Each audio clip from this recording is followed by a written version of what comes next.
Remember, we will be watching.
Remember, we will be watching.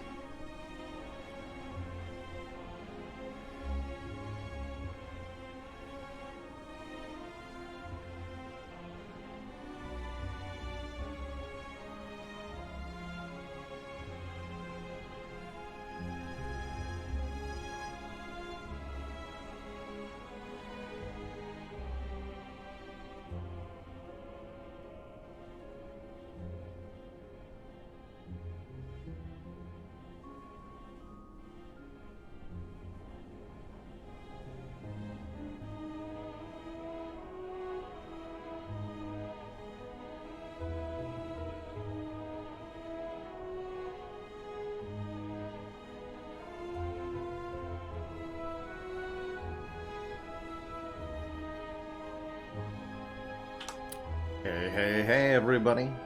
How's it hanging? Good to see you, Jamish. Time-appropriate greetings.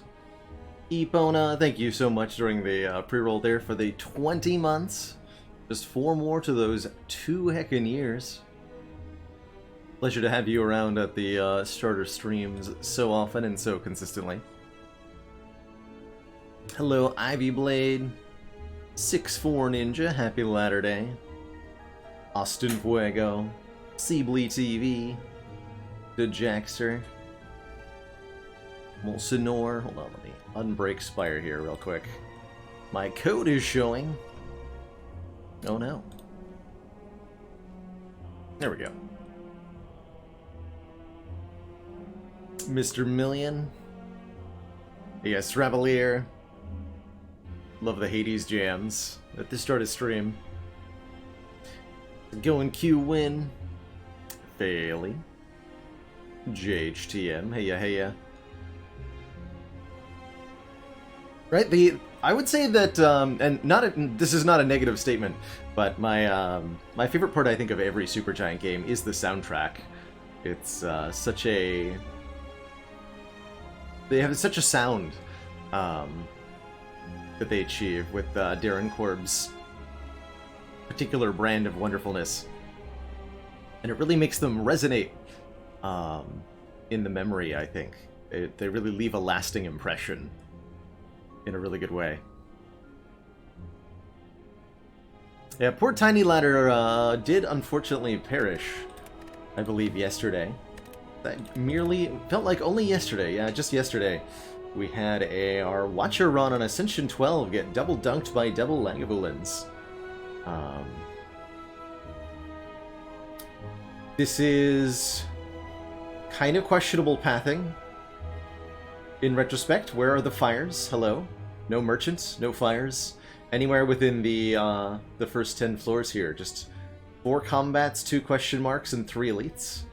In retrospect, one has to wonder how I arrived at that particular pathing. I think that was maybe a little bit too ambitious, although in general the kind of pathing that you can get away with a little bit with the tiny house, since it gives so many immediate options, and I guess that's where the courage came from, but boy did that not work out for me.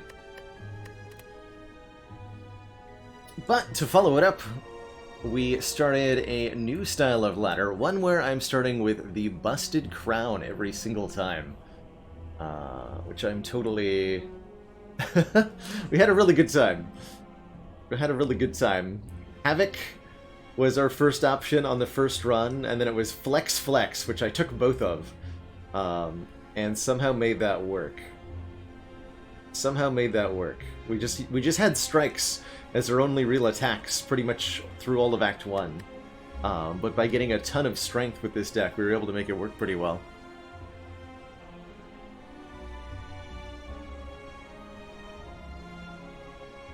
Hey, keep working on those wins, Faley.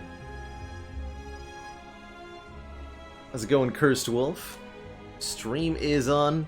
Isla Cruz, congrats on getting that game out the door. There's certainly something to be said for taking a lot of games don't get finished, quite frankly.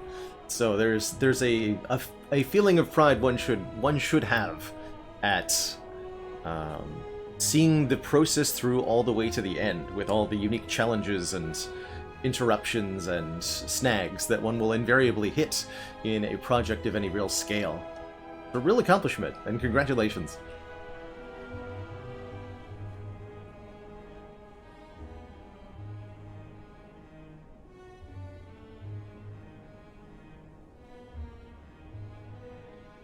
SRF starting us out with a dad joke today.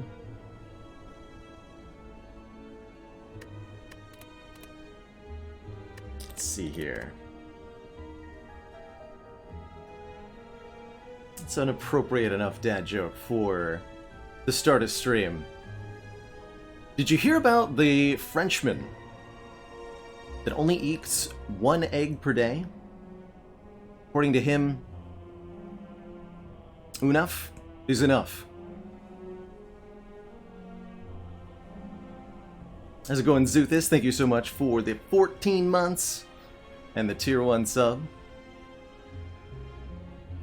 Both the lowest even non-totient and the maximum number of golf clubs that are allowed in your bag. Truly a significant milestone to have reached. How's it going, Molsonor, King Smurf, Irreversible Trauma, Borophyll. My hope, Phaley, is that I'll be able to get some bonus Baylor in on the weekend, but I'm not going to make any promises because life is unpredictable at the moment. But I appreciate the continued patience of everybody with a bit of flexibility in the days and times that the stream is. It's not always possible to live life completely planned out, you know? Hey, you Zip. My Thursday is going great so far. You've actually met Darren Corbett a couple cons. That's awesome kicking. Salt of the Earth guy. Cool. Just one attempt at the tiny house ladder. I think, given the way the ladders command is headed, I'm probably going to take a little bit of time on the weekend and set up a spreadsheet for ladders that includes links to the, you know, all the ladders we've tried, which ones we've won, and links to the VODs for the winning ones. Josh Prox feels like Watcher is the class most likely to die to overconfidence. I think I agree with that, especially since Watcher is a character where being slightly off numerically can result in catastrophic failure. You know, if you're just a little bit short of, and that's what we saw against Lagavulin on that A12 Tiny House run, was that being just shy of lethal on this Lagavulin was 40 damage taken from, you know, taking a hit in Wrath. Not that we had the health to take the hit anyway, but that's how much it would have cost us. And that's how much it did cost us the first time it happened in the same run. 37 damage. That can really, really sting. I'm starting to... This is a consistent pattern of mine that I've seen both in my Watcher runs as well as others I've observed, where a really, really rough series of draws against an early elite can spell disaster for the Watcher.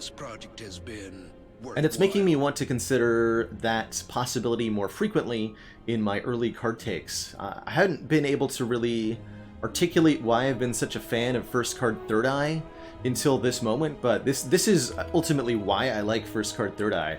And I think an early cut through Fate is also a really good way to address this potential problem for Watcher, which is a little bit of control over your draw pile, a little bit of knowledge about what's about to happen, can be a really big lifesaver for a character that operates on razor-thin margins sometimes. Yo, Ristuna, Action Johnson, Mr. McMahon Face.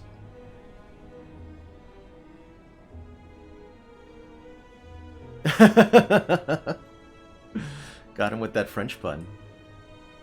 Was really worried I wouldn't pronounce that quite correctly. You really have to nail it with that one.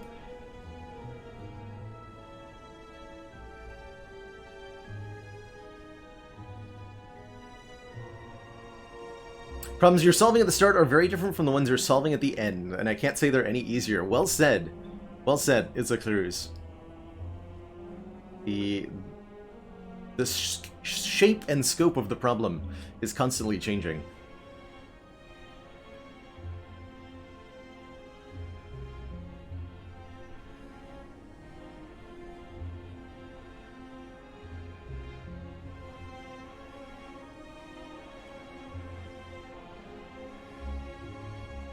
Zip Zipskins deep in a long run of Dungeon Crawl Stone Stew. Best of luck. See-Through Shifu, thank you so much for the Prime sub and the 3 months, by the way. Did I miss anybody else? Do this. Dead joke. Hey, we're caught up to chat. How's it going, Haligonian? Zentier, hello. E of Pi. Kazmaster. And everybody else. How's it going? Excited to potentially dive on into some not Defect. Watcher is going to be our next character up on Busted Crown Ladder, which has so far been totally wild on every attempt and really challenging, even on the first Ascension level. Just, you know, the randomness of potentially being offered nothing to work with at the start. Just 2 flexes, TM. You really have to kind of just lean in a direction with the cards you're offered and kind of hope it comes together. Randomosity, thanks so much for the 11 months. Just 1 more to the full year. Just in time for Christmas. And speaking of 11, Flannel Violin, thank you also for 11 months.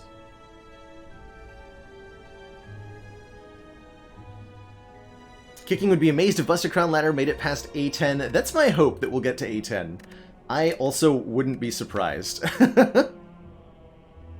I wouldn't be surprised if we lost that on Ascension 5. I think we'll get through this Watcher run. That's about all I can say with confidence. So we are using the Filter the Spire mod. It's available on the Steam Workshop. It allows you to control what you'll get from the boss swap on Niao. So we've got it set to Busted Crown here, which guarantees that our first run of the day will indeed run into a Busted Crown from Niao.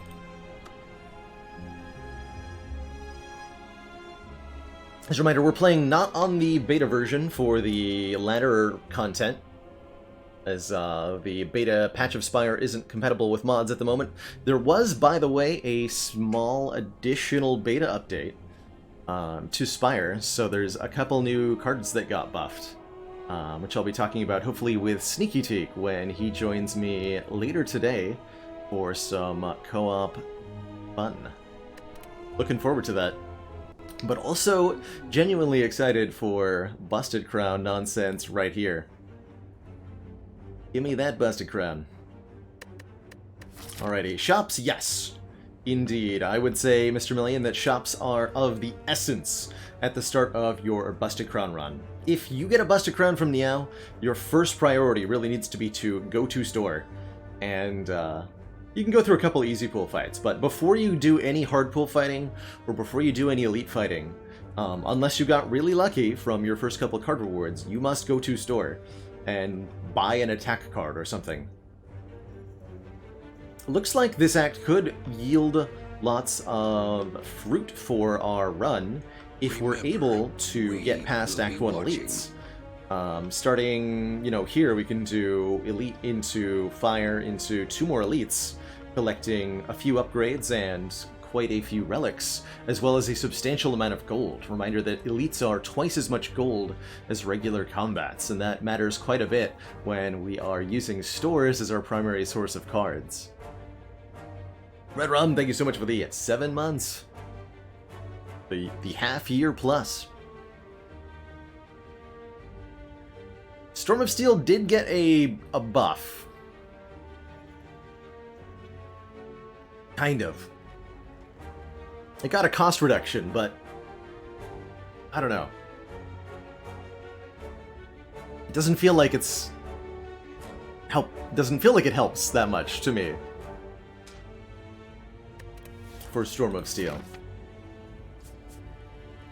So I think heading into into this shop, I want a couple combats just to get us a little bit more money.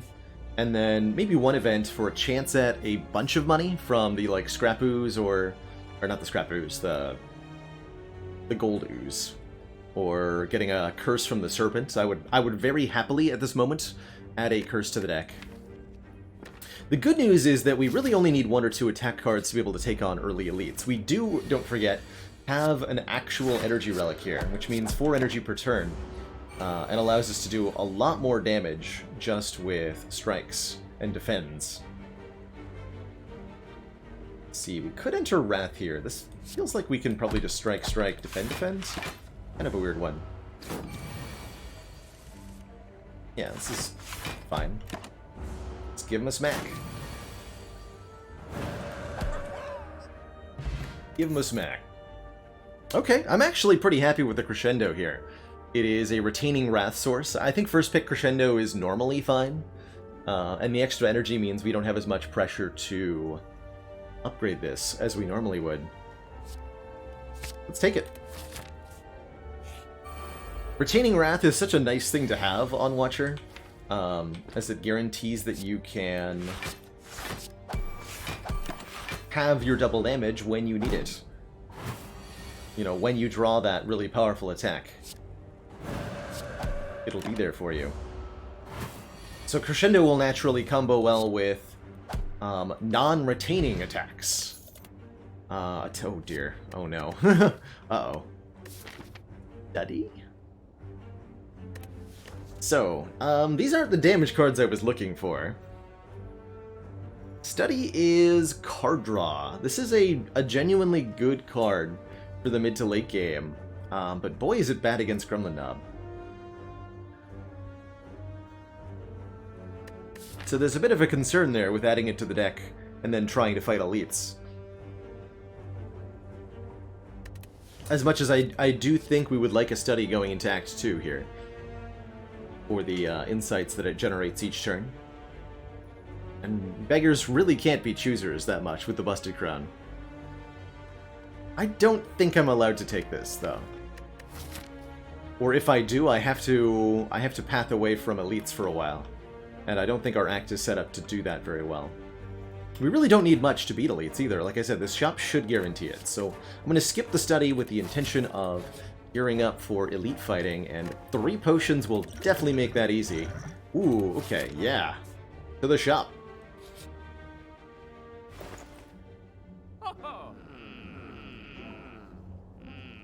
This is the worst thing that's ever happened. Can't buy the Ragnarok. Tragic. Really tragic.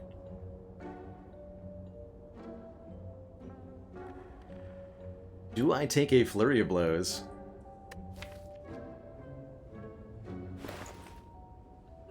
Or do I... Do I take a Swift Strike? Question mark? I could take Foreign Influence. That gives me an attack in the middle of combat. And that works just fine, quite honestly. I don't really like this Flurry of Blows. Yeah, Foreign Influence with the language discussion, which is all well and good, by the way. Loving the multilingual chat. I don't have the bandwidth mentally to pilot the deck and engage with that, but I'm happy it's happening. I am going to take Foreign Influence, I think, as my... One, this is a flexible card, which is kind of inherently more powerful with a Busted Crown. We have to have multifunctionality from our cards if we're going to survive. I don't think I'm taking the Flurry. I really don't want a Flurry? Only takes a wee bit of my cognition. Love it. So are we going to be okay against Gremlin Knob with this? With the potions, I guess we'll have to be. And the 4 energy.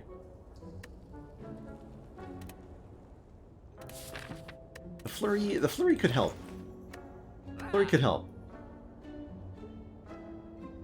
But it's, I don't know. It is one of those cards I associate with the disaster draws on Watcher. Okay, Lantern. Lantern's cool, as well as the money that was in that chest is very helpful. And we need to upgrade a card I almost... Oh no. Oh no, chat. Chat, I'm gonna upgrade a strike? No, that can't be. No. We can upgrade vigilance. That'll be better. Because I'm thinking we want a damage upgrade, and we don't have... The only upgrade that we can do for this deck right now is strike, right? Eruption is not a damage upgrade, it's an energy upgrade. And the same is true of Foreign Influence. It's not a damage upgrade, it's an energy upgrade. Which are both well and good. But we have all the energy we need between Lantern and this Bottled Miracle. If we want to get better at killing this elite specifically, we want a damage upgrade. And that's Strike. But that'll be quickly... Well, that'll be relevant, actually, for quite a while. I think what I'd rather do, though, is upgrade the Vigilance instead, if we want a flat numerical upgrade. 12 block will be a lot better against Lagavulin, it'll be a full block against Sentries. It's even a chunky enough block to work well against Nob. And I'll be pretty happy with this upgrade come the later game, too. So let's do that instead. Thankfully, our relatively low Ascension shouldn't make this elite too bad, especially since it's Laga. Really happy with Lagavulin here. How do I feel about starting combat with this draw? I want to look at what Foreign Influence has. Crescendo will retain after all. Okay.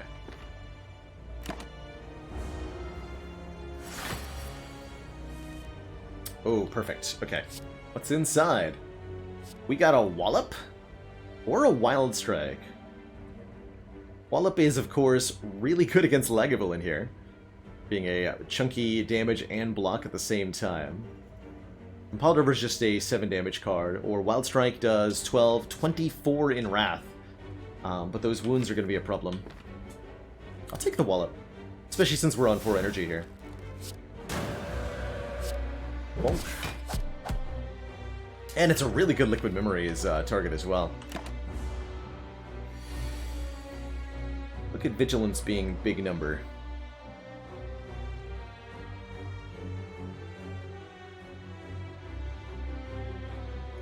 So if I want to, Liquid Memories on Wallop here, Strike does a ton of damage, and then we can just Vigilance. And then next turn Crescendo would probably kill, or we have a full block. Our potion chance is relatively high, so I'm going to go ahead and use this right now to really get ahead on this fight. My life nice and easy. Ginger prevents us from ever becoming weakened, which is, I think, quite nice. And we're offered an Empty Body as a block card. 7 block and exiting our stance. It's a bit of stance control. Not in a bad way.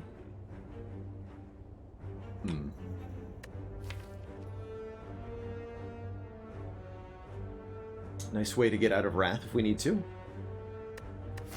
Fighting Slime Boss. Yeah, I think it's a reasonable addition. It's a fairly good common. I'd rather have a Empty Fist, but we're Busted Crown, and I don't think we're going to be offered an Empty Fist, so I'm going to take the Empty Body. Always nice to have some stance switching available to us.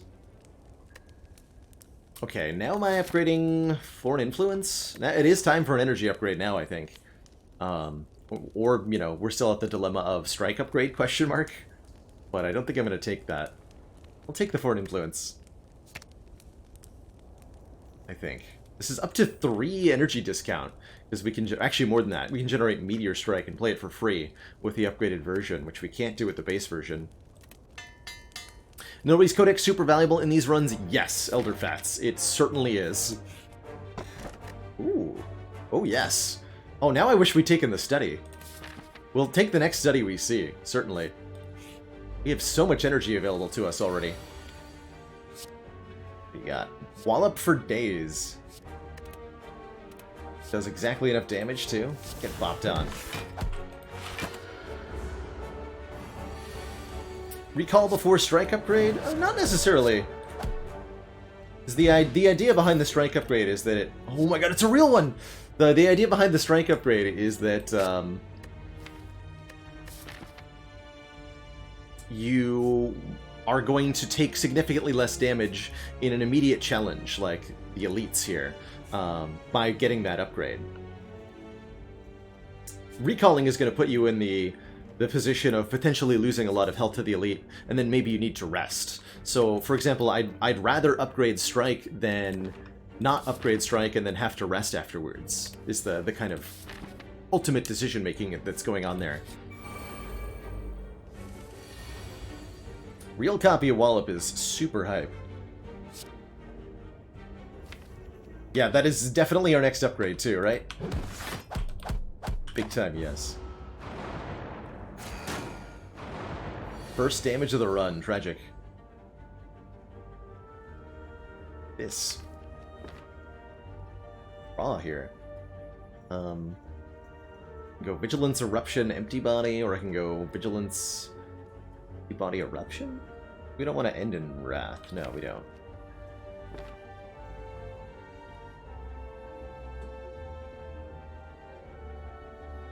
Okay, we want to do Vigilance, then Eruption,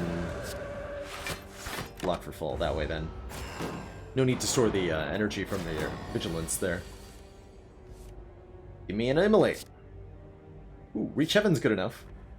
Does a bunch of damage now, and puts a 20 damage card into the raw pile. Kill that one off before we get a status card added here.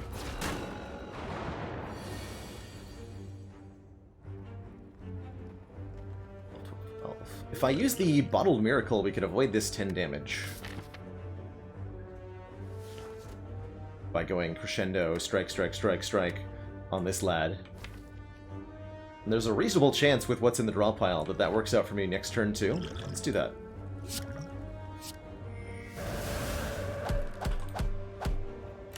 Do that. Might well be that we can just take the damage. We are healing to full after the boss, and it's very likely we beat Slime Boss no matter what health total we go into that fight with. But we're also relatively likely to find another potion before the boss. Yeah, we got one right now, for example. So I'm not going to cry too many tears over that lost potion. Oh! It's here! Alright. I'll put my money where my mouth is, and we will take the copy of Study that has been offered to us. Study says, at the end of your turn, shuffle an Insight into your draw pile, which is a 0-cost draw 2. It's a kind of a card draw engine, but it gives you more control over when and how you draw those cards. Pretty good. Bottle Lightning here to offer us a skill in our opening hand, if we want it.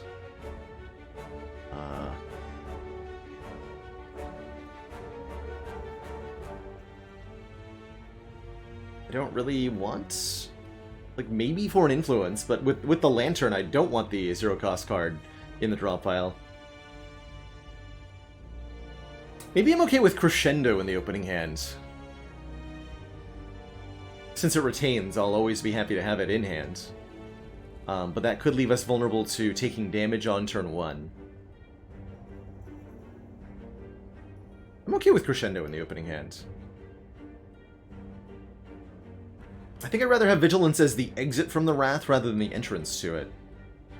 Or the setup for it. But Vigilance is a reasonable consideration as well, especially since we can afford to play it with the Lantern.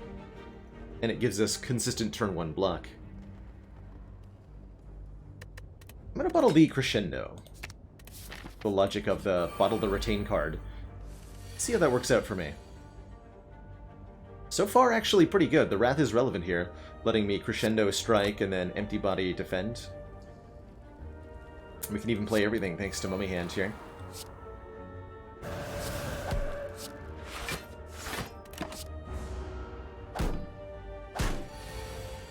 Certainly wouldn't call anybody... Whoa! This can generate Hand of Greed? Excuse me? I forgot I could do that. Thanks for the 20 gold. Let's do that again. Yes! Foreign Influence just generated 40 gold for me. Thank you, Foreign Influence. And a cut through fate, which I will super duper take. We want some more draw, we want some more attacks, we want some more good stuff. Very, very happy with cut. Pretty much any attack card, really. We also got a power potion. Let's take the power potion over the skill potion? Question mark. What are Watcher powers anyway? Scry stuff, stance change stuff. Yeah, Watcher's got good powers. Yeah, and we have a mummy hand, right? Yeah. Okay. Swap out the skill pot then. Like, also secretly an energy potion. Alright, this could be a nub. It's not a nub. Easy game. This looks like a great turn to have Crescendo in my hand as well. Yeah, feeling good about the bottle at the moment. Let's see what Foreign Influence says is inside. Eviscerate. Does 18 damage. Masterful Stab would be cheaper next time. Cold Snap gives us an actual Frost Orb, too. Because I am playing with Mod the Spire. This would not give me a Frost Orb on base game, but it will here. So that's an interesting thought. But I think I'll just take the double damage Eviscerate on this turn. I don't think, by the way, that even though Eviscerate says cost 1 less for each card discarded this turn, discarding a card with Scrying does not count for that purpose. Different kind of discard, I guess. Feels like lies to me, though.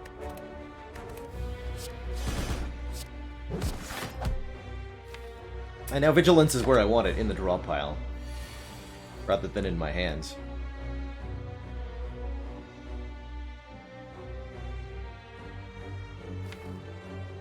So next turn that would be 9 plus 24 is not 39, unfortunately.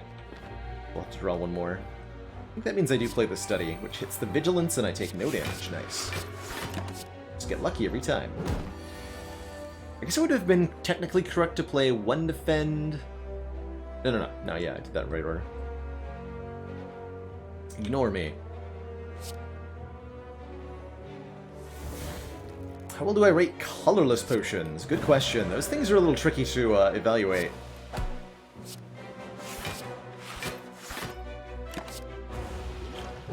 How do I evaluate the colorless potion?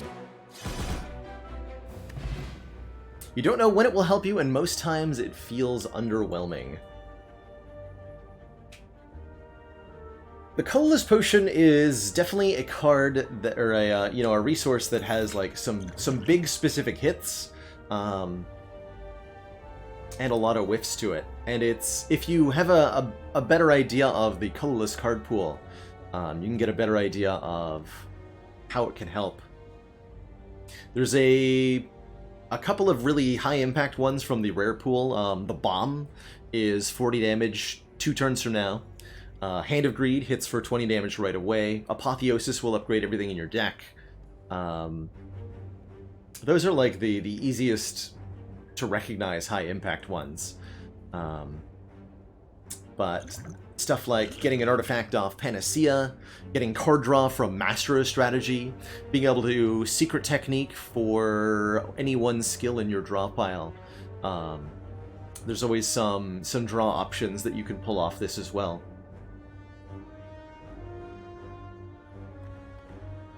So the colorless potion becomes most useful in situations where there's a lot of different ways you can benefit. Enemies that are, bad draws, turns where you're short numerically, turns where your enemy is debuffing you in some way. These are all ways to get use out of the colorless potion. I think using it, we probably won't need it, but I think what I'm going to do is we're going to use it turn 1 against Slime Boss. Looking for specifically either Apotheosis or Bomb to try to show off how that can work. Really happy with the Protect here. Just a big retaining block card. I'm not going to say no to it. Comic Spy, thank you so much for the Prime sub. Welcome to the Council. And Saint, hitting us up with our second dad joke of the day.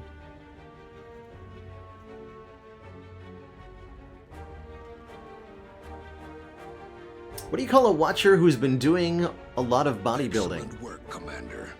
This This council is Stud pleased to see E. our continued support of this project has been worthwhile. Sanguine Penguin, thank you so much for the 2 months and that tier 1 sub. So happy to that you're enjoying the content enough to continue the support. And the chat goes wild.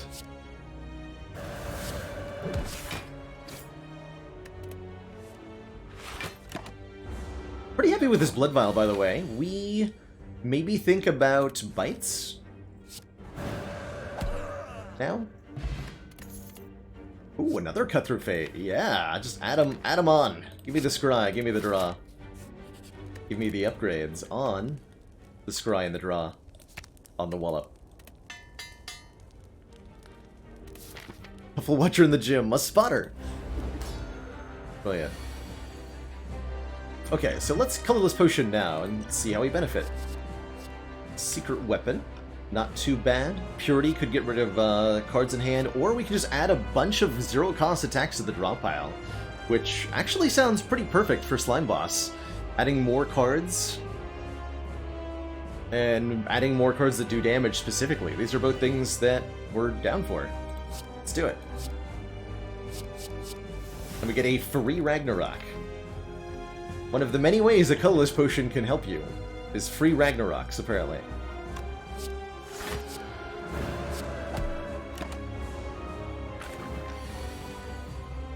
Foreign influence can also make free Ragnaroks. Oh, it didn't though.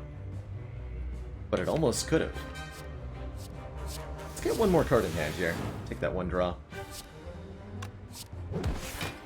12 brings you to 71, which is perfect since Slime Boss with 140 health splits at 70. Slime, get crushed.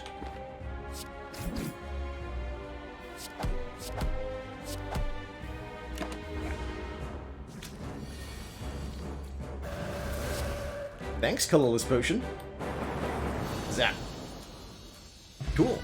That worked out really well. That worked out really, really well. I am happy with that one. Our rare card offering is Establishment.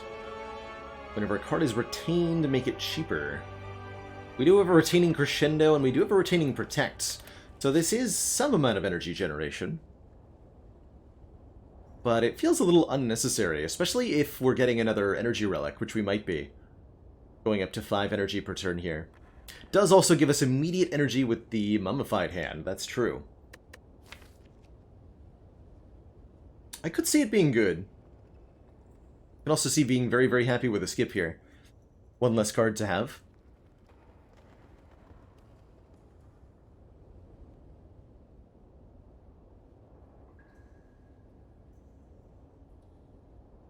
Yes, Ubla, if a card has Retain and you have Runic Pyramid, then you still do benefit from Establishment. Although the non-retain cards in your Pyramid hand won't benefit from the Establishment. Let's see, we're going to have a lot of cash going into the next shop, too. I think we're going to start cutting Defends at this point. And try to visit a good number of events in Act 2, because we're well set up to benefit from quite a few of the possibilities here. Hey, that's so lovely to hear, J-Guy.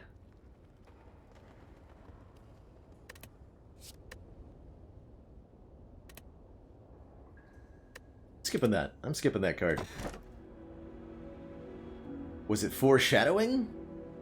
The Runic Pyramid is actually here. We want to have our cards retain. How fascinating. Retaining Wallop is, like, real good.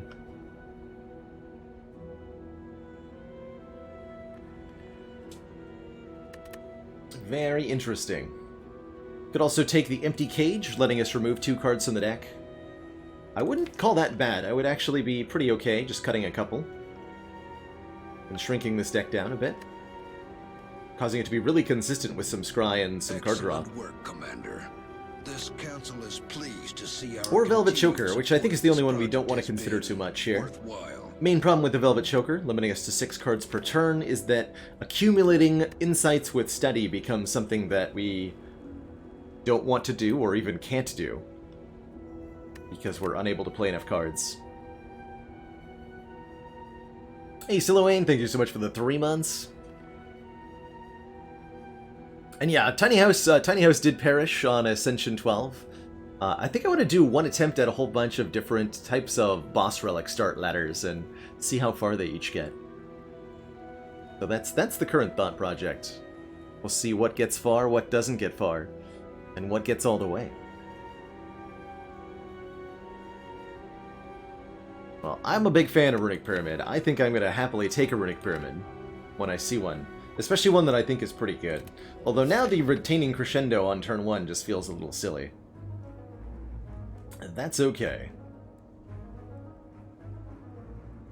Okay, we can probably take on 3 elites this act if we go to an early shop. So I think we have a lot of the front load now. We've got some really high value attacks and blocks and stuff that are going to enable us to leave our way through just about everything in Act 2 right up until we reach our boss, who is going to be a bit of a challenge. Champ especially here is a real obstacle for this act. We have to find some way to scale high enough to beat him by the end of this act. We currently don't have that available to us. So I think looking at shops and collecting relics, as well as looking at elite cards, is probably the way to do that. And let's hit a few events along the way. I'd be happy to take bites. This hits, what, 4 event rooms? Perfect. Yeah, I'd be happy to take bites with the Blood Vial. We could see the library event to look at a lot of cards at once. We could do all sorts of stuff. Let's hit that bird in the face.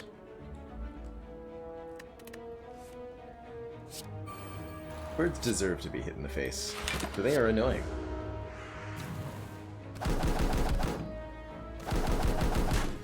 So we can knock any of these birds to the ground with 3 hits.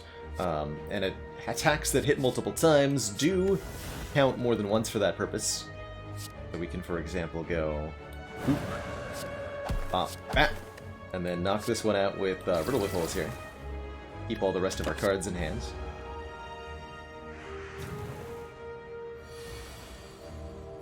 And if I can get both of those strikes in my hands, or I can just smack somebody with Wallop, that works too. Let's see, only 12. Go like an empty body? That works out.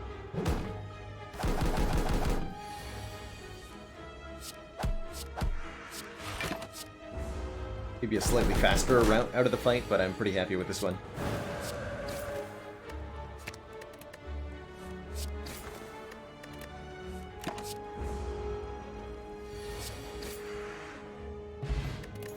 Ancient Potion can block a debuff for us, and we're offered a Flying Sleeves, which I think I'm going to turn down.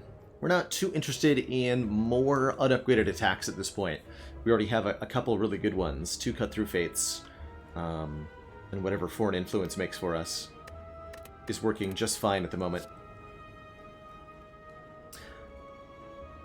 Flying Sleeves is an interesting little common in Watcher's card pool, Refined Bean. I like it for a couple of reasons. One, it's a retaining attack, which is great.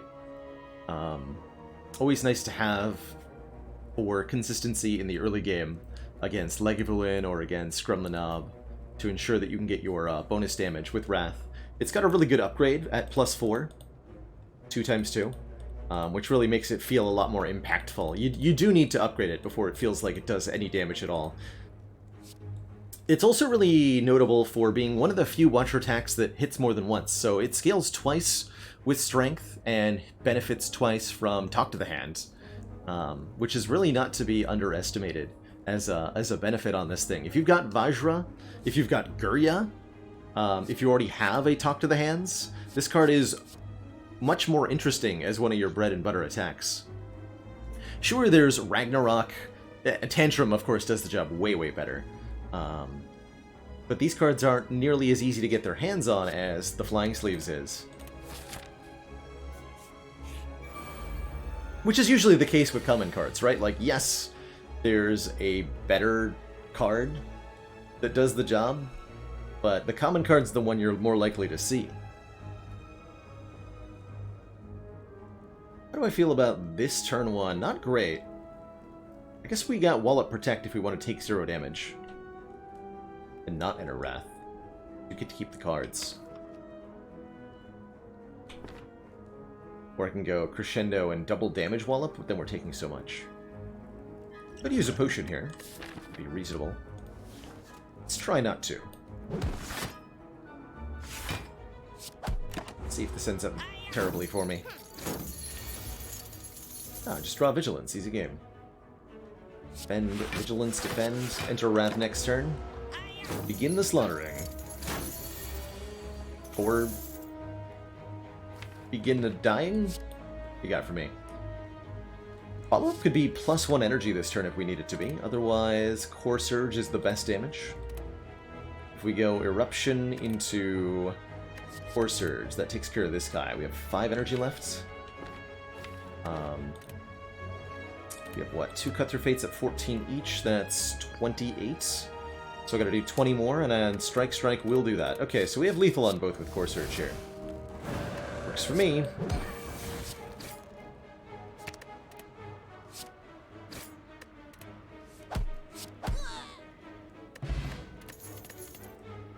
Ooh, Flurry of Blows that says plus on it, with a Runic Pyramid, is more interesting to me. By quite a bit. Yes, we'll take this. How the heck are we getting the cross-class cards? Great question, Nemesis Dragon. Those are coming from this card, Foreign Influence. It's a Watcher card that pulls attack cards from the other characters into your hand, basically. It's shown 3 completely random attack cards, and you pick one of them. So that's where we're getting the defect cards from. And such. Speak of the devil and it shall appear. Double study? No. Tantrum is here. Excuse me. Tantrum is here to hit a bunch of times and put us into Wrath stance, which is particularly good with the Flurry of Blows. If we want to start building towards Mantra, and we should at least think about it, Prey is here as well.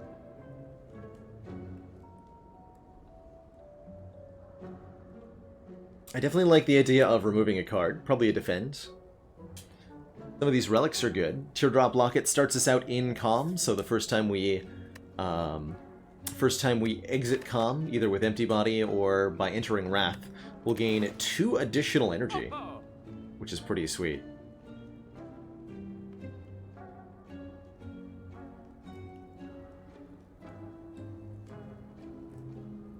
Low-key the bomb.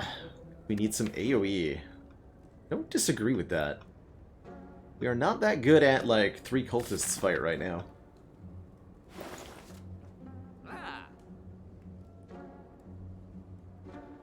Second copy of Study is kind of hilarious. I don't know how that goes with Pyramid. Probably not that well.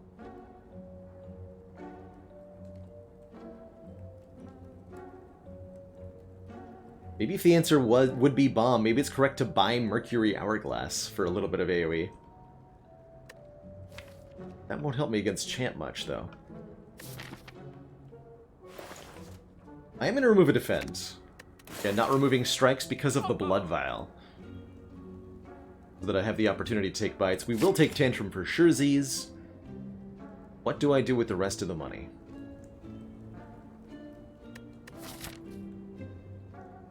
There is another shop at the end of the act. And we're a Busted Crown run. I think I'm going to hold on to...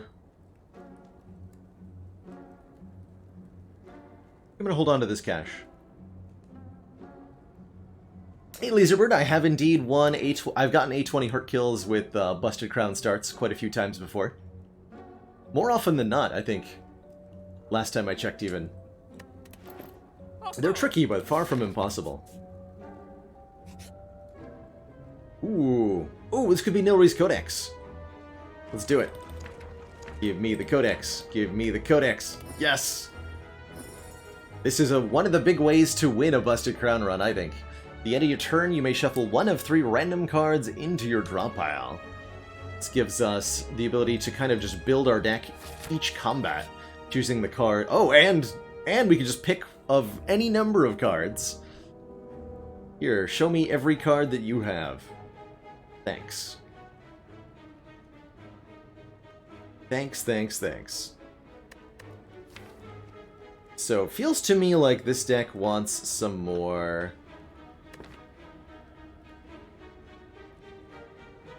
card draw.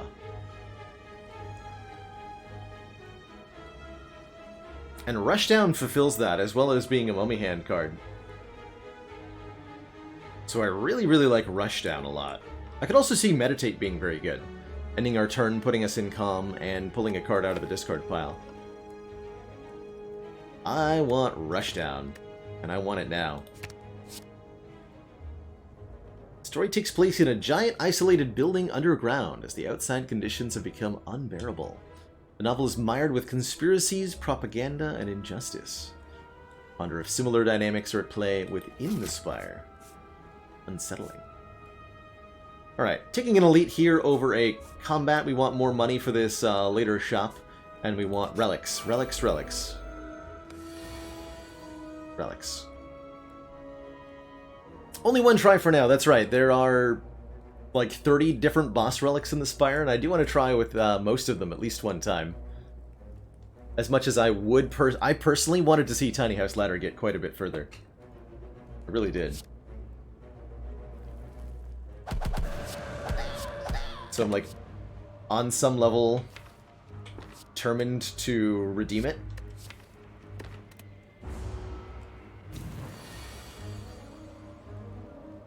Definitely get Study and Rushdown in play here. What does Foreign Influence make for me? A Choke? What a Headbutt. No, I like the... Well, Choke would have been better at the start of this turn.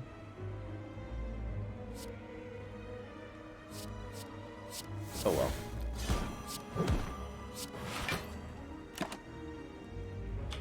Ooh, signature move. Heck yeah. Can work around that pretty easily, dare I say.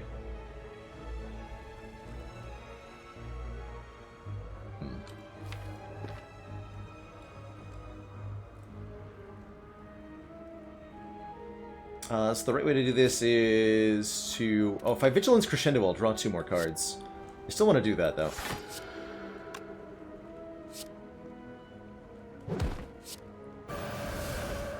Okay, that's different, but in a good way. You die, we're full blocking you, so let's hit the leader as hard as we can.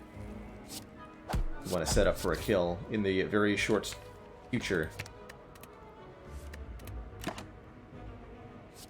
Give me a Deus Ex Machina, that'll make it way easier to play the signature move. Or to otherwise kill the Grim Leader here. I have 7 energy of attacks in the hand? Okay, so that's not happening. But that's okay, because there's an empty body in the draw pile. All Up does 24, Tantrum does 18. And I can Tantrum a couple of times. Tantrum, Insight, Tantrum, Insight, Tantrum. And we can hit this 18 times 3. Oh, is that the win? Yeah, we've got lethal here, don't we? 18 times 3 plus 24, yes. So, as usual, there's silliness to happen. Wait, Tantrum, Insight, Tantrum, Insight. Yes, Tantrum. So, Tantrum puts itself in the draw pile, which means that when we play Tantrum, there's now 2 cards, Empty Body and Tantrum. Insight redraws those 2 cards, 0 cards in the draw pile. Play Tantrum again, goes back into the draw pile, so Insight draws it again, which lets us play it again, and then strike.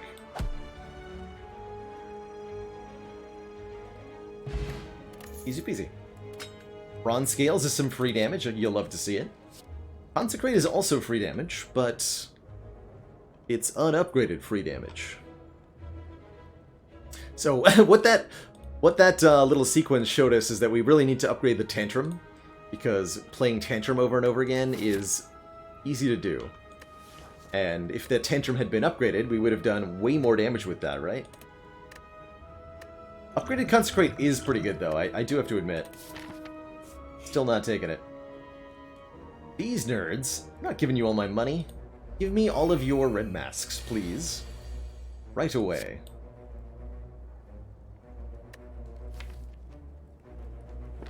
Body Slam Wallop seems kind of hilarious.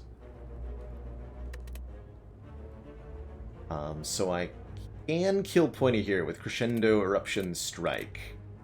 It does let me hold on to Body Slam. But we're going to get debuffed. I think we want to keep the Sucker Punch then.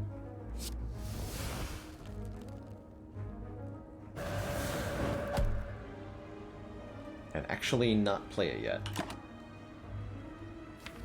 Make an Indignation, make them vulnerable. Vulnerable, excuse me. Like additional damage. 12 plus 24 Xaxes kills. While also full blocking Bear here. And then also killing Bear, probably. Right? Yeah, pretty much. Alright, good fight. Bonk. Get lots of money, again very valuable, and the Red Mask, giving us 1 weaken to all enemies on turn 1 of each combat. Swivel's a block card that also makes an attack free, can work nicely with the Wallop here. But that's about it. And it doesn't say plus on it. Always a good metric to observe for do take or not take. Does it say plus? Helps a lot. Let's grab that Tantrum upgrade, I think.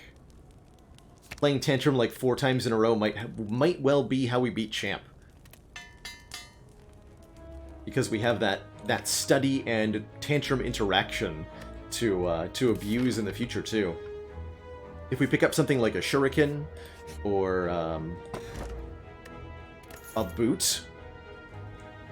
My god, Boot Tantrum? Think of all the boot value. This does make Tantrum do a significant amount more the first time we play it, although it doesn't make it do any more damage in Wrath Stance. Helps when we're weakened, but we're immune to weaken. I think this is a pretty easy Sapphire Key, ultimately. Although there is relevance. Just not much of it.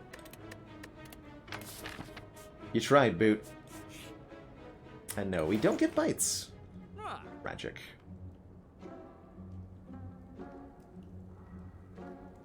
Not even 1 bite.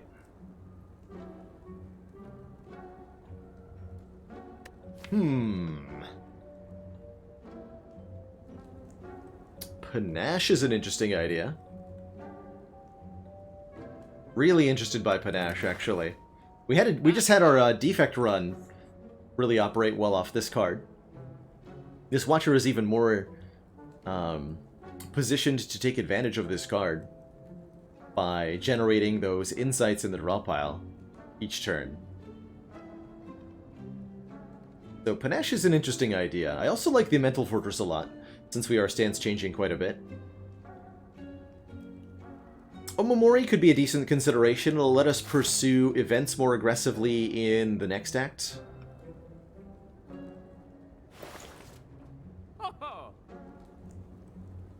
I could also see Frozen Eye being really good here.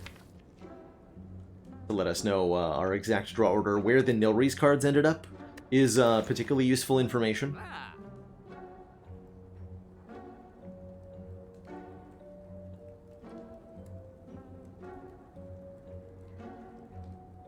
Kinda love this Panache line for damage scaling, though.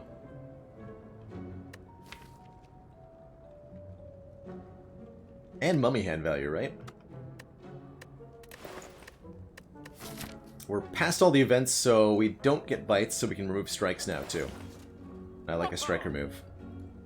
So I'm leaning towards remove strike, Panache, Mental Fortress. It's pretty wild. Worship is not bad either, giving us a ton of mantra. It's a 1-card mantra solution, and you bet we can redraw this without that much difficulty in this deck to get into Divinity. But do we need Divinity if Panache Mental Fortress is here? I don't think we do, necessarily. Let's give that a shot. But certainly other lines we could have taken. Worship, Empty Mind, maybe even something with this Enlightenment. We have enough high-cost cards.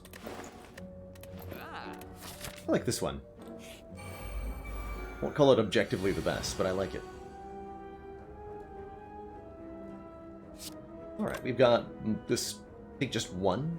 Completely reasonable. could Tantrum before I cut through Fate. Don't have a really compelling reason not to, I guess. Makes our cut through Fate do more. Puts itself back in the draw pile. I don't really want regular defense against Book of Stabbing. Book of Stabbing, very much a damage race. Okay, Carve. Of those three options, Wheel Kick wasn't bad either, actually. So we go Panache first, then Flurry, then Rushdown and Crescendo. Be great to know what I'm drawing with the Rushdown, but we're just going to kind of wing it here. Look for lethal. Hey, we did get Wallop. Good job, Wallop. You are arrived. Perfect.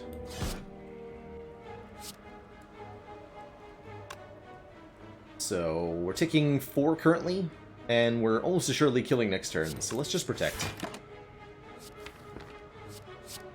Judged.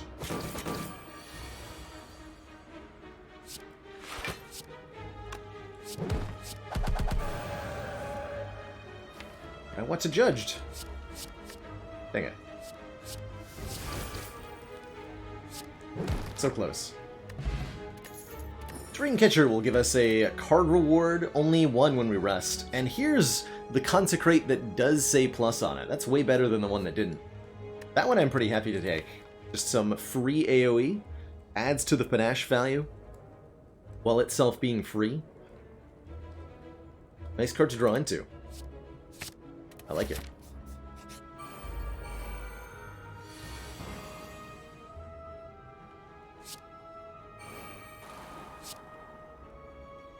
Ever gotten value out of Dreamcatcher? Absolutely.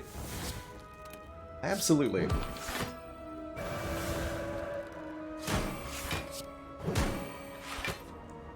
A card reward can be pretty beneficial sometimes. I'm pretty sure that I've gotten a Vault once out of this, but sometimes you need to rest.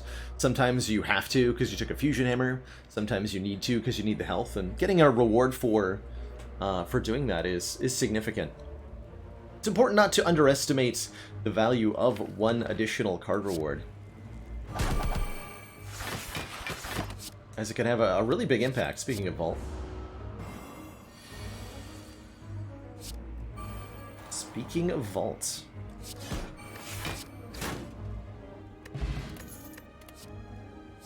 Evaluate. Do we need more / better blocks at the moment? Yes, but not this one. I love the Blessing of the Forge. Let's take that over the Ancient Pot to upgrade powers in hand. We can even upgrade a Nilri's card. Nilri's, by the way, will kill Champ for us. Because that's a fight we can get going for a long time. What a great turn 1.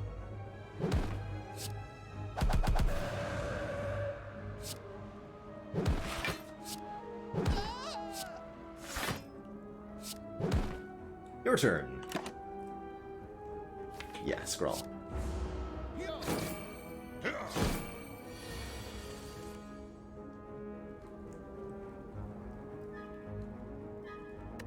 Picking 5? Let's see if we can find another block card. Protect, that's a better block card.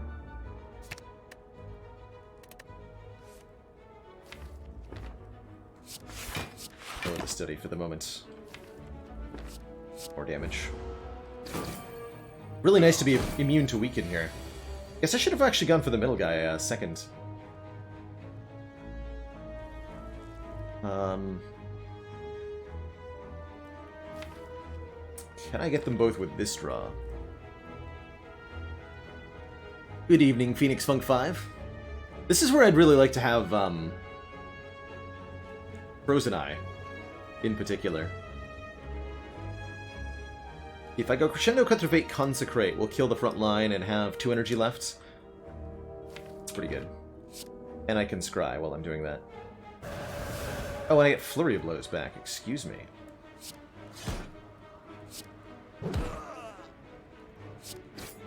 Oh, you're just dead. Good. Perfect. Boat Thingy gives us turn 1 block, always good. We wanted more AoE. Conclude is here. It's more damage than Consecrate, but ends the turn as a downside. I don't think we need this. I think we really have the... Between the Panache and the Consecrate, we have this role covered in the deck.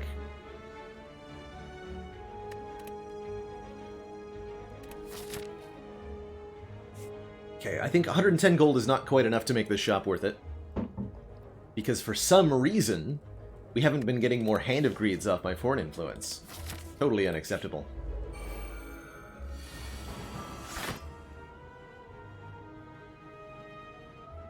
I'm just gonna go in Wrath.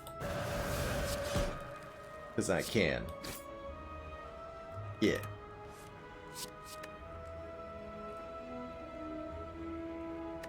Okay, Brilliance is just a smite. Let's take the Card of Reality instead. That's exactly enough to kill you, so let's do that. Good fight. Crescendo is bottled, yes. Yes, it is. So if it seems like I'm always drawing it on turn 1, that's because I am.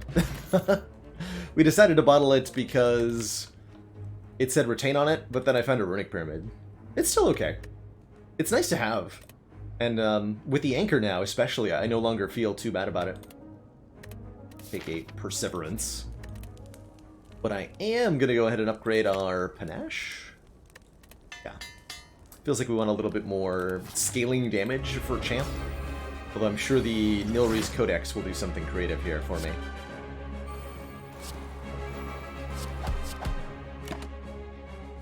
Like double Rushdown. I'm down for double Rushdown. Just give me all the powers, really.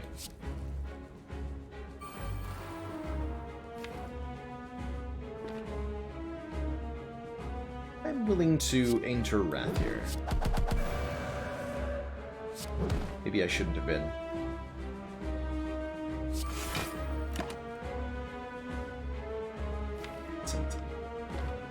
Block when we scry is nice. Let's just keep making powers, I guess. Seems like a good plan. Okay, can I have an exit though? Thank you.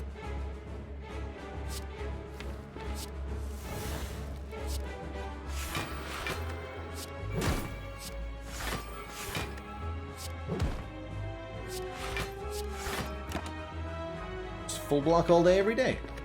It's that easy. I've ever done a run with like 10 discoveries. Yes, Quiverall, I have done that run. We got all the way to the heart, and the heart stomped us. But 10 discoveries was genuinely really good as a as like a draw engine / card generation engine.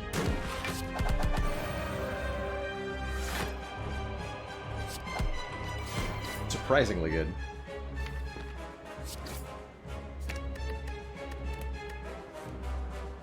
We're gonna hold on to the Foreign Influence until we're ready to split Chant.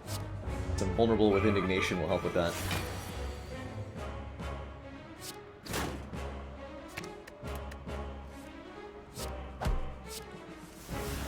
Fire. That makes Champ vulnerable for 3 turns. I just want him to get to almost half, but not quite half, which is 210. If I do 36, that'd be a little bit too much. Strike him. Oh, perfect. Champ doesn't split it exactly half, right? I did totally forget about the Panache there, but I think that ended up perfect. He shouldn't be buffing on this turn, that's right. But he will be next turn. Because we're going to murder Champ now. With Meteor Strike! Let's go! 3 Meteor Strike. That should create an orb slot, since we're on Mod the Spire. Yes, and give me a ton of energy. Sweet. Don't mind if I do. Hope you like getting destroyed, Champ.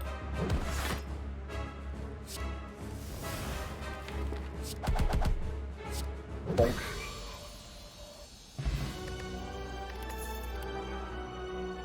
Oh. Interesting. Alpha. Shuffles a beta into the draw pile, which then shuffles an omega into the draw pile. Alpha, beta, omega is certainly an interesting way to achieve damage scaling. And it's what I can actually reasonably see using here. We've got good card draw with 2 cut-through fates. We have Mummy Hand to make the playing everything process a little bit easier. We have...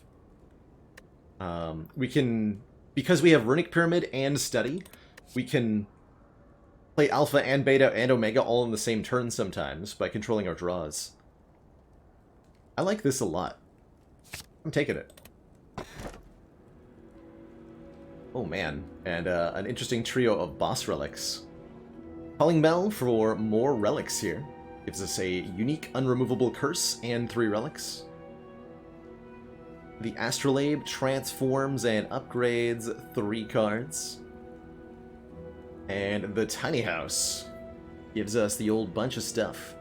50 gold, a potion, 5 max health, a random upgrade. And 1 card with Busted Crown. I kind of like transforming and upgrading 3 cards. I don't mind getting rid of all 3 strikes here. With Astrolabe, 3 random upgraded cards could certainly allow us to do something powerful, depending on what we get. And we have quite a few different strategies in the deck at this point. So it's likely that almost any card we get will be beneficial to us.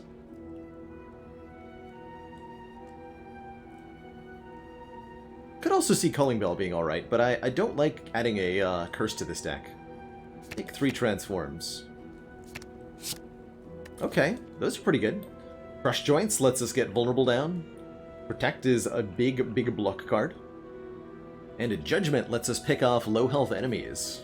Anything with 40 or less health can be instantly killed by the Judgment. Yet another kind of... We're definitely all over the place now, but not in a bad way, truly. Not in a bad way. Do have to go for the Burning Elite Pronto. Let's do it. We're well positioned to take 999 gold, by the way, if we get it in either of these events, because there's 2 shops in a row. Well, let's take both events and look for Mind Bloom. That's happening. It is happening.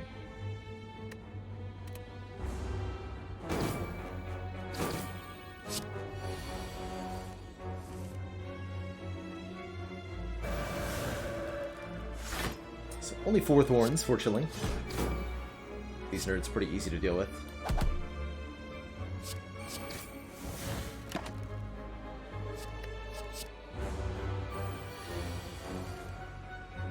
Don't think too much about the Nilry's cards, generally speaking. Just a second or half second of consideration, especially in a fight like this where we've already won. I don't need to like think about what's gonna benefit me. I just need to execute the actions to leave the combat, right?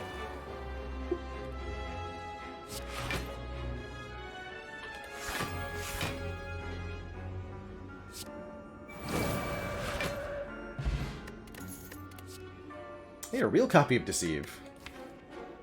No dexterity. Doesn't say plus on it. No Master Reality. We have a Protect Plus that basically does that job already. We'll keep going. Yeah, the Judgment isn't damaged at all. It just directly kills the enemy, which caused quite a few glitches with the Darklings when it was first added. That was pretty amusing.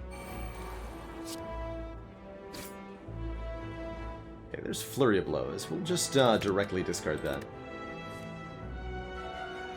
And do some AoE.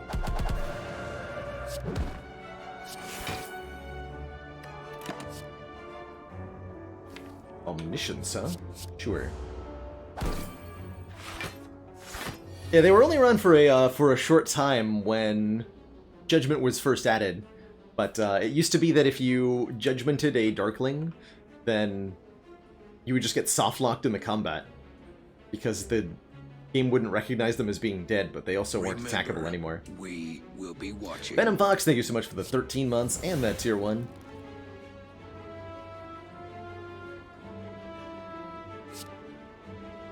Ultra heckin' appreciated.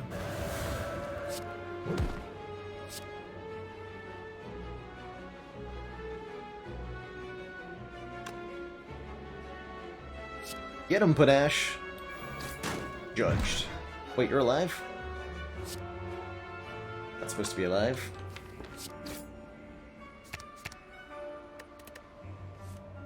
Good.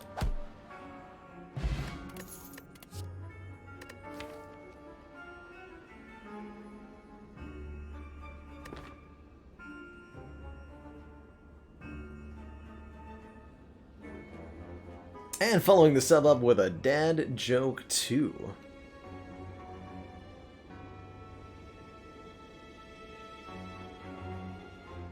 You know, if you were to be a silent card, would you be an Envenom Fox?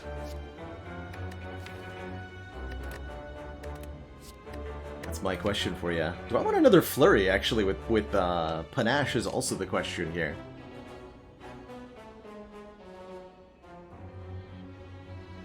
That was like half of a dad joke, wasn't it? He likes it, I'll count it. I'll count it. I'm gonna take another Flurry. I'm gonna take another Flurry here. And I'm also gonna take a Prismatic Shard, allowing us to find cards from other colors at cardboard screens. With Busted Crown, kinda feels like you gotta, right? Will it be good? Almost assuredly not. But is it here? Yes. Yes, it is. One more chance at 999 gold. Nothing else I want here, right? 3 identically priced bottled miracles at the same time? A fun little dilemma. Could take the Foresight for some Scry, which I think is reasonable. But I'm gonna say no.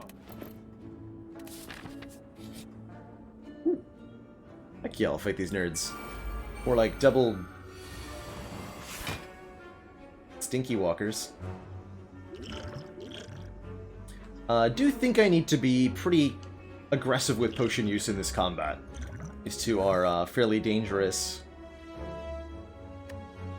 pretty quickly. I'll try to find... Okay, we do have an exit. Good. So I can go Crescendo, do Flurry, Crescendo, Flurry. And then we can end with Vigilance. Pretty good. No Panache in play yet, though. Judgments. Even better.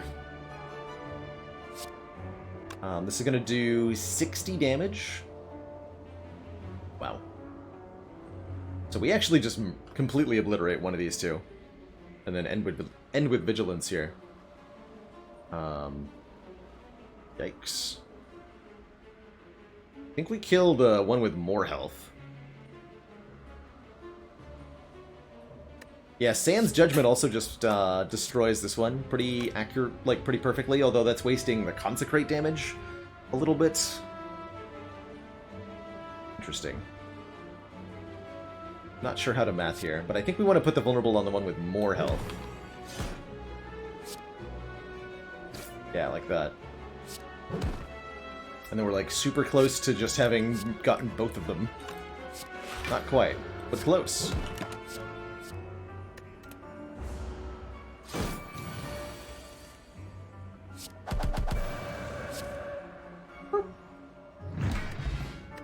Bird-faced Urn, healing us 2 whenever we play a power card. And Blade Dance Plus. Kind of interesting. Oddly good with Panache. Not sure if want, though.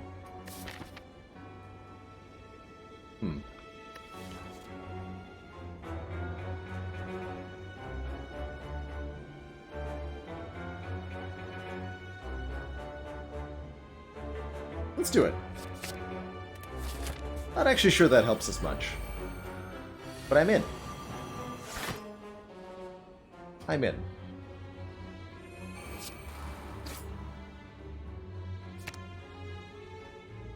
Three Shivs in Wrath if we want it. Okay, we need to not do any more damage. I could play the Blade Dance, but it won't help me that much. To not do any more damage for the moment. Let's see what we're being attacked by on this turn. Everybody. Everybody is attacking me. Very well. If that's how it's going to be, that's how it's going to be. Remember, Yeah. we will be watching. Adorable Clover, thank you so much for the 8 months and that tier 1 sub. Woo. To you too.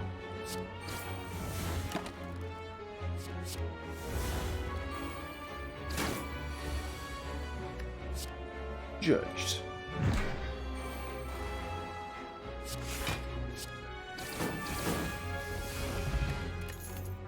Blizzards. Okay, we can't take that one. Can't take that one. I don't have any frost orbs. Please no.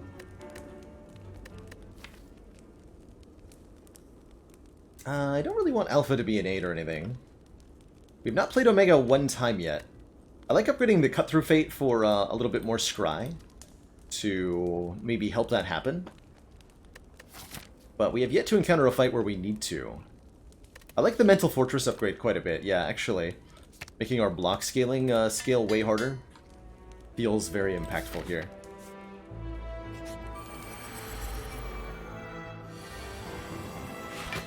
Alright, Super Reptomancer.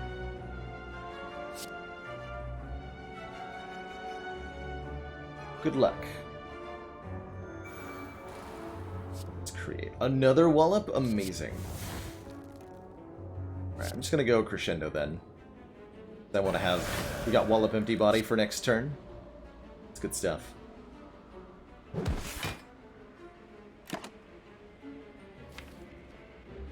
Me... Sanctity.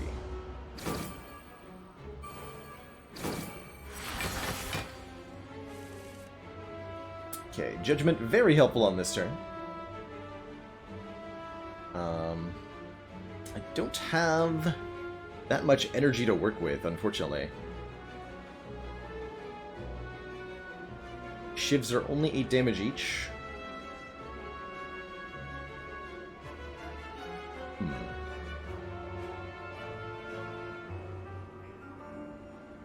So Wallop does 24. Just shy of a kill there.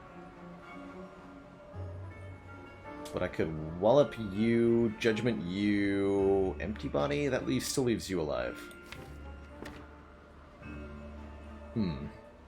Upgrade the Shivs. My god, you're right. Although that still doesn't kill. Then they're only 12 each. It still doesn't kill this dagger, right? So even with the Blessing of the Forge, I can't go Blade Dance, Shiv, Shiv, Shiv. We can do Mummy Hand stuff, or we can trust in Cut Through Fate.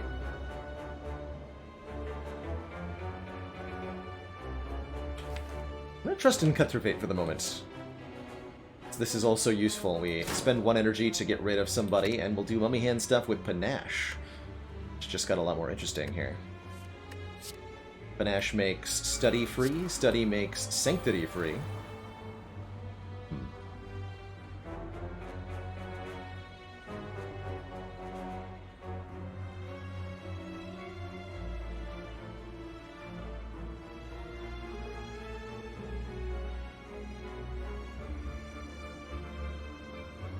So now we could go Blade Dance. That'll do, what, 14 to everybody? So I still can't kill both daggers, but we can get one of them.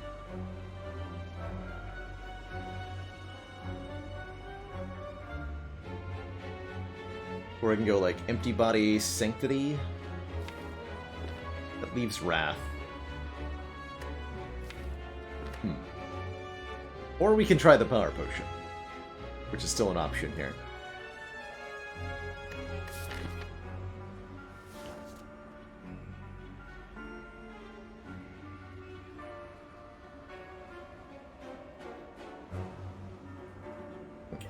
Seconds, excuse me.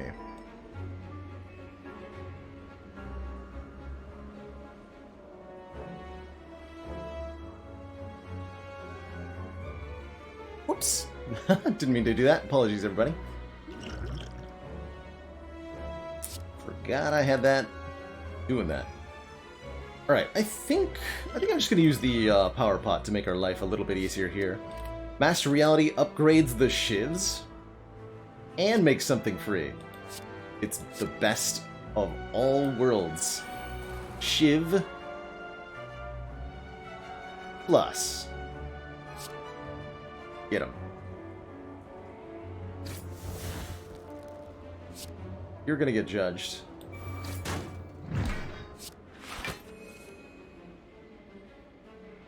Sweet. So we need to exit Wrath Stance right away. I guess that's gonna be Vigilance then. Don't need to get rid of any shivs. Doesn't matter a whole lot. Do it this way. So we still take actually like 10 damage here. But that worked out pretty well. And we have the power to heal up off the bird face turn, so I'm not going to stress too much about it either.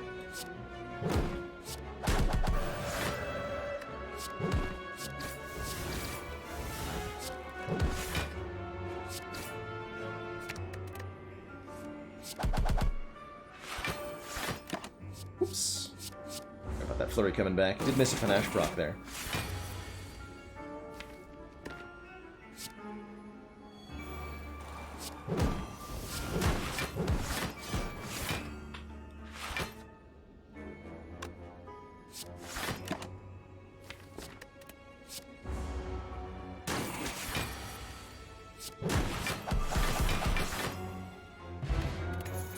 Bag of Preparation. Start of each combat, draw 2 extra cards. Very, very good.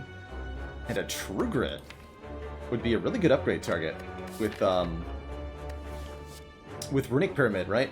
Being able to exhaust a targeted card in our hand. Although we do have to recall at the Final Fire. We could upgrade in Act 4. And I'd be really happy if that was our upgrade. Or we could upgrade it with a Blessing of the Forge, maybe? I don't know. I'm taking it. Ooh, fun choices at this shop. Before I make any such decisions, though, I am going to take my first break of the evening here, refill my legs, stretch my water, and when I return, this silly Watcher run continues. Be right back, folks.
Hey, folks, we're back. Thank you for that brief patience. So, really eyeing orange pellets here. We'll be watching. Storm, thank you so much for the 15 months. A big 1-5.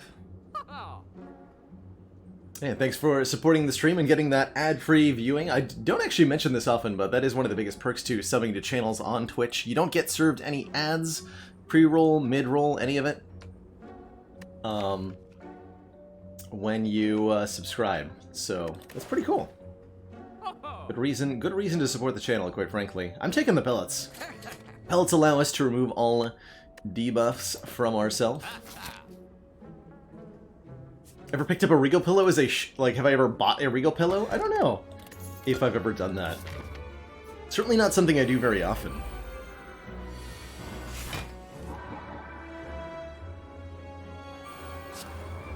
Certainly not something I do very often.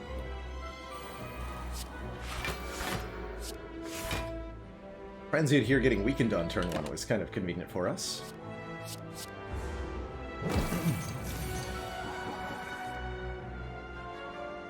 So, Sun-Dried Camel, we're guaranteeing the Buster Crown starts with a mod called Filter the Spire, which allows us to kind of pick and choose what boss relics are available as from your Niao, and it does that by kind of filtering through the Seeds of Slay the Spire. Checks if the run that you've started would get Busted Crown from Niao, and if it does not, it discards it and goes on to the next one.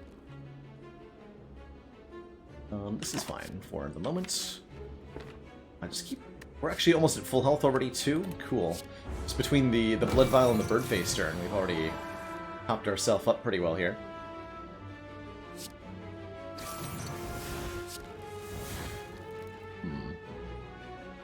How to kill a transient?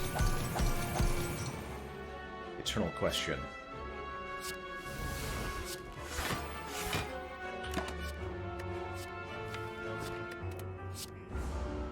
We have Omega in the draw pile. Question is, can we get to it?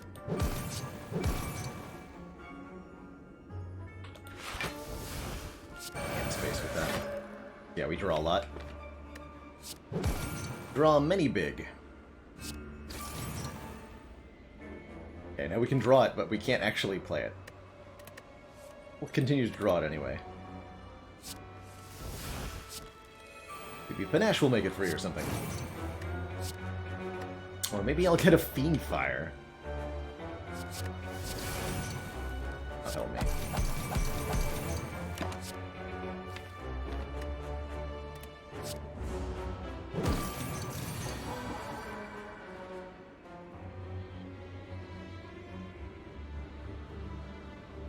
I think the idea, Defez, is that one of the benefits is that it allows viewers to use the seed that that you find, or somebody without the mod to use the seed that you found, and have the same outcome, get the same run, which hard-coded swapping out the relic wouldn't achieve.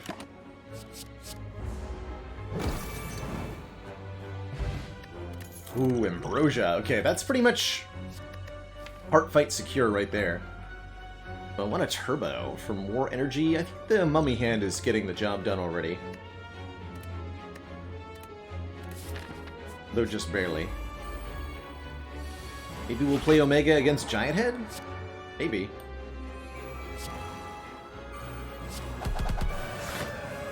Maybe that just never happens. Hard to know.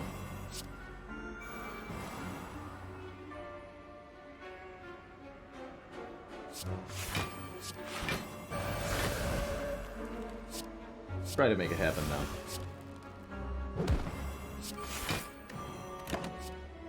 So really rushing forward in the rushing forward in the draw pile there. Just getting as much draw as I could out of, say,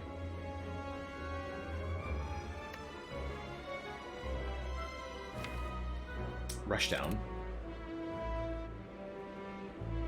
Bit of a yikes turn here. Looks like we might use our upgrade potion just to block a little bit of the damage. Yeah. Those defense upgraded to contribute the judgment.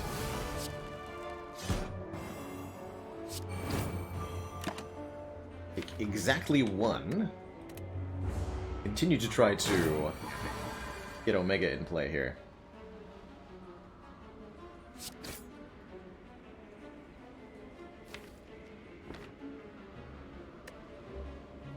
Okay, if we discard Foreign Influence and play Study, we'll have exactly 5 cards in the draw pile once the Insight gets added.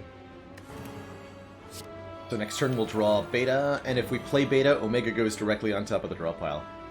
As long as we don't play... Actually, it doesn't matter what we play here. Cool. We'll leave it like that then. Skip the Indignation. Here's Beta. We don't need to actually play the Omega right away. And indeed, I'm not going to be able to, realistically.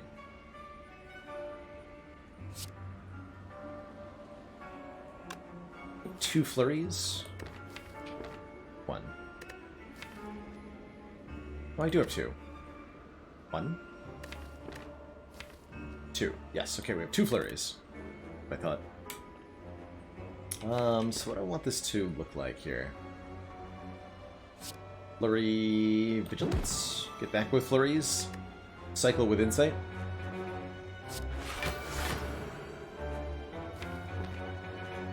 Puts Omega in hand, puts the flurries in the discard pile for me. And gets Vigilance back into my hand. Pretty okay with that.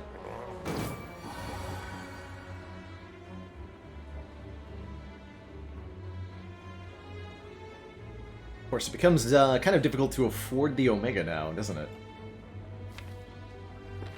Easier to just spam stance switching at this point.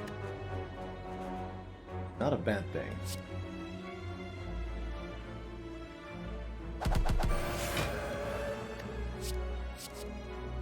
Yo, 0 cost bludgeon, I'm in. Omega Plus does more damage, yeah, 60 instead of 50. It actually looks like a really hype Crush Joints into Wallop for a ton, into Bludgeon for even more of a ton, into Blade Dance for an even more of a ton. Alright, well, Omega has tried to be relevant. Happy with a Pendant. Every 10th attack we play gets doubled in damage. But less and less certain about Omega's role in this experience. Just not quite enough energy. I really needed that turbo, as it turned out. Do we want a Cloakenagger? Not really. Witnessing why Alpha's bad is just so hard to get it to do the thing in most combats.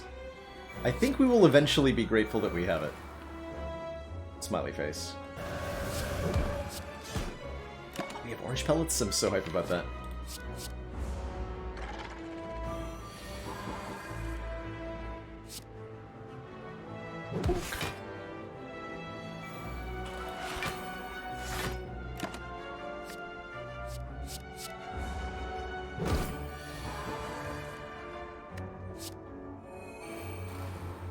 True Grit free. True Grit, what are you gonna hit? That protects? I'm okay with that. You can do that all you want.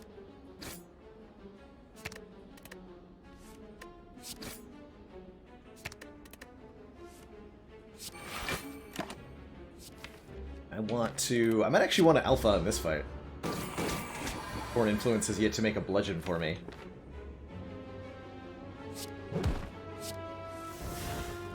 There's my bludgeon game. I need it.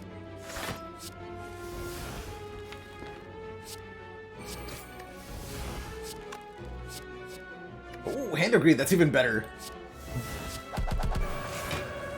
The Hand of Greed. The value. The value.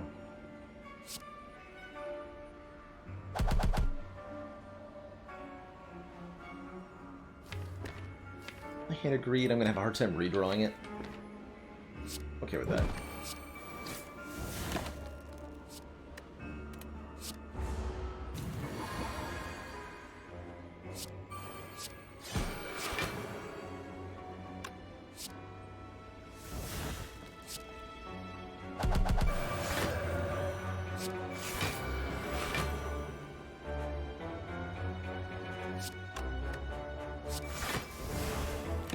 trying to get back to that Hand of Greed. We have, of course, got lethal damage in hand.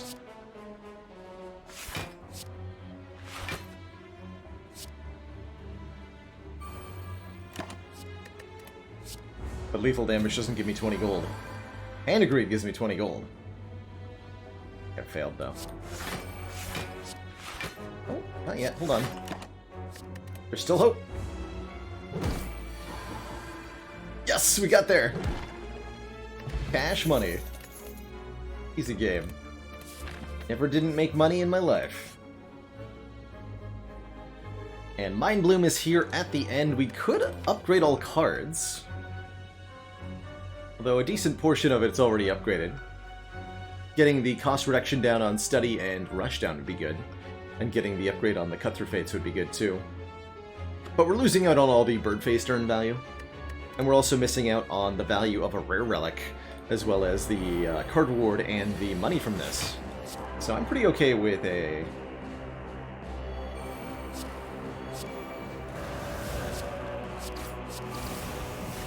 Pretty okay with a boss fight here.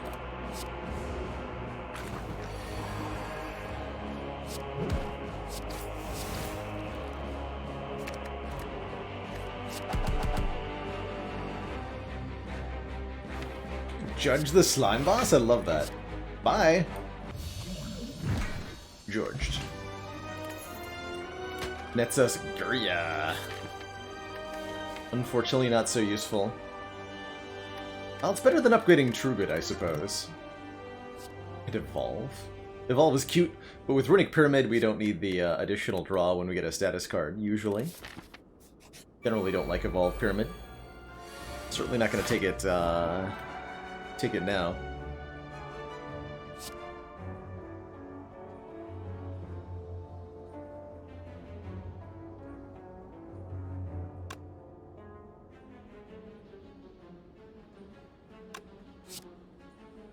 Hyper Beam? Yeah, let's do it. Let's do Pennib Wrath Stance Hyper Beam.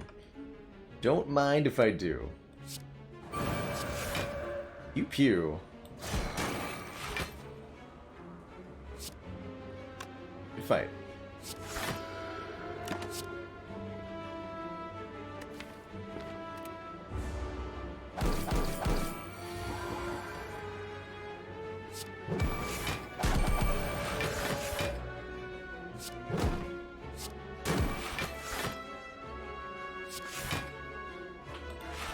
Hope you like thorns.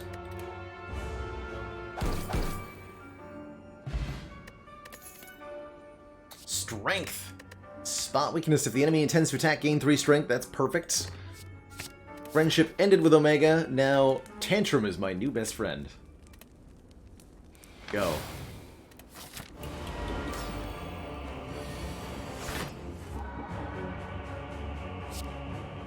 Go.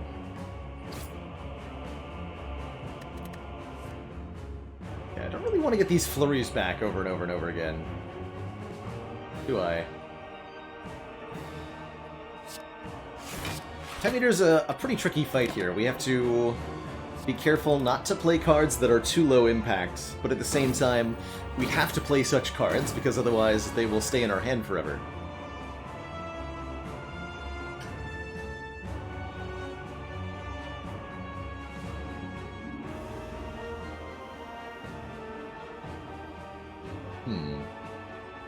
This is looking like it's going to go pretty well for us.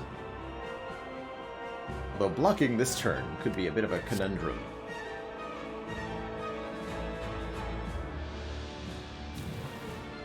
Hold on to the crush joints. We've got a really big explosive turn here. But I need to...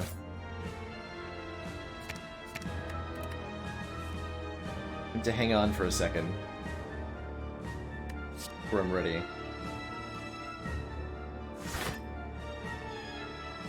Get this flurry out of my hand too. Okay, so we take a bit here. That's alright.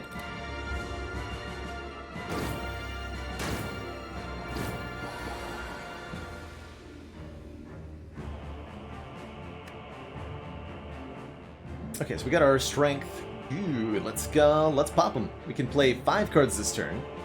One of them is going to be Tantrum. think it's going to be Foreign Influence into Swift Strike. Okay, maybe not the world's greatest turn. But at least I can pen nib the crap out of this Swift Strike. Ah, Consecrate's better. Corruption is even more damage at 72. Let's do it.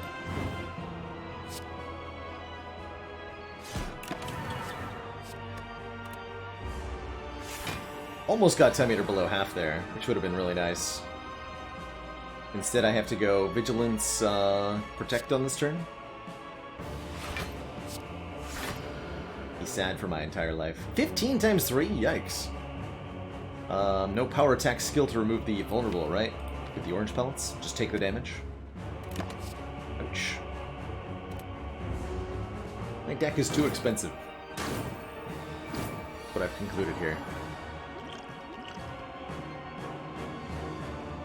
Remember, Fist of Rage, thank you so much for the 17 months and the Prime sub. Oh, Rushdown's not in play either. Interesting.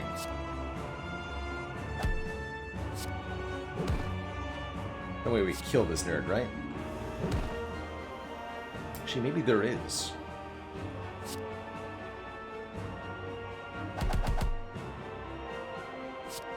Play that. Let's go Blade Dance. Shiv, Empty Body. We take another bunch of damage here.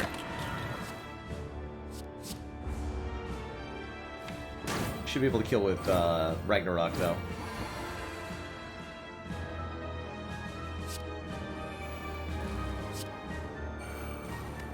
We'll do... yeah, that's enough damage.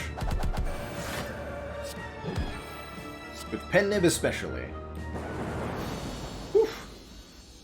It's actually a much tighter fight than I anticipated, and highlighted where our block falls short. We're going to need some potion assistance against Heart, for sure. Tooth thump. Have I been here before? Definitely looking for more ways to scale our block. A way to apply Weaken to Heart would be really, really valuable. Orange Pellets being able to remove our vulnerable debuff is going to matter quite a bit too.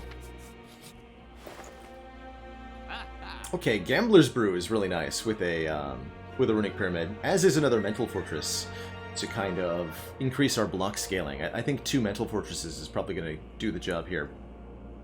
And rather than removing a card, the Gambler's Brew is so much card draw and consistency for us. Discarding and drawing up to 10 cards with the Pyramid pretty reasonably. That would leave us with not enough money to really buy much of anything beyond that. Do we regret that Prismatic Shard? No, I actually really like the spot weakness that it generated for us. Card removal here is 125 gold, so certainly not enough with these purchases. We could buy a different Bottled Miracle. It's fresher.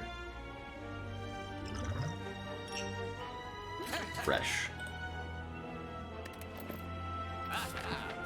Neither Artifact nor Pellets will stop Blasphemy from killing me, no. Unfortunately. Oh man, that was a scary turn until Anchor kicked in. Bag of Preparation here. Still kind of mediocre. You block for 20, take 13.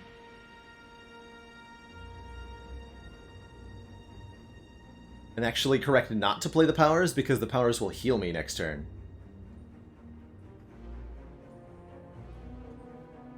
So I think I just go defend, don't play anything else, and end the turn. Feels like a weird turn. But we want to be able to get the 2 health back, and the Mummy Hand procs from the powers next turn rather than this turn. Could just ditch Judgment. Doesn't seem like I would want to do that, though. Let's just stop here. These give me none of these. This Ragnarok may be okay, but I don't like the random targeting in this fight. I'd like to be able to kill one of them quickly.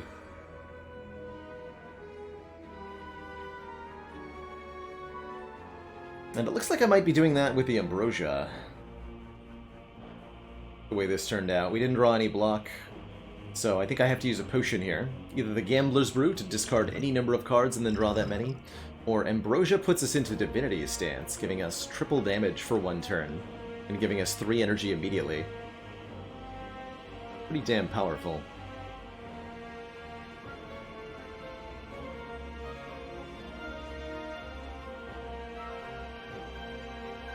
Potions that change depending on how long you hold on to them. That's kind of an interesting idea, Quietest Guy. Like a gold potion? 5 gold per floor that you've held onto it for? Or a healing potion that's health per floor you've had it? Kind of neat. Let's verify. Would I even have enough damage if I use Ambrosia here? Because there's only a few attacks in my hands. We would do +3 and then triple, so we would do 9 base flurry plus... This is then 33. So 9 plus 33, 41. Plus... this comes back at 27, which is 68. This does another 36. So 68 plus 36 is 96, 104. I'm probably off by a few numbers here. 100-ish, then this comes back again for 18. Panache goes off. Yeah, that's a kill with the Ambrosia. It's definitely enough to kill. I'll do that. I will do that.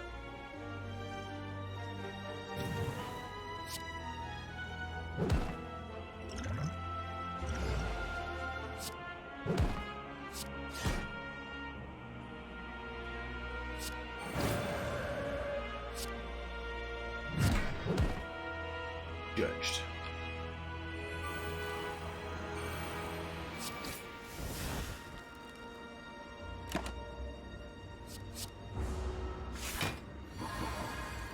Okay, we did draw that scroll. That's good. Probably also enough damage just to kill on this turn. But if I can play more copies of Powers before the fight ends, I'd like to do that.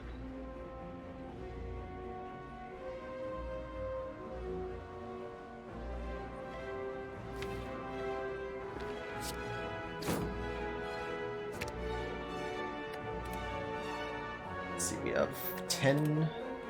This is 38 damage, so 16 plus the empty body. Want to get back up to full before the heart here. Wait. Math? 38, 35, same difference.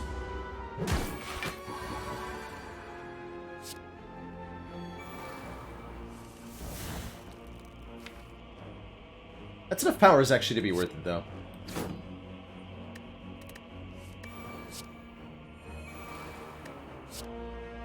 Careful with the panashing. Yes, give me those. More powers. More powers.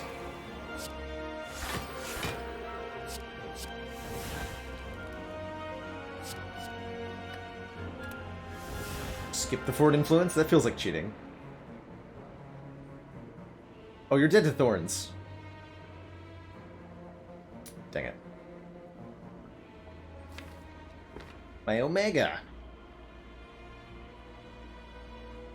Okay, well in that case, let's just keep pendant for heart.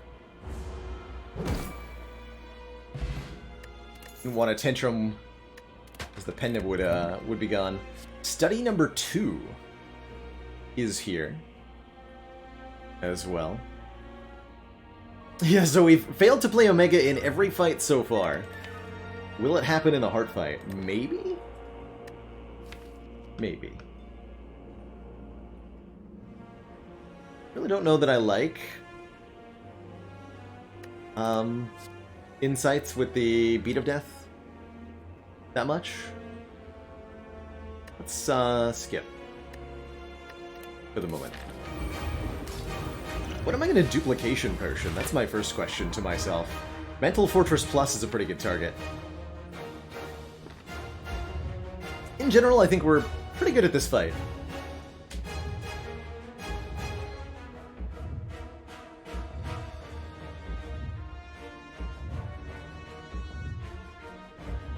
Gonna save the rushdown for next turn. Maybe save the Mental Fortress for next turn, too. To take advantage of the Mummy Hand procs that I can't benefit from this turn.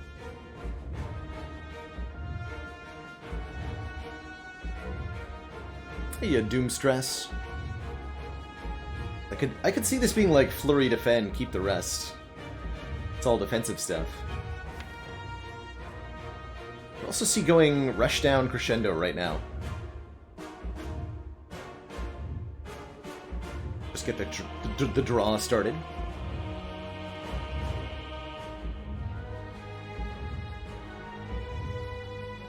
I'm just gonna go Defend Flurry. It's a shame to use the Pendant like that, though.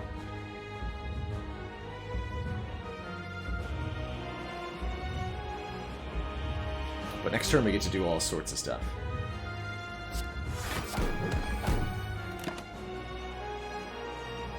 No, don't think so, and no. Right?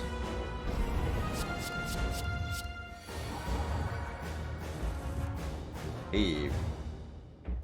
Both Mental Fortresses, but again, no exits. Unfortunately, it could be a Gambler's Brew kind of situation, though.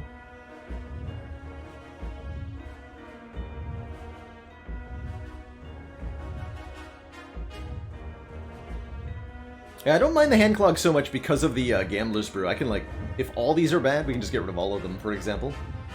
This might just be a double Mental Fortress, Consecrate, Protect, get rid of all our debuffs kind of turn, too. Ain't nothing wrong with that.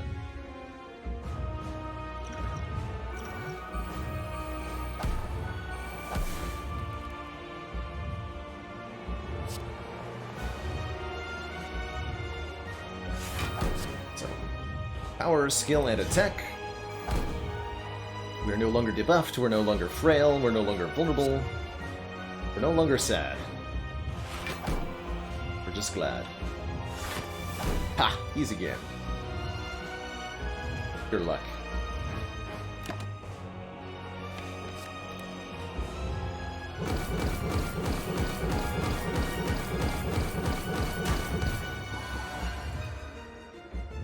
Goal 45. Wallop is here to save the day, though. I still don't have an exit. However. But hard to say no to Mental Fortress, Crescendo, Wallop. We've got both a Gambler's Brew and a Miracle thingy. Probably also want to play the Rushdown if I'm going to do that. So let's start with the powers. Okay, Cut Through Fate got made free. Perfect.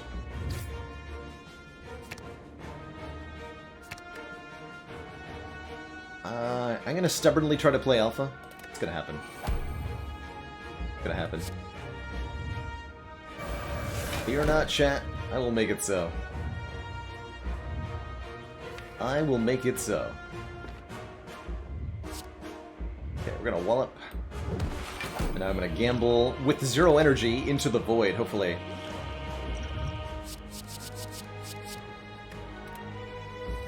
Ah! Didn't lose nothing. Easy game.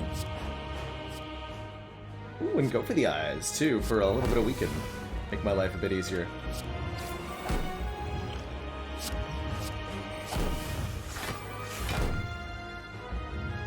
Sweet. Actually didn't need that, did I? Okay. I can't help but notice our damage is a little behind. I am going to try to play Alpha. This is now happening. Job me. Alpha Plus? Let's go. Or Omega Plus, rather. Unless I fail to draw it. Makes me sad.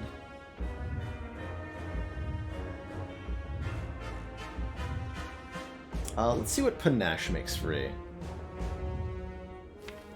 So we'll make Insight Pluses too, right? Although we did ditch our study there. Master Reality does work on Nilries. Yes, it does. Wow. Let's get the Master Reality in hand.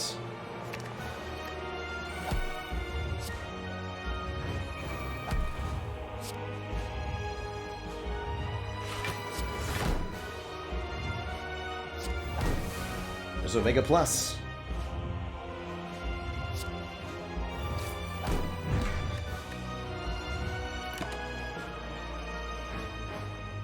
Plus, Sashwhip Plus. Now we're about to get 2 artifacts. Let's get Plus.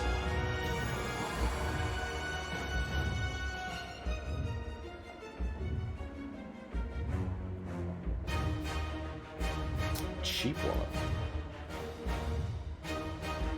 We just take the damage and hardcast the Omega here, or do we dig for answers?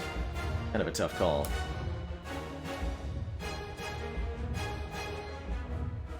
Oh, I did have 5 mantra. I should have taken that worship. I actually forgot that I had the 5 mantra from Damaru.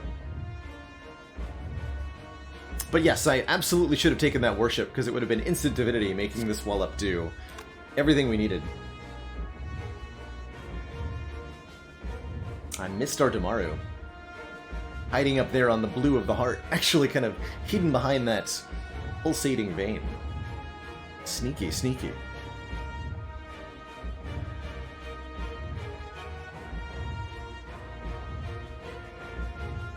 I think we look with cuts at the draw pile. Be nice to have some stance switching in my hand, but there isn't any.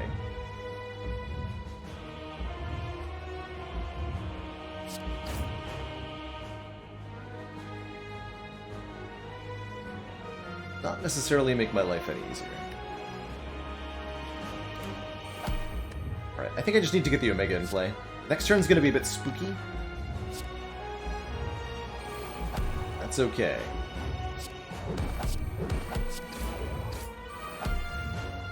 We have Pen Nib Wallop ready. Gonna be good.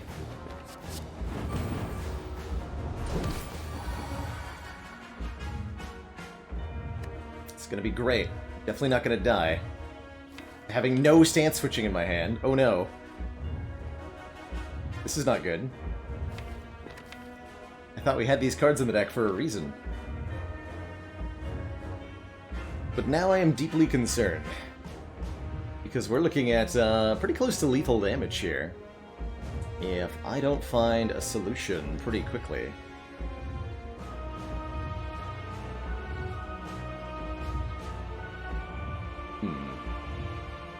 So 60 damage incoming. If I Wallop Protect, we die? If I Wallop Protect, we die.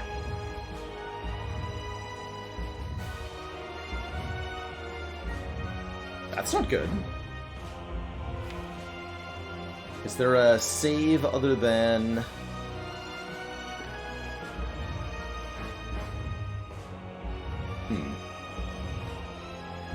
So Crush Joints is on 2 levels not going to work. 1, it'll ruin the Pen Nib, so it'll make the... Even with the vulnerable, the Wallop would do less damage. And 2, the heart still has an artifact charge, so we cannot... we cannot stop it here.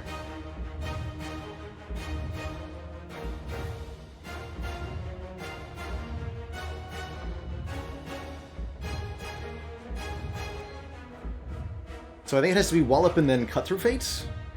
And Cut Through Fate realistically has to hit Empty Body? Or it has to hit Tantrum, and then Tantrum draws either Vigilance or Empty Body. Man, I didn't have that many stance switching cards in this deck. I knew that, too.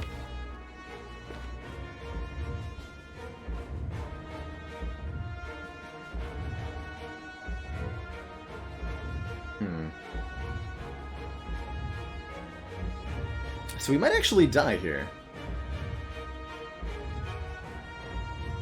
That's pretty spooky. Petrifading into Spirit Shield wouldn't be enough to keep us alive. This is only 36 block. We have 60 damage to deal with. The only thing that will save us is Empty Body, it looks like. Or if we cut first... Problem with cut first is then we're not pen nibbing the wallop, so we're getting a lot less block off wallop.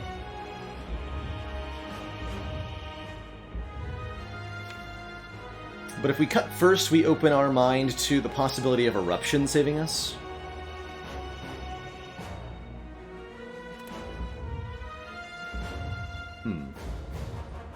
We get the same block from wallop if we're in wrap, that's true.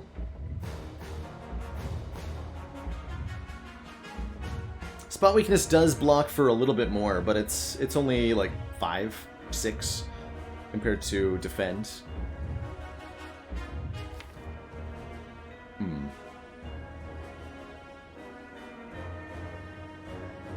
So, let's see. If we cut through Fate into Eruption... Eruption does draw 2, right? If we cut through Fate into Eruption, Eruption blocks for 16, tries to draw 2. And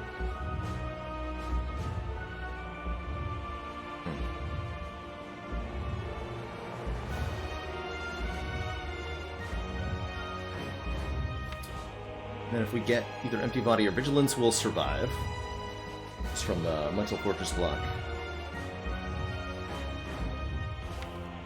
So do we cut through Fate first? Feels like we have to. Okay, let's try the cut through Fate first line. Okay, we got both Eruption and Tantrum. We don't need them both. Discard the Eruption then. We draw the Tantrum, and Tantrum has to draw an exit for us, or we will die. There's also not enough hand space, so we have to get rid of a different card here first. It's gotta be Defend. Defend and then Tantrum, and then we have 3 energy. Have to draw either Vigilance or Empty Body. Anything else will be a kill. Yes, Plasmorbs, these are Sennheisers. These are Sennheisers. Colo the True Grit. That's the brave play. It's a really brave play.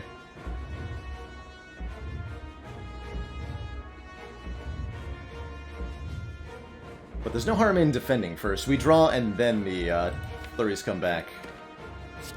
Should work. Stance exit. We're dead. Oh my god, we lost already? And that's definitely because I memed a bit. Oof. GG, wow, okay. I actually got killed trying to play the Omega. That's real. That's real.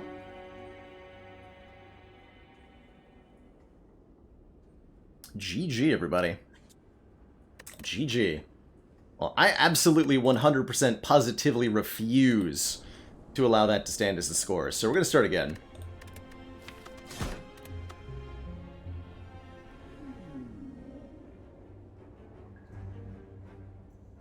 We were 100% going to try that again. Oh yeah, Targaryen!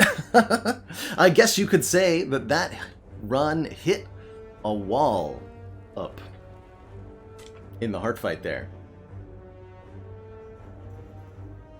But that was 100% me getting a little too complacent. Busted Crown is no joke. And neither is misusing your duplication potion. Which is certainly what we did there. Brutal. Really, really brutal. Let's do it again. Let's do it again.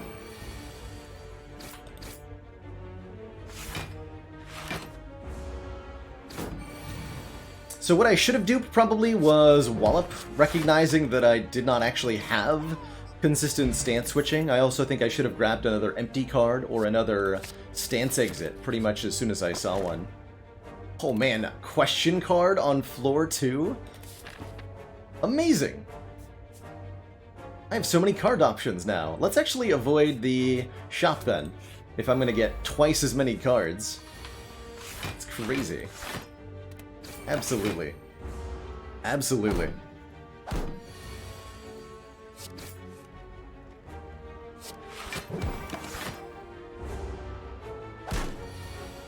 Double your cards. Yo, Battle Trance, even more card draw. Double your card draw, double your fun.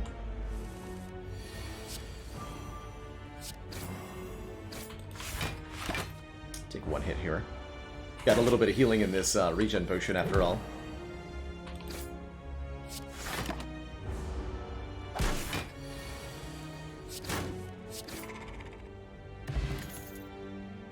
Damage! Give me damage. The title's no longer befitting the run. That's true. Oh well. Let's go, an event. I don't want to go into a hard pull fight right now. Happily take the golden idol, and you know what? Instead of taking 6 max, we'll take the 20 flat with this regen potion here. And I'm planning on going to the Burning Elite. So we're gonna do it. This fight is definitely long enough. 3 strikes guaranteed next turn, so let's do 1 strike here, so that I can play 3 and kill. I think 5 more, but... or 4 more, actually. With the first part of the Sentries fight down.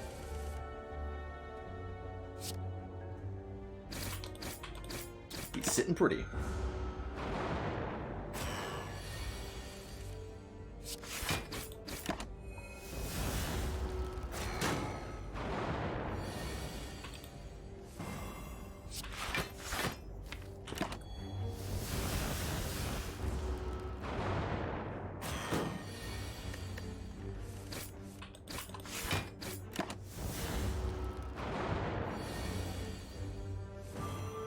Oof.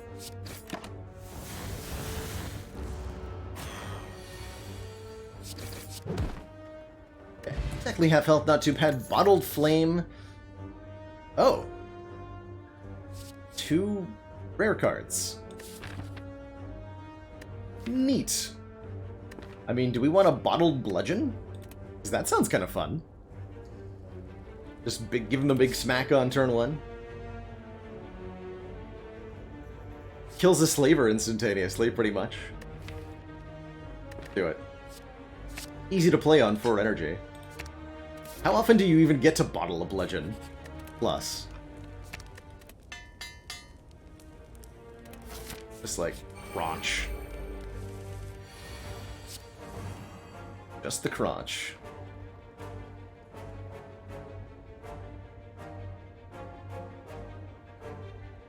Uh, 8 plus 13 is 21, so we can kill this guy. And then block once, take 5? Otherwise we're taking 6, right? There's no way to... Oh, this also works for taking 5. Blonk. It's more fun. I don't think there was a way to take 0, though.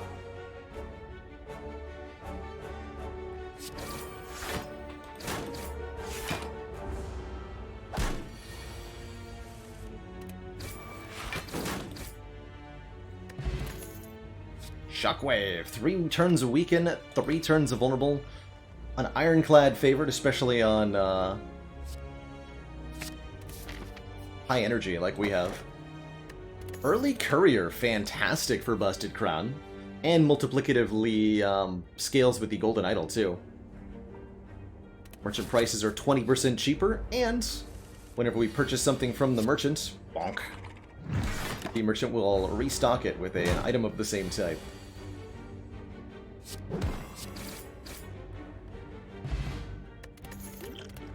Lead Potion, good. Shrug it off, good block. Not a bad Clash, actually, although with Battle Trance is pretty awkward. Clash is free to play if every card in your hand is an attack. It's a little awkward on higher Ascension, but here on low Ascension, it's good stuff. I'm taking the Shrug, though. Solid block, works well with our Stoof. Bonk. Thunderclap would pair well with Bludgeon. Mostly we need a bag of marbles, I think. Clash has trapped you so many times, it's super easy for Clash to backfire. Courier does indeed work with membership card, yeah, fictional TV. How it works is that they are multiplicative with one another. So 50% off and then 20% off becomes 60% off. You can think of it as taking 20% away from the 50% that remains. 20% of 50% is 10%. So you get a ×4 price multiplier at the end.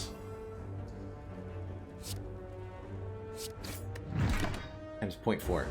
Excuse me.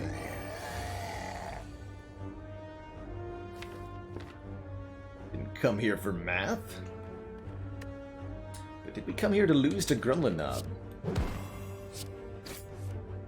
Seems like the answer may be yes. Yes-ish. Kunai, okay, okay. Second Battle Trance, less okay. I like the first one a lot more than I like the second one. But once you have two, they do start to interrupt one another. It's not too bad to have two of them, though. I don't think I want one, though. With this much money and a career, I feel like we do probably want to go to this store. Although maybe some argument for just upgrading 2 more cards. And because we have the courier and because we're on low ascension, just saving our value for later and buying a bunch of relics in the first random shop we encounter. We're definitely in a state where we can beat Guardian pretty consistently. We would upgrade Shrug It Off and Shockwave, I think. Yeah, let's do that, actually. Let's avoid the shop. Not something I would normally advocate for, but the blood potion's going to make it a fair bit safer.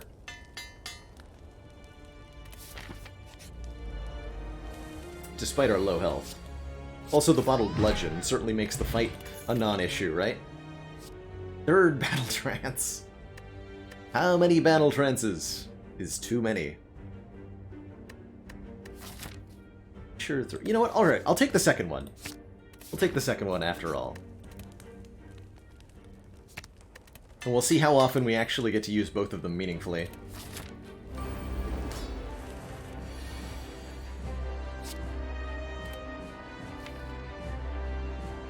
Shockwave or just straight up bludgeon? Just straight up bludgeon. Just crunch that boy.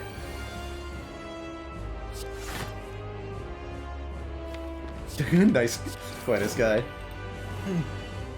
More trance than a European disco from the 90s. That's a lot of trance.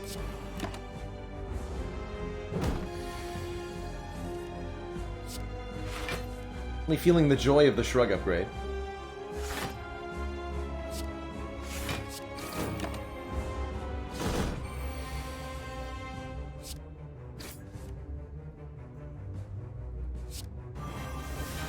Take 7.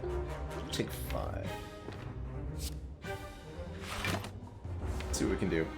It's a Kunai proc next turn.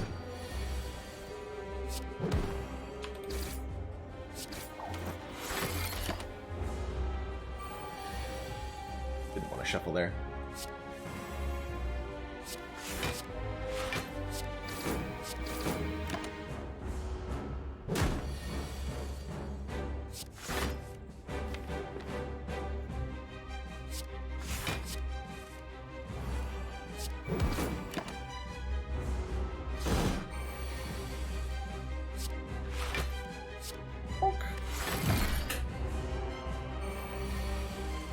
Trance is still very much around and still very much popular. Big fan of Above and Beyond's group therapy radio show every week.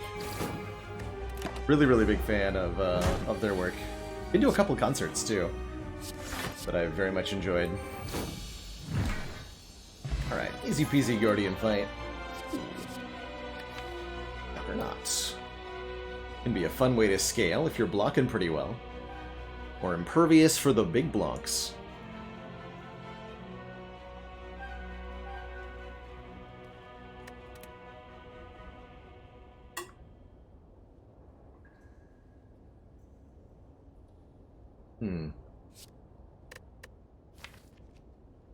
I think I want the big Blanc.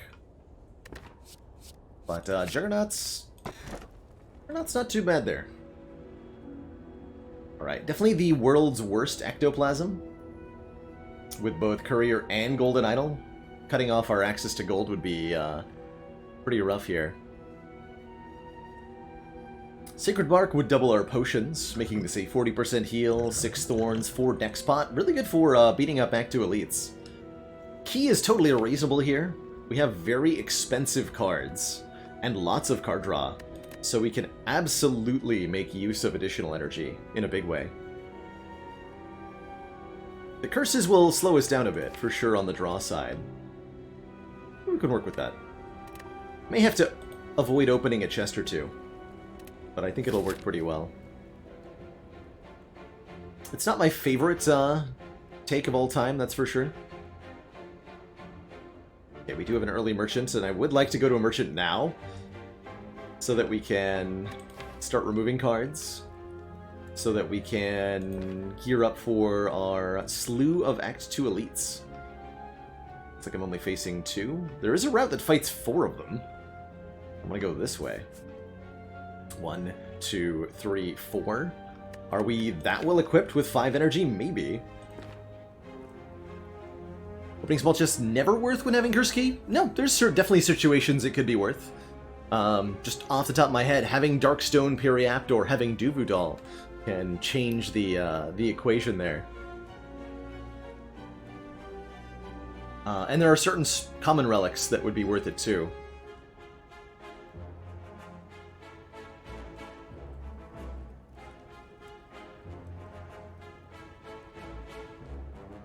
I like that for Elite Path a lot.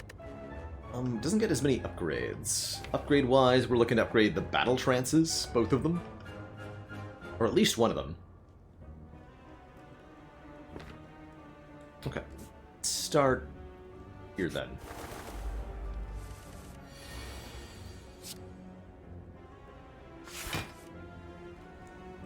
So much of everything.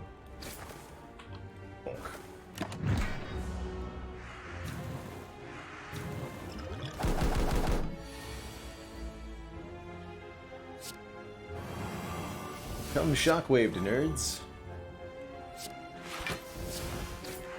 Could use the liquid bronze to make our life a bit easier, but it seems kind of unnecessary here. Can save this for a Book of Stabbing. Especially if we're planning on fighting 4 elites. Having a counter to Book of Stabbing seems prudent.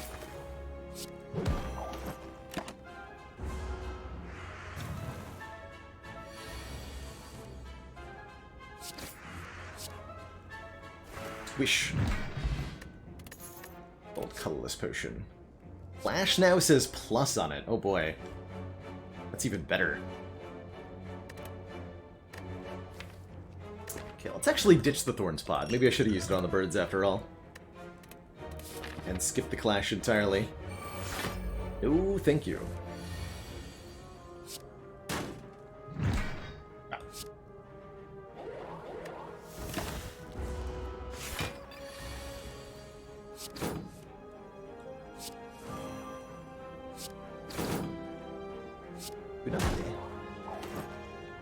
The next turn we have guaranteed lethal. Good.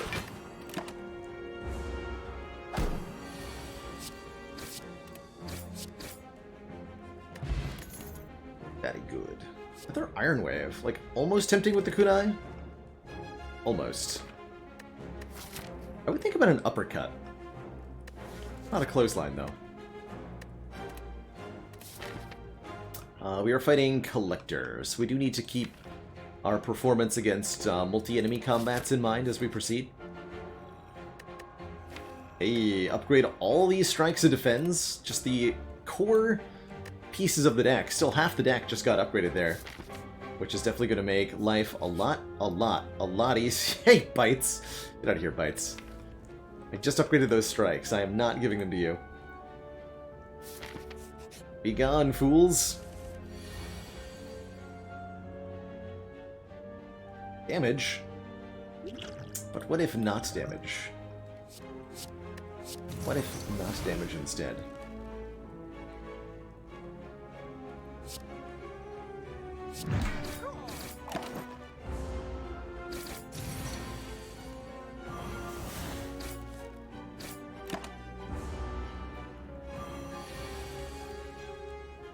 How are we so rich? We have yet to be... we have yet to venture to a store. Is how we are rich.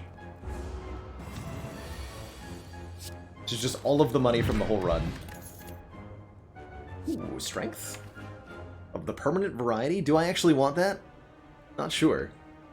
We're like bludgeon kunai scaling. I'd rather have a demon form. We have so much energy. This is so comparatively weak. But maybe beggars can't be choosers, right?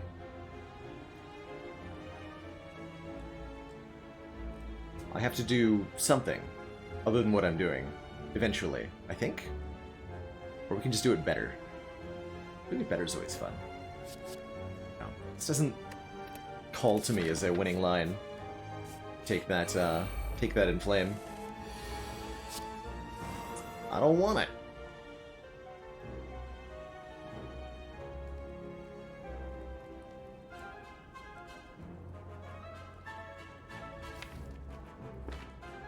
Considering letting this guy hit me so that I can bludgeon the leader.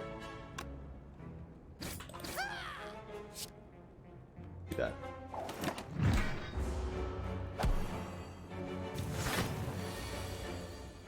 Okay. I can allow this. It's good. Is there ever a world where we kill the fat gremlin? 6 plus 6 plus 6 is not quite enough. Dang it.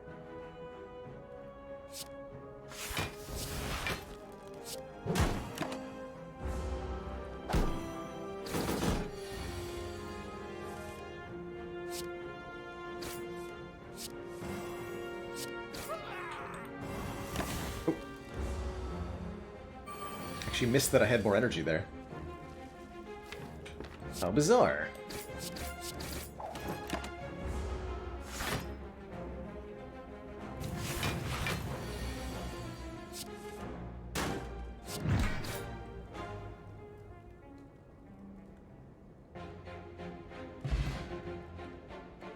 Hey, it's the Zid, right? Sorry I've gotten that wrong so many times. Best of luck on a negative result for you. What? Magic Flower Reaper? Okay, okay. Magic Flower says healing is 50% more effective during combat, which also affects our blood potion, as well as any health we might get back from Reaper. Do kind of miss that in Flame, but that's okay. With the Magic Flower, we actually almost want to consider the Reaper upgrade.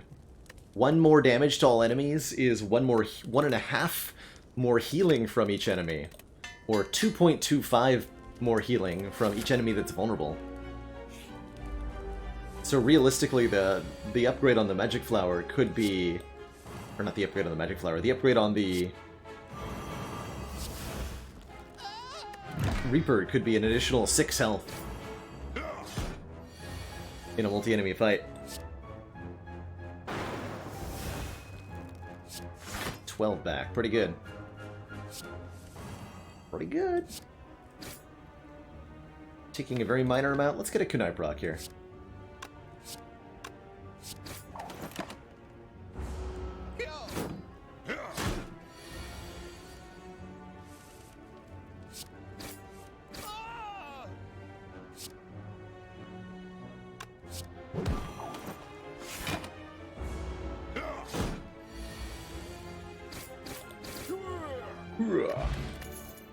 Healing!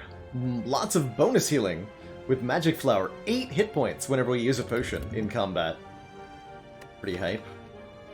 Certainly don't need an armaments with the deck this upgraded. If we had the strength, I would take the boomerang. We don't have the strength, so I won't take the boomerang. And then because we don't have the boomerang, I won't take the strength, and you know, that's kind of counterproductive, isn't it? Small chest. Contains either a common or an uncommon relic, and maybe a bit of gold. But also a curse. Let us say no to the curse for now. We'll open up the next one. Open up the next one. Don't believe that it's going to be worth it.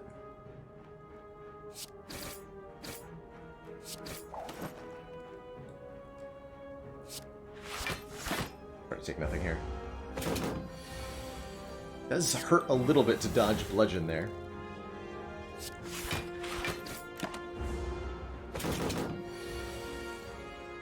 little bit.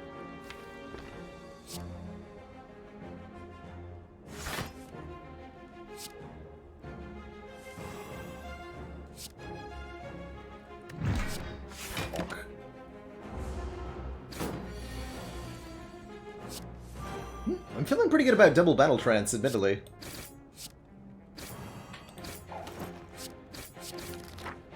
Wow, it's clean. Paper Frog. Enemies that are vulnerable take 75% more damage rather than 25% more. Or, sorry, rather than 50% more. And this clothesline says plus on it.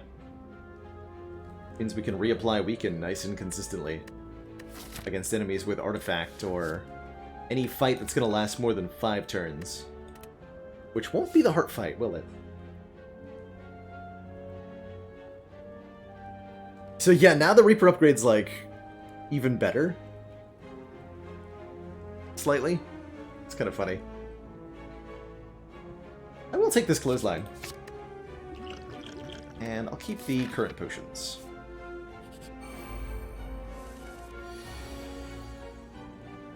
Bulk.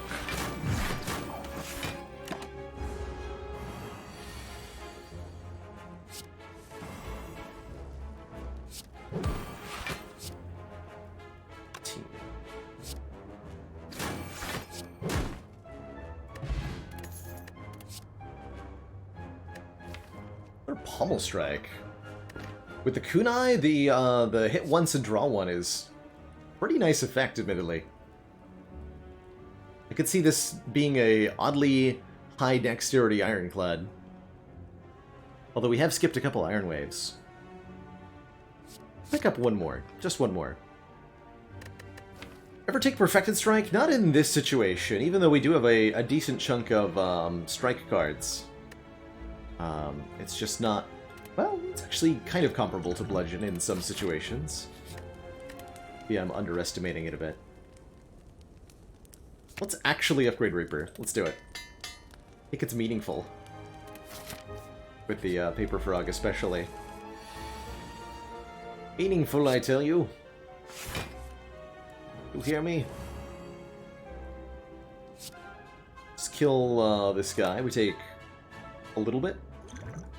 So we haven't been using potions. Let's go with one here. Intimidate looking pretty good.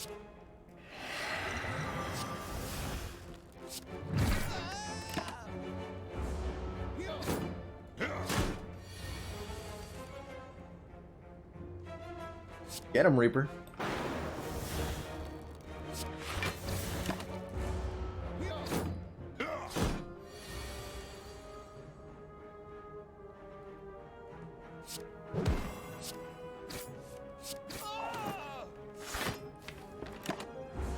Easy.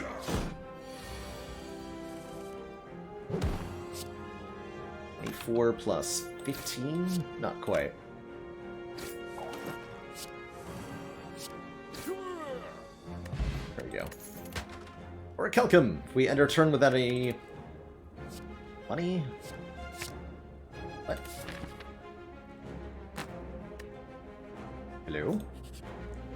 Oh, that works. We end our turn without block, gain 6.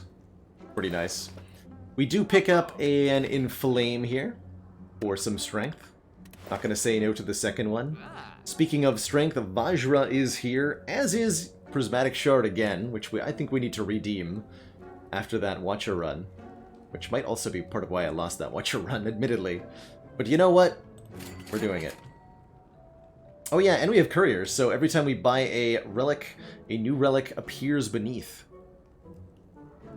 So take Pen-Nib for sure. That makes Reaper upgrade, like, actually insane now, yeah? Little too late for the Blood Vial, although it is 3 health at the start of each combat, right? I think we're down to start removing cards. Dunk a Strike. Almost want to dunk Bash, but it's pretty important with Paper Frog. Could take the Ancient E-Set. But Mayhem. Mayhem being unironically good. With the kunai? I think so, actually. It's another card draw and another card played.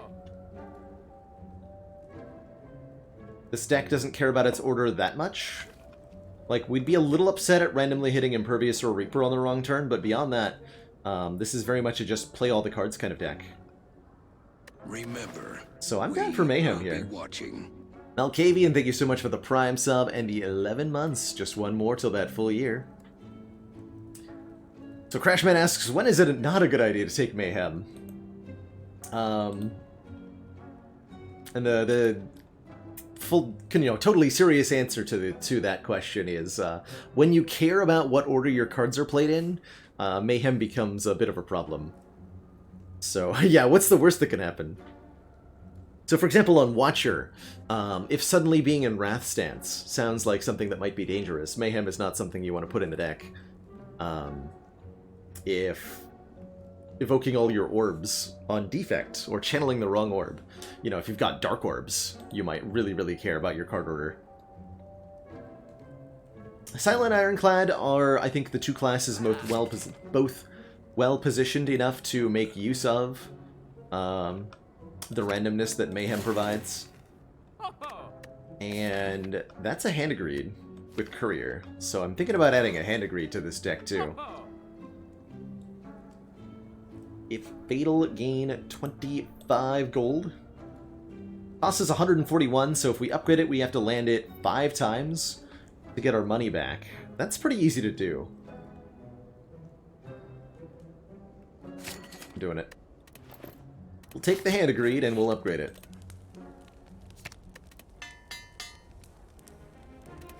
Over the Inflame. Correct choice? Maybe not. Fun choice? Absolutely. Remember, we will be watching. The Zid, thank you so much for the 6 months of that Prime sub. Stay safe.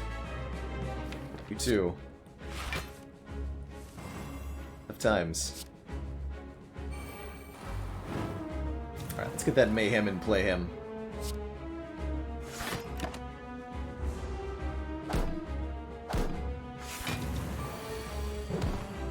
Three bash, don't mind if I do.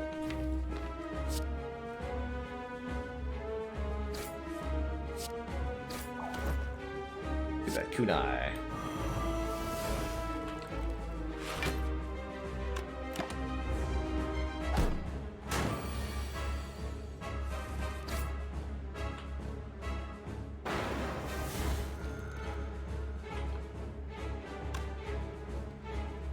So close to pen-nibbing Bludgeon here.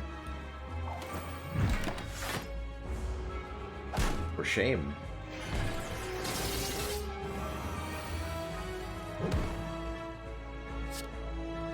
$36 plus 15 plus 15. Not a kill, unfortunately.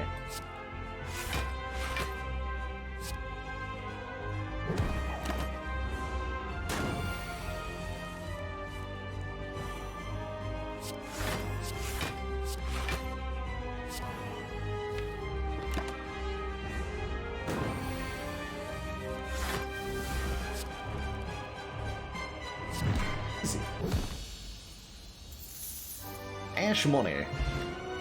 That was a really pretty effortless fight here. Pretty effortless fight there. Storm of Steel. Not even the newly buffed Storm of Steel, because we're not on the beta patch here. Just old Storm of Steel. Discard your hand, add a shiv to your hand for each card discarded. Like, oddly... Oh, wait, no. So this is a card that we don't want to add to the deck because we have Mayhem, right? If Mayhem plays Storm of Steel at the start of our turn, we're, like, super sad about life. The newly buffed Storm of Steel, well, buffed. It just costs 1 on the beta branch now, but is otherwise the same.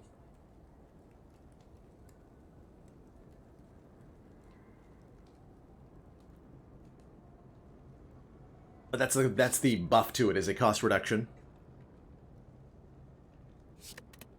Devs have said they don't currently want to work with redesigning cards because of localization reasons, which does limit a lot the ways that you can, fix a card like Storm of Steel. Okay, I don't really want 6 energy in the form of Choker, do I? Is this a 6 energy Choker deck? Actually, it might be. Well, Mayhem? Not really, no. With the Battle Trances, we'll definitely play 6 cards per turn sometimes. Didn't think the game could offer you 6 energy? It can if you trade your starter relic to Niao and you get a energy relic from it. You can go up to 6 during your run. I think I'll just take Black Star, though. Bonus relics from elites. Pretty spicy. The wounds from Mark of Pain both mess with Mayhem and slower drawdown. And the Choker's a limitation. So let's take the Black Star here. Grab the extra relics. Try to fight as many elites as possible this act. Hopefully 4 of them. Hopefully 2 of them. 2 of them. Alright, well, 2 elites is not quite what I had in mind. It's fine, I guess, right? How many events can I take? Those I want to. Okay, we'll do 2 elites and a bunch of events. Shop after the chest. Oh, and this way? Yeah. We can get rid of our curse, potentially. That ain't bad. That ain't bad.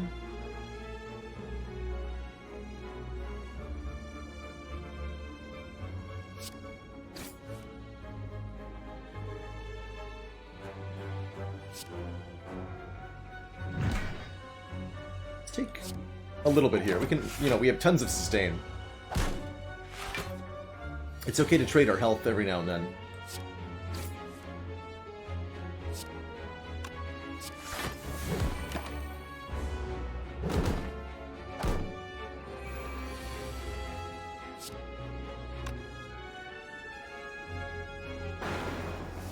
Hiccups detected. Uh-oh.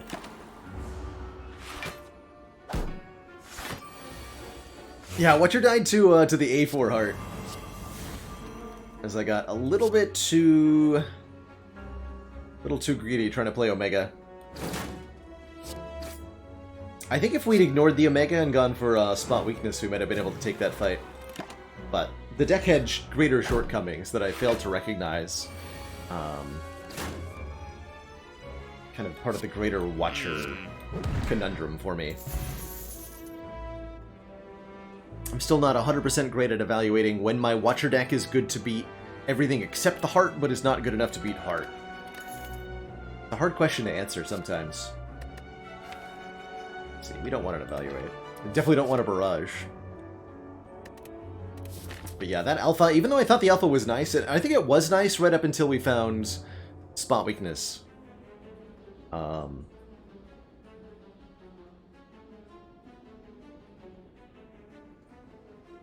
The first time you have 0 cards in your hand, like an unceasing top power, that would be kind of complicated, I think.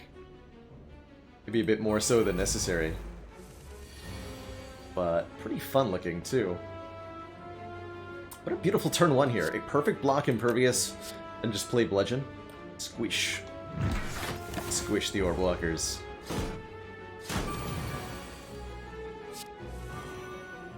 Oh, I can double Hand of Greed here. Perfect.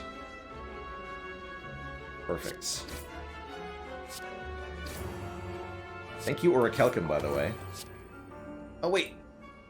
Pen-Nib. Wasted so much damage. Oh well. Oh well.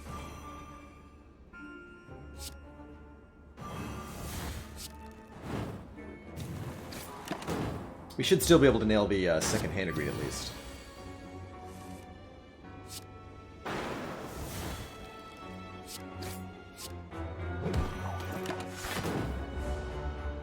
Like I said, we have crazy sustain, so it's not even a problem on a grander scale, really.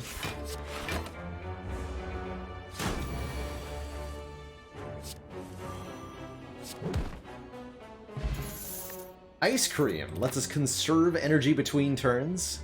Definitely happy I didn't take the Velvet Choker now. We were reasonably happy to add Pummel Strike, which is deal 9, draw 1. How about Quick Slash, deal 12, draw 1? Sure, right? I'll take it. I'll take it.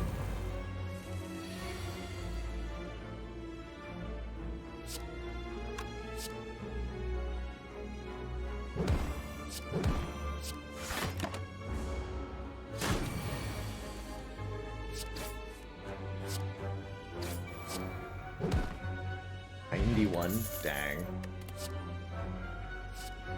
Bit more vuln? We don't need more vuln. Nice for kunai procking, though.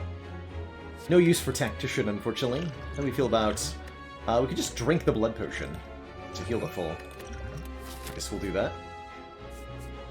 These are pretty good potions. And we still want to find Mind Blooms, so let's take a look here. Navigating through the Beyond, you discover a glowing Tesseract. Offers to show us colorless cards. We'll get 2 colorless cards per choice, thanks to question card. And colorless cards tend to be great. They can be card draw, like Deep Breath or Master Strategy. Finesse is actually kind of insane with kunai here. Secret Technique can help smooth out the battle trances. Although all this one draw one stuff kind of interferes with the battle trance, right? Yes, I'm Rando. The blood potion does heal more in combat, thanks to the flower. That's right. There's a full heal there either way, but there is a difference there to make.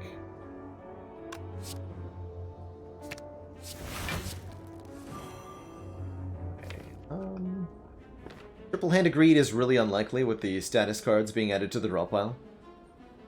I'm going to go ahead and forbid this from happening.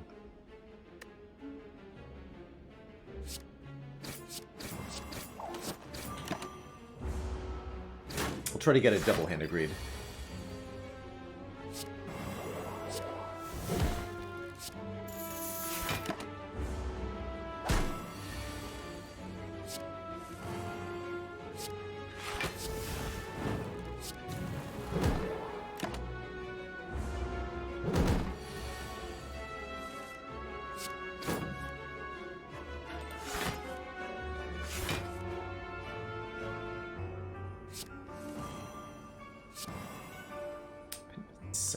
Okay.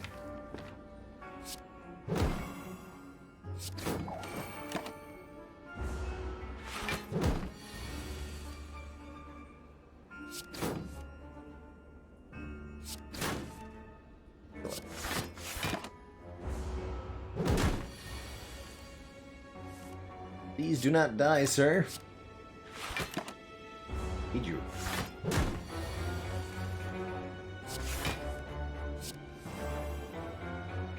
Excellent.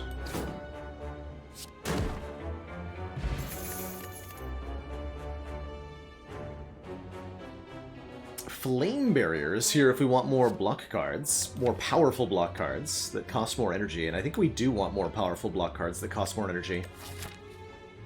Help round out our defenses against Heart. Flame barrier also can do a lot of damage back to Hearts, which I think is pretty good here. Might as well just do the fire before the elite, right? Although I think I am recalling here.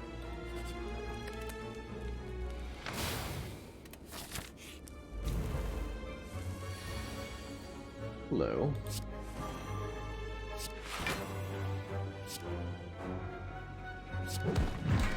A million damage.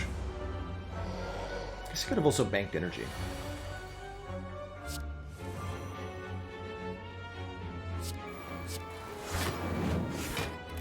The full block and the Mayhem play.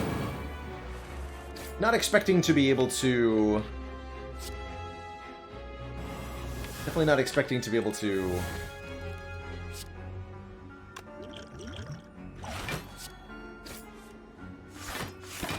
Hand of Greed in this fight. Because Nemesis is a big meanie.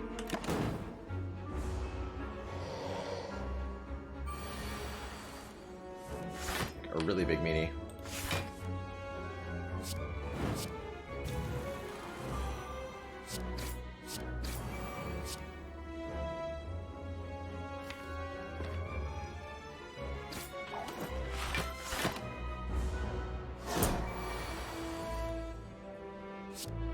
Perfect.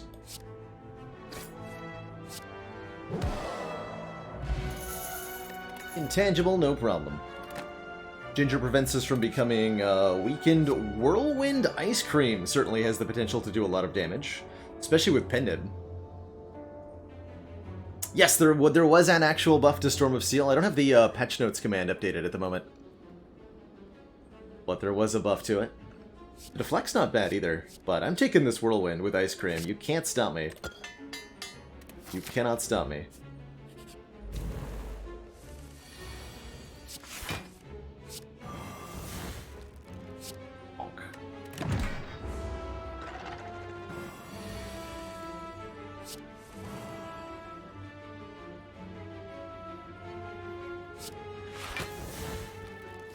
Proc.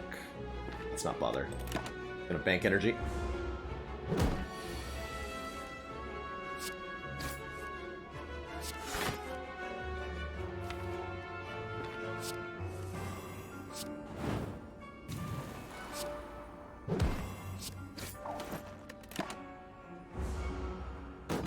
Mayhem Whirlwinds functions like Havoc Whirlwind. Yes, yes. The full gloriousness of that is a real thing.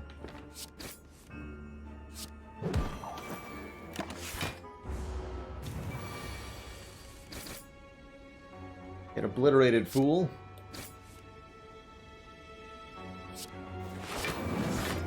Okay, we'll probably lose the Hand of Greed here. I'm okay with that. Oh, we don't! Easy game. Hologram.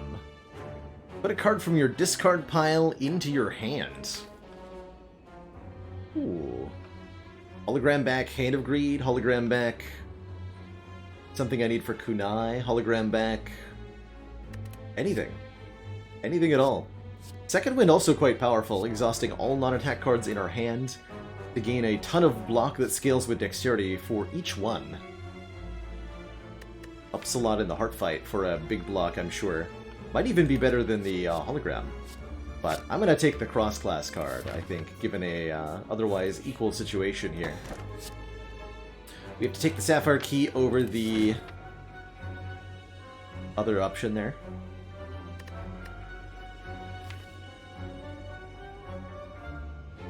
And Doubt. We're immune to the Weaken, so this is just an injury, basically. Don't need to worry about it too much. We could go to the shop, and maybe should. Or we can get one more upgrade in. On Flame Barrier or something? Nah. The shop says.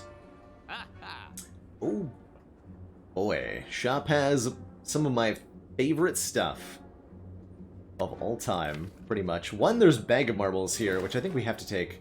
Because Bag of Marbles, Paper Frog, Bottled Bludgeon is a thing. That's pretty spicy.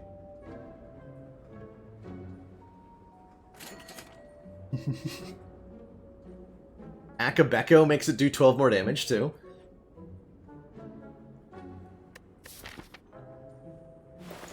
Doing it. Oh, and a second chance at life with Lizard Tail, which would be a lot of healing, thanks to Magic Flower. Lizard Tail would be a 60 health heal.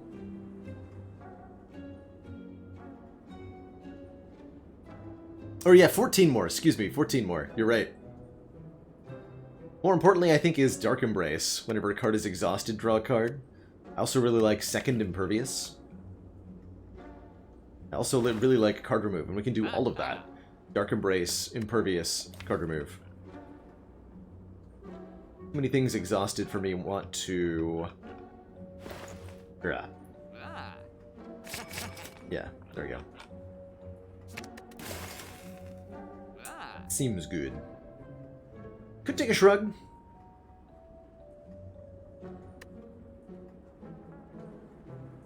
But I won't.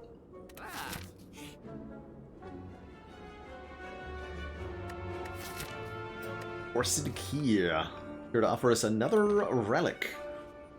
In exchange for a curse. Might be money in here too. Realistically, we would have enough cash to remove this, whatever it is, at the final shop, but might cost us something like a potion in exchange. Could be something like Normality. We have no way to exhaust other cards. We'll Say no thanks. 89 damage. Dang. That is a lot of damage.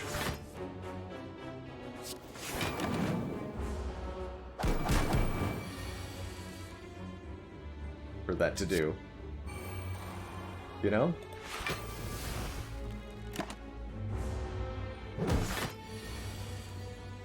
Every time Writhing Mass takes attack damage, they change their intent.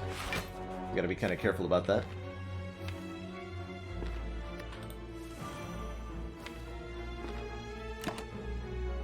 Not striking them when we're not ready for the consequences.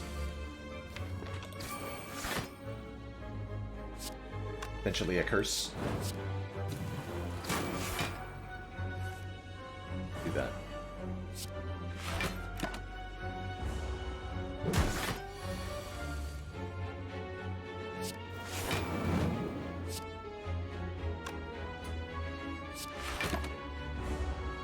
Wait, we're also getting more money from Hand of Greed. I did kind of forget about. This is... let's use the Stecca Oil, actually. Probably gonna get another potion. I don't really want that potion in the long term, I don't think. Compared to the power and the gamblers, anyway.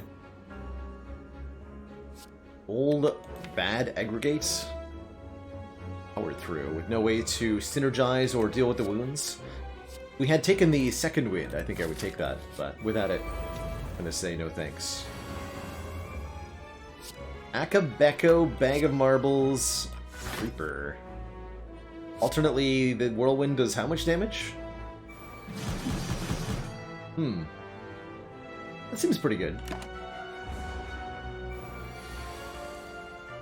Seems really good.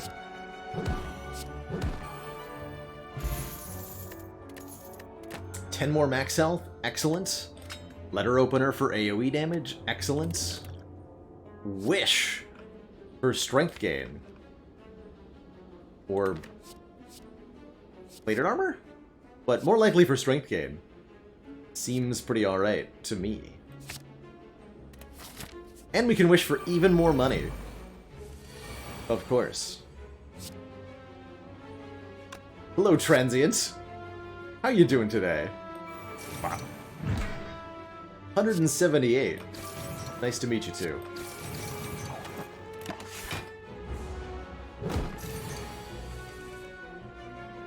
Transient's a cool dude.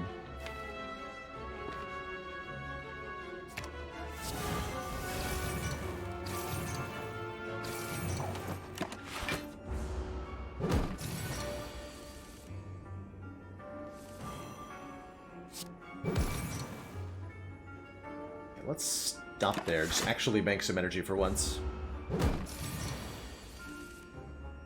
That way I can play, Wish. Maybe.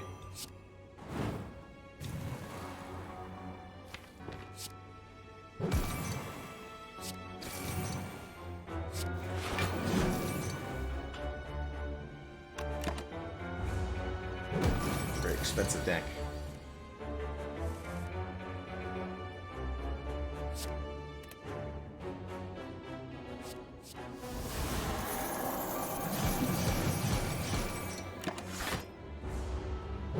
Again. Hologram number 2.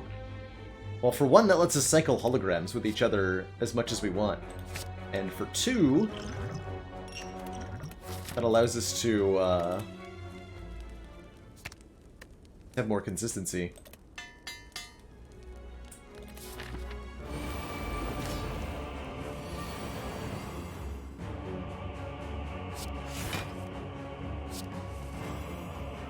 Okay, no Hand of Greed here. I do kind of want to use the Hand of Greed on these minions. So I'm thinking about bludgeoning the leader here.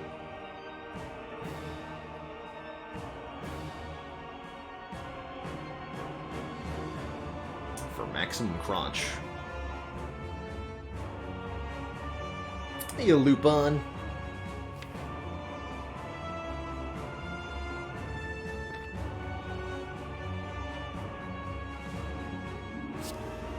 quick strike. The quick slash does 73. What? Ridiculous. Destroyed on, sir.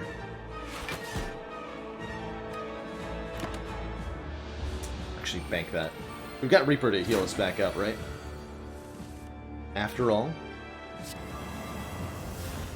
And these birds are gonna make me rich! Commander, we just received the support of another council member. J-Guy, thank you so much for gifting 2, not 1, but 2 subs to the community. Welcome on in, folks, to the council. Something, something, emotes, and community. Why, that's crazy.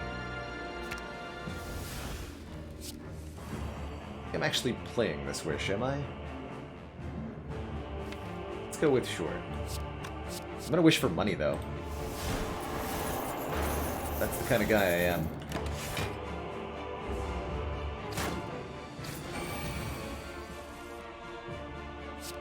A money-wishing kind of guy. Alright. Side quest complete. We have successfully made 80 gold this fight so far. A little bit silly, but I like it.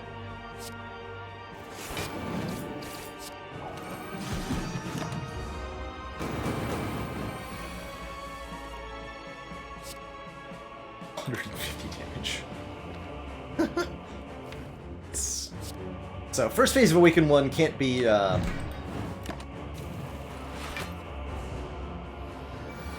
hand greeted. But the second phase sure can be. So we'll make another 25 gold here, for a total of $105 dues off of this combat.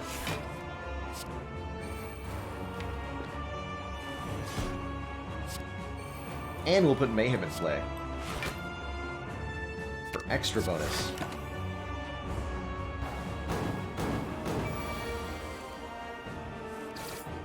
Remember, Awaken 1 gains strength per power you play, but that stops being true in Phase 2, once you've killed them the first time.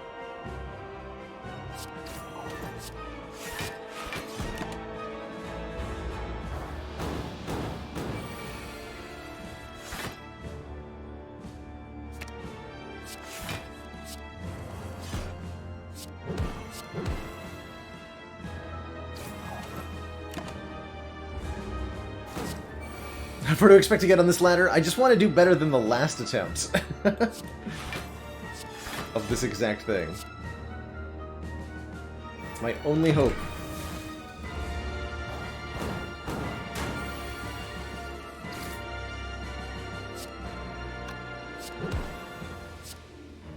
$49, $21, not enough damage. Madness. Last attempt died on Ascension 4. Tragically and cruelly. 49, which all means all I need is letter opener to make the difference. GG. Alright, we got 100 gold in that fight. To thump, a deep pulsing dread can be felt throughout the room. Is this the heart of the Spire, the source of all this cash? Have I been here before? A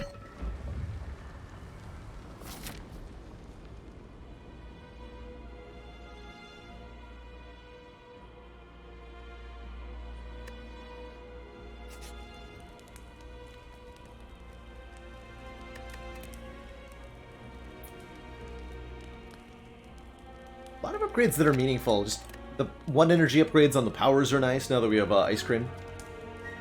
Or we could upgrade Inflame for 1 more point of strength. I think I'm going to upgrade the Dark Embrace, make that cheaper.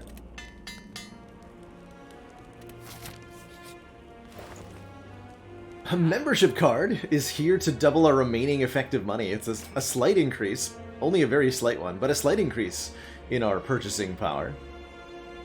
Sweet. This Iron Wave costs 9 gold. If we had Ceramic Fish, it would be exactly free.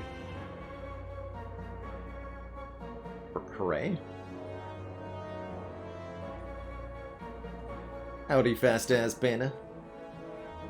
As far as relics, the best one here I think is the Self-Forming Clay. Whenever we take damage, we gain 3 block next turn. Given the Beat of Death of the Heart. This is huge. Also really like the Ancient Potion over, I think, the Swift Potion to block vulnerable against Heart. Saves us quite a bit of life. How do we feel about second copy of Dark Embrace? It's okay. If we were going to bottle a power, it would probably be our existing Dark Embrace, or maybe Mayhem if we're feeling brave.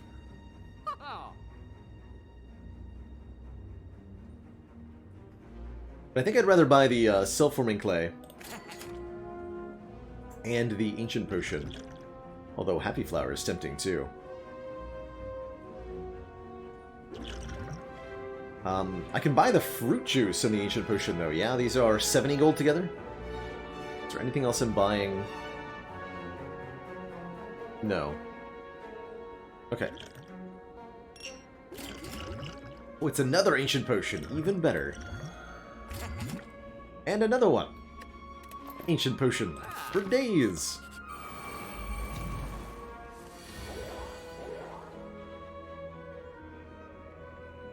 Didn't set up Pen Nib for this fight?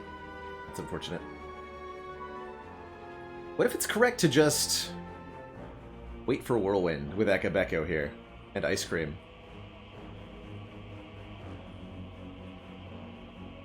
It almost sounds correct in a weird sort of way. Get our focus taken, thanks.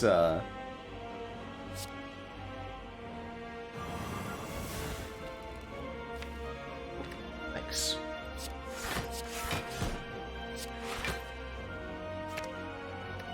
We're not even going to play Mayhem. I'm just going to bank energy until we draw Whirlwind.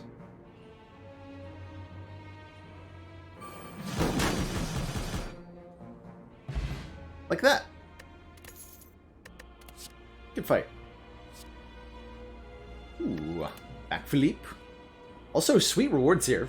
Smooth Stone for more dexterity and Bronze Scales for Thorn's damage to Heart.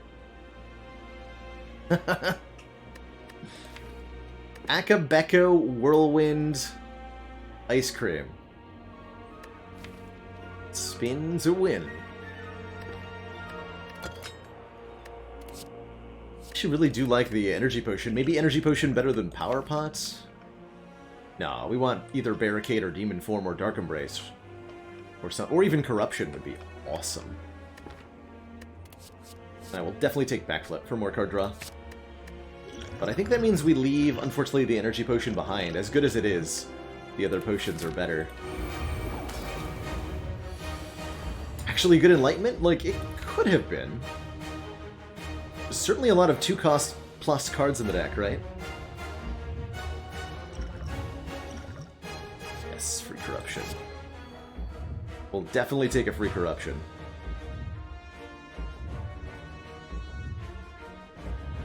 Corruption makes all our skills cost 0, but whenever we play one, exhaust it.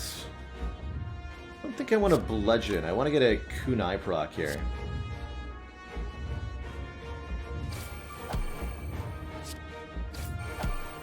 Oh, I do want a Shockwave, though. We'll play Corruption to make that free.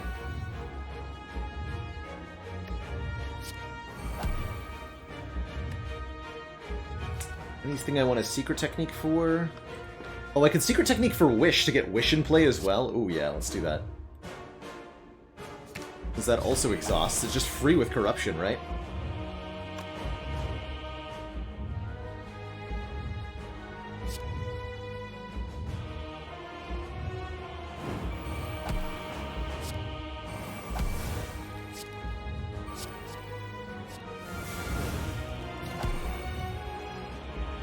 I know we're missing 8 health, which is what Ancient Potion will give you back. So I want the Kunai proc.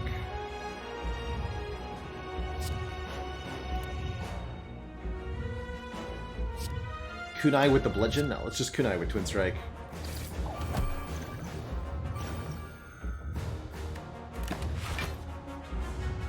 And now we benefit from the Self-Forming Clay. That's why we didn't block the Didn't block the vulnerable there. No need to block anymore, so we won't play the blood cards. As they'll remove our, no, they'll remove themselves. Only got so many of them. Just continue to score kunai procs. Forget about our own pen nib. Feel sad about that. Oops. So many relics to keep track of, though. Can you really blame me? No. No, you can't. D2, huh? Alright. Good.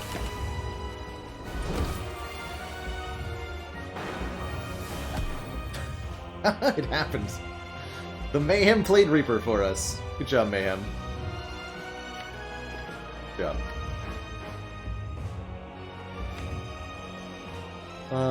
If I could hologram any one thing, it would probably be Whirlwind here. Hit real hard. Yeah. Show that her who the boss is.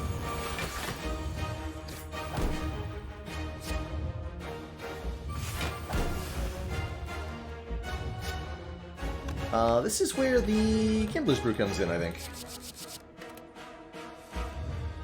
What we really wanted was Dark Embrace to draw all the cards. Forever.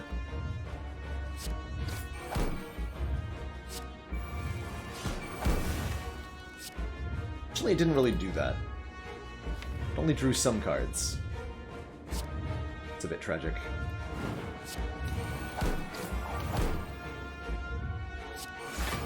Bank the energy.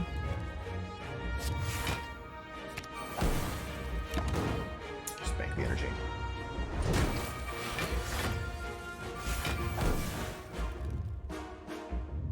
Oh-ho.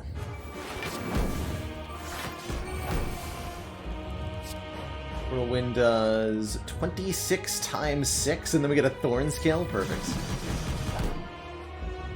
GG, nerd. GG.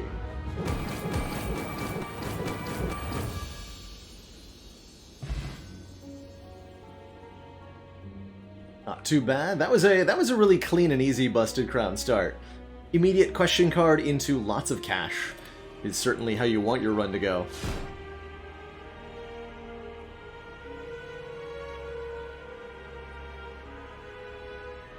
Oh yeah, that is an out-of-date command there, thank you. Huge Zergling.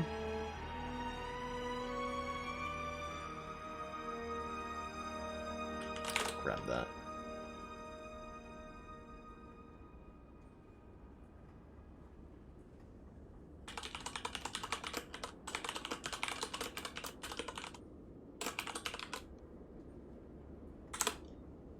Bits. GG, everybody. GG. Has it been done? Spire sleep. So shall I? Not yet, I shan't. We gotta redeem the silent. We gotta redeem the Busted Crown. Here on Ascension 2.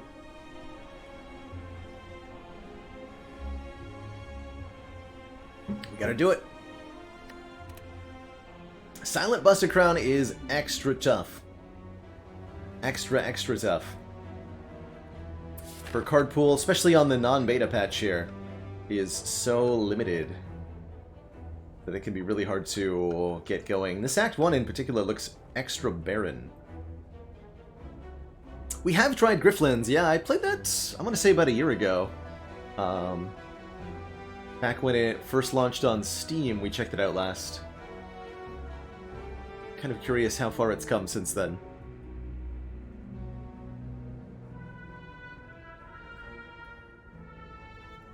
So normally on Ascension 2, I'd be kind of excited for 4 combats into a Fire into a Burning Elite. I don't know that we're allowed to do that here.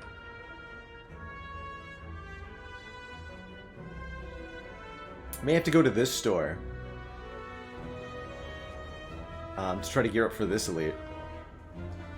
Or we can even bank like this way. I think we have to start 2 combats and a question mark, and then probably go to the shop.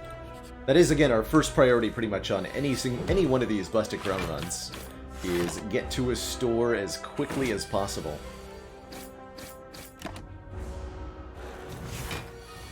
Because otherwise we really can't find anything to work with, usually.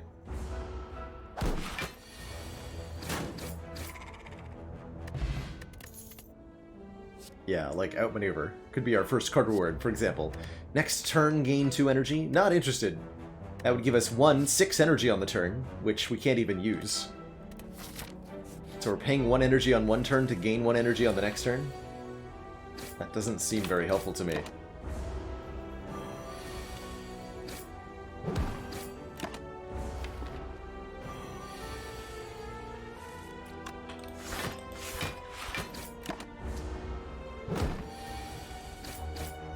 Okay, nice and easy fights with the 4 energy, though.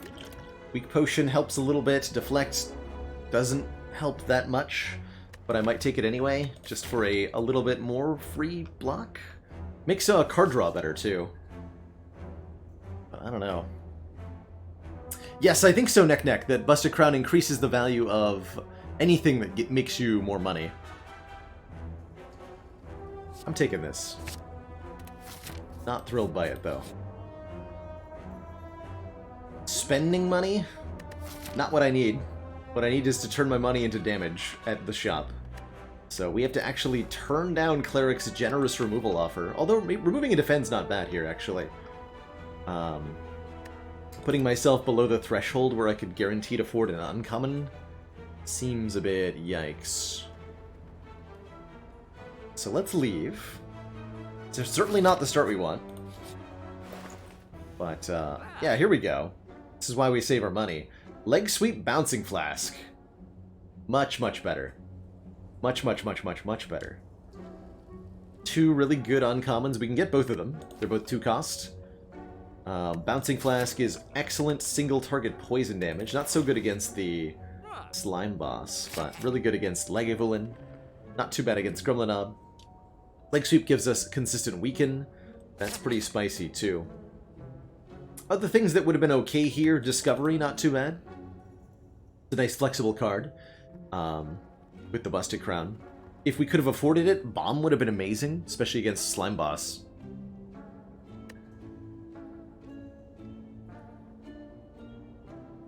Paper Crane's pretty good, too. Oh, hey!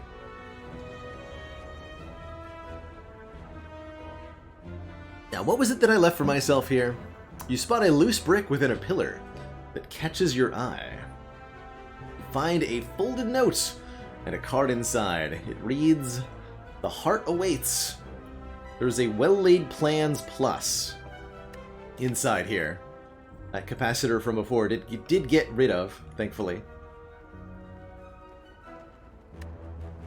It's a pretty useful card. On silent. Got an upgrade on it. I was hoping to get this on a different character, though. Quite frankly. I might leave this here. Otherwise, I'd swap it out for maybe our, like, Neutralize. But I think I'm just gonna leave it here. I wanted this on Watcher or on, like, Ironclad or something. For a fun run. We're pretty well equipped with what we have here.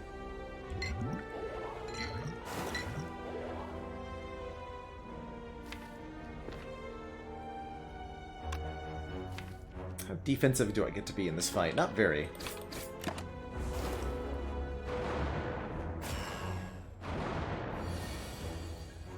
I think we have to do maximum damage output at most opportunities. Or, yeah, worth it. Make sure we do all the damage at all times. Probably spread... Yeah, it's not affecting the number of strikes to kill, right? So make sure we remove that artifact, too. But as you can see, this is not a fight we are good at the moment. Oh, not too bad.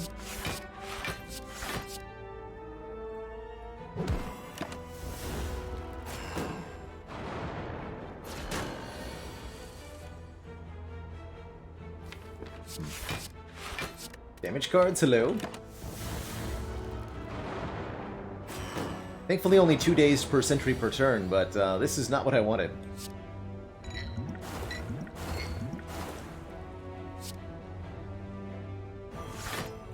Hell?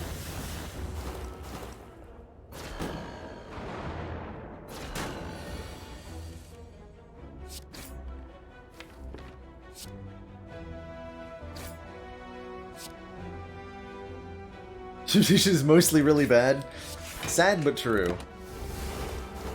If only it did what I needed it to do a little bit more consistently. No, it is mostly a painful card.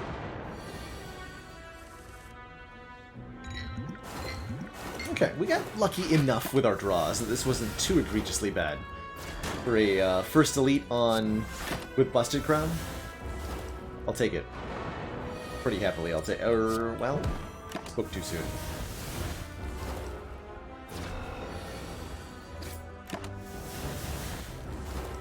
Half our health-ish. And we get Tingsha. Whenever we discard a card during our turn, deal 3 damage to a random enemy.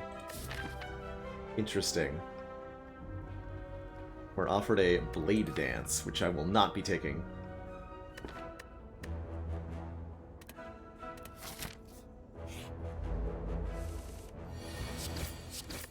Happy to get this Bouncing Flask upgraded.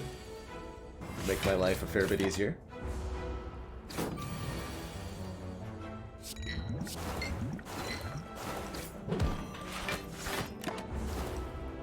I do at least have a couple good potions. Oh, 3 good potions. And a Bane. Deals 7 damage. If the enemy has poison, deals 7 damage again. We desperately need more damage. So I'm going to take that Bane. Combos with our Bouncing Flask. It'll be good with an upgrade on it. The Bane upgrade is +3, which is +6 additional damage if the enemy is poisoned. But we'll upgrade the Bouncing Flask first. I don't generally take Blade Dance, no. I don't think too highly of it in the early game. Bottled Bouncing Flask. That's an interesting idea. Bottled Bouncing Flask would mean Bane always does double damage. I think the blue key would serve us pretty well in the later game, but I like this. I like that. Guaranteeing that Bane connects is pretty important to me. Ding! Gotta keep our eye out for discard stuff, too.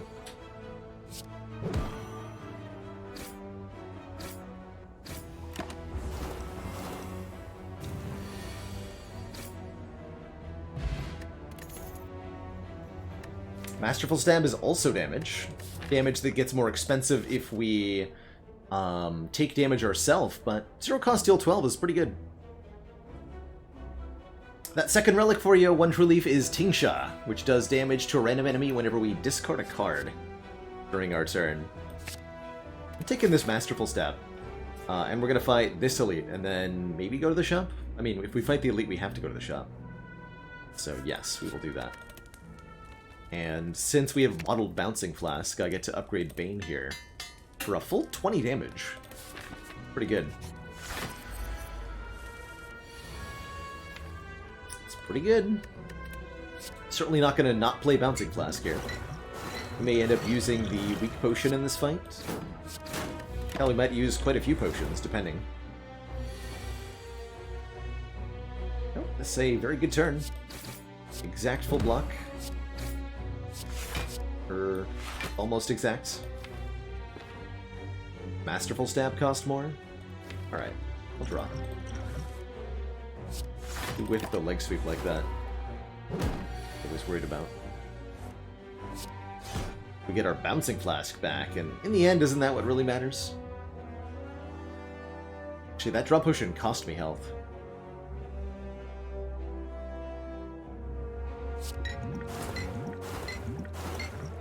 Yeah, that Swift Potion use cost me health.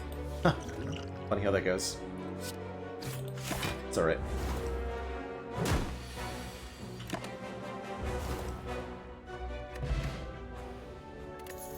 Really happy to have Mercury Hourglass ticking away for 3 damage to all enemies every turn. And an escape plan ain't terrible.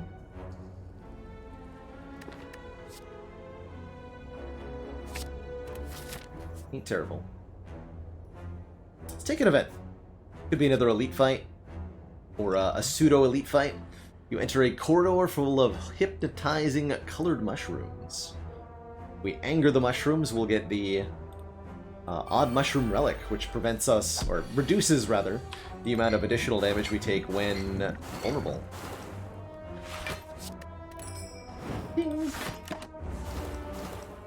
Hourglass does serious work in this one too. Just a quick little damage check, basically. If you can kill them quickly, then the fight will be no problem at all. If you can't, well, more of a problem then.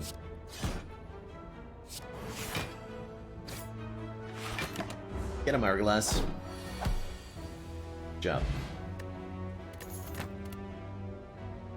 Cloak and Dagger. Block 6 and gain a Shiv. We have no Shiv synergies at the moment. We won't pick up any. No relics that interact with them. I'm generally not a fan of the Shiv cards without some sort of interacting effect to pair with them. If you want some more poison scaling, Noxious Fumes is here to provide poison to all enemies every turn. Backflip here too for some card draw.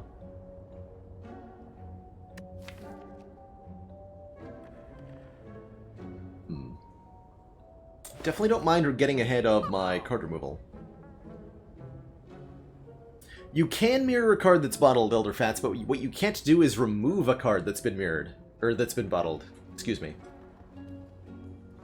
Through most means.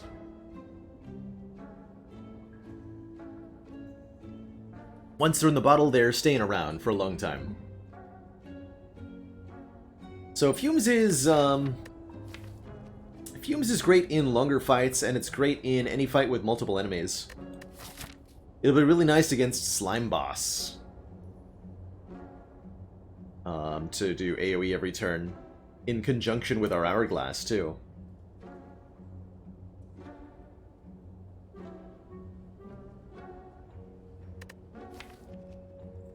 If you bottle a Strike or Defend and then pick up Pandora's, I believe Pandora's box will still transform it for you. And I think you can transform it through other means, too. We could do Fumes and Backflip. Ooh, I don't mind picking up both of these. I do like the Backflip a bit. Especially with increasing amount of zero costs in the deck. More card draw is quite nice. Not being able to remove is a little uncomfortable, but I'm quite happy taking a Pandora's box going into next act. Let's get the Fumes into the deck and upgraded. Hey, turn 1, 2. Flask, Fumes, Bane. That's certainly a damaging turn 1 here.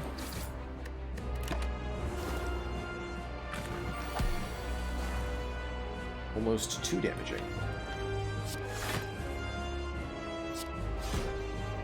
You split at 70, currently going to 76 health.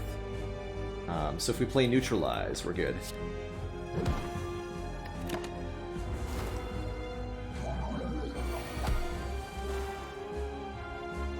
Not the world's greatest splits, but as Slime Boss splits into multiple foes here, the Hourglass and the Fumes are going to chip away at their health very, very rapidly. Even though this turn hurts a bit. Take 12, go to 13 health. It's fine by me. We'll strike the Acid Slime, since they're more likely to attack me next turn. Ooh, yikes. Okay, so these both split at 21 health. So I can actually just split both of them. Good, good.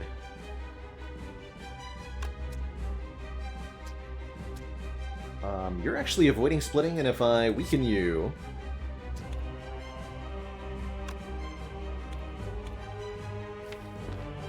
Or actually, let's go defend, strike you again. Prevent the acid slime from splitting on this turn, so they don't do anything next turn.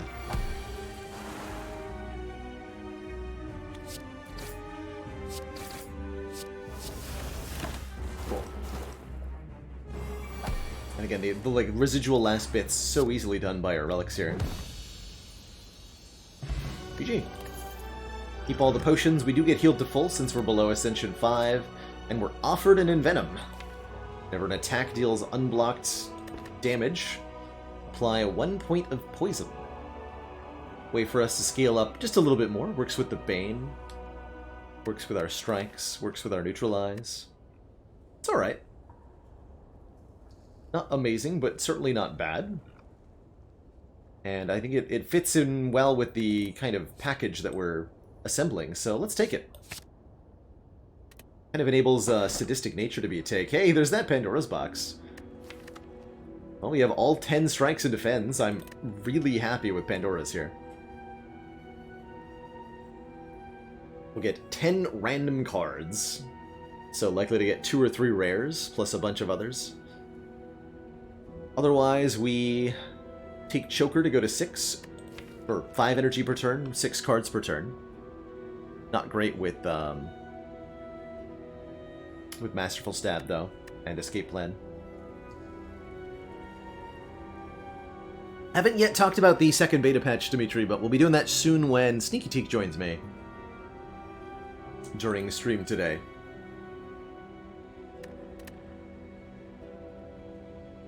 That or Tiny House, but no. Give me the transform. What's it gonna be? Double Terror Grand Finale. And some other stuff. Interesting. Not bad, actually. Not bad. Lots of stuff that exhausts. The Tactician's pretty oof. We have very little way to discard right now.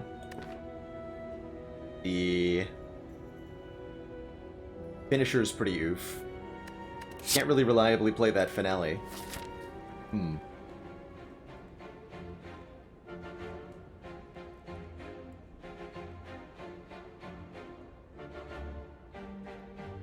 we have to fight an early elite. Good thing I have lots of potions.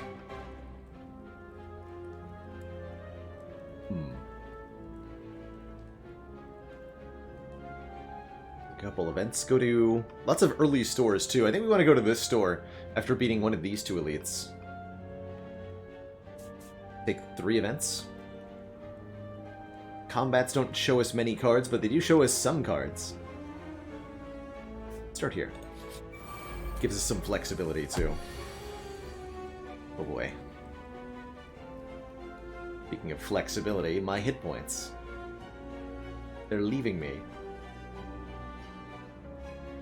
Alright, we'll weaken the... Well, let's see where Bouncing Flask lands. Yeah, we'll weaken the back line here.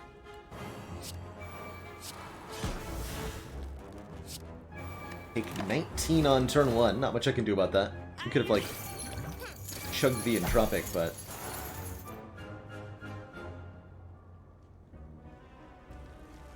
not much of a difference, ultimately.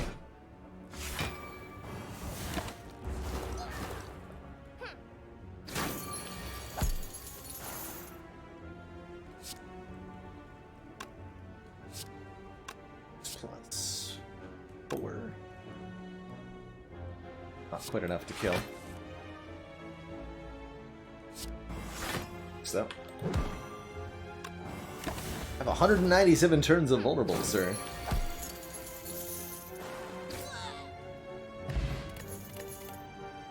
Yes, more backflips, please. Fix what's wrong with the deck by adding card draw and block. Please. Please, please, please. Long line of hooded figures offer us 100 gold. The Ritual Dagger is actually not too shabby, but I think we're in desperate need here, so the immediate money is really, really useful to us with the shop upcoming.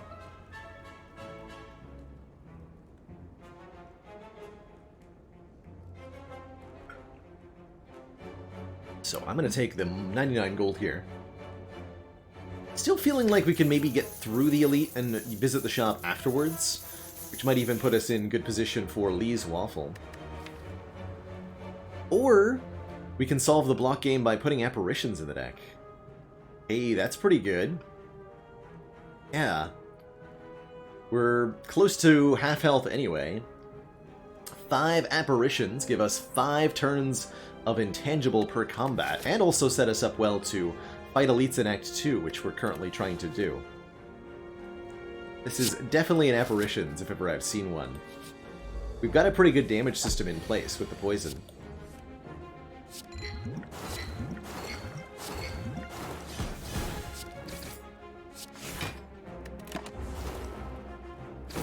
Now we just have to draw them.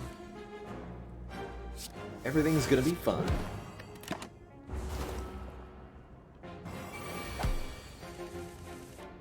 Good job, Doppelganger.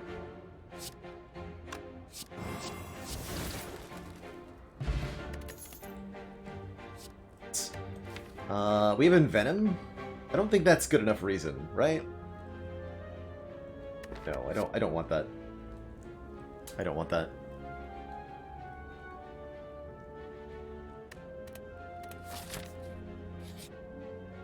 But I do want to fight these guys. More money. And the Red Mask, which will apply weak to enemies on turn 1. Which is seeming pretty useful to me right now.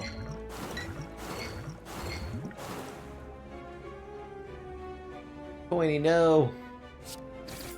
No, Pointy.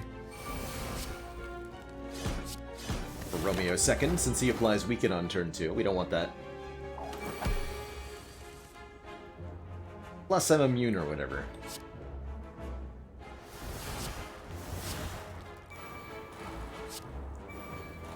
None of this does any damage anyway. Alright, good talk.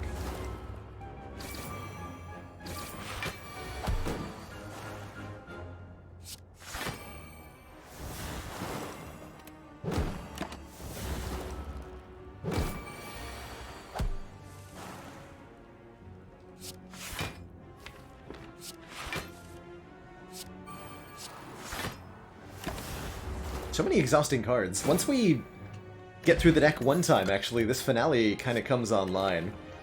Catalyst with a bottled bouncing flask? Oh boy. Yes. Catalyst Apparitions is certainly a way to win your Slay the Spire run. So I'm feeling good about life right now.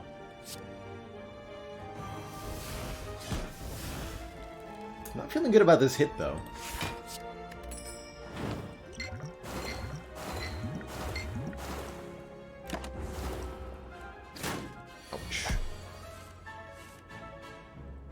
Don't hurt me. Dang it. I'm not feeling too pressured to use a potion just yet. Could get quite a bit out of the strength potion this turn. But not a kill or anything.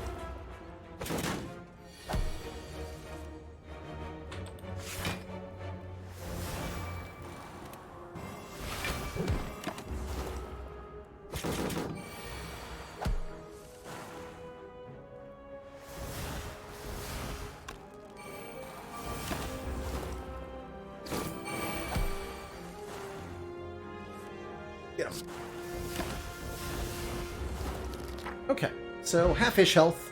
We have a Stone Calendar, doing more damage on turn 7. That combos really well with Apparitions, right? We can buy 5 free turns per fight, so the Stone Calendar is relatively easy to wait for.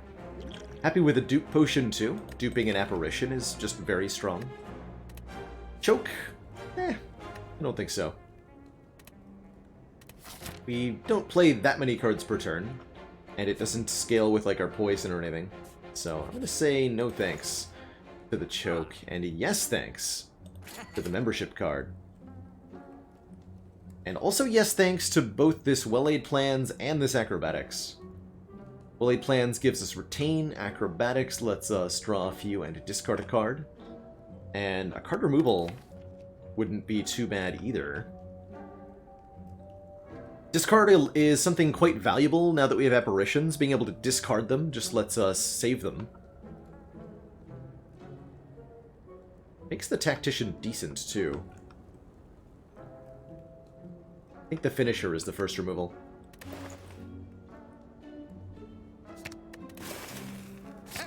Second Finale, actually kind of tempting. But more important to get the first one online. Totally okay with the Terrors in the deck. Since they exhaust, it's not too bad to just play them once and then let them be gone, compared to having to deal with them every single cycle of the deck.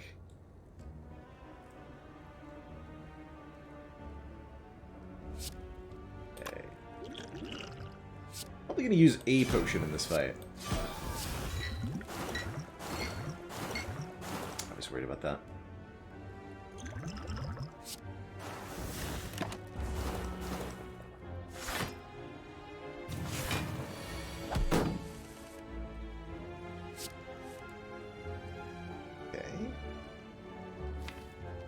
Potion would I want to use?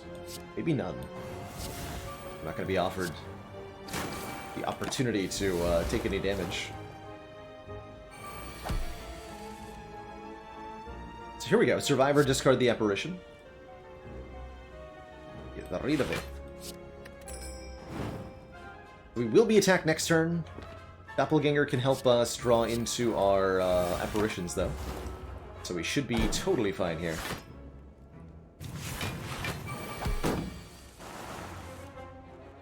Perfect. And 3 apparitions should be enough intangibility to survive pretty much the whole rest of the combat here.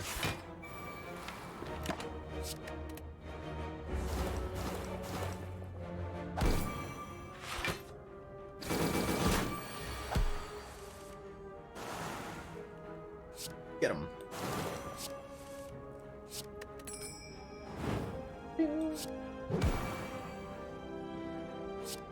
Continue to get rid of exhausting cards.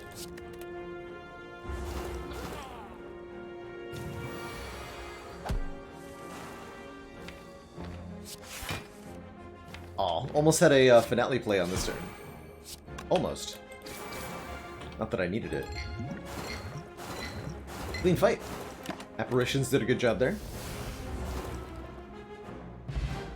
Singing Bowl, I'm really happy to see. We can increase our max health instead of taking more copies of Backflip. I think 2 is a good number to have. But more max health is, more current health is good. Really, really good. So is Eternal Feather, which will heal us whenever we visit a rest site. Really good sustain. Means that we're, I think, in really good shape now to fight this Burning Elite.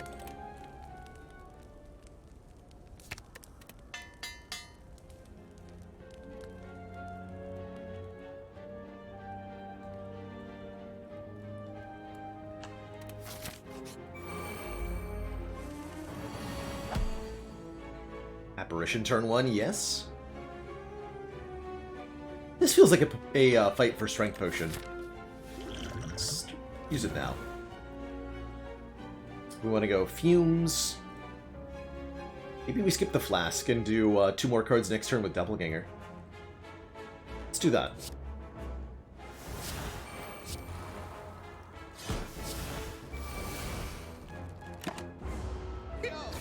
Want to upgrade all events? Less so with the 2 relics we just got, that are both upgrade related.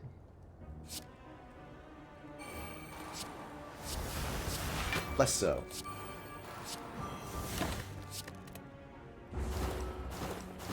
Still would consider it though. Getting all 5 apparitions upgraded in particular would be very, very valuable.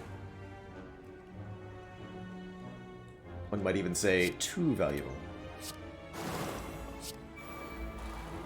Okay, we'll just retain the Bane and kill next turn.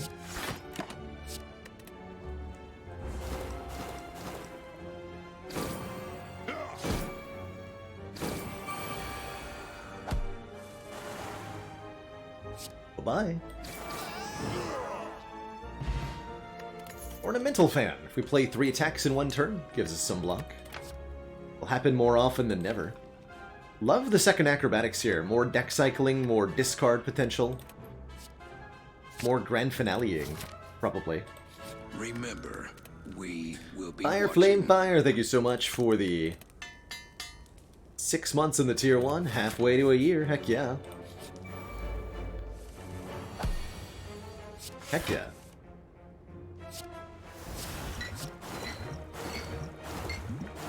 Flask is more damage than the Caltrops was. Especially with Catalyst in the draw pile.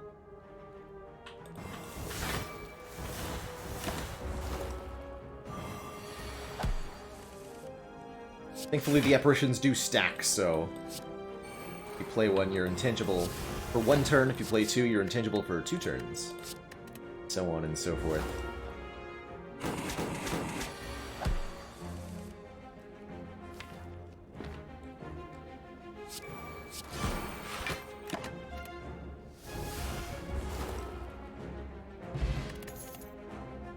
No, thank you. Happy to take max health at almost every single card reward from here on out. Almost. Excellent work, Commander. This council is pleased to see our continued support of this project has been worthwhile. SSBM Smooth, thank you so much for the 3 months. That whole 1/4 of a year. I should have just played the double there. No reason to apparition when we're not being attacked, right?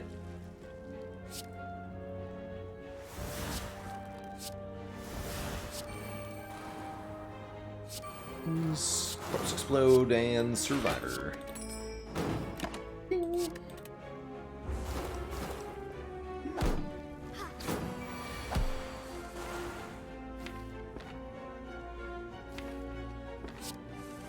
Acro drew Acro, but Grand Finale is not in my hand for some reason. It's the sad times.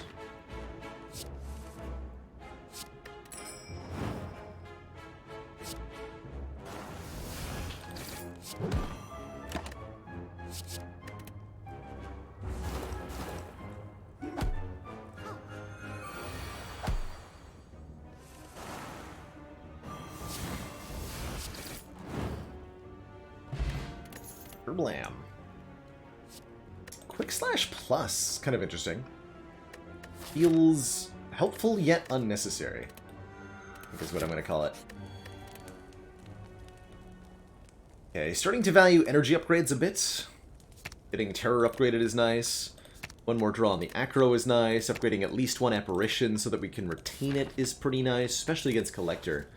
Got a fairly random attack pattern. Let's get 1 of these upped. May even need to do pot depending on the draw order. Really happy to see Survivor discarding this Apparition, though. And very happy with our Bottled Bouncing Flask getting the poison where it counts on the boss itself here on turn 1.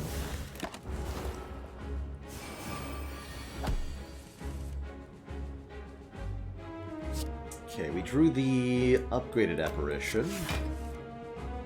Not the one I wanted. I am okay using it here, though.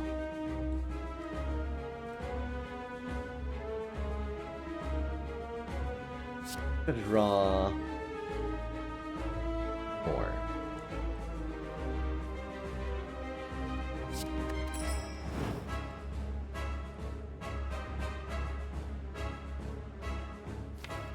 Okay. Give up on that idea for the moment.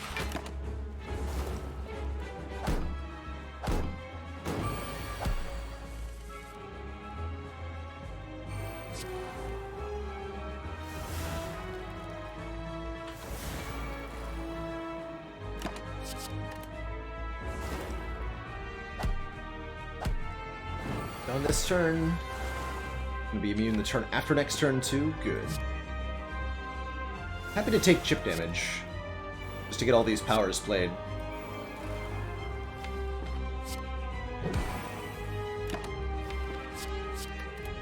We don't draw them again.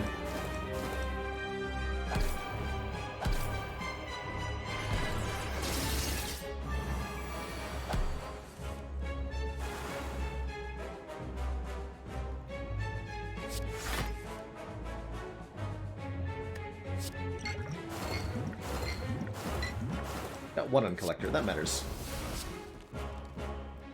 Kill that one. Gives us a chance to have Collector resummon this turn. Choose not to do, because they are rude. Fortunately, there is an apparition in the draw pile, and there's a grand finale in my hand. Blam.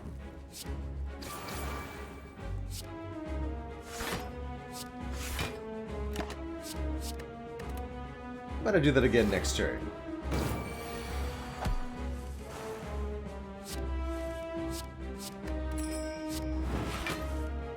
Grand calendar.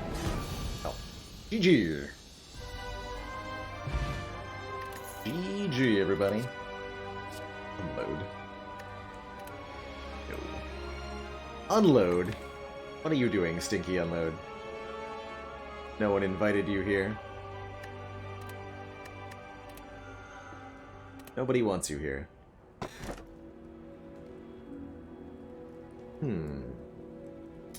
Snecko Eye. Snecko Eye is a little awkward with these apparitions. It does draw us more cards each turn, but having apparitions that we can't necessarily play can be a little bit awkward. I think this deck would thrive with a Slaver's Caller. 5 base energy in boss and elite fights in a deck that really just wants to play all of the cards one time and then play Grand Finale a bunch of times after that is pretty good. It helps alleviate our need for energy upgrades. We can focus on like upgrading the acrobatics, for example, or getting like reasonable block upgrades, although I think we're just using the apparitions. Let's take the color then. I think the cost inconsistency of the Snecko is going to be too much to bear. Excuse me. We do want to hit several shops, if possible, for several removals. The more cards we can remove from this deck, the better it's going to hum. Next on the chopping block is Masterful Stab. This card was useful earlier, but is no longer.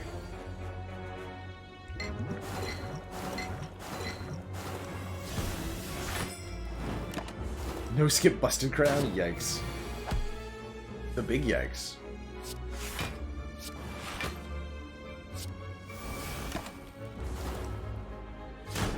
Should have Pandora's, or, Pandora's.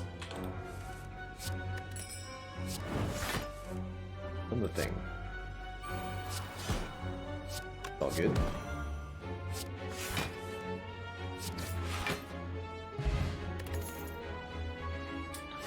Plus. With no dexterity and no desire to scale with dexterity, we just take more max health. Ideally, accumulating enough max health to survive a hit from the hearts. Oh man. This store is hype, though. Bag of Preparations is 2 more cards on turn 1. Toolbox is 1 more card on turn 1. War Paint would upgrade to 2 random skills, of which none are defense. Acro, Apparitions, Doppelganger, Corpse Explosion, the Terrors, Tactician, Blur. I don't really care what gets upgraded, but any 2 would be pretty good.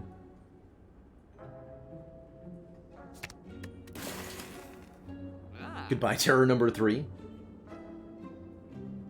I'll only take 2 of these relics. I think it is going to be the Bag of Preparation and the War Paint, upgrading Escape Plan and Backflip. Not my favorites, but certainly not bad. And then I think we keep the rest of the money for our last removal. Or our next removal, rather. Oh hey, it's you two. I'm happy to use my potions in this combat. Which is really what you need to be for this fight. It is super sketchy. These 2 are not an elite. You do not get the Slaver's Caller bonus, even though it's a very, very scary fight. And you really ought to.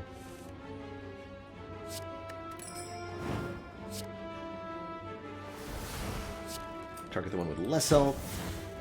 We do have a corpse explosion in the deck, after all. Let's keep our draw going.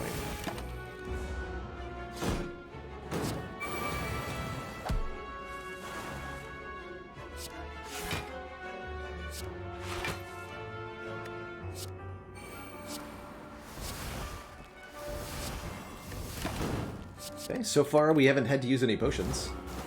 Good sign. Oh, the thing that's super dangerous about this combat is burns getting added directly into your draw pile, which is not a good thing, generally. That's not where you want the burns.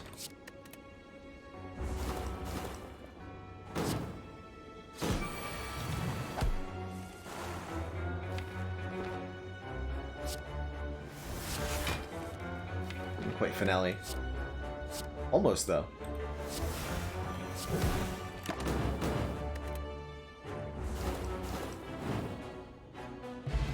Lean fight that nets us a thread and needle, giving us plated armor, which will be a very good source of invulnerability while we're intangible, just preventing the chip damage.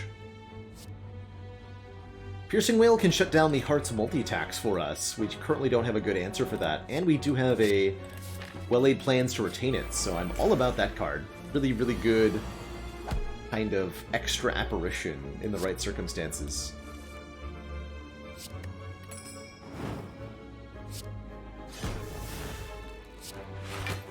Apparitions are out.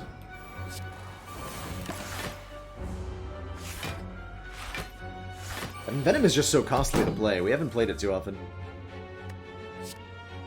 Red Needle coming in clutch here.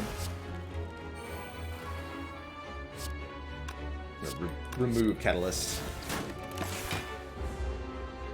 No need for it. Let's see, Corpse Explosion in the draw pile. Good. Corpse Explosion in my hand.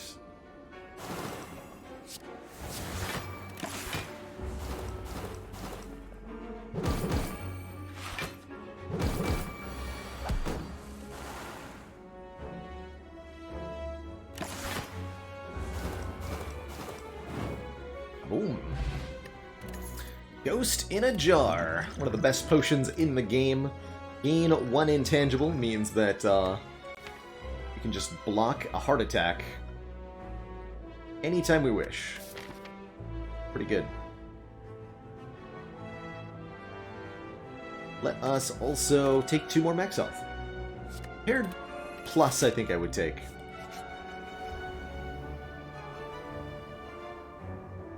Oof. Lose Backflip plus, lose Well-Laid Plans plus, or lose Grand Finale.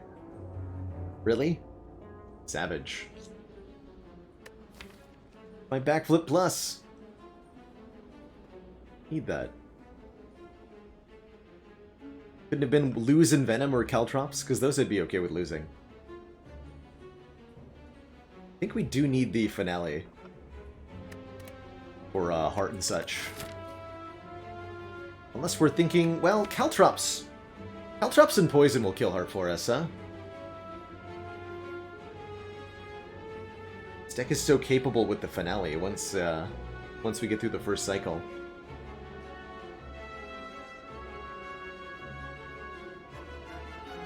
But if we just upgrade Caltrops, we will kill Heart.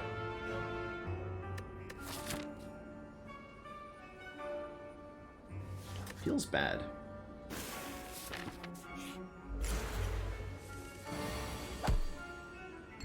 Feels very bad.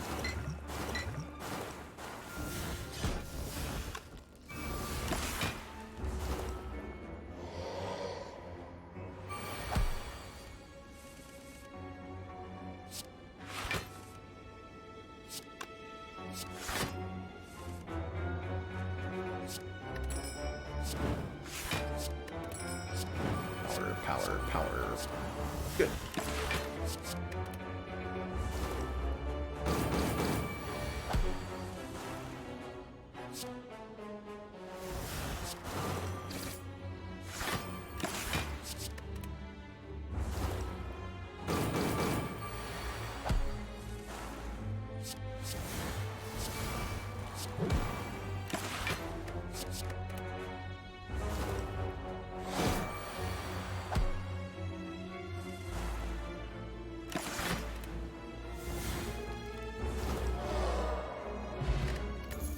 Not a problem. Lantern goes with our bag of prep to give us a really good turn 1 now. Like, almost okay with this? Now that we... Yeah, actually, now that we don't have Grand Finale and we're doing Catalyst, Terror, and Venom, Poison Stab Plus is, I think, just good enough to be worth adding. Just barely.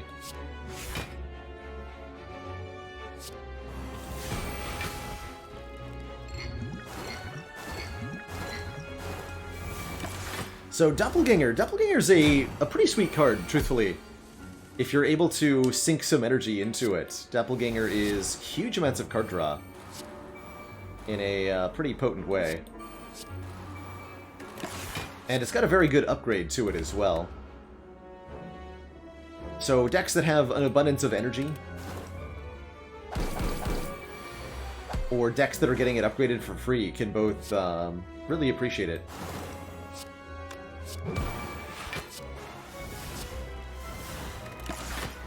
I don't think it's quite at its best here, but it's definitely been good this run. As just another piece of our draw engine and our acceleration. That is a clean fight. Stinky setup. Let's keep the current potions. They're all very valuable. And we'll do another elite fight against the Reptomancer. Repto a little bit challenging here.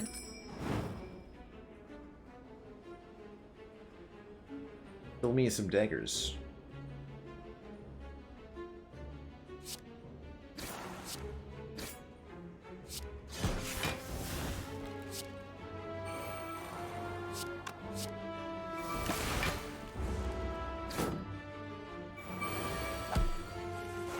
Arglast got that one. We just double intangible and we're good against this dagger.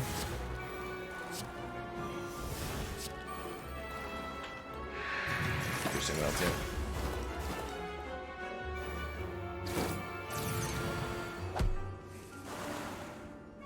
I'm a spooky ghost. Can't stop me.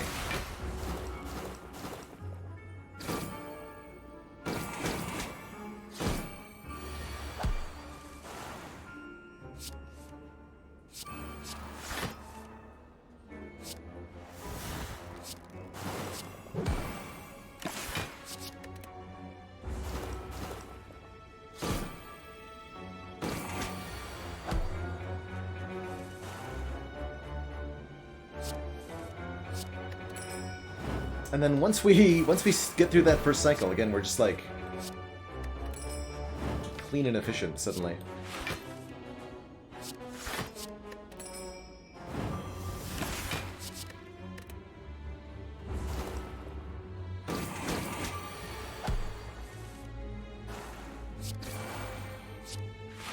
Hey, Onam. How you doing?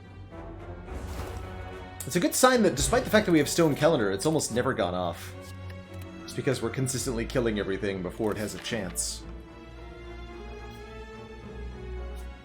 Grab an upgrade here, fight this elite, and then visit the shop with, you know, over 200... Ooh. Yeah, with over 200 gold and membership card. Why the heck not? Ooh, double merchant. Medical kit lets us play unplayable status cards. Slim down the deck even more against Heart. Footwork could give us some better block. Calipers can let us retain block from turn to turn. Although for Calipers to do anything, we have to be blocking in the first place, which we're really not doing. Love this medical kit, though. And a card removal. Yeah, don't forget, by the way, today is the last day of the game vote. So if you want to help pick what game we'll be playing on stream this month, now's the time.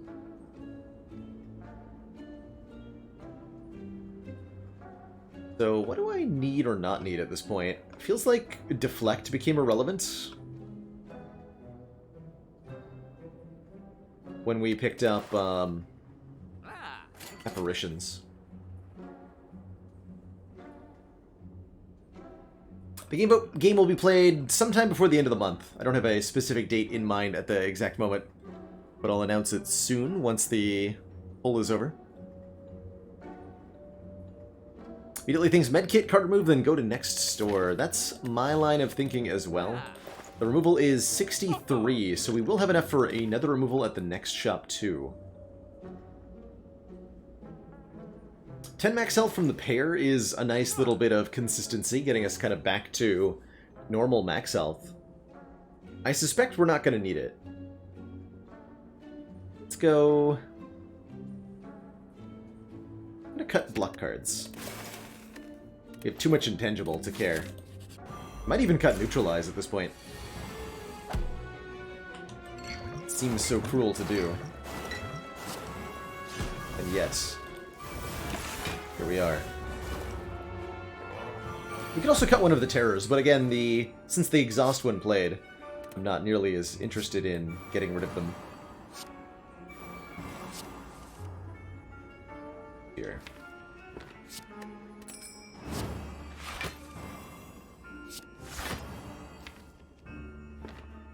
Please allow me to discard everything. Dang it.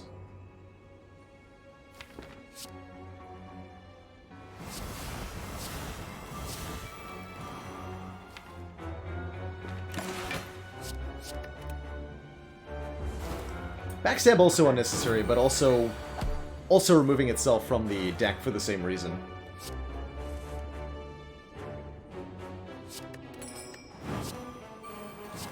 So once everything gets removed, Cycle Town.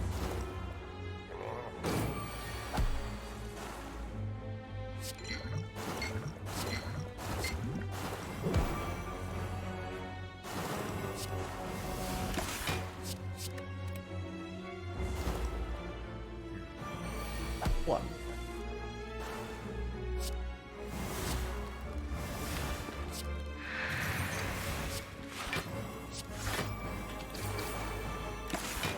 Nice. Clean fire.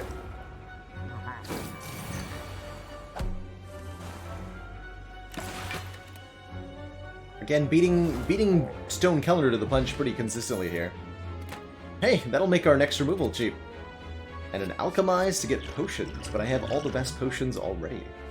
Not bad, but unnecessary. Let's keep the deck nice and slim, and oh! There's a Snecko Skull here. Whenever you apply poison, apply one more, says the Snecko Skull, and I'm gonna say yes to that. I'll also take another copy of Catalyst here, which makes our poison output enormous. Enormous. Totally enormous. Bottled Bouncing Flask, Snecko Skull, Double Catalyst should be pretty good. Take 3 here. Even though we only get 1, we do have, again, Busted Crown here. Jack of all trades. Transmutation? No, not in this deck. Not in this deck. Let's take the health. Easy peasy.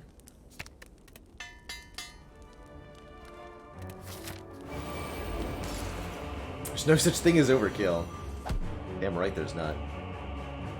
Okay, Awakened One will be a little bit of a challenge, because we can't just Catalyst him to death. Actually, try a little bit.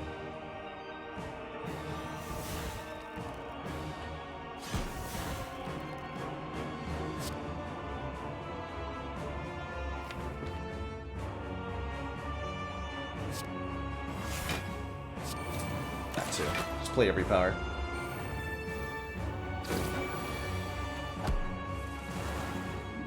Just play all of them.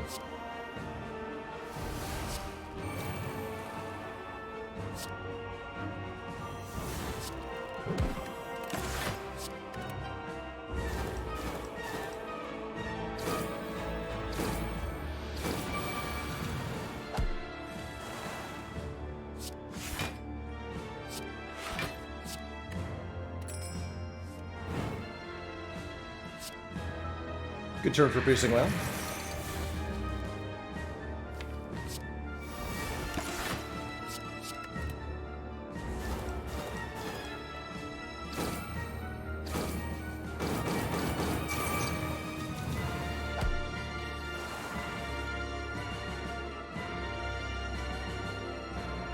Sweet.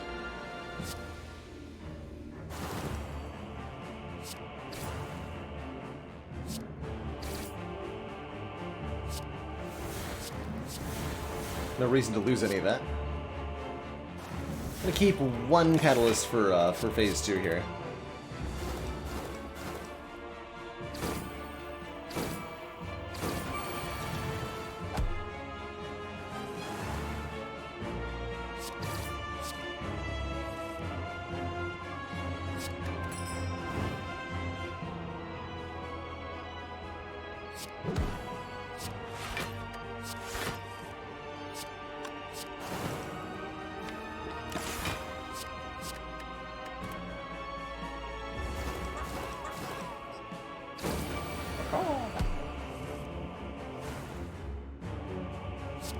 Build up block with lure. Will not be intangible next turn unless we deliberately make that happen. Shouldn't be a need to.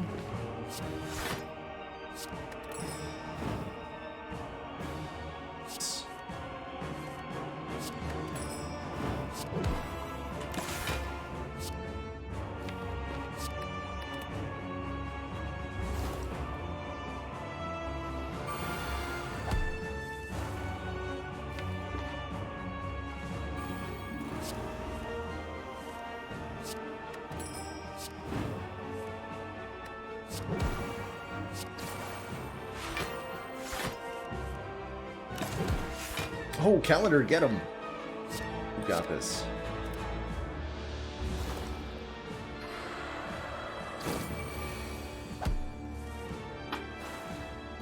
Yeah, look at that. There's only 16 cards in this deck out of 30.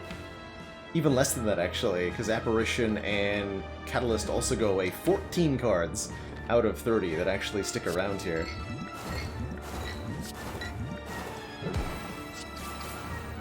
How much damage has Calendar done so far? I'm pretty sure exactly 52. Yeah, once. An average of 0.78 damage per turn. Good times. Really good times.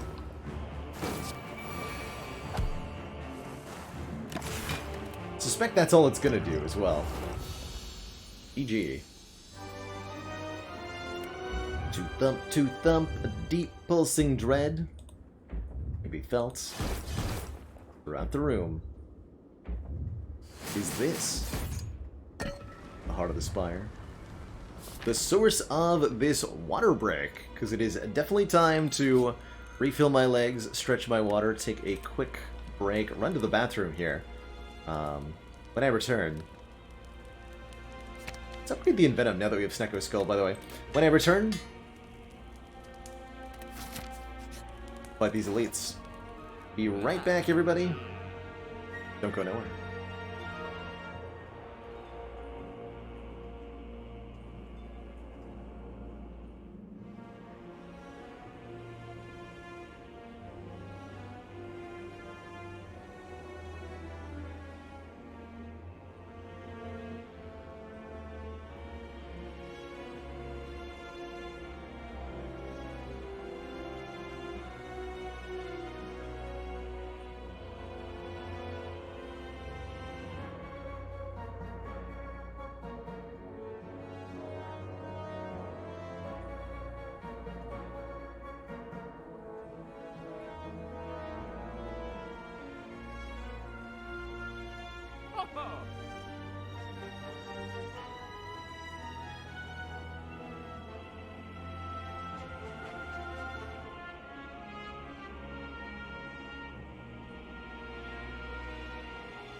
Alrighty, folks, we are back. Thank you so much for that brief moment of patience.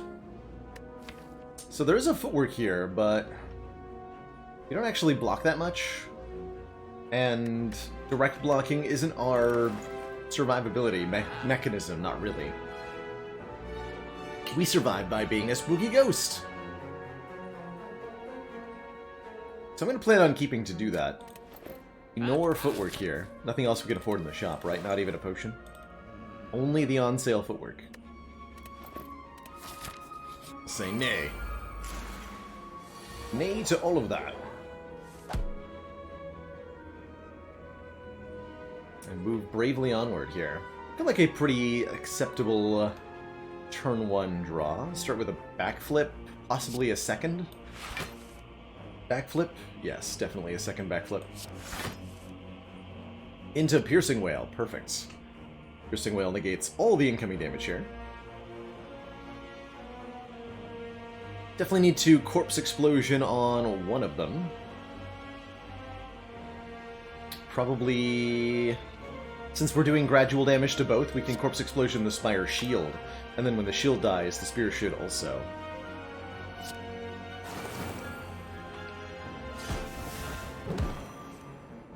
Was probably supposed to envenom along with that. But I think I'll go for the Doppelganger instead here. Let's draw one more card and one more energy next turn.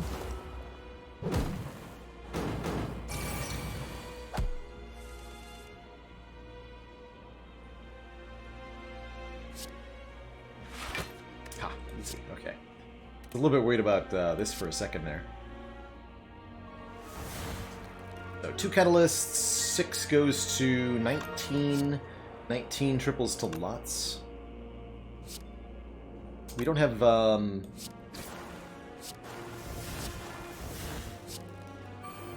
have Envenom in play.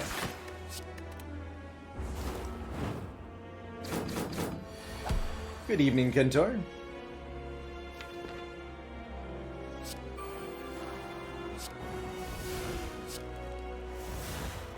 Just kind of concerned with getting Ink Bottle back to 9 here.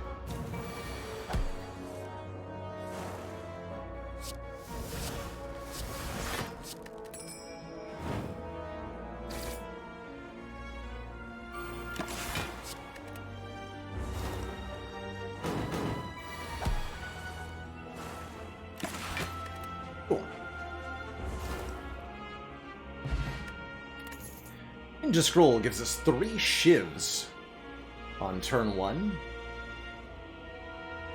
With the Ornamental Fan, it's a net gain of block, even with the Beat of Death, so sure. Why not?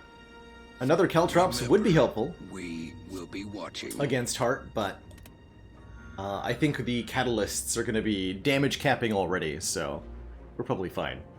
To Gimp, thank you so much for the 16 months and the Prime sub. You keep lurking. I'll keep streaming.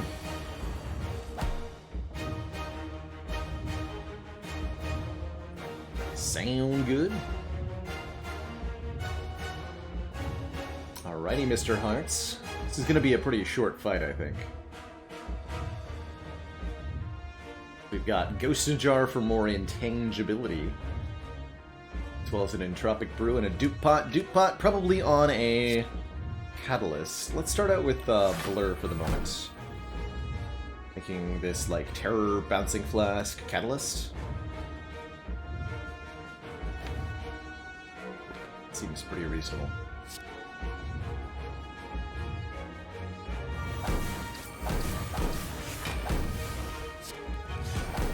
This is 16 poison. And then triple that twice. 148. I like it. Oh no! I retain. First of all, how dare you? Right. Spooky Ghost.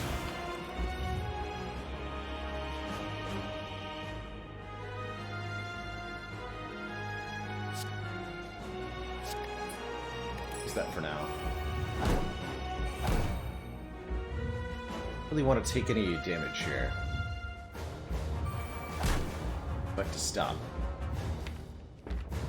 Realistically, it'd be better to play the wound and maybe like the Caltrops. Let's try to perfect the fight. Not gonna do it with this draw. Let's see if we can potion our way to victory here. Oh, I think we might be able to. We might have it.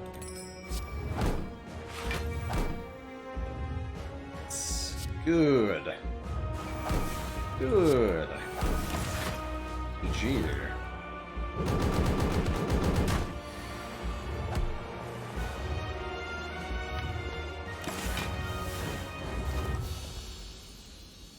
GG. Just need a dupe-potted Catalyst, and, well, we didn't even have to play, like, half the cards in that deck for the heart fight. GG.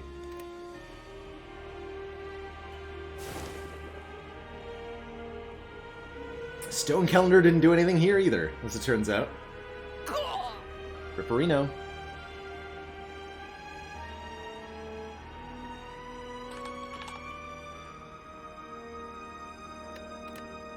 GG, everybody.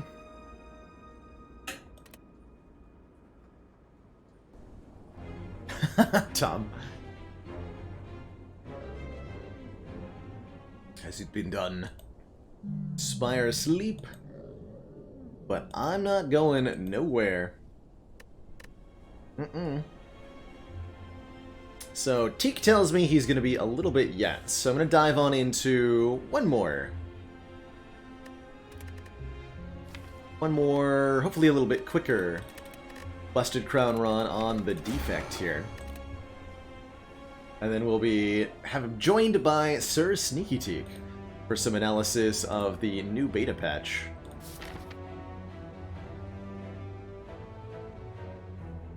Get that early shot, and then fight elites. That's the plan with Busted Crown.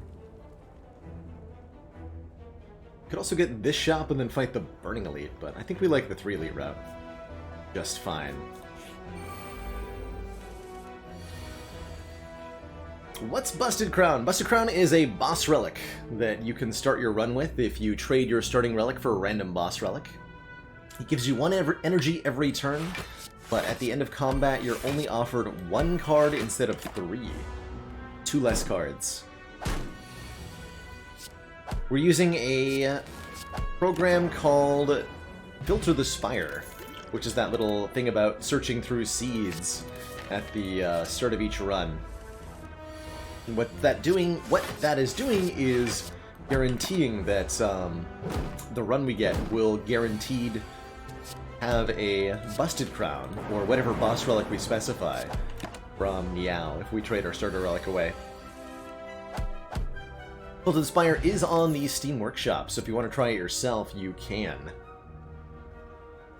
Man, Recursion is not a very good pickup here. Without a starting orb from our starter relic, this doesn't do anything if we draw it on turn 1. We have to get an orb in play first.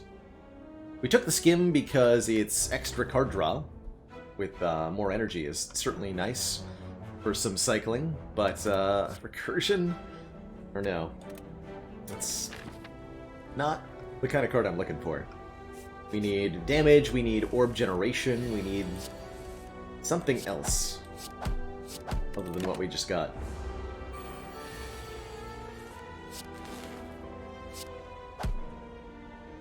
Take 1 here.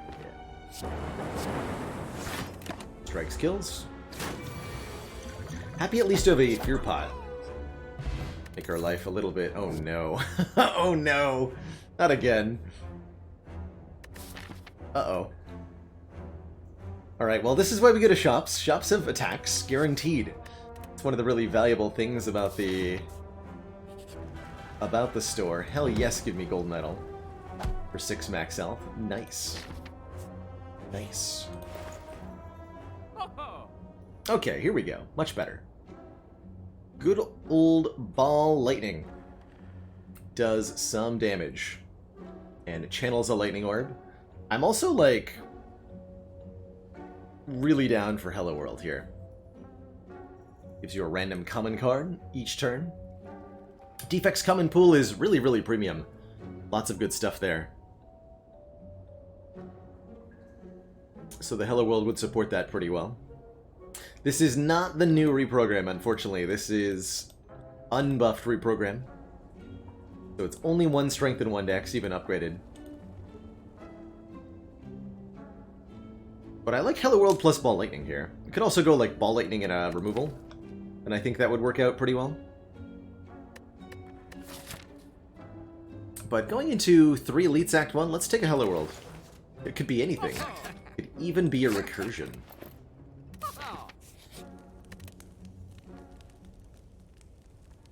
We could make it innate. I think going into Act 1 Elites, though, I like just getting the damage upgrade on the Ball Lightning, so that we have a little bit more front load with which to destroy our enemies.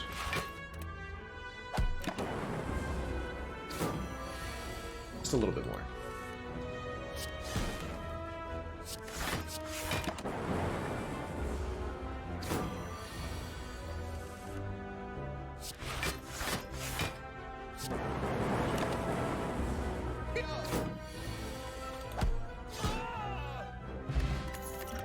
And claw? Don't think so. Pretty hard to find more claws when you have Busted Crown.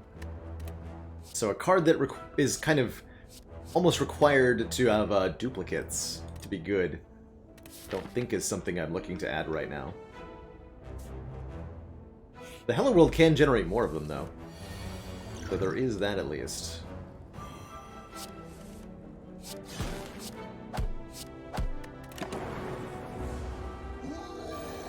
Definitely using the Fear Pot to accelerate this Knob fight for us.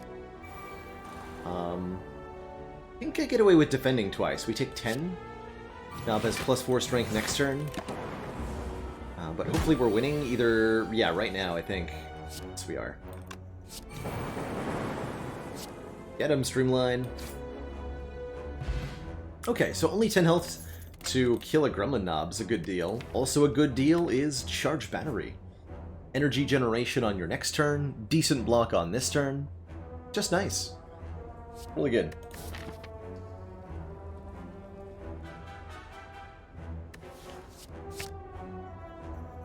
Definitely one of the harder ladder attempts so far, Fire Flame Fire. We'll be doing a whole bunch of the different boss... Oh my gosh. We're doing a whole bunch of the different boss relics here. And so I think we'll get plenty of chance to see which ones are really good and which ones are really not so good. Gonna cut a strike here. I think we could probably get away with cutting a defend too.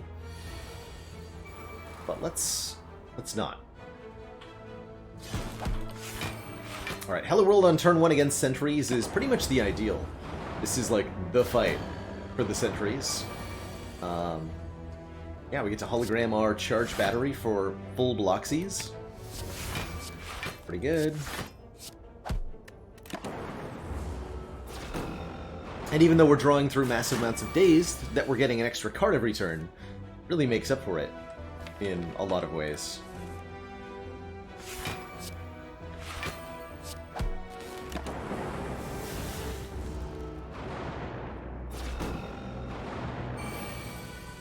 Yo, with these holograms, though. Good stuff.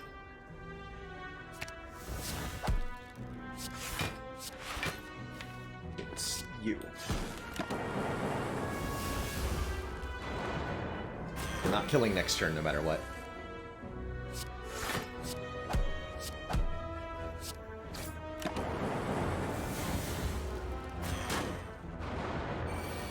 Right, very clean fight.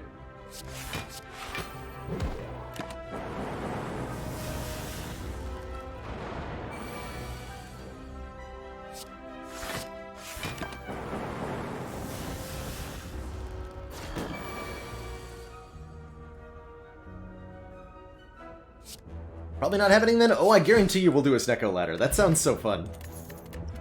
Fear not. I want to do that.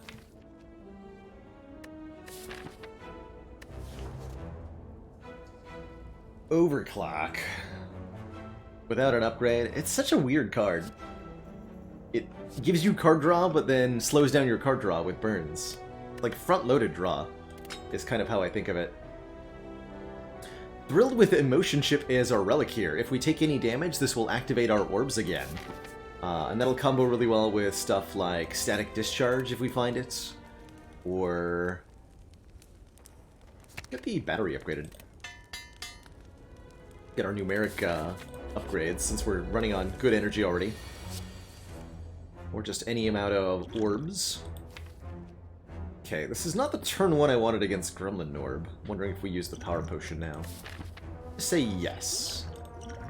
Let's get a buffer. That sounds awesome.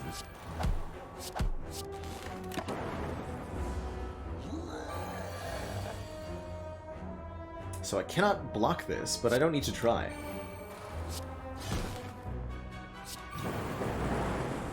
Definitely dual cast in that case. Do I charge battery? Yes. One more energy next turn, a slightly better chance of getting a kill. And if not, we can always potion and take nothing. Or even just block this and take very little. Doing 12, 8, 3, not enough. 23 damage at most. Yes, Sir Reversible, we did do a silent run after the Ironclad and did succeed at not dying. Yeah, going into Hexaghost, actually, we don't want that much health anyway. Just kill him.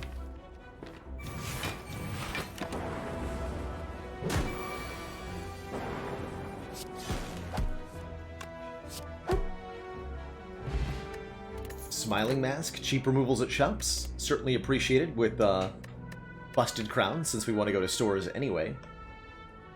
Turbo is more energy generation. Would make me want to upgrade our Skim. I think it'll be a dead draw a lot of the time. With 4 base energy, especially if we go to 5 base. From our boss here. So I'm going to pass on Turbo. Maybe upgrade Zap instead. Does help Hello World a bit. Hello World can, of course, create turbos for us, too, which is kind of neat. I'm going to say no thanks. But I will take the free money. Hee hee. Hee hee.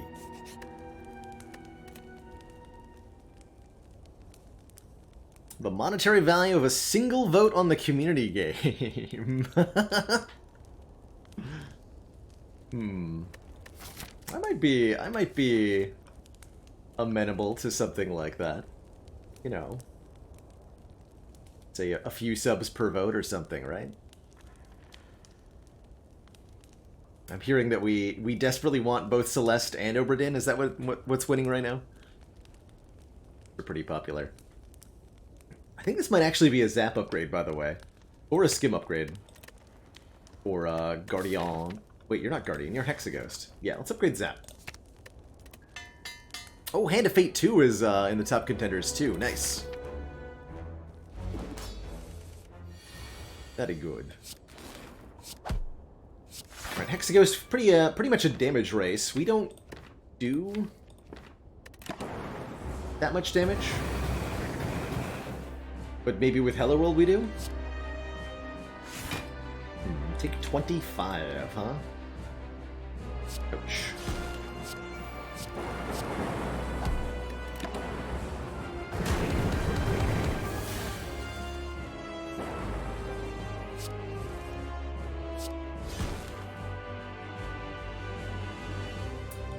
Let's actually take a little bit more to get the emotion chip going here.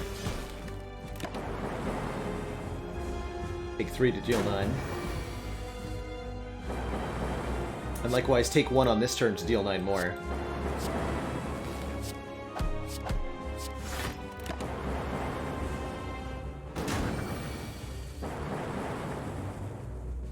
The barrage. Skim will draw ball lighting and charge battery and burn. Okay. Could defend and take 3, but I'm gonna battery here. Stretch goal, the second game for the boat? Oh, I like that one. I do like that one.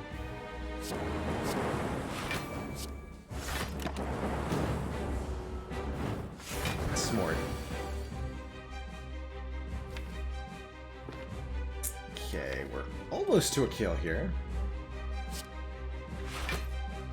Almost. Taking 3?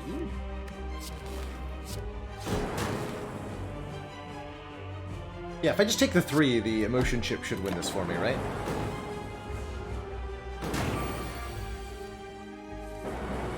Yeah. Cool. Emotion chip really carried that. It was 11 additional lightning zaps on Hexagos there. Our one and only rare card option is Core Surge. Deal 11 damage, gain an artifact. Seems good. Pairs really well with Bias Cognition for focus gain. It has a lot of other useful synergies here. And we're offered these choices. Calling Bell is 3 relics and a curse. Runic Pyramid lets us retain our hand every turn. Or Dripper is more energy. We do have Sustain in the meal ticket.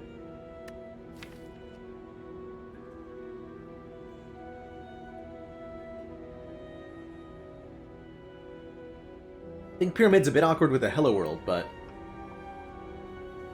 it's good with the rest of what we have.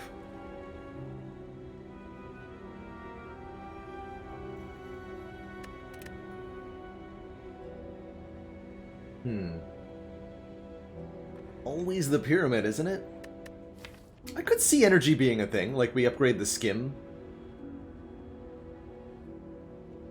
But the Pyramid is effectively card draw. And then we can upgrade our energy upgrades instead. That's just going to be better. Yeah. I'm going to take the Pyramid. I like the Pyramid too much. But I could have seen Coffee Dripper being alright there. Just don't think it was ultimately that good. Alright, since we have both Crown and Smiling Mask, we want to hit 2 shops. Sorry, and Meal Ticket. Yeah, we definitely want to hit all the stores. 2 of them at least. So we'll go to this one, as well as 2 elites. And we'll start, I think, here. Although I could start here. This is 1 more upgrade than this way. In exchange for 1 event room. Actually, 2 event rooms. We do have golden idols, so events are reasonably good. But let's see, what important upgrades do we have right now? Dual cast, I would say, is moderately important. Make it free. Could make the Skim upgrade a thing. Consider buying an Ori? I would consider buying an Ori, just to look at 5 cards. Genuinely. Let's go more combats early on.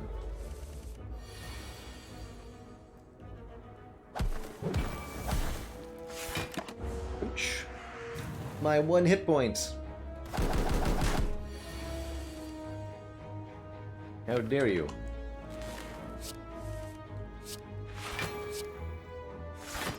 So in this fight, I think if you can't knock one out of the air, it's best to prioritize ones that are already on the ground, since you do twice as much damage to them. You really gotta put an end to the combat. And thinning out their numbers does that for you.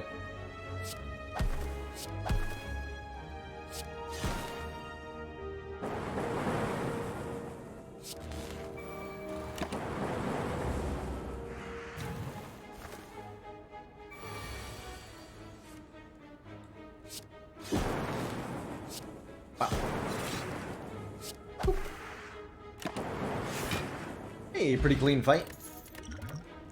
Cold Snap gives us a Frost Orb.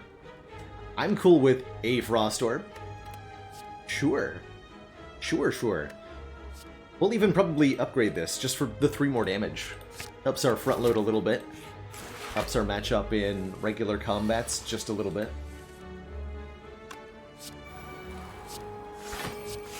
Consistently a little bit underrated, I think.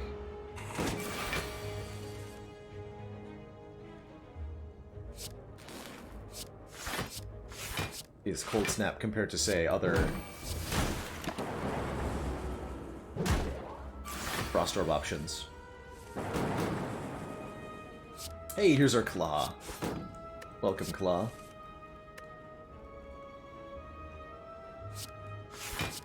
and Cold Snap.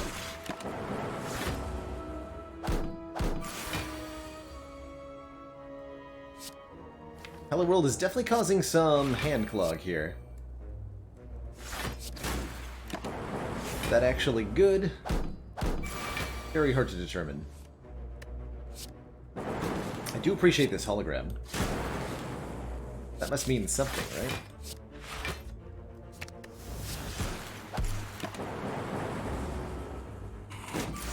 Claw versus old avocado toast. Who would win? Who would watch from the sidelines? Who would lose?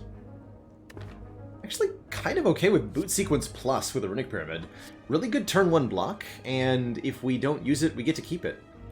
I'll take that. But only because it says plus on it, I'll have you know. Only because it says plus on it. Amplify is really good with double... Hello World? On sale Amplify is not to be sneezed at, actually. I think that's a really potent take here. With the size of the deck and our ability to draw through it, actually Abacus is pretty interesting here too. Dark Shackles with Runic Pyramid is crazy good. I'm a little tempted by the letter opener as well. We can definitely activate that almost every turn. But I'm thinking Amplify for future powers. You know, a Defragment, a Bias Cognition, plus Dark Shackles, plus card remove on a strike here. Making it happen. Does leave us a little bit low on damage, though.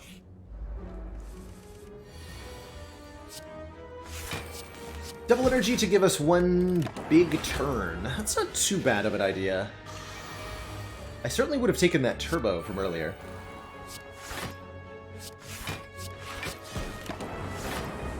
Take one.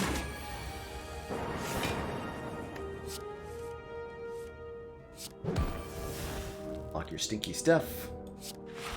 Take one again. Easy game.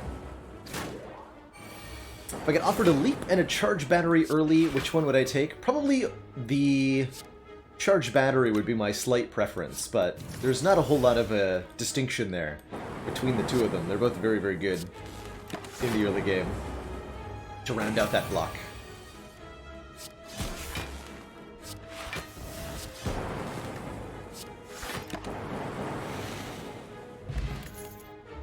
A real-world hologram with Runic Pyramid, you better believe it. Let's just return a card to our hand. Not interested in curses. We want to keep this deck small. Small, small.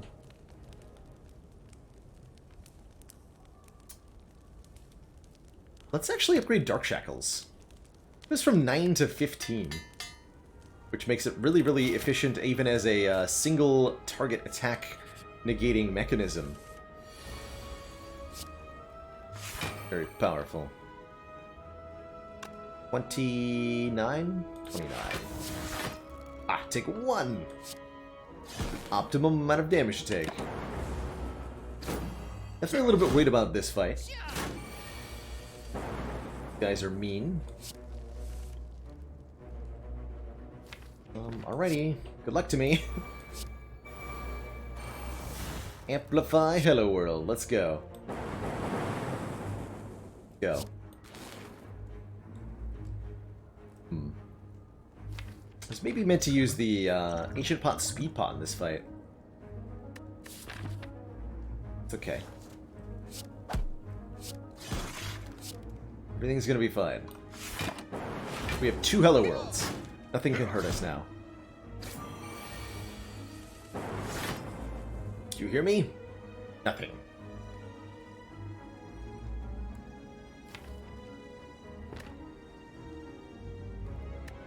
So, Hologram can fetch back anything from the discard pile. Probably going to be the Ball Lightning Plus. We have Dark Shackles to shut this nerd down.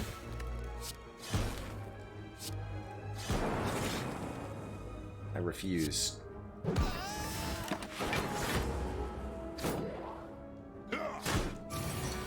Get him, emotion chip.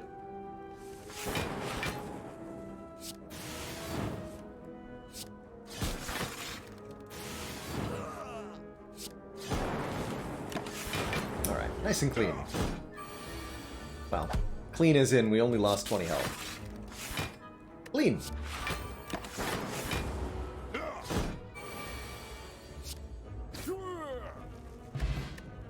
Little bit of max health, always appreciated from the strawberry. And Seek is amazing here, letting us pull any one card out of the draw pile, put it in our hand, and have a good time.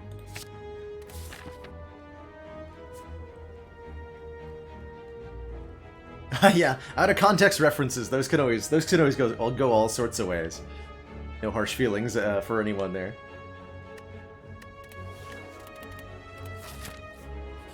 Let's get more upgrades. Two cards on Seek is pretty nice. I do like the upgrade to Cold Snap, just for a little bit more damage. Let's get the Seek upgraded. More cards, more better. More boat thingy, more better. Happy with Anchor. 10 block on turn 1. Never wrong. Even with a boot sequence, because we can retain the boot sequence.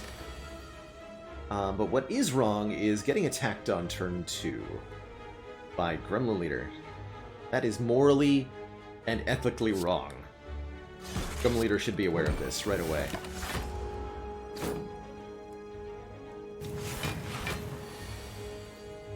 Even if it's fine in context, every comment has to stand up on its own. I think that's very true when it comes to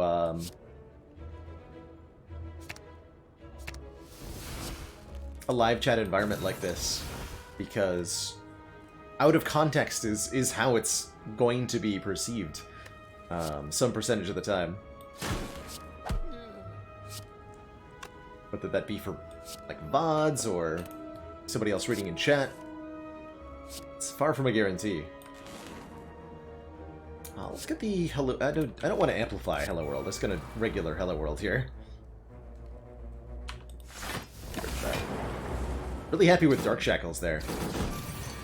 Really happy with Dark Shackles there. But I need to do damage, which we are not very good at doing right now, are we? No. No, we are not.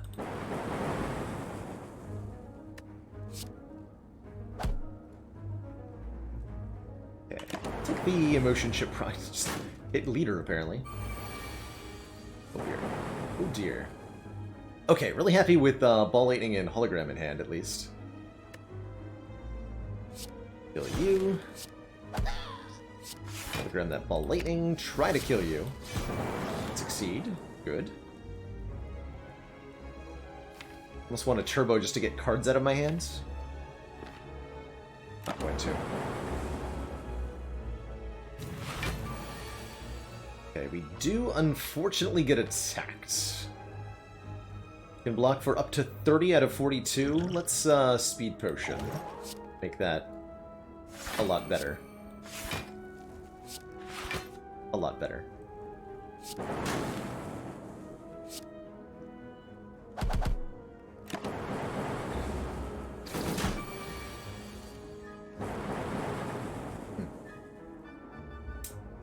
For some reason my brain went from 42 to 32 there. I'm okay with the damage taken though. We needed to we need to push damage anyway. But I may have forgotten a bit.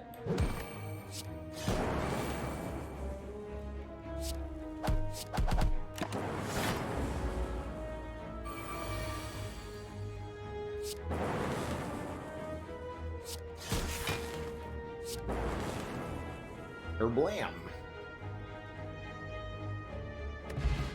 Fossilized Helix. Prevent the first time we would lose health each combat. Very good. Equilibrium is kind of nice. It's a little bit overpriced for what it does, though. It's just 13 blocks since we're already retaining our hand from the Runic Pyramid. I think we'll pass it on by for that reason.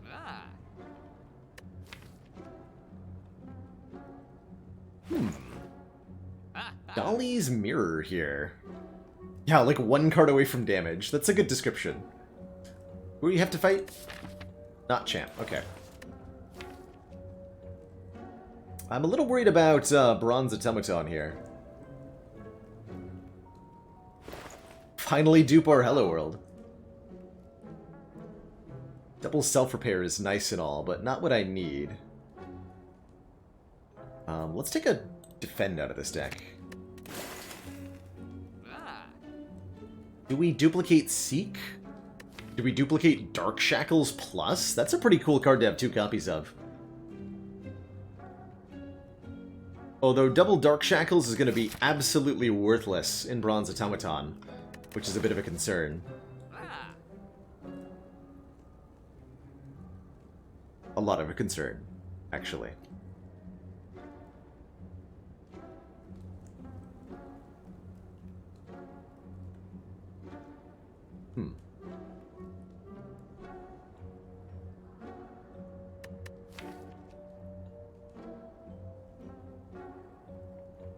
I'm gonna do it anyway. I really like that play. We're just gonna beat Bronze Automaton with the Red Mask. Yeah. That works. Right? Surely this works.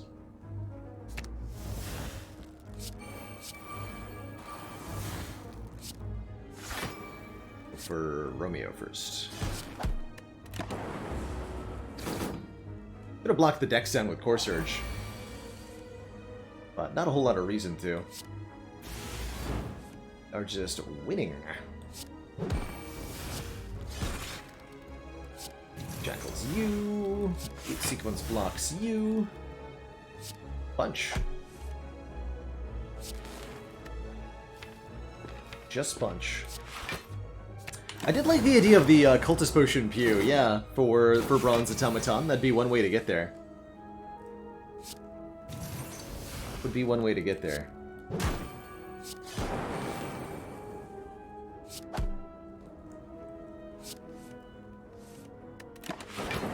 Alright, poor Pointy never stood a chance.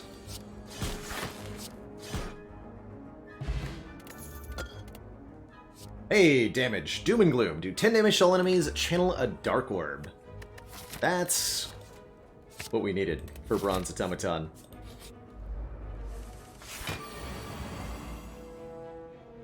Hello again, gentlemen. How are you? I have 2 Dark Shackles Plus in my hands. Would you like to die?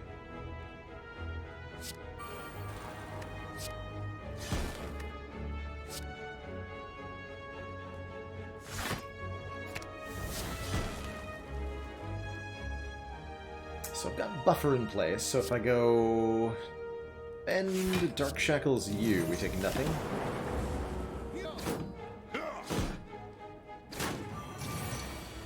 And then we get debuffed again. Lucky. Or unlucky, as the case may be.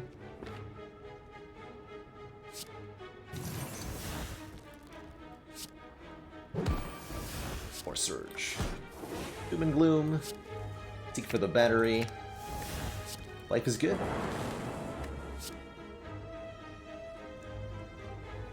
Should probably want to go Barrier Cold Snap. Just to guarantee we don't get entangled. We're getting weakened there. Alright, nice and clean.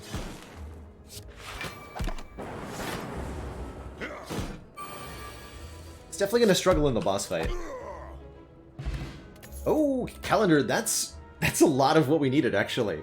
At the end of turn 7, deal 52 damage to all enemies. Significantly reduces the wall we have to scale to get past Automaton. Not taking a scrape, we don't have enough 0 costs, although we actually have a decent number. If there was an actual copy of Streamline here, I would definitely take it, yeah. I would definitely take it. Won't take Ritual Dagger, though. Take the 99 gold instead. And our upgrade against Bronze Tomato, it's got to be either the Hologram or the Doom and Gloom. And probably the Doom and Gloom, I'm thinking, for 4 additional damage to all enemies in a fight with multiple enemies. Really, really important, I think. Go single Hello World here. May have to use, like, Weak Potion to remove an artifact or something, but that's fine.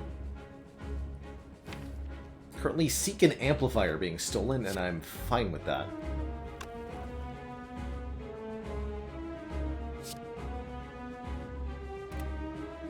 I'm skimming. Okay, good. Doom and Gloom. Good. Ideally channeling a second one of those, too.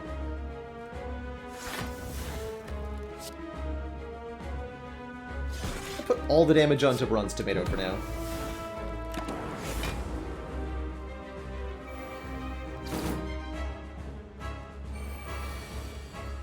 Hey, artifact removal. Good. 16 block. Just trying to keep the buffer intact for Hyper Beam right now. Let's seek.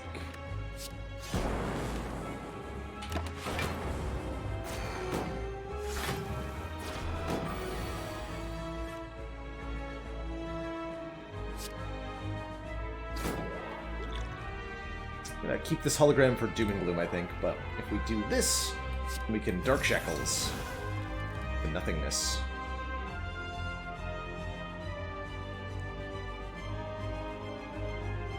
And then actually just a dual cast will kill this guy.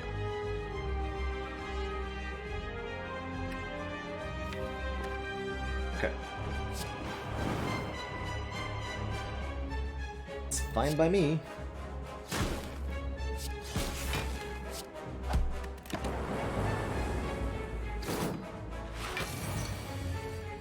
Here's Doom and Gloom.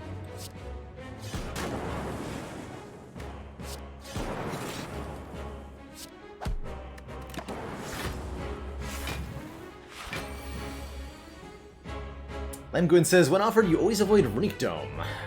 Someone explain the use case for Dome. Dome is a really, really powerful, really powerful tool in Slay the Spire for energy.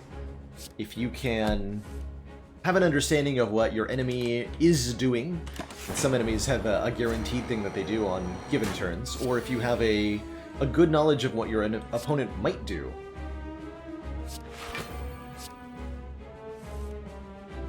Looking up enemy move patterns on the wiki, there's also a mod that helps with that called Bestiary, I want to say.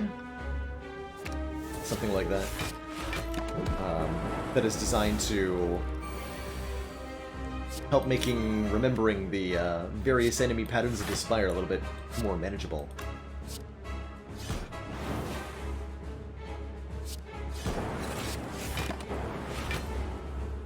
Alright, not so tough it's an automaton fight after all.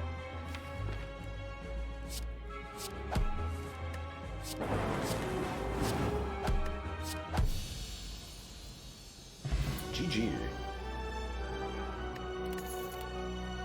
Second Core Surge? Sure. Sure. Take a second Core Surge. Do we take... Oh, we only have 5 cards to transform? I was gonna say, do we take Pandora's Box? Here's Dome, though. You can no longer see enemy intents. We're talking about it. Do I just lean into it? It's kind of bad with 2 Dark Shackles, though. Actually feels more like a legit tiny house. Really? Genuinely. I don't want a Dark Shackles as my literal whole survival strategy on the heart when I don't know if the heart's attacking with the multi-hit or not. Seems awkward. And we have Helix too, right? So like, knowing if we're gonna keep the buffer or not is relatively important. I guess 5 transforms off the box isn't terrible. Is that better than Tiny House? Probably, still, yeah? Take it. Yo, we got a buffer, a real one, to be duped with our amplify, and a white noise. And reprogram. Doing it. Doing it. Okay, gotta go to the Bernie boy.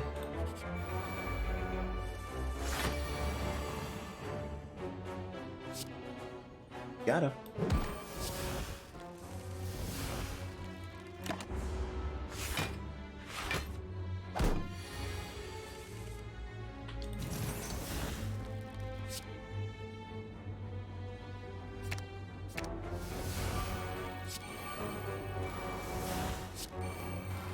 Perfect.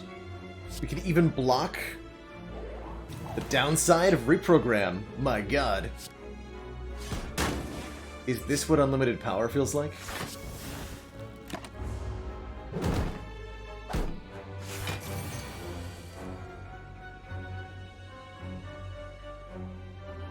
This winning? Is that what I'm experiencing? Must be.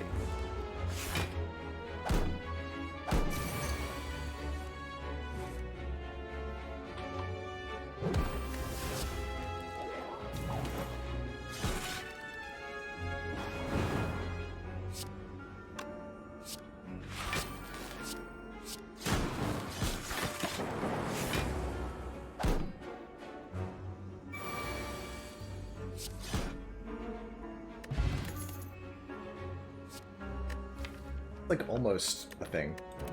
Oh, don't need a barrage though.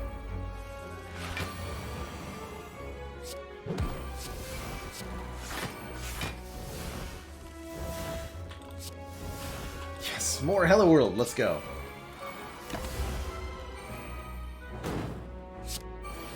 More cards.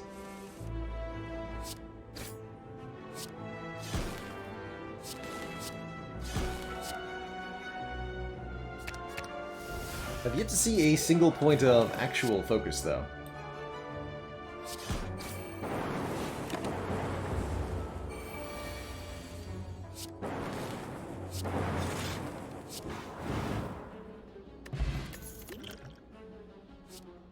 TL.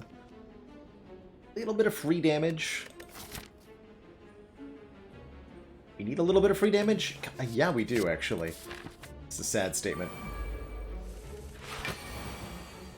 But yes, yes we do.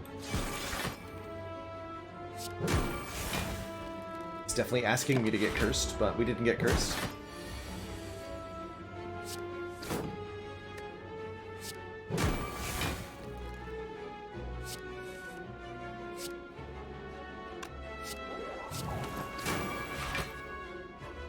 Okay.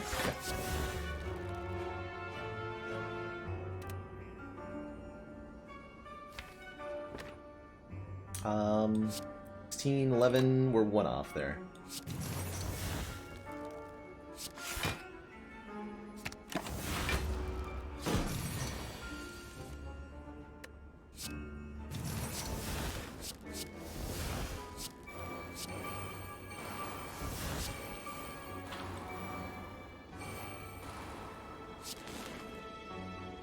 Good.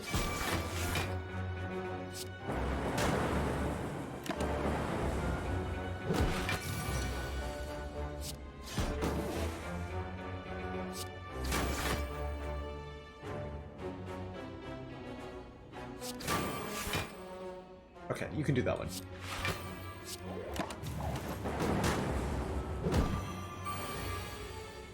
This is the one that will curse us if we allow it to connect. We must prevent it. All costs.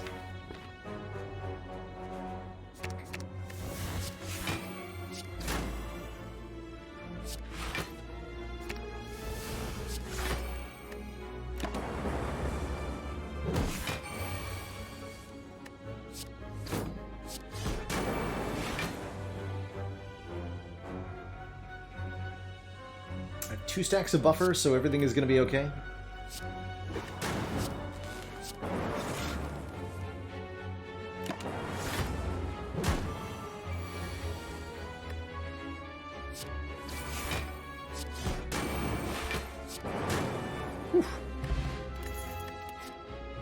More powers.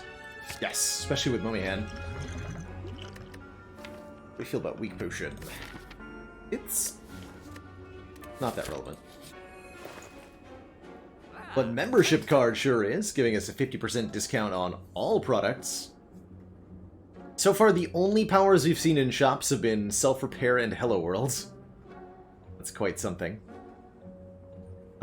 If we want to do more damage, though, and we surely do, Vajra will help, giving us 1 point of strength. Bullseye will help, letting our orbs do more damage. And card removal will help, getting rid of... Actually not a bad reprogram. Oddly decent. I don't think I really want reprogram, though.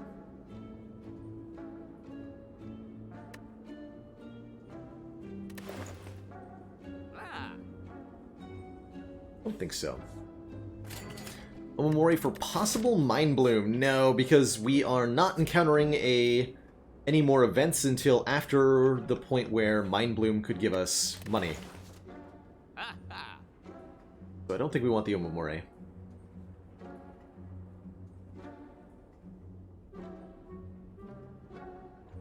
This should be remove reprogram, yeah? I think so. We'll take the Bullseye. Think about second hologram, but then don't take it. Can't get it upgraded after all. We have to upgrade Buffer first, I think.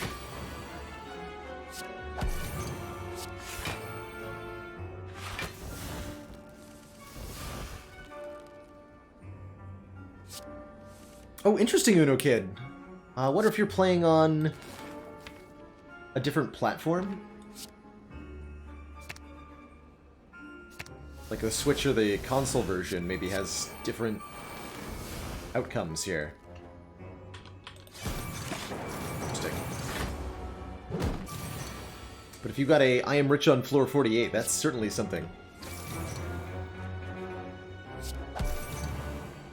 Yeah, I don't think we're ever killing this lad. We're just gonna beat him to a fine pulp.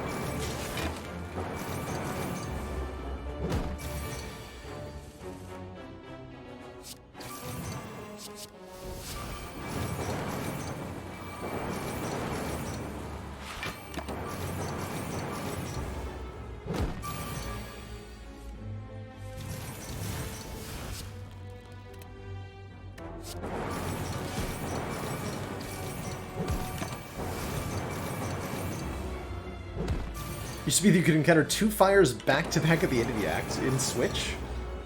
Interesting. Yo! More card draw. With the Mummy Hand? Yes. We're able to clear our hand relatively easily, sometimes. I would like more cards draw, please.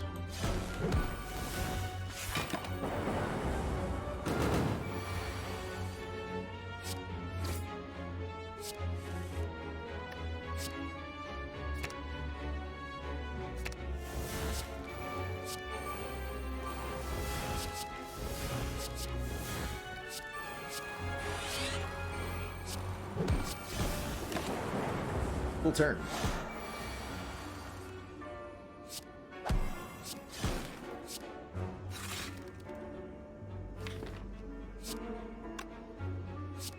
Full turn. I'm gonna use this Dark Orb with the Bullseye and the Dual Cast to do at least a lot of damage next turn.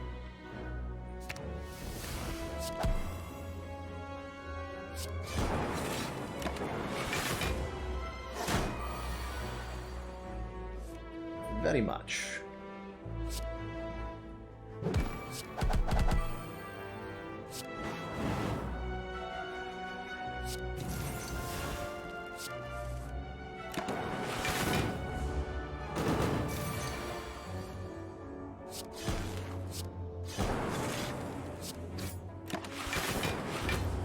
Yeah, I think Amplify is definitely on the upgrading list now. Big time. Get him, Calendar. Good work. Ooh, cables are nice. Our rightmost orb triggers the passive one more time. Gonna make it a lot easier to get our Dark Orb to be big. I think Stack Plus is usually good with Pyramid, but we're not sending that many cards to the discard pile. So I don't think it'll benefit us too much. So important upgrades are Amplify and Buffer and Bullseye. Can we get all of those? Yes. Ish. Or I can get 2 more removals. I don't have that many removals left, though, that are actually any good. Okay, let's start with Amplify.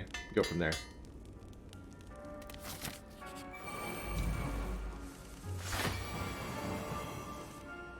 Nice turn 1, by the way. What? Hello? Being attacked for, while weakened, 31 damage. That's crazy.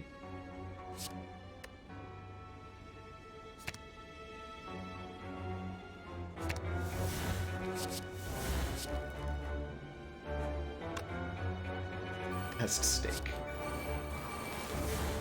Times.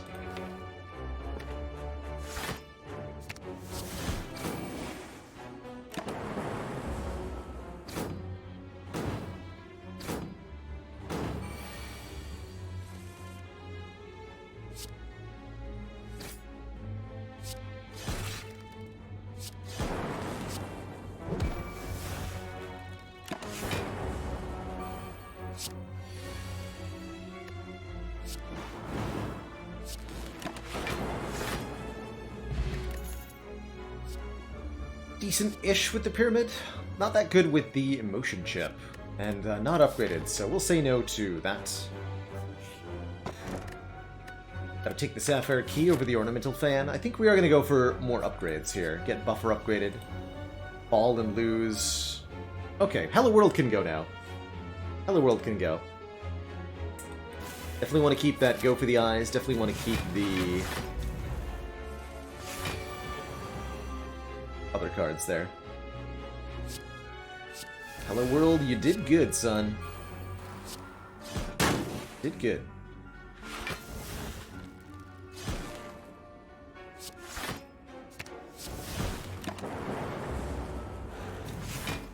Loop and Cable's working together pretty well here.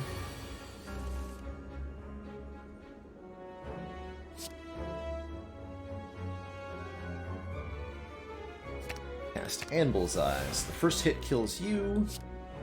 Second hit, it's gonna have to kill you. Good.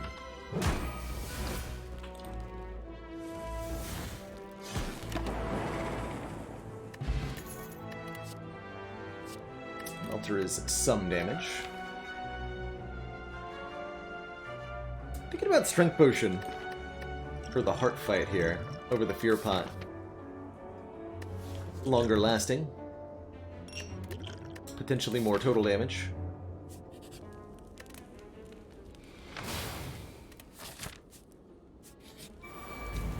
Repto.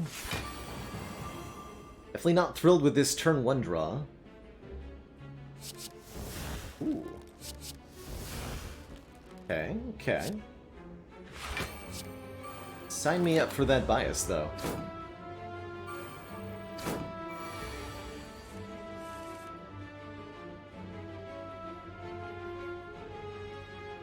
What's that? You're attacking me for 1,000,000? How about none? How about none? So, order is from left to right, top to bottom, so 1, 2, 3, 4, 5 is the order. So if I go boot sequence, kill you.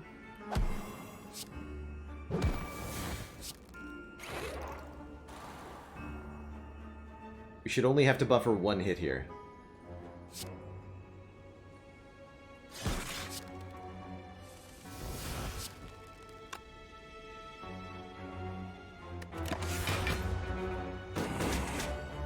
Yes.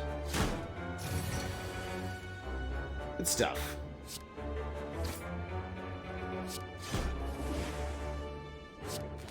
Very good stuff.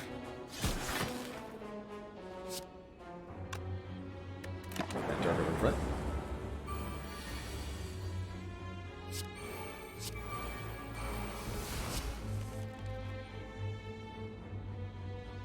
I could dual cast to kill this dagger.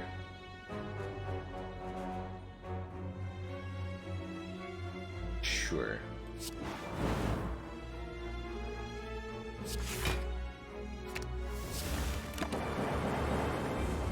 With 4 focus, this should be an easy fight, right?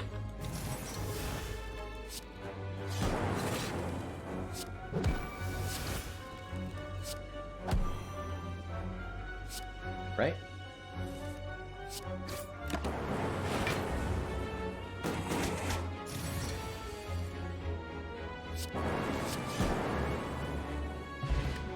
Shovel lets us dig instead of upgrading. And a Recycle Plus lets us exhaust a card in hand, gaining energy equal to its cost. I'm all about Recycle Plus with a pyramid to clear hand space, that's for sure.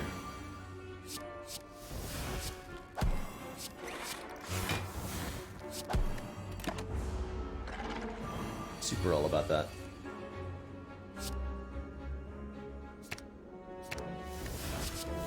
Yes! Amplify Echo Form? Heck yes. I'm all about it. That's what we need in the heart fight.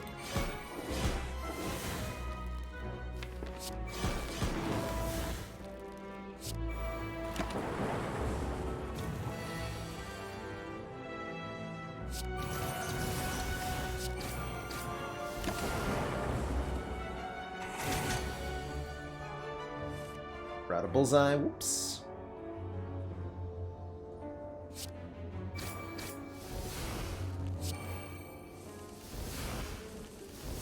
Perfect.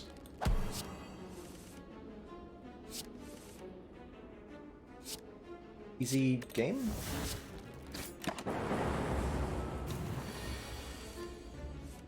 There it is.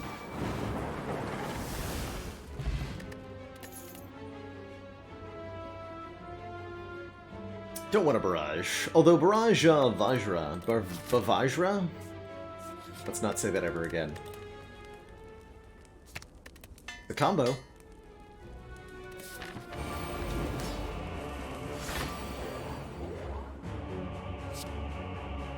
Yeah, we'll go for Dodu first.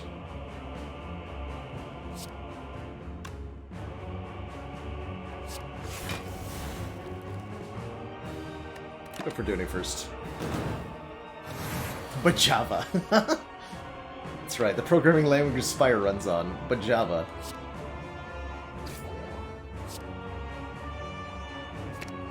Alright, let's do the silly thing.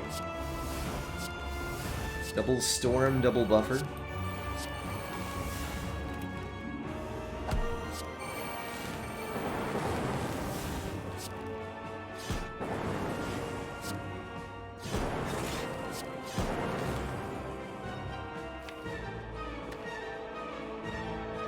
Losing 2 buffers here. Not really anything I can do about it. Guess we'll just get back, go for the eyes to remove artifact from Deca here. So that we can use our Dark Shackles on him. Like so.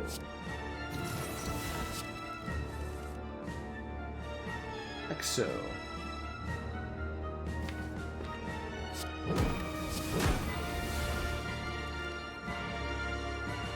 Cast for some damage, or try to hold on for a future turn.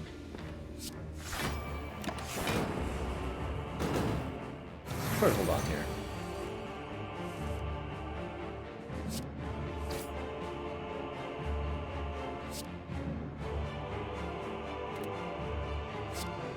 Stood support. We are extremely impressed. Oh my god, thank you so much for the Prime sub and the 4 months.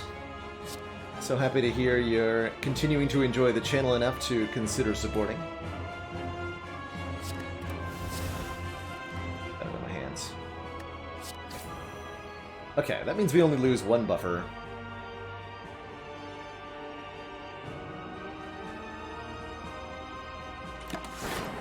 Stop there for the moment.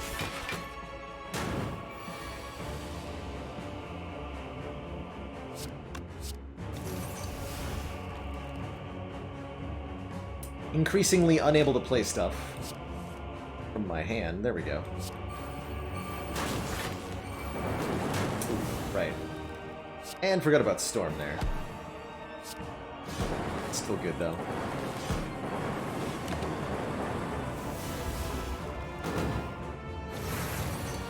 With 4 stacks of buffer, I don't think I'm worried too much. Definitely a silly little mistake, though.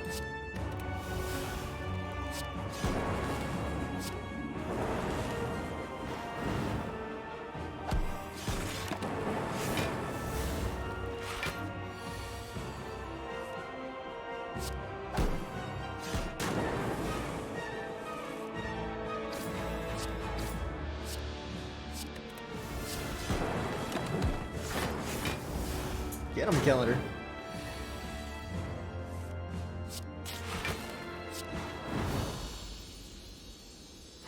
GG. Cool.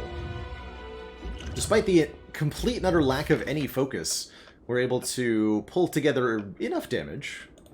For now, at least. Will it be enough in Act 3 and 4? I'm not quite sure. But we do have one more shop with quite a bit of purchasing power to maybe fix that.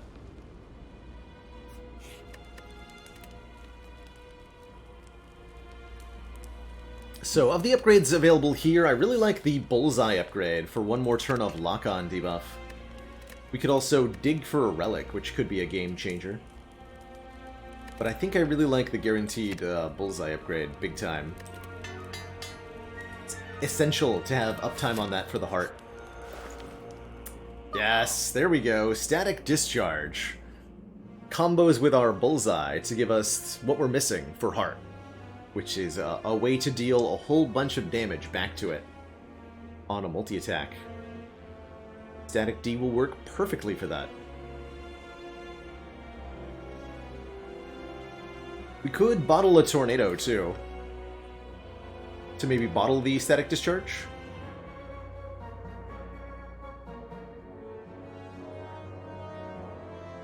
Could be kind of weird with the 2 Dark Shackles, though, yeah? Food for thought. We are going to block Vulnerable, though. We should at least be able to use Static Discharge on the first cycle. I like the toolbox, too. Don't want to add too many cards here.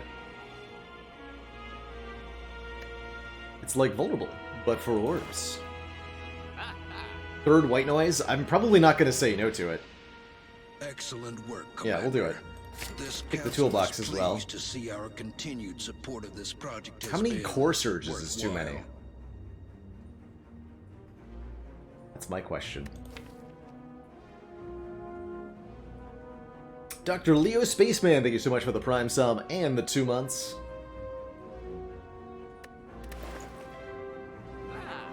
I want to remove a card, but I have nothing that feels like it's worthwhile.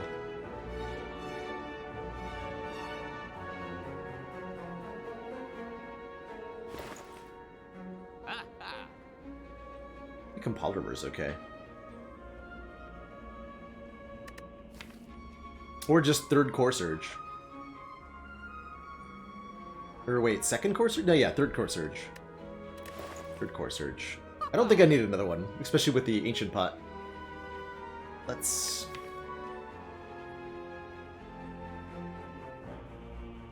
Nothing I want to remove. I'm just, like, triple checking that. I even want the FTL for the Elite fight. Okay. Maybe Magnetism? Sure. Take a Magnetism. With the Mummy Hands.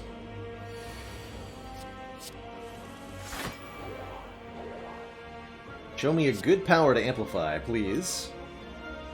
Yeah. Yo! Amp Creative AI. Let's do this. Oh shoot. Did that wrong. Regular Creative AI, let's go. Full Energy Potion to make it happen. Since I'm bad at video games. Then I can go... Double Ball Lightning here.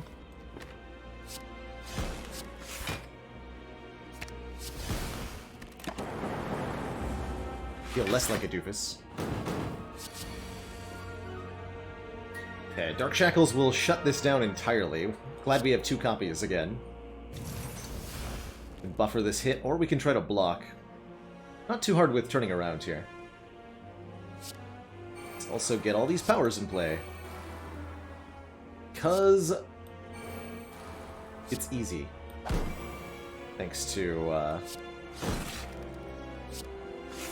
Mummy Hand.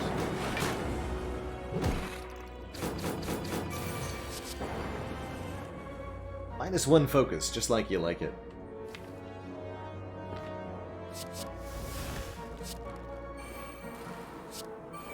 Storm seeming pretty alright.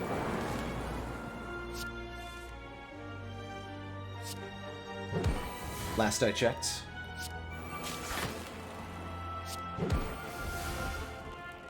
Just buffer this hit, get a bomb in play. And hopefully kill when that goes off in a couple turns. Hopefully.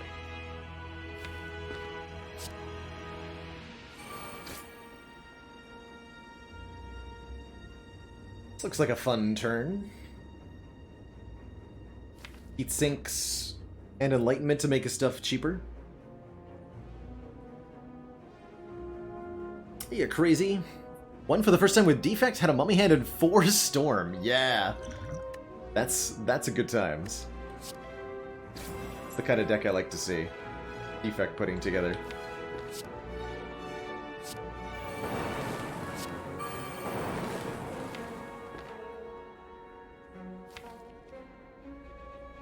Seek those now and then. Yeah, let's do that. Rid of dual cast, since we're not really doing Dark Orb things.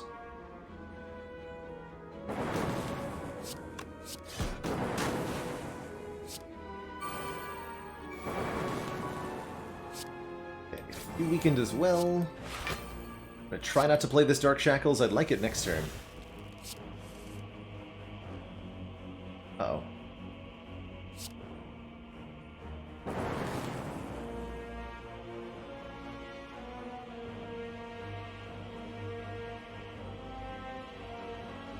Losing my buffer to this, so we want to face this way.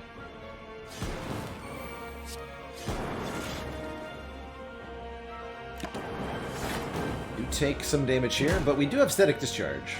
Commander, you just received the support of another council member.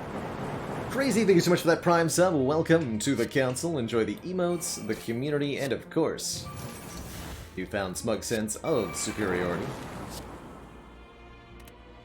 And enjoy Bomb. Or Blam. Akabeko makes our first attack deal 8 more damage. And no thanks to Melter. There, potions for heart are Ancient Pot, Strength Pot. Not quite what I had in mind. And we're offered Sadistic Nature, Chrysalis, and Bomb. Sadistic won't be much damage. Does do damage with the Shackles and the Bullseye. Like, this is some amount of damage. Kind of curious what the free skills would be. Bomb costs me energy. Does good damage, though. Take the bomb. Okay, we do get to Seek, Amplify, Static Discharge.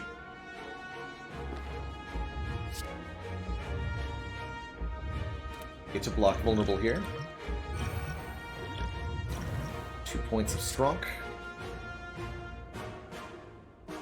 I think it's Static Discharge and whatever White Noise generates that I want to duplicate here.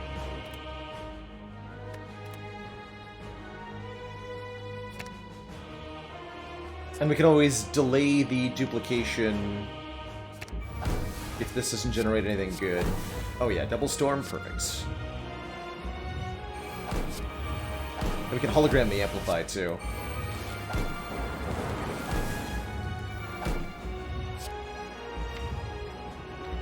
Keep the dual cast. This will block Rail?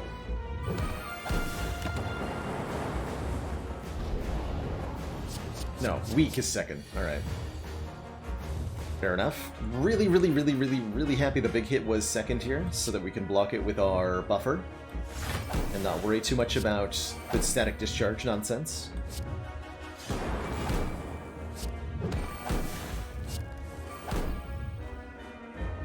Here.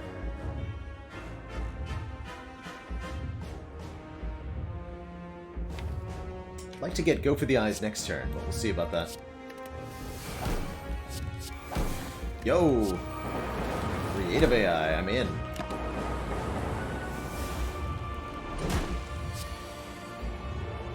Bias Cog, I'm also in. Perfect. This is exactly the turn we wanted to have here. We have Weakened, so this is only a 1 damage base attack. We have plus Focus, and we're gonna hit the heart a lot. For a lot of damage. Very good.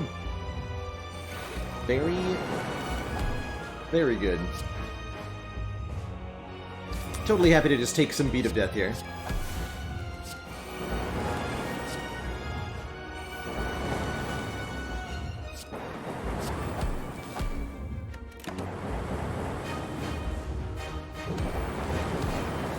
Zippity zoopity.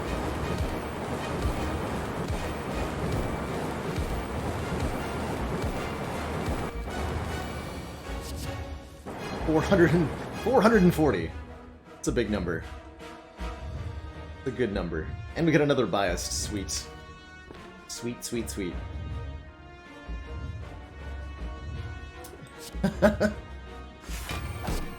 So I can't do any more damage this turn, unfortunately. Seems illegal.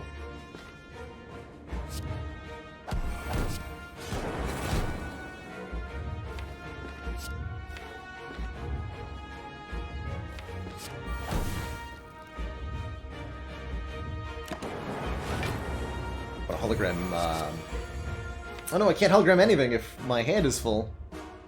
No. No.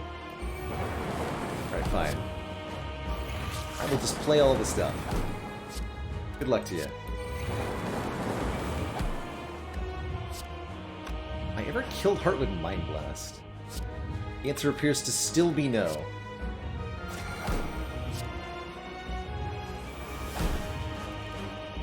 GG. GG, everybody. GG.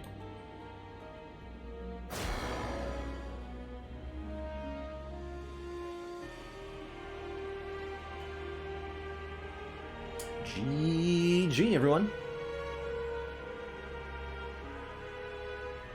What a heck of a run.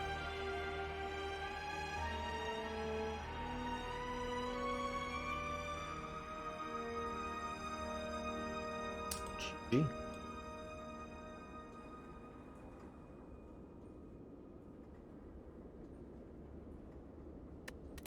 Proceed.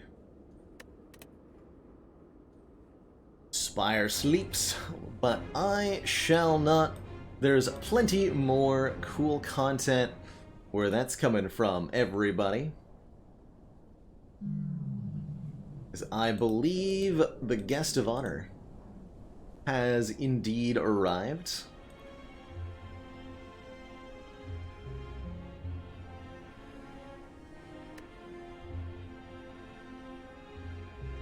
Find where my chat went. Janet, yeah, Janet is here. Perfect. Perfect. I am indeed still into Hades Sparkle Crotch Thought. I think it's I think it's the best game that came out in 2020. Is Hades. Those late white noise pickups. I think the later, once you get the Mummy Hand, genuinely, is when that one becomes pretty interesting.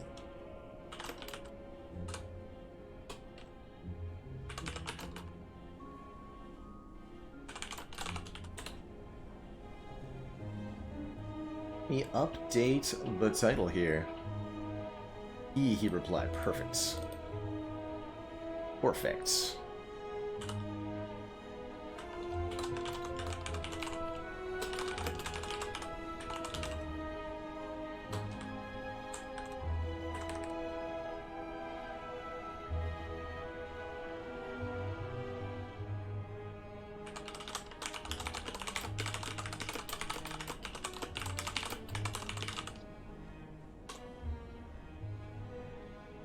Update Arena. Right, let me... Thing.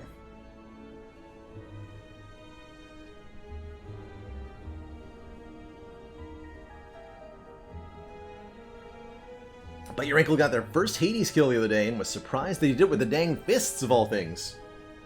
Those fists are really hard to close the distance with, aren't they? They really are a bit of a challenge here. I think to dash in, get in the hits, and then not get hit in return. It's tough. Hello, hello. What up? Hey, my man. How's it going? This thing on? Yes. Hi. Believe that the... Do I need to hold it closer to my face? A little bit. Just slightly. Okay. Let me switch over Spire here, since we're doing the other kind of Spire. What's Beta. Spire? The beta Spire.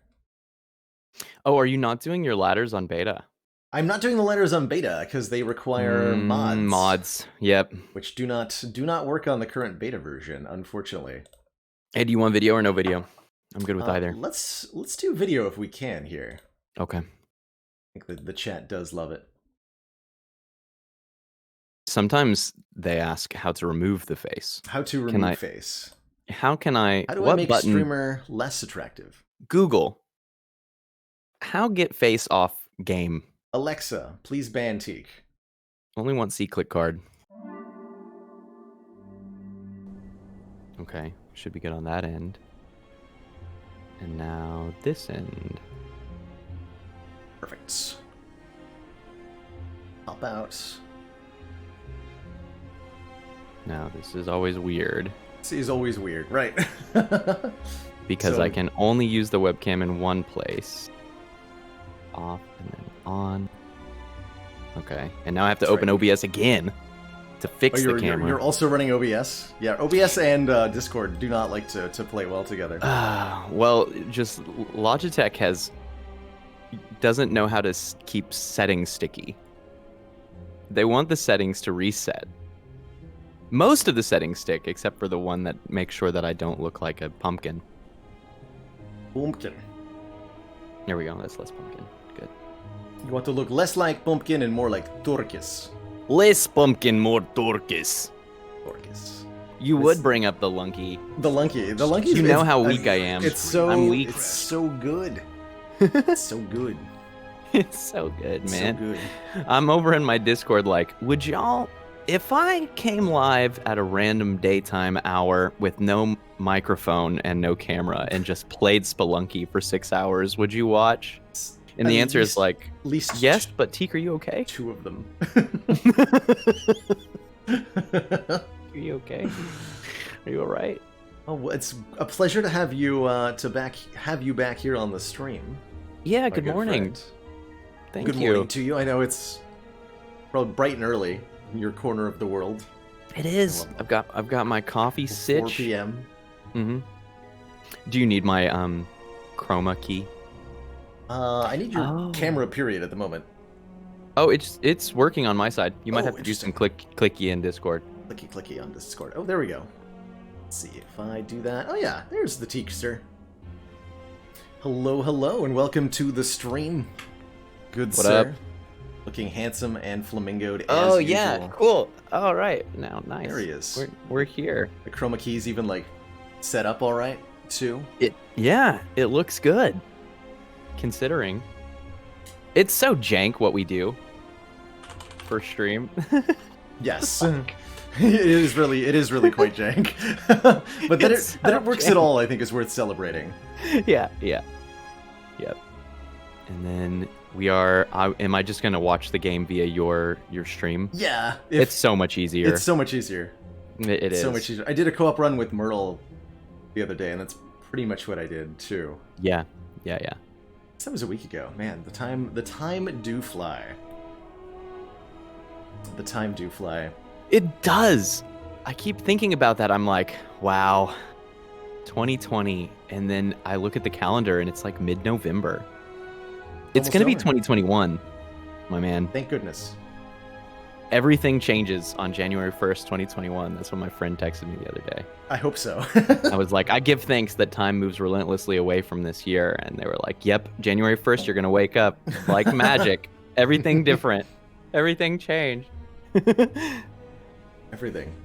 Dude, this Busted Crown start. Speaking of things that have changed, actually, there's new patch notes. I don't know if you caught yeah, this. yeah. I glanced at them. I want to talk through them. Yeah. But wait, is this your first Busted Crown run, or is this a second? I had an incident on A4 earlier today. An incident. Okay. An incident. Honestly, wasn't even Busted Crown's fault. I fully admit to throwing that run. So it happens. I don't feel okay leaving it at just the one attempt. Regrettably, Yeah. Oh my goodness. have recently been Slowna. terminated. Your Thank you for the 10 discretion gifted in subs. this matter is It's a big old expected. batch. That's a big old batch of subs. So happy to have folks here for the co-op, the collaboration, the discussion about the Spire and about life. Yo, when is Spelunky 2 multiplayer coming? Mid-December, Yes. like December 10th. It's coming. It took We're gonna play, right? took a while. We were so good to play. Oh, I'm yeah. gonna get so good at this game, Baylor. I'm gonna hit you with a curse turn. Yes. Challenge mode. I Let's accept. go. I accept challenge mode. I don't know. Let's you know, go. I was thinking about recently that you and I, we play mini games on stream, but ultimately for both of us, I think the game which we're most committed to learning and improving and becoming expert at is this one. It's Slay the Spire, right? Yes, for sure. And I'm at peace with the fact that most games that we play are games that we'll play just to enjoy. You know, for one play, for 50 hours, 100 hours, and not to become really expert at it, not to master it. But I've just been kind of inspired. I've got like 7 games in active rotation right now. And it would be nice to have 1 or 2 of the others that I felt like I really was good at, like I really got, so that I can feel even more comfortable presenting it at a high level and teaching people. It's not core of my content, but damn, I mean, it's gravy, right? It is gravy. You started to build some of that with Risk of Rain too, though, haven't you? Yeah. My Risk of Rain 2 challenge was solid for sure. I haven't gone back and really hit Eclipse. I'm rapidly losing keycaps on my keyboard, which makes Risk of Rain 2 hard to play. When I'm playing right now, I have no D keycap, so my index finger really has to go deep. Like there's a large dip experience that you have to live through. My Xbox controller just started having a problem the other week where one of the shoulder buttons, the one that you press to go to the next area, the right shoulder button, I think it is, in Spelunky, you have to like press it real hard, or sometimes it doesn't register. So you're like trying desperately to sneak in the exit before the ghost arrives. You're like mashing on the controller. I was able to take it apart, clean it out on the inside. Oh, it was like a capacitance problem? You fixed it. More of a physical bit of plastic in the wrong place kind of problem. Okay. But I just kind of like buffered it. There's a nub under the actual button that you press, and that nub pushes down on the capacitance thing. And basically the nub just needed like a little bit of sticky tape on it to be a bit nubbier. Yes, that's nice. So the reason that I shake my head so knowingly is I have taken this controller apart 10 times. Because if you have an Xbox controller, the bumper apparatus, these two, right? The bumper apparatus is a single piece of plastic that goes across the whole thing. Yeah, it's like a back and forth kind of seesaw action almost. It's not the best piece of engineering ever. They break all the time. I've replaced them like 10 times. The rest of the controller is great, but the bumpers are... If you play hard, you will break bumpers. Yeah, that sure. I believe. Yeah. So I'm excited about Lunky. I'm gonna put some time into Lunky. I don't know. I can't become the best at every game, but I can learn more games. But today this game. And my first question for you is Storm of Steel. What does it take? What does it take? Because I am the speaker of forgotten cards, and I'm looking at Storm of Steel being cheaper, and I'm still kind of like, I guess it's a rare blade dance now. Right. The cost reduction, it's not enough to save Sword of Steel, that's for sure. It Maybe be zero the cost, reflexes buff is supposed to be the weird. secret upgrade to Storm of Steel? Like maybe reflexes being stronger means that you're actually drawing cards more, which means Storm of Steel is meaningfully creating something. Storm of Steel, I think, is a card that really needs a rework to shine. Because its fundamental problem is that you're getting rid of every card in your hand, which is a major downside. Right. And the exchange ratio of 1 shiv per card, 4 damage per card you discard, it's not value. If you need it to be doing more than that, right? Right. And if you have Dead Branch, then sure, you can put the Storm of Steel in the deck and just draw 5 cards. That's cool. If you add Storm of Steel to your starter deck, and then you draw it alongside 3 strikes, you will do more damage by ignoring the Storm of Steel and playing the 3 strikes. Yeah. That's notably a threshold that Fiendfire, even unupgraded, manages to exceed. Right. Making it so that you want to play Fiendfire with as many cards in your hand as possible, rather than as few cards in your hand as possible, which is generally where Storm of Steel ends up. People ask me this all the time. They're like, is this the time for the Storm of Steel? And it's like... It's never no, it's time for a reprogram. This is the time for... I'm surprised you cut that reprogram. I was ready for a reprogram victory on that run. If that was the buffed version of reprogram, I would have been all about it. But that was an old stinky reprogram. Right. Not on beta. Not on beta. Right. Yeah. There you go. You get it. It's going to take me a couple times. 3's a charm. It is a bit wonky switching back and forth, especially now with more card changes being implemented. Yeah. I was curious if we would see future rounds, and I'm hopeful this isn't the last one. I've heard nothing. I saw Anthony the other day in a stream because I was playing Vault of the Void, which I'm going to go back to. That game's fantastic. Really fun. And it's coming out. I got to watch more of that. I'll probably play. I might play more today. If I can. If the Curse of Lunky is quiet enough, I may. If the moon does not come up, I may play some Vault of the Void. But yeah, it's really good. But I saw Anthony in the stream there. But I didn't want to pester him with questions like, oh, is this a big batch? I feel like the fact that it came out kind of quietly was intentional, because there was no promise that there would be any iteration at all. And maybe they both took a break, like Anthony and Casey took a break. They were chilling, they were making sure all the ports were working, all the localizations, and they were watching some games, and they were like, we can update these cards a little bit. Like, we can make Silent more palatable. So I think it's great. Yeah. I mean, many of us would, of course, like to see greater, more sweeping reworks, more content. Yeah, but I understand what they said, right? Like, when you rework, you create new strings. Yes. And when you create new strings, you have to localize, and now you have to localize across several consoles. Yeah, the game has been built kind of upwards, vertically, in a lot of ways. Adding more content and more languages. Every change has this huge vertical stack of stuff on top of it that needs to propagate. Localization changes, balance considerations, platforms to update it to. We have to get this to the Xbox Game Pass version. That's like back installed on random people's PCs, right? Like, that's hard. Yeah. That's really hard. This is why NASA is still running, like Microsoft 78 or whatever. It's we can never change. We must always be on this version for the rest of time. But I think in the case of Storm of Steel, though, I think it would... there's no numerical value, other than one thing that they can do is change Shiv as a card. And I think upping the damage of Shiv to 5 or 6 could be a way to address Silent and several of her cards.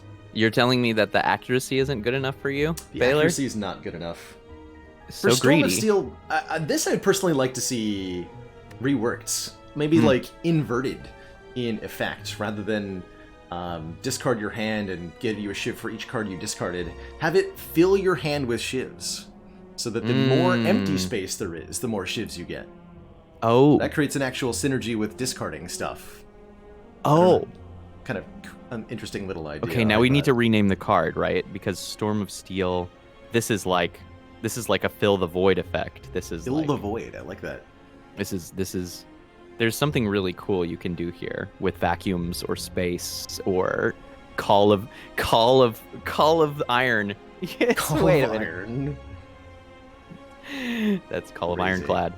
I have just recently broken a very long losing streak with Silent. And I say very long, it's not like it was years. I think it was like 6 runs. And notably, all of the runs that lost didn't have grand finale, and the one that won did have grand finale. And so I've been really thinking scientifically, and I'm pretty sure that Silent wins when she gets grand finale. That makes And that's sense. all that I've gotten so far. That makes sense. Well, if you're going to have a grand finale, it also only just makes sense to have a dramatic entrance as well. Yes! Dramatic entrance change is wild. This is a lot more damage. Yeah, of all the cards that have been changed, we're up to, let's see, we originally had 11 cards, and I think 5 more got changed. 2 more silent cards, and 3 colorless cards. Which surprised me, but also I'm delighted by. Yeah. So And it kind of makes sense. There's some of the earliest cards, right? Like, they've been mostly unchanged. Yes. Since Swift the game Strike, first came out. Good Instinct, and Dramatic Entrance are the ones that got changed. So it's just a +1 on the strike and defend version. I think this feels like almost official recognition that if you're going to pay 100 gold for this card, that it needs to block. It has to be better than a defend, Yeah. or better than a strike. Yeah. To be added. So Swift Strike's now 7 to 10. Still, It kind still of a feels- cool card. I like Swift Strike just because it's the only card in the game that benefits from Strike Dummy and Wristblade. Oh, that's interesting. I've never thought about that. Well, unless you have Snecko Eye, and then there's more. But those just got +1. Dramatic Entrance used to be 8 to all upgraded. It now upgrades to 12. +4 damage on the upgrade. That's really significant. And I think actually It's a big card. pushes this into the damage range where it's like worth considering. Especially if you already have like Bag of Marbles or Bag of Preparation. I mean, Silent takes Backstab, Yeah. and this is Backstab AoE. AoE Backstab. That's pretty sweet. I think I take that Yeah, card. it's almost a die for 0. You know, it feels like you see this in card games a lot. You see these cards and you look at them in modern context and you're like, the power level's not there. How did this get designed? It feels like it's just not in the right place. But a lot of the times it's because it was designed at a different time with different kind of constraints or expectations in mind. Yes. And I suspect that there was a time in the development of Slay the Spire to where the fact that these things were 0 cost was thought to be a lot more game breaking, right? Or like it was going to more often result in some shenanigans happening. Was a time in Spire where all of the colorless cards were 0 cost. And now it's like, yeah, I mean, you can take a Flash of Steel and go infinite, but on Ascension 20 Heart play, that is such a, I mean, it's just too so much cutesy. money to pay for so little damage. It's a lot of money to pay, and then you've got a lot of work to do before you can get that payoff, and that payoff is still dangerous, right? So, yeah. I think these changes are sweet. I think it's cool. I'm really excited for these little colorless card tweaks. I don't know if tweaking just Swift Strike and Good Instincts and Dramatic Entrance is enough to say, like, make the colorless card Niao start not terrible yet. Yeah, I was thinking about that. Do you take a random colorless card? Yeah. We're getting there. We're close. I think we need a couple more cards in the card pool to be buffed. The real stinkers on floor 1, off the top of my head. What is should be 20 uncommon colorless. Some of these are event. Oh yeah, there they start, yeah. Energy Up's actually, I think, a little underrated, even by me. Blind is great, Dark Shackles is amazing. Deep Breath, not a card you want on floor 1, doesn't really do a whole lot. Discovery's great, Dramatic Entrance, now good. Enlightenment, not so much. I once tried to fully put together a deck around Enlightenment, and it got so close. It can be powerful, but it can be. But like what you want to do to make it strong results, unless you have Runic Pyramid and all these hands that are super awkward until you get the Enlightenment down. It's as usual one of those cards that just too much conditionality on being drawn alongside other cards. And these kinds of cards with the average hand size in Spire, they really don't work unless you have above normal draw or retain. And this is true of Enlightenment as it is stuff like Finisher on Silent, which is another card I think is really, really powerful, but just frequently falls short. In the Ascension 15 days, I basically snap-picked every Finisher in Act 1, and it worked always. But it doesn't work as well now, you know? It doesn't work as well. You draw it with 4 defends, it's just a bad time. Bad time. I think I've kind of dramatically changed my thinking about Silent, and I'm really glad that we're playing Silent today, because back in Focus February, my most consistent class by a long shot was Silent. So I feel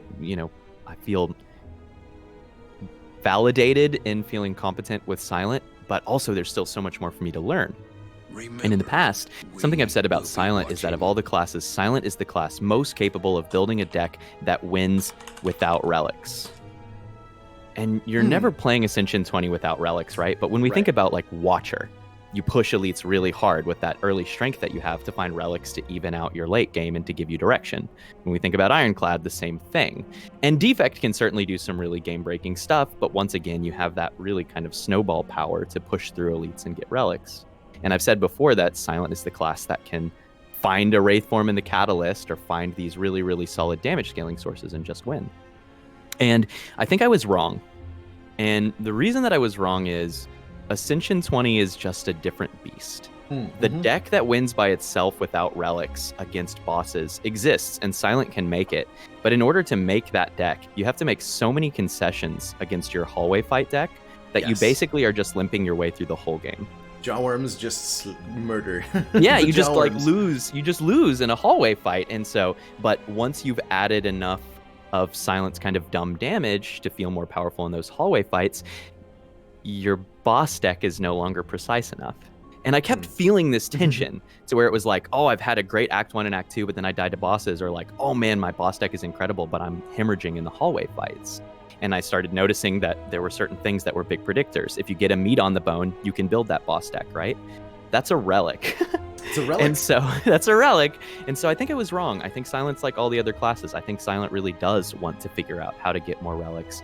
And I think that these changes are really good because they might push us just far enough to where we can feel comfortable taking more of these dumb damage cards and then pushing harder in hallway and elite fights like we do with every other class.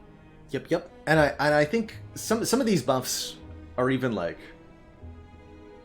not that relevant except in the instance of having specific relics.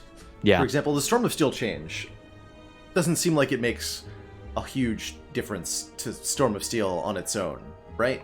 But it's pretty easy to say that Dead Branch got way better.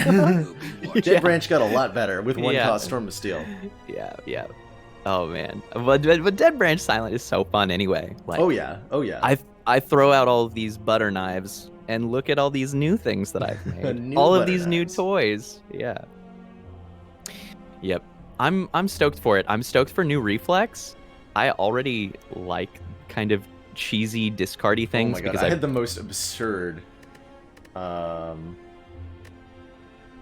This was an 820 run, right? Not this one. This one. Oh my. I'm looking at some stuff. This one. Wait, this one's wild. This was it. This was actually doing the thing. We got the turn 3 heart kill on A20 on this one. With a No way. We got there. So on turn 1, this deck did 200 damage and applied 200 poison with the deadly poison and stacked up infinite block with blur. So we actually won the entire heart fight on turn one and then just ended turn twice. Which was amazing. Pretty wild. And it's all thanks to Reflex Plus being an absolutely bonkers. Oh, it's a monster. Bonkers card. Yeah. When it draws you got the 3. Prepared Plus in there. Love to see it. You love to see it. And a sundial, of course. And the sundial, which was unnecessary, but made it even more fun. No, delightful. This deck is beautiful. How did you... Oh, Pandora's Start. I was like... Pandora's Start. That's how it got started. This is looking a bit like a sealed deck, Baylor. Yeah, I don't believe that this really happened in Slay. I believe... Oh, that's right. I took 1 damage to sentries. That was it. That was the entire run. That was it. Those runs are so fun, but they're also like... Time Eater hit me. And you finish this run, and you say to yourself, I'm kind of excited to take damage in the next run. Right. You know what I mean? This was my experience with Endless. I played Endless mode, and I was like, okay, I have solved the game now, I guess. You know, like every fight dies through the same clicking of cards. Yeah. At least decks like that have enough cards that the infinite is kind of weird. So you gotta like look at your hand and maybe sometimes play the prepared first. And decisions and there's some decisions. Depends on the fight too. Sometimes. True. Like Time Eater. Time Eater brought the sauce. He brought the sauce. The minus draw really messed with me because that head slam for -1 draw per 2 turns. I couldn't infinite until the buff wore off. So I had to just, like, struggle and get slapped. Oh, man. Yeah, you just take a hit. Just take a hit, I guess, yeah. Oh, man. Well, you want to play? You want to play, Baylor? I would like to play some Ascension 20 Silent with you. But before we dive into this run, did you see my story about the squirrel? I did Scuba not. Steve? I did not. Oh, see you should watch Steve the Squirrel story. Then I can't tell it. It's a 10-minute story, All but right. every story I tell is a 10-minute story. So, I'm a big fan of the look at the act first, choose start bonus after kind of approach. Let's see what we got here.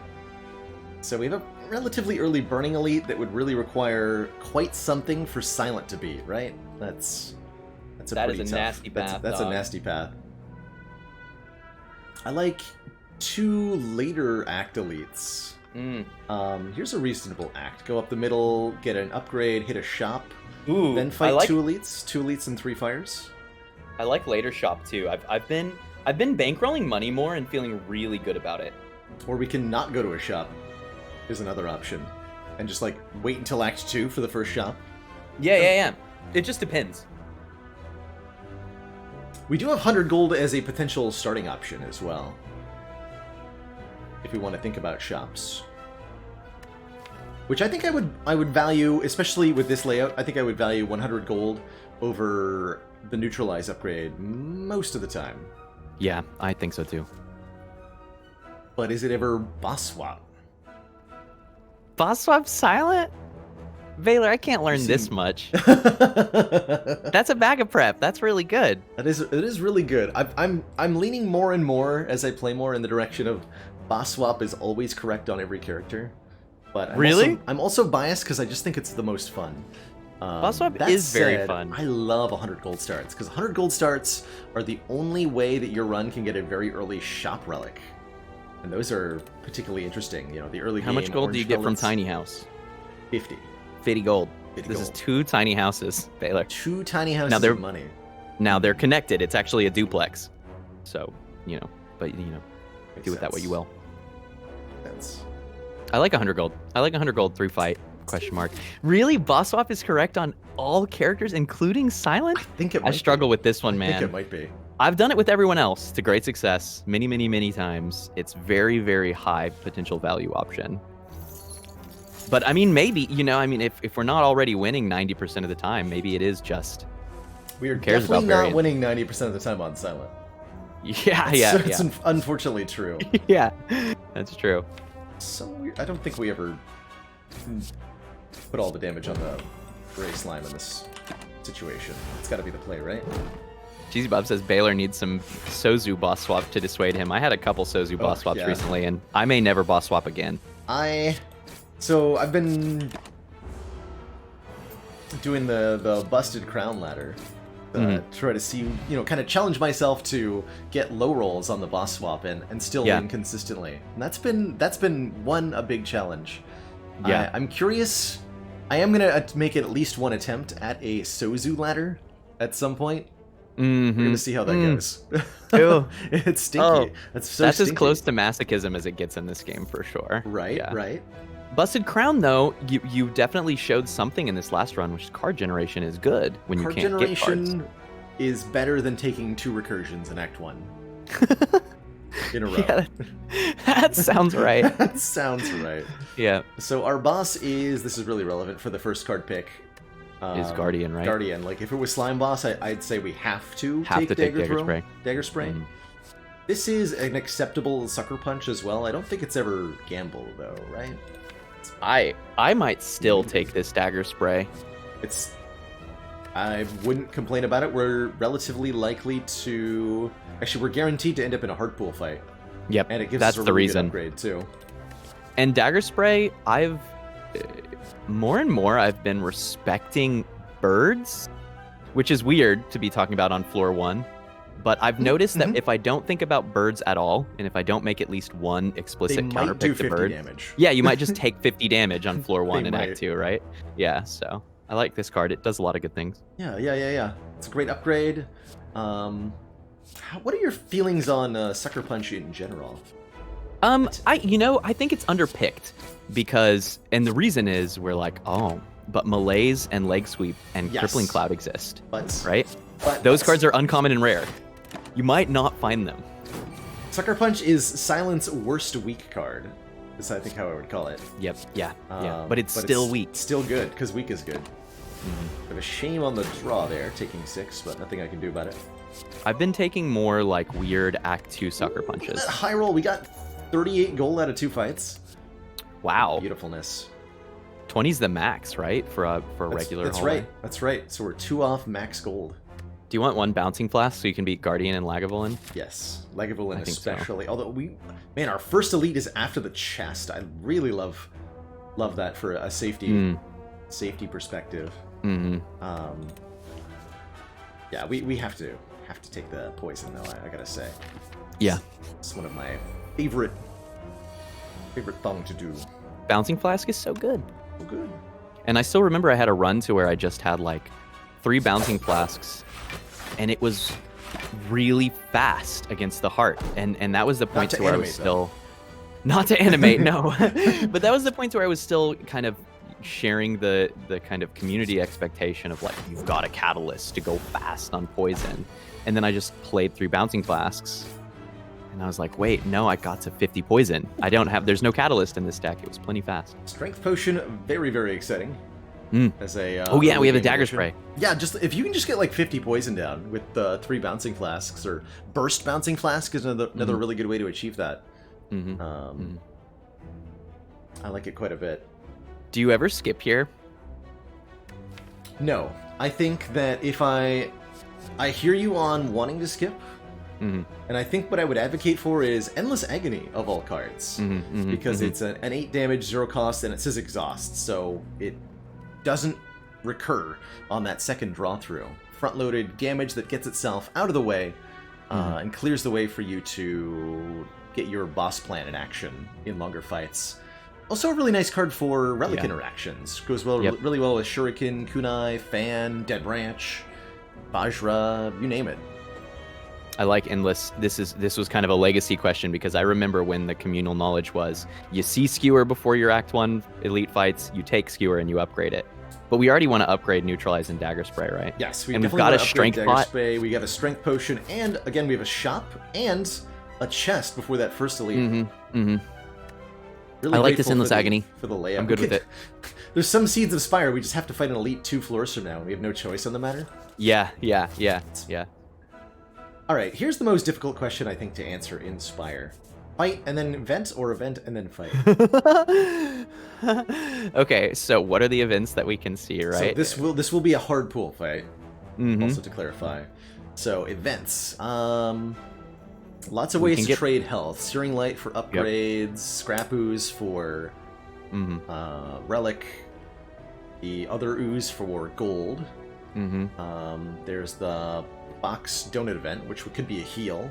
If we get a heal off of either Cleric or from the Banana, we want that to be after the fight. After. Yep. Anything that gives us either a curse or money, like the Serpent or that Shrine where you get... We want it after. Also want it after.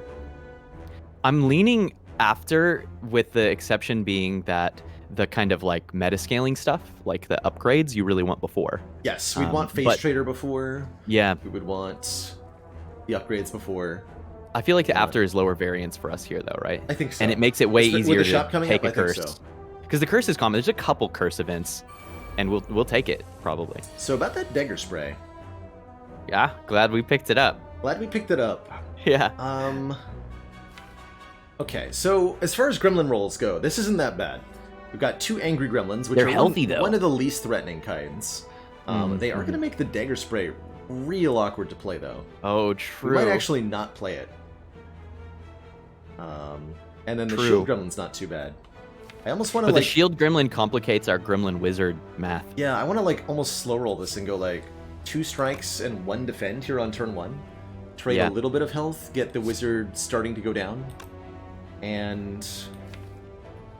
yeah, because we drew all 5 strikes on turn 1, so we have it's very really little targeted scary. damage. We won't kill them by turn 3 without a Dagger Spray. So is it 3 strikes take 10? Endless. Or is it Strength Potion here? Those are, I think, the... I think we have to hold the Strength pot. And I think we can if we go 3 strikes. I think we can make this like a 15 damage fight. All right, I'm honestly down for 3 strikes. That means 1 endless agony will kill. If it's only a 1 in 3 to get the block on them. It's nasty, but then our block density goes up, and we've got bouncing flask, and this maybe lets us avoid the dagger spray. I think we can clean it up from here. Yeah, we should be able to. We'll take 2 more with Flask Survivor. Do you? Yeah, we flask, I never right? dagger spray here. That's for damn sure. Yeah, yeah. Just go ahead and take 18 after the dagger spray. Cool. That kills the wizard already. Nice. For that, and I guess we'll... If we hit the Mad Gremlin, they just stay at 5 damage, and then they're angrier next turn. So let's... Well, they go up to 7 and then reduce down by 2 to 5. Yeah, you're right. Yeah. It's pointless. So that would put them at 19, 17 next turn. That's not going to be enough. We do have a full block, though, because we have 2 defense coming up. Just burn the shield gremlin, I think, right? I agree. And actually, the shield gremlin might shield... Oh, I was thinking maybe it'll shield the gremlin wizard. That would be cute. That would be cute. Stand behind me. Hopefully, yeah. Hopefully we'll keep drawing enough defense, but... Honestly, I would be really happy with 12 here, if this is a 12 damage fight. It's not a 12 damage fight. Ah! I would be really happy with... I would really be happy with any draw that isn't this. No! Even 3 strikes doesn't kill this one. We have to God. dagger spray. Strike, which does save 1 health. Oh, that's amazing. I'd be really happy with the 21 damage fight, you know? I've been thinking about this elite fight.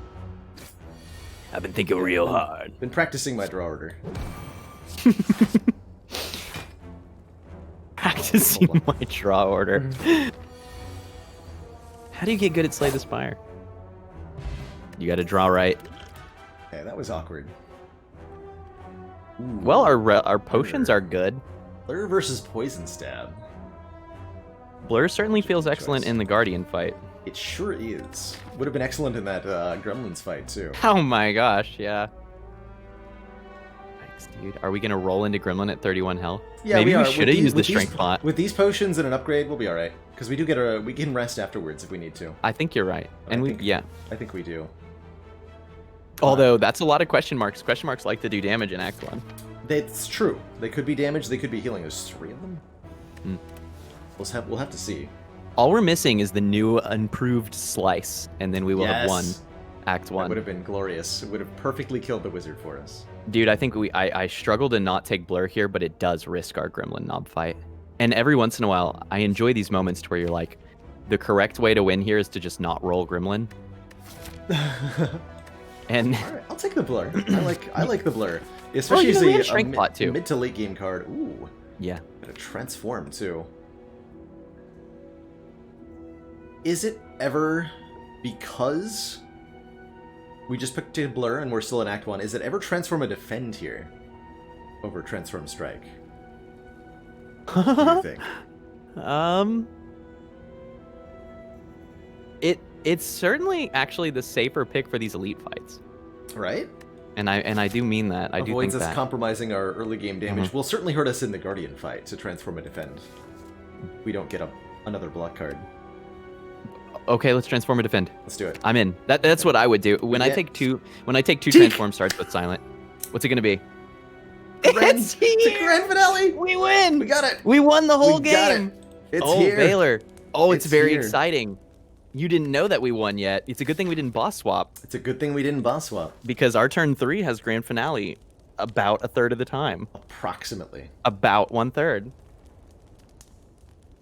My child! Just upgrade it, dude. Nothing else matters. The finale? You think I should? No. We have a gambler's brew. We can make this happen.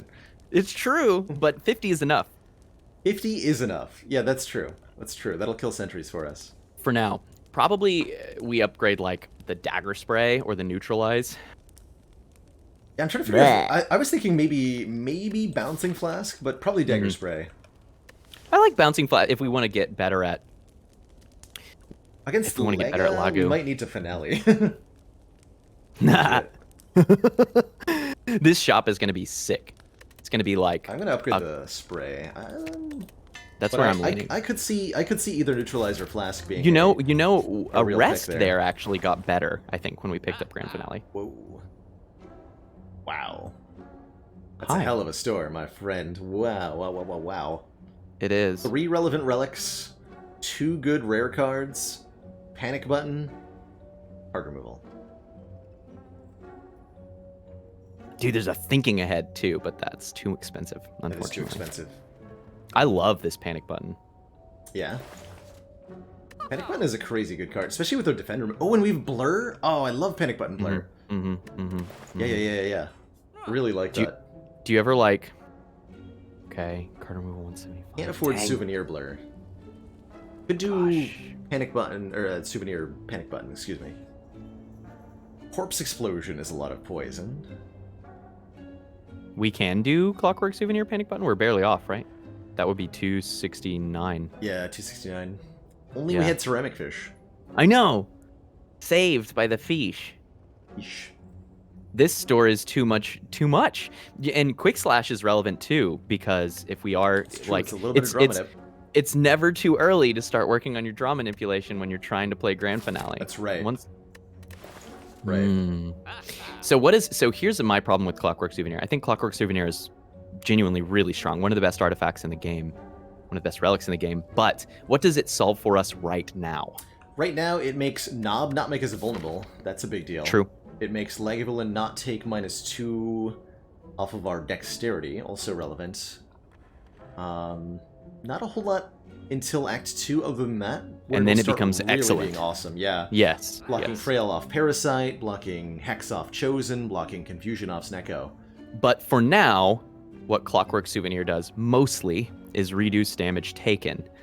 And I think Panic Button does that. Panic Button does do For that. cheaper. Right? Yes. And leaves us with enough money to like get a removal and maybe a card. Or Sets us up or reasonably something. well to... I'm sold, man. Buy it. Yeah. And it gets out of the way. It's tight deck Out card. of the way. I think I like cutting a card more than I like anything else here. Maybe we end up buying Quick Slash too. But I'm definitely a fan of cutting, now that we've removed a defend, probably a strike. Like a strike. Yeah. I'm leaning there too. And we got the Dagger Spray upgrade. Endless Agony. We got Strength Potion for now to make up for slightly less saturation. I like it. Good. I can't believe we didn't buy any of these relics. We did not buy There's a any of these Centennial relics. puzzle They're there. so good. It's a really good relic set, but I think we made the right choice. I think we're gonna be happy with that panic button. We are. Almost Do assuredly. you want to slash? Honestly, I think this slash is. I think it's Reasonable. legit. But oh wait, some of these events cost money. What if we get Cleric right away? We probably heal actually. Cleric would be a heal for 35, which we'll want. And that makes this quick slash too expensive, maybe. Yes, although if we have not enough money, Cleric won't even spawn, so we'll get something else, which Oh, may or may really? not be good. Yeah. Oh, I didn't know that. Yeah. You have to have enough Okay. money to at least afford least the get the first heal. thing from Cleric for him Okay. to appear. Okay. So we can't But I have get some it of your completely money. dead. Do you think that the Cleric note, can he smell your That's lack a of lot cash? of money. Is How the Cleric likely- a Twitch streamer? How many worlds do we die before we get to our next shop? Oh, Not very man. many, right? I don't know. You can certainly die in this elite fight that's coming up. We could certainly die in this elite fight. We that's could coming find a way. We could find a up. way. Yeah.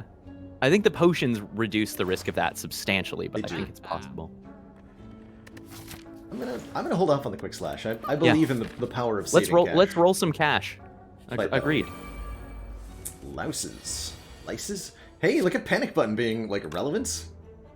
Immediately. Panic Button is so good. You know, I did a Slay AI run. Slay I. Have you Slay seen I. that yet? I have seen Did you Slay see I. that?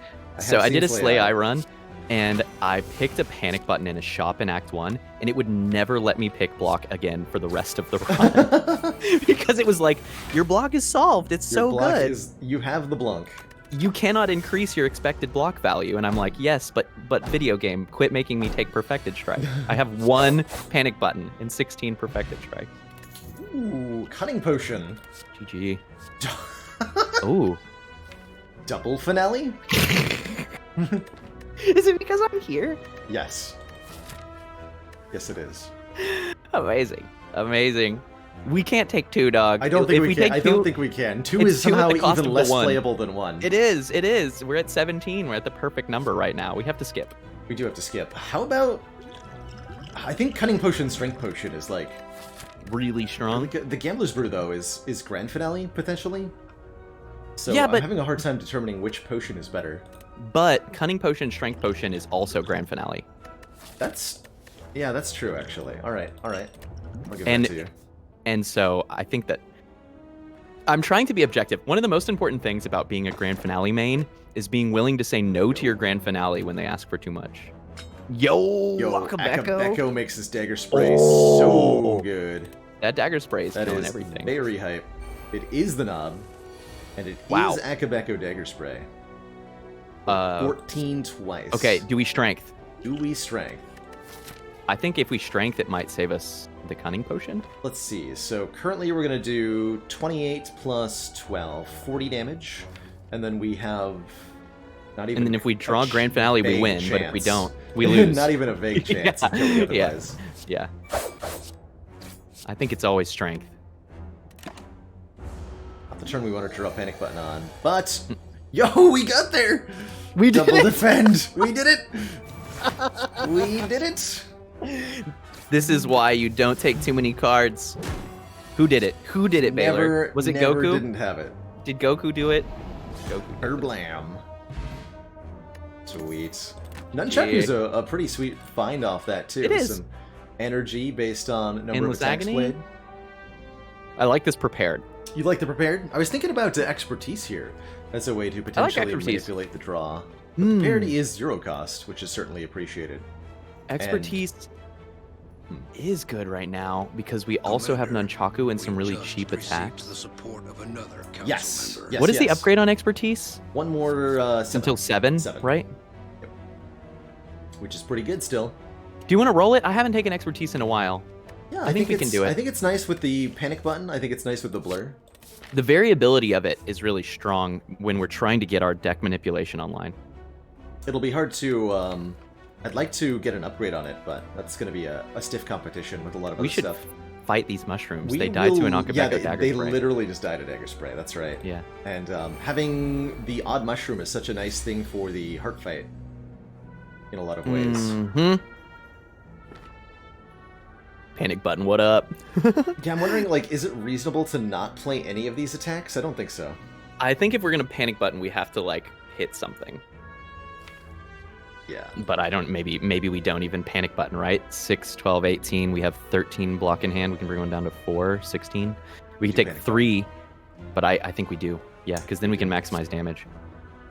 It's like, because the Akabeko dagger spray does still kill all of them if we don't play any of their attacks, but we just have to draw the dagger spray, which is not a guarantee. I think we play the 6 attacks and the panic button. Yeah, that seems more reasonable. And then the dagger spray can just do the rest of So the work. let's get them as close to 12 as possible. Hmm.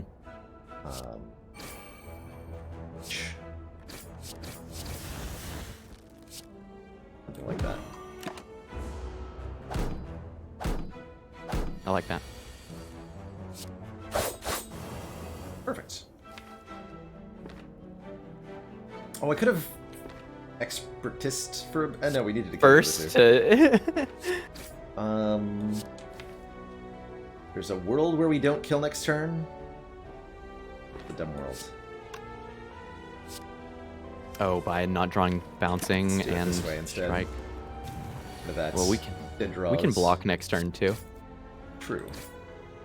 We win. Nunchaku has been set up. 24 gold off that combat, by the way. I think something that we don't often talk about is that Oh. this is a better than normal gold reward.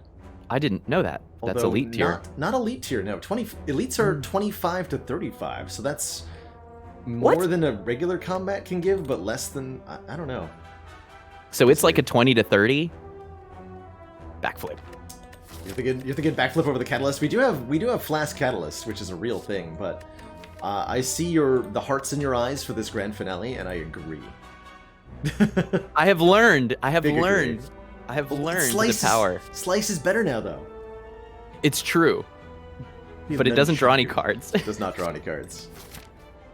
I'm serious. This is like I have seen this pay off with so much toil. Like you will Oh, yeah. drag this This ball and is- chain behind you for 2 acts while you're like trying to Once get it's online, it's so good. Yeah, and when you start to get it kind of online, it starts winning elite fights for you.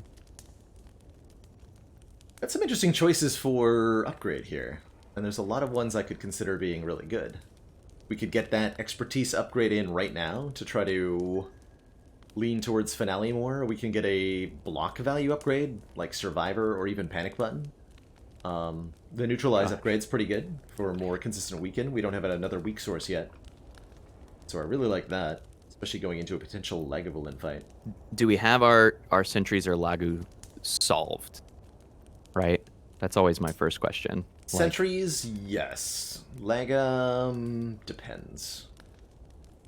And in Laga, is the answer expertise or is it Bouncing Flask? Bouncing Flask would definitely be a less draw order dependent answer to that fight. Good against Book of Stepping, too. Yeah. As well as our upcoming boss. I'm kind of leaning Bouncing here. I don't think we'll regret it. I don't think we'll regret it either, especially if we find a catalyst at any point. Mm-hmm. If we find a catalyst at any point. Wait a minute. Could happen. Didn't we just pass one of those? Yeah, we've got Nunchaku value. Let's go. Let's ever defend expertise. Draw. Or do I want to draw exactly 2? I don't know. That's cute. Oh, I see that. It's gonna get strange because it actually matters draw number now, like very substantially. And my head is the draw number. You want to do some real magic, Baylor? We can do this on the fly. You're a pro streamer. You can do this on the fly. Here's what you do. You make a second copy of your Slay the Spire source. You cut out, you alt and drag to get exactly the number of cards in the draw.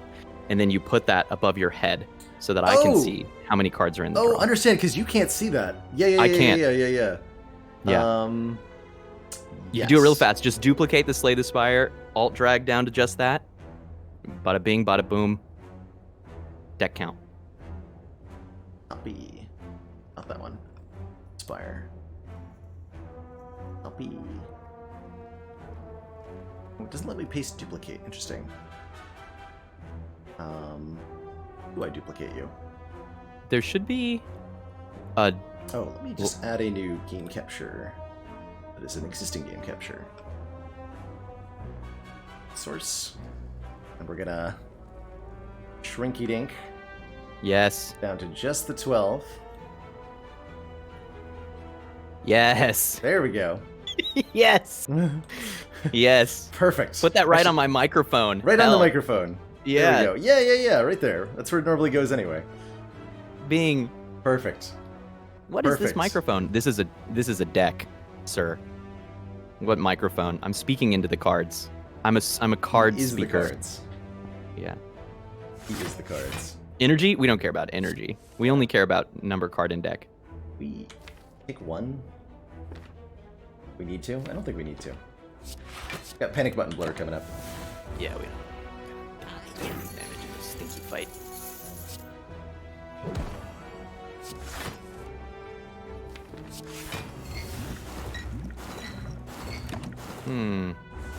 Nice. And even if he attacks us, we should have... Just win. Should be win. Looking victoire. Sweet. Our money. Money! Let's see, we could take Dagger Throat for some more draw pile manip. Still very much at the mercy of Grand Finale to show up at the correct time, though, with no retain. Yep. Does that help us a lot against the Elite? I don't know. I could almost dig this Flechettes. Actually, we have Akabeka Flechettes? Yo, hold on. That does a lot of damage. It does. That does a lot of damage. And it's good with anything that draws cards. It dethrones birds, and we're gonna be drawing cards. This is what I love the most about Grand Finale, is it just encourages you to build a good deck, which you can then put other cards into that also win. I'm taking. I would be good with this. I can dig this. I'm doing it. I think that the synergy with the Akabeko is well worth it. Like right here, it's 12 times 3, for example. Gives us 2 big ol' starts. Yeah. Do we ever play this backflip? Yes, I have already done so. I think this looks like it ends up being... Oh wait, can I Downside of this wake up is that our panic button is here. I can't play the neutralize. I was hoping we could expertise to draw one more card for a chance at grand finale, but I don't think I can. We can go defend expertise, but that doesn't draw anything. Defend panic button expertise does, but I definitely don't want to just throw away panic button here. Yeah, it seems too important, right? Are we just waiting here? Are we not playing just waiting. I Flechettes? think we're just waiting and trying to open. Yeah, because like, bouncing Blur flask is good too. Yep. Okay. The Ascender's Bane out. Ah, there it is. Blur Bouncing Flask. We could let the Endless Agonies cycle if we want to, like, Akabeko with the Dagger Spray, but probably just better to play these, yeah? I think so. But definitely play Bouncing Flask 100% of the time. Play Blur. Yeah, 100% of the time. And then, not a really good use of damage. We do 8 for both of these. I think I'll let them cycle. Oh. Are we get... going to let them populate? I guess it makes our expertise better if we draw it in the right place. Yeah, and we gain an additional 16 damage you can think of from the Dagger Spray. 8 more Akabeko and 8 less block that we wasted our attack against. True. Okay. Honestly, it's not terrible for them to grow. No. Yeah, 14 times 2, we'll take 5. Survivor coming up next turn is super reasonable. I don't think we need to strike here, not with Bouncing Flask played. Grand Finale, I'm sorry. Sorry, Grand Finale. Only we'd added 1 less card. Newer card. Flechettes! No, Flechettes. Flechettes is going to be good. Take 2 more. That's, I think, what we're going to take here. Especially if we draw Bouncing Flask right now. Yep. We did not. But we did draw Endless Agony again. Good. GG. No, we won. Now it's just Nunchaku setup. Oh. I think that was as best I could have done. Cool. We got out of that without too many hit points lost. And we score a blue candle. Blue candle. Do you think of Blue Velvet when you see this relic? I don't. I do. And Venom, Quick Slash, Distraction, huh? Now, not the world's worst in Venom with several multi-hit moves in the deck, but it's not. And if I hadn't taken Grand Finale, I think I snap pick it. Right. Take a page out of Seabrace's novel. We have taken Grand Finale, and I don't think we want to add too many more cards to this deck if we can avoid it. We're really close for this to be something really special, right? Yeah. Like if we get a Runic Pyramid from the boss, we're in Disney immediately. It occurs to me that attack-based deck manipulation is worse for us than usual right now because of Akabeko. True. Quick Slash, Dagger Throw. Right? And but I kind of want them also because of Nunchaku. And so there's a tension. There is a tension. We have to beat Guardian. We have to beat Guardian. I think that's the more immediate question: is how Guardian beating are we at the moment? Do we have to rest? / what upgrade makes us best at Guardian? Is it the Blur upgrade or the Neutralize upgrade? I sure don't mind either of those, right? Blur upgrade feels real good. Blur upgrade feels really, really good. Since it retains its own block, the block on Blur is more valuable inherently than block on any other card. Yep. And then if you get to burst, it's just better than ever. Have you bursted burst since they finally fixed that? That's like the longest standing bug in the game. I've not tried it. I'm excited. I hope we get a chance. Dude, are we gonna skip right here? I think we are. I think we are too. I'm not mad about any of these cards, but I'm also not super excited. Right. It's very intuitive thinking here, I'm not gonna lie, but when I tried to think about Silent, I started losing. And when I started just trying to play Grand Finale, I started winning. So maybe this is my intuitive class. And my intuition says skip. That's a reasonable skip.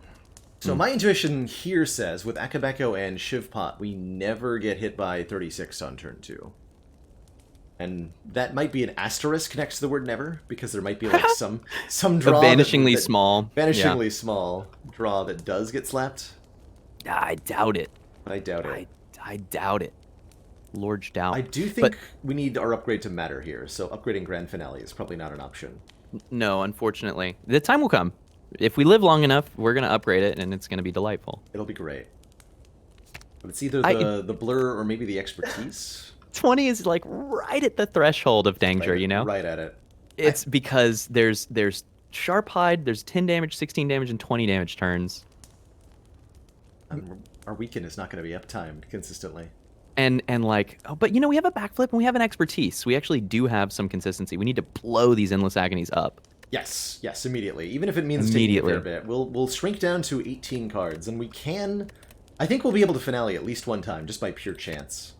I feel like if we upgrade Blur, we win so often that it would be wrong not to do this. But it does, you know, if this were a lower Ascension and a ladder, I think we rest here. Right? Oh, if this is like Ascension 5.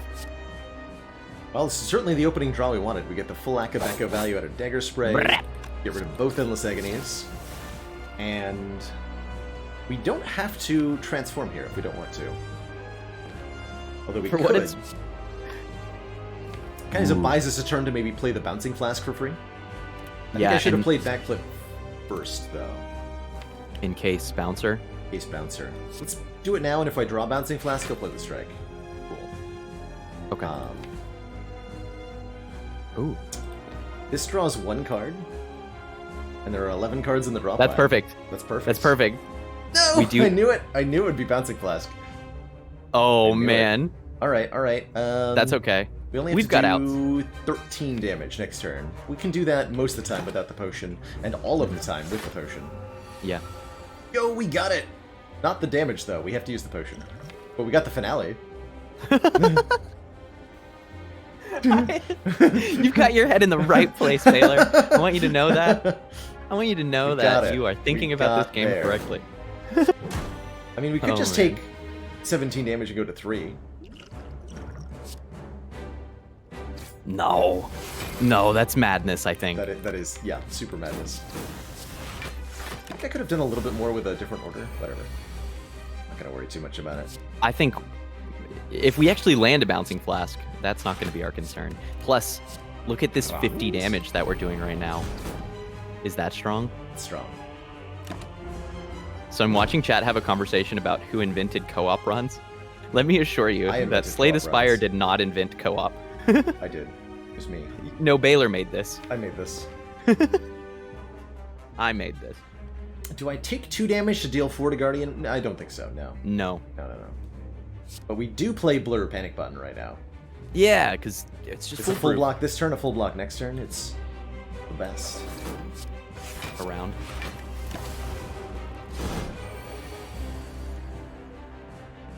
Okay, Finale's not happening this turn. It's fine. We will boots. I think the first co-op runs that I remember seeing was the Jorb's Charity Drive back in 2018. Oh yeah. That is indeed. That. I was in that. Yeah, I remember that.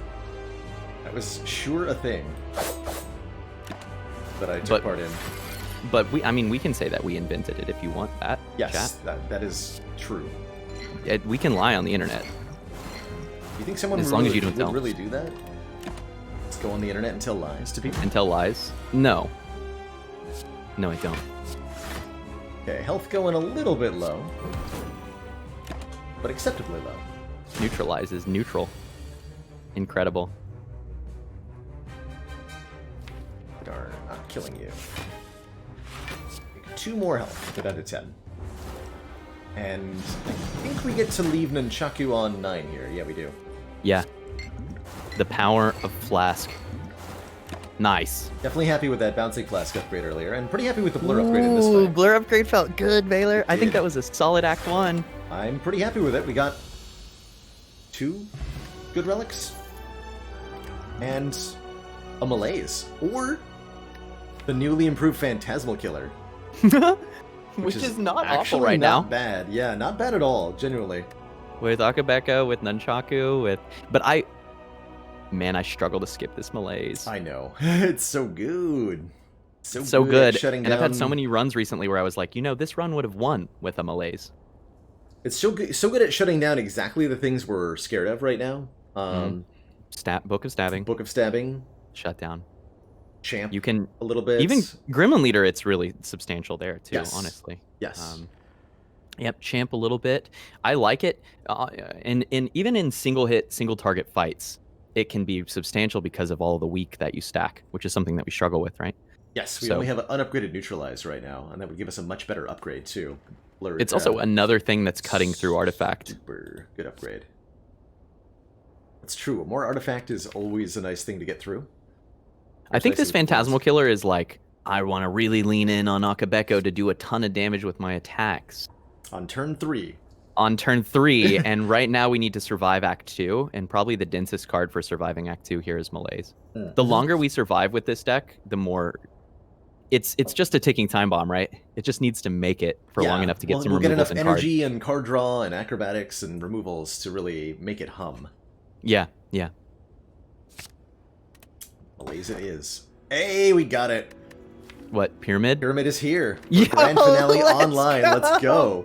Let's go. There's also, I guess, technically a Black Star. We should have taken the. We should have taken the Phantasmal Killer. The Pyramid. No, but that's okay. We can take the next one we see because the Phantasmal Killer will be very good. It's true. We could have Flechettes do 24 damage times 9. I'm so excited. You got to call your shot. Oh, Flechettes is going to do so much. It's going to be so much damage. I mean, this is a very clear pick. I think. Super Pyramid. The Black Star would be ambitious. That's how I would call it. Chat mad, no Phantasmal. Chat Chat mad. Chat angy. Ain't me angry, no talk chat. Okay, so here's the question. Do we prioritize upgrades or elite fights? Oh, we can do both. We can do both. Why not both? ¿Por qué no las dos? Are we taking that very, very late? Are we taking more merchants than usual and prioritizing removals? Yes. I'm about to say that. Yes. With Finale Online, this deck wants to get smaller, not bigger. We want to add things that draw cards, we want to remove cards, and we want to do very little else. So I'm thinking this shop, we should have no problem against this elite. Gotta pinch myself. This run is my heaven. If we have enough money, we could even go for the 3rd shop removal. But that would require like an old coin or a smiling mask or something. That's pretty aggro, bro. That is pretty aggro, but I think we're there with Pyramid and Akabeko and Malaise and Panic Button. Pyramid, Panic Button. We're so OP right now. We're very good. We're going to be strong. Yep, it's because some of our strongest things are free. Stonk. So I think we always start here, and we can decide up higher if we're going more merchants or more elite. Yes, yeah, we have some flexibility. Once we beat this elite, we've got several different pathings we can take. What would you do? Debating if we try to hold on to Akabeko Flechettes for next turn. This elite is so funny. Elite. This chosen is so funny. We didn't take Clockwork Souvenir, which means we have to think about dazed in the draw. We do, a little bit, yeah. Yo! Oh, it's only ×3, that draw, though. Still more damage than the Dagger Spray was. Yeah. It's not bad. Not bad. We forgive it. You're forgiven. Card.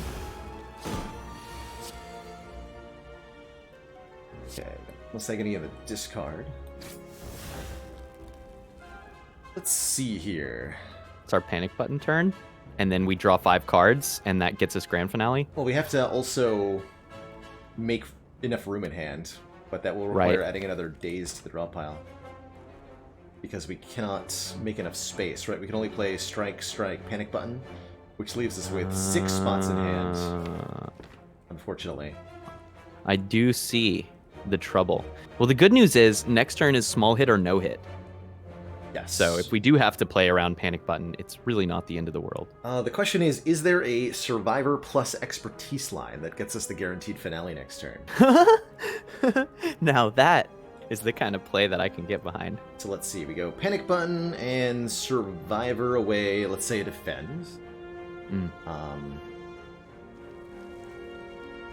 So that puts us down to 6 cards in hand. With 2 additional days. 6 cards in hand, 6 cards in draw pile, 1 energy remains. Or no, 2 energy remains, excuse me.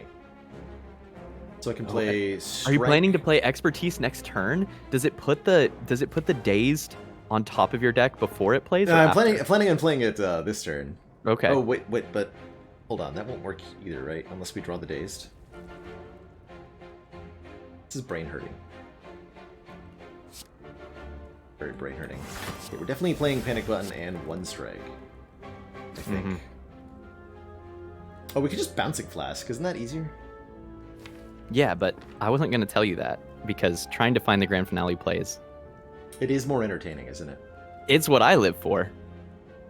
So let me verify. So if I go Survivor on Defend, we have 1, 2, 3, 4, 5 cards remaining. Ortiz draws 2. Mm-hmm.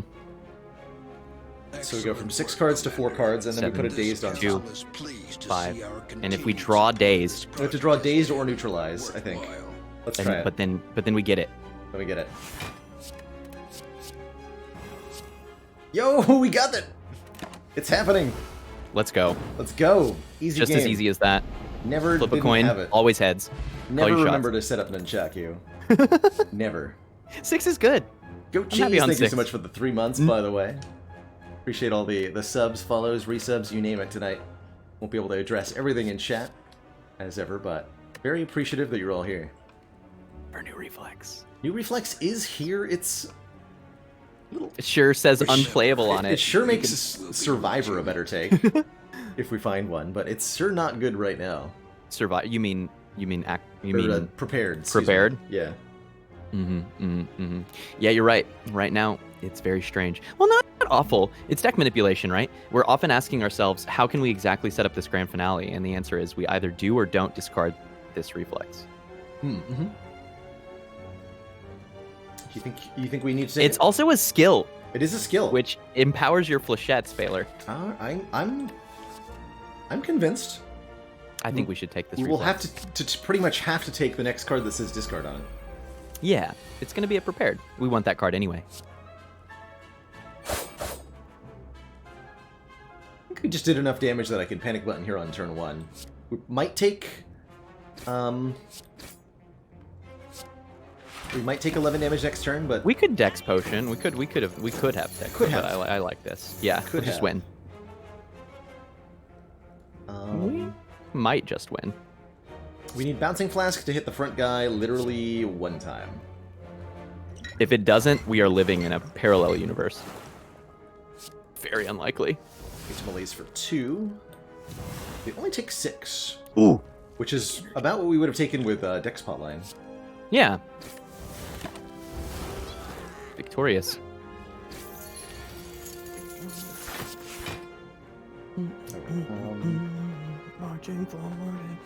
System of a Down put out 2 new songs, Baylor. What? 2? I didn't know that they... Didn't know they were still a band. I know. I mean, Serge and Darren Malakian have both been like doing their own thing, and they do some weird like yearly European single show or something. It's here.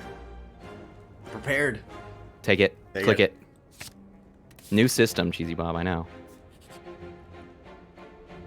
Time to spin the wheel. The wheel of abandon run. System of a wheel. System of a wheel. That's right. System of a relic. Okay, not my first pick here, but it could be good. Pretty well. Specimen is kind of okay with Bouncing Flask. I'm at peace with the fact that we have gained a relic. Catalyst is here. Baylor.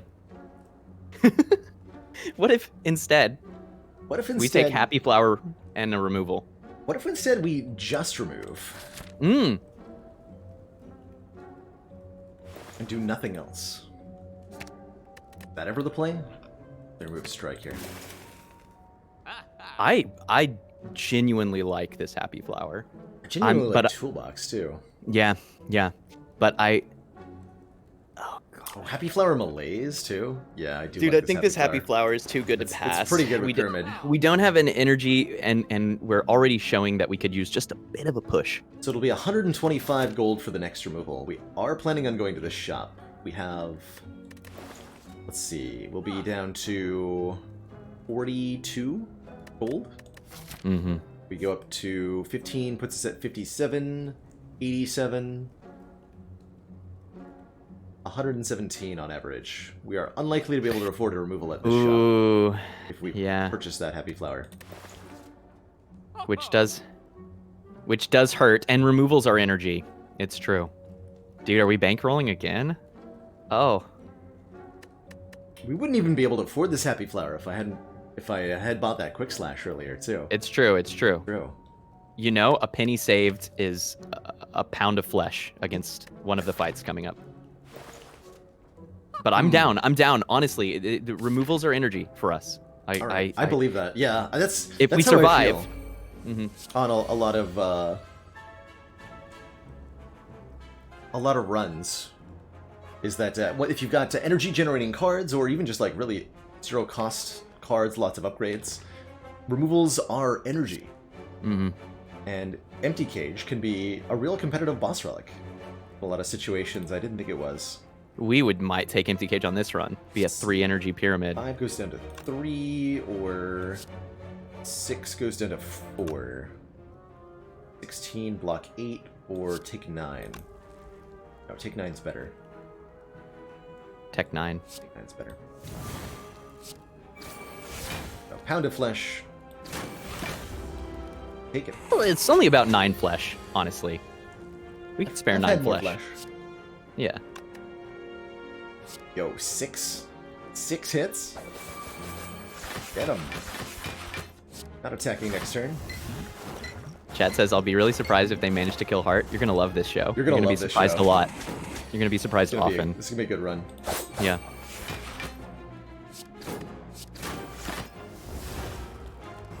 Catalyst is overrated, dog. That's old school. New school is bowing in front of every enemy repeatedly. Is Outmaneuver better than Happy Flower? No. No. I don't think No, so. it's not. I don't think so. I think we're good to roll into this elite, especially with the explosive pot and the Nunchaku at 9. We are. I mean, we're better off without any of these cards than we are with them, right? There's a world to where you're like, oh, all out attack increases the Akabeko turn 1 slavers something. But that's a card that we're gonna regret having later. What if draw Dagger Spray anyway? Yeah. What if just win? What if just win? There's also the Flechettes here on turn 1 for some That's pretty spicy damage. spicy damage times. That's 36, and Dagger Spray is 12 more. 48. Can we kill Redman? This does 28, 38, Yeah, we've got the kill. 50. Yeah. We've got perfect.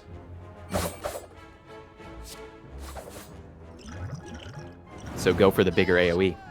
Yeah. Boom. And better than blocking twice is actually just playing 2 more strikes and killing the front line now, too. Just take 7. Yeah. There's a world what a where fight! Backflip draws, like, Panic Button and we take none.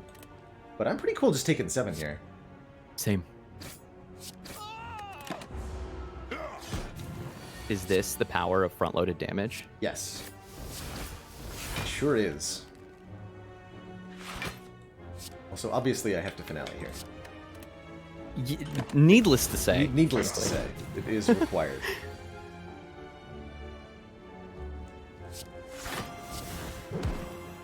Just play the 2 cards. It's 7 for you. Got the high grounds. Brep. Oh, meal ticket. Yo, awesome. Really awesome. That's hype, actually. That's We're about to go to another shop. Very good sustain. Maybe even 2 shop. There is a world where setup is a thing. I don't know that we're in that world I don't yet, think we're in but that I world. agree. Yeah. Do not think we're in that world. I like setup. So people ask me all the time, they're like, when do you take setup? And to be honest, Whoops. I think the answer can be as simple as you take the setup when you don't have well-laid plans or runic pyramid. It's genuine deck manipulation, right? It's not just about the energy. It's genuine deck manipulation. You know, put this card from this turn to next turn, and sometimes that is something you want to do. That really is. Yeah. Kind of like a rebound or headbutt. The problem is that it doesn't do any damage or block on its own. It sure doesn't. Doesn't. But well-laid plans got nerfed. Can you and we imagine if still pick it setup all the time. also was a defend? Like it said block 5 in addition to the other stuff it did? That would be a really strong card. Yeah. Actually, it sounds a lot like a card in Vault of the Void. A lot of those cards do like 2 or 3 things. Yeah. Get some blade and then also block. And if you discard this card, gain some block later. No world where I go for that Burning Elite. So with a 50% chance of fighting Book of Stabbing, do we upgrade the Malaise? Do we ever die to Gremlin Leader here? Well, Gremlin Leader also likes the Malaise upgrade too, right? That's true. Die to Gremlin Leader could happen. The Panic Button is going to make it hard. Because we Yeah. just have, like, one multi-attack from Grim Leader. We're like, I don't care about this. We shouldn't. I definitely think resting to avoid dying to Gremlin Leader with this setup is it's low variance, low value. I like this Malaise upgrade a lot. And go left. Yeah. Uh-oh. The birds are here. Caw! Cultist birds. Yeah, you know, and I didn't even say this, but there was a worst case scenario, like if we got Reading Rainbow right here, where we just skip the next elite. We go to the right. Yeah. And that's not awful. I think I'm gonna try to not... Defend? Yeah, try to not use my Akabeko with what I have in hand right now. I like that. The lack of payoff is palpable, unfortunately. I think I need to now to keep the deck moving. Plan on winning this with a finale. Looks like. That'll work. So let's pick the lowest health one and try to kill him.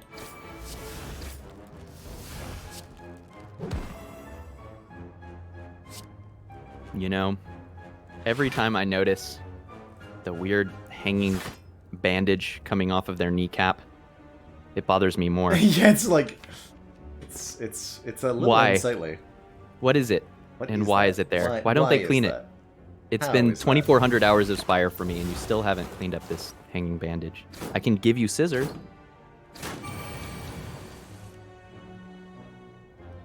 Okay, so we just go... Panic button leaves us with 4 cards to draw. We do the thing.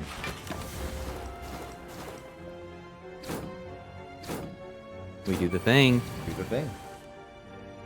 Against some Nunchaku prep, I guess. Yes. Definitely worth coming into this next fight. Go get get specimen done, fool. Fool!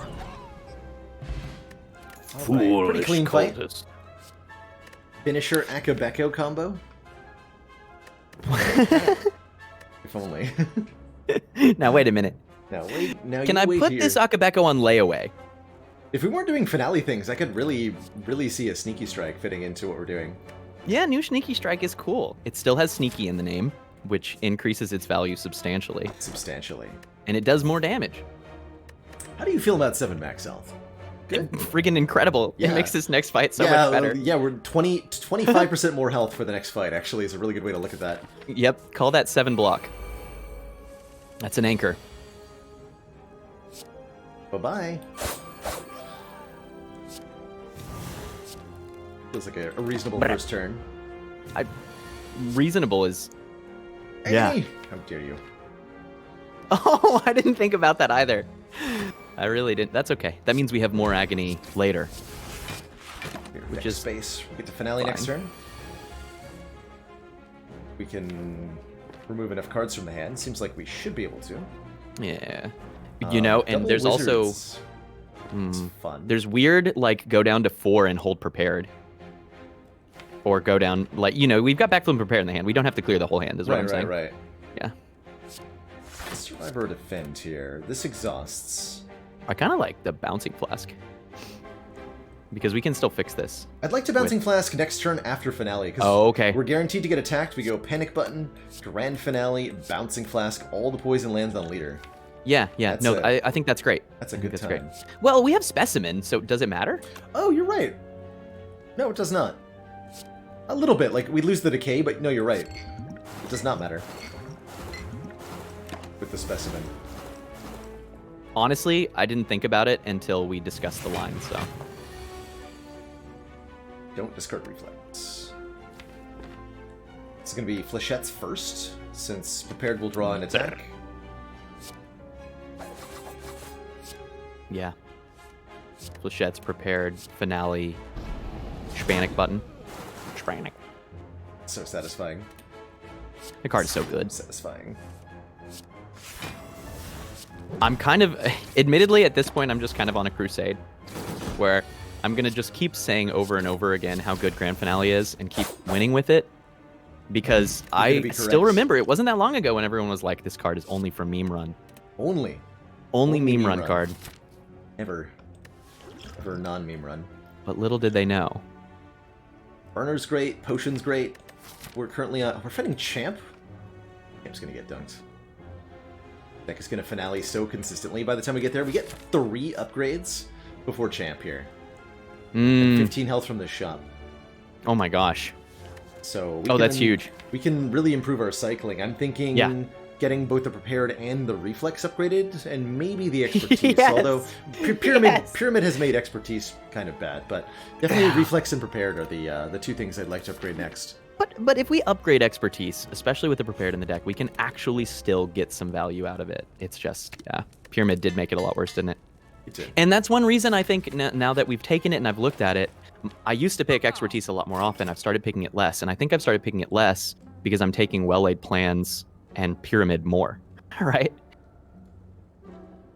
Oh my gosh. Makes sense. Do you want more reflex? We could More buy unplayable? another reflex. It's kind of interesting. Footwork if we want some Blancitude. I mean, card removal Definitely card removal. is happening. I like this footwork. Yeah, With the I blur? like it too. We have so much block density at this point with the backflip, the blur, and 5 block cards in a 21 card deck.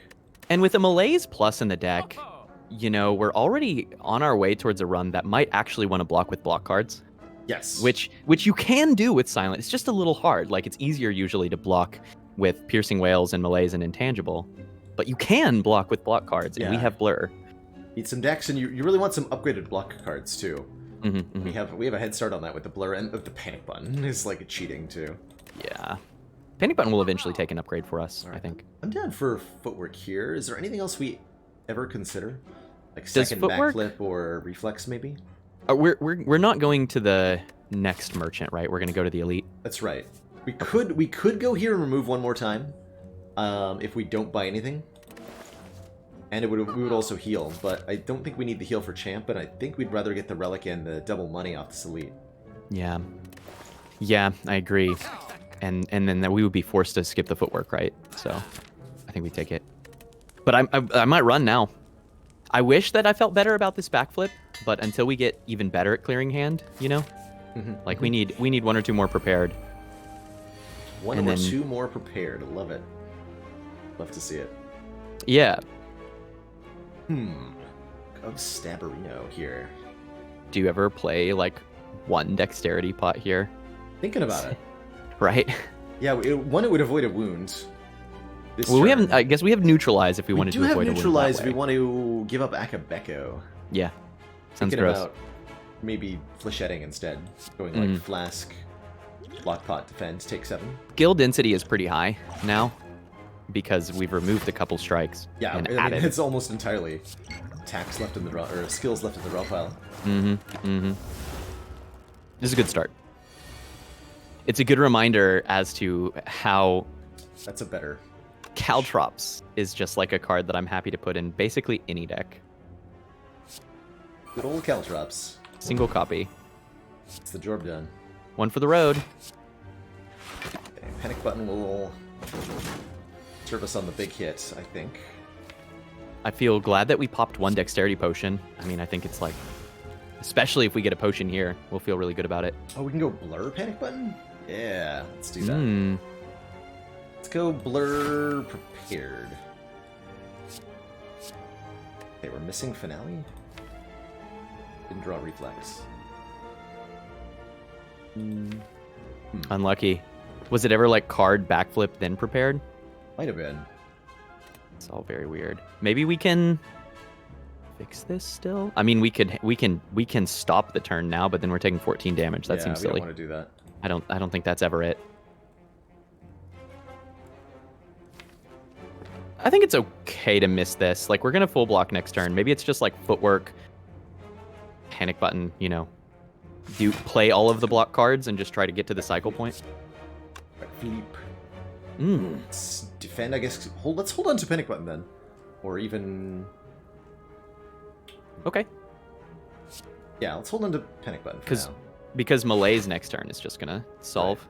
Especially if we find a 0 cost. It'll, attack. yeah, it'll be Malaise with Nunchaku here, potentially, too. We got Blur, actually, so what we can do is Blur again.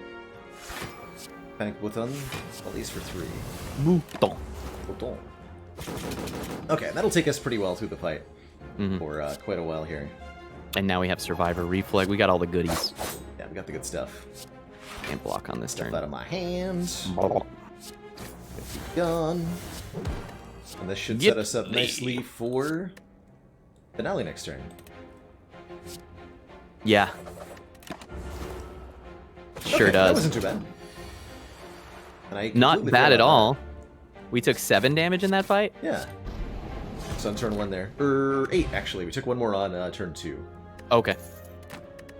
We score ourselves the Preserved Insect, which will certainly... It's ready for Act 3. Certainly make our life easier in Act 3, yeah. Act 4 is where I'm actually happiest about this. Yeah, The true. third Catalyst failure. Do you still skip it? We only have 1 poison card. It's and it unupgraded, does so much dog. less damage than There's Grand no Finale plus. does. Unacceptable. I know how you feel about that. Oh, speaking of, That is word's it- not green. Is it time to upgrade the finale? Or do we go Yeah. for the footwork upgrade here for Champ?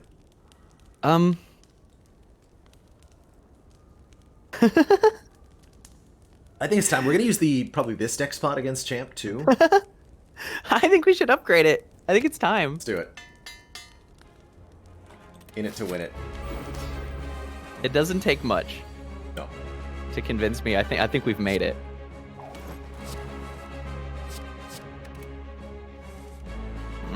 I keep looking at this mug. Got 5 skills. Get 'em. Oh, that's fine. I actually thought I had 1 more energy there, but I'll just take my hit. Foolish. Gonna say That's our panic one button. hit. Panic button is gonna be our execute answer. So no, we have Incense Burner. Oh, we do. We can set that up. Oh, man. We can get there in 4 turns. You gotta think about that. Yeah. We've got options, dog. If you're ready to babysit these relics, and let me tell you, based on my previous silent run, which took 4 hours, I am ready to babysit some We're relics. ready to babysit some relics. I respect that. Let's see, can I draw 4 here? Yeah, Backflip, draw 2. and Mm-hmm. I mean, like, draw 2 now, and then draw 2 next turn. right. So this. Because the Cinder's Bane will... I'm gonna wreck it! Oh, no, it still works! Nice! Run. Nice. Finale. That's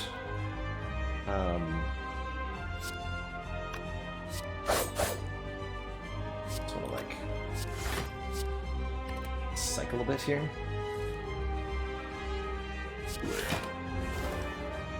Yeah, how quickly can we cycle Grand Finale? Can we get to where we play it every other turn? We can get this Endless Agony out of here. I think we can. Oh, are we gonna wait many turns here for Incense Burner, or are we just gonna go ahead and not worry about it? I think Bouncing Flask is making up our mind for us.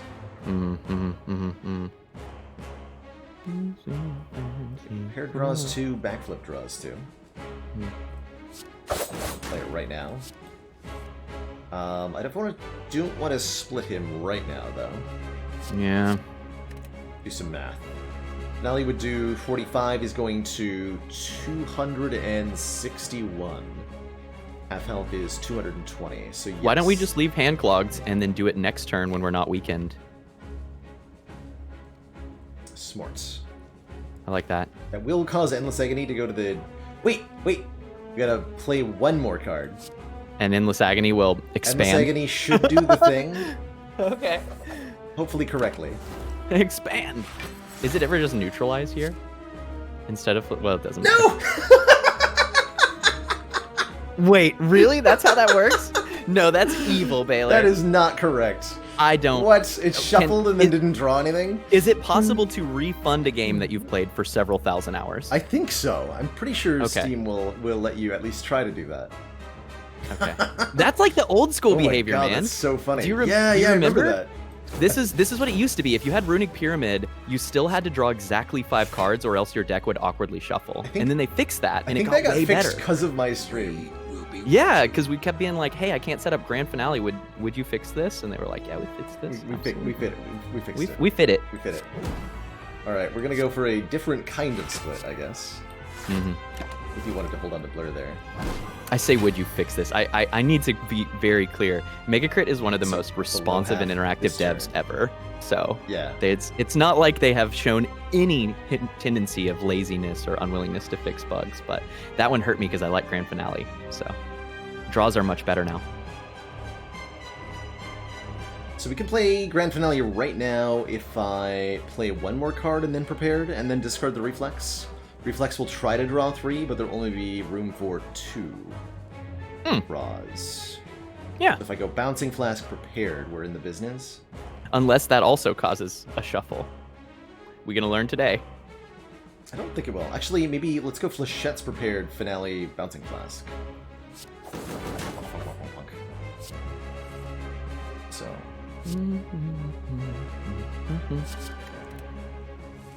Okay, that does indeed work. Thank goodness. I think we're on our way to paradise. Champ is going to be pretty low health on the execute turn here, and I'm pretty sure we can finale him next turn. Almost positive. While Baylor's playing out this fight, to clarify what happened there, chat, we left our draw in a position where we had 3 slots in hand, 2 cards in the draw, but one of them was Endless Agony. And the thought was it would draw the 2 and the Endless Agony would be the 3rd slot and then choke at the bottom of the deck so that we could play Grand Finale. But the deck shuffled, which is very similar to behavior that existed in the game back in like 2018 and early 2019, before they made it to where hand clog effects stopped shuffling from happening, which was like a huge buff to Grand Finale. Honestly, a lot of people still don't like Grand Finale because they're anchored on the time to where setting up your draw was really hard because of that behavior. You had to draw exactly 5 cards, but that's been fixed for a long time, except it turns out with Endless Agony, where it still behaves very, very naughtily. So naughty. Very naughty. Alright, managed to land the finale there, as well as blocking the execute in its entirety. Just shy of being able to execute to be able to finale again on this turn. Man. We have to take 4 damage to champ, unfortunately. That's where we're at.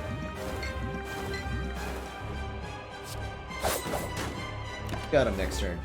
I fear not the small damage number. Yeah.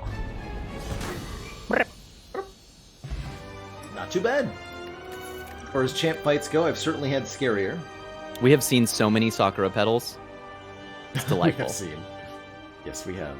Oh man, do you want to really have to think forever? Because we can take tools of the trade here Tools. and never not think. Forget that we're drawing 6. And then you have to deal with the discard that it does. This is like a surprising increase, almost an exponential increase in thinking when you're trying to set up draws. But we can have a second malaise, or just a die, or just a skip. I almost want to skip these. Yeah. As odd as it seems to skip a malaise here. Yeah. So basically it comes down to, are we trying to get better at first cycling Grand Finale so that we can take a really aggressive Act 3 against regular enemies and elites? Or are we trying to get better at setting up and second cycling things? Because in that case, we can take the malaise. It's not a big deal. We find more malaise. It makes our Awoken one fight better because we can malaise makes our both Awoken forms. one and Time Eater's fight better. It should Time make Eater our fight Heart better. fight easier too, because we can It zap basically- off the additional strength. Yep. It deactivates Nemesis, effectively. Oh yeah. It feels hard to skip this. All right, I'm down for malaise number 2. Makes a Chemical X like insane too. Empty Cage. Ooh, is it happening? Empty Cage is here if we want to cut 2 more strikes from this deck. Come on, Baylor, do it. Or we could go Velvet Joker. Let's not do that.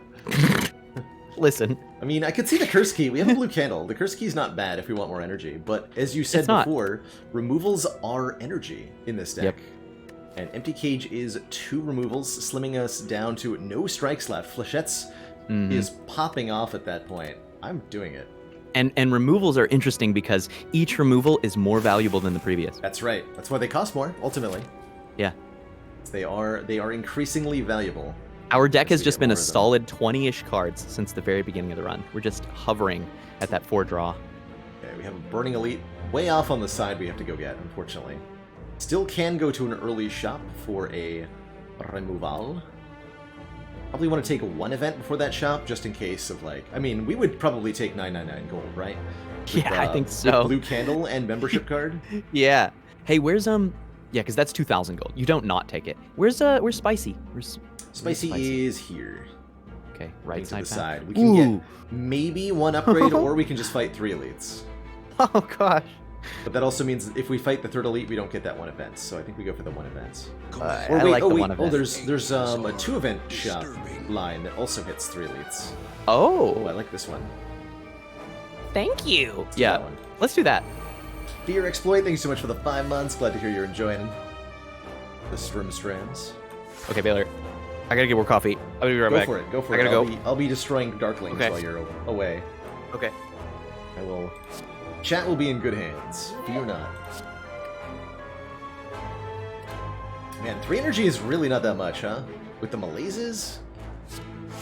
I really took Empty Cage. I am feeling a little bit questioning of my own choices here. In this moment. It's real. Feels like I need a Dark Shackles. Die.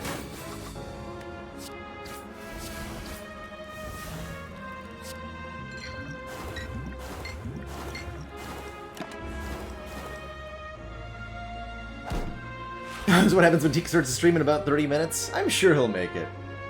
He seems like he's fine.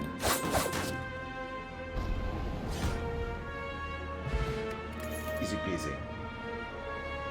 Alright, I suspect I could convince Teak to skip these cards. We're pretty all aboard the skip train right now. We've got an event to get to. I will at least show him what the event is, but these are pretty unremarkable. I like that the head of his microphone got cut off by the thingy.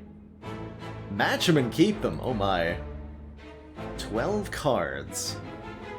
Match them to keep them. What? Got here. Tools of the trade? Oh man. It's match and keep time, my friend. Match and coffee time. Oh no. So we skipped tools over... No, we took malaise over tools. That's right. That's right. Ooh, and trops, too. Don't think we want to second neutralize under any circumstances. I'm pretty into a Trops. You like the trops? I like the trops, too. It might be worth...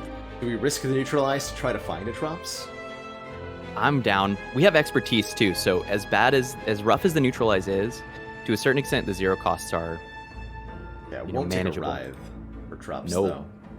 Okay, we got tools. We could add tools. And we got trops. Sweet. Whenever you're attacked, do 3 damage back. Oh, Moves let's itself go. From the deck. There's another Caltrops for sale here. I'm good with our one. I like this war paint a lot. Ooh, yeah, you're eyeing the war paint. I was thinking about it. Yeah. It gets a couple block cards upgraded, or if we're lucky, it hits malaise. Yeah. Panic button. Still happy to be upgraded. It leaves us with enough for the removal, right? Because we're half cost and it was Yes. 175. That's right. It's yeah, 75 gold removal right now. Fancy other prance? No, that was considerations- fancy ants. We could buy Frozen Eye. That's kind of an interesting idea. Finale. I think that we don't need it, honestly. I'm not fully convinced that it improves. This deck is cycling so tightly that I don't think that it's going to give us as much value as it might in a larger, less managed deck. So, of the things that we can remove, what would we? It's either defend. We only have 4 defends. We could go down to 3. We cut Endless Agony.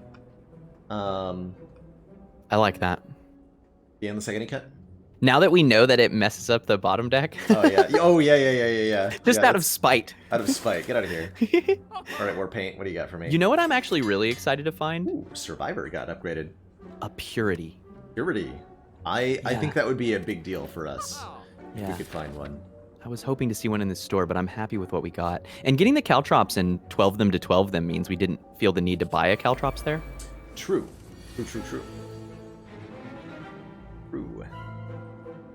And 3 energy is so little to work with. That's what I've been processing in some of these fights. I think we can start this out with, like, paired. Try to draw a better block. Gonna maybe use flechettes just to win this fight instantaneously. Oh, here we go. This works. I like where your head's at. Yeah, 12 times 6. That seems like a good number. Damn, dude. Get destroyed. Wow. That enemy sure did take a hit. Finally. Oh, man. No, we're going to be fine, right? I was like, do we need to be... Do we need to be setting up the relics, is the question, and the answer is... The incense burner. Oh, I just bungled my own hit points there. Oops. That's a bungling. Minus one. Minus one. Oops. It's only the one. Okay, but what It's about okay. Piercing Whale? We have 2 melees. We have 2 melees. But Piercing Whale is still good AoE block, which is relevant this act. Yes, and it's more energy efficient than the melees is on a short basis. Makes it much easier to do shenanigans against Woke Bloke. I've also said something along the lines of, if you have Runic Pyramid, you should take every Piercing Whale you see. That's a quote by me. I'm going to pick this up. Okay. And Okay. Dex potion over the flex spot, too. Yep. Okay, here's a real challenge for us. The Maw. The enemy has quite a lot of health. They do. Time for tight cycling. And for big melees, too. Oh, yeah. I like that. 7. Big melees and getting poisoned down ASAP, too. That's a turn where you think... This is an enemy that we would really be rewarded for having taken the Envenom, for sure. But I don't think we're going to struggle too much. I think we can get there. As long as we keep cycling, we'll be good.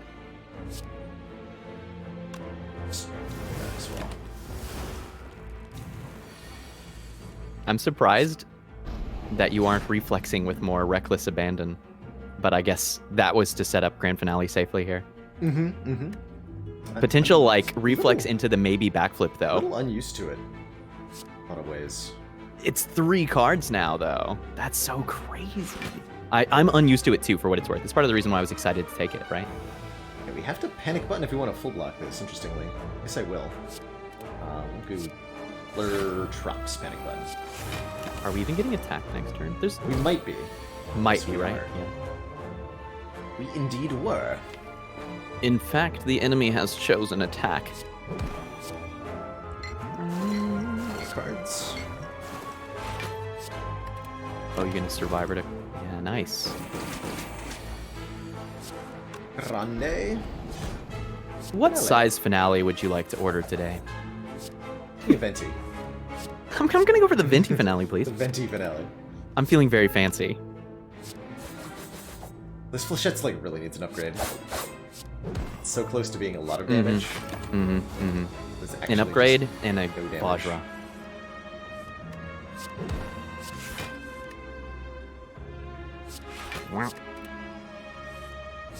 Dude, we're very close to single turn cycle here with this reflex. Getting there. We can do it. closer. We burn. So we hadn't burned the piercing whale yet. We burn the piercing whale. We can do it. Have to go this way. So we have to fight this elite. And this elite. Did put herself in a path we really can't opt out of, but I think Yep. that's okay. But we have preserved insect. We're like pretty We're good gonna at these we're gonna be elites. good. What are we worried about this particular moment here? How about? Oh, do you ever want to upgrade this hand? Yeah, I'm thinking about it. We get 2 important powers upgraded. Just do Footwork Defend here on turn 1.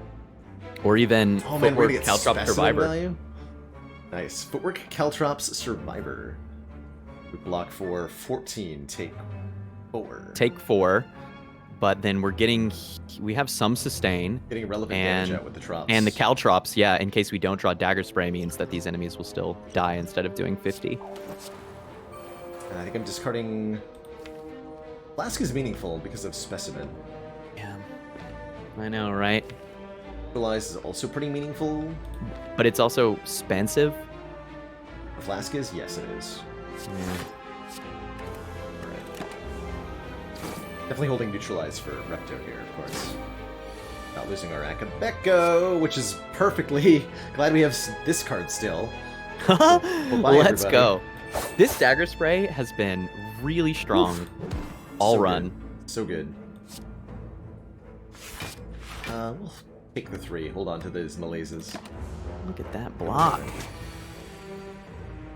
We could pop the 1. I think we've if we won. Find the reflex. We can finale now. Yeah, we backflip first, right? Because then... Oh, but then prepared... How do we hand block this? If we backflip first, then prepared results in too many slots. Does. So maybe we're just playing down to 3 cards? Play 2 more? Yeah.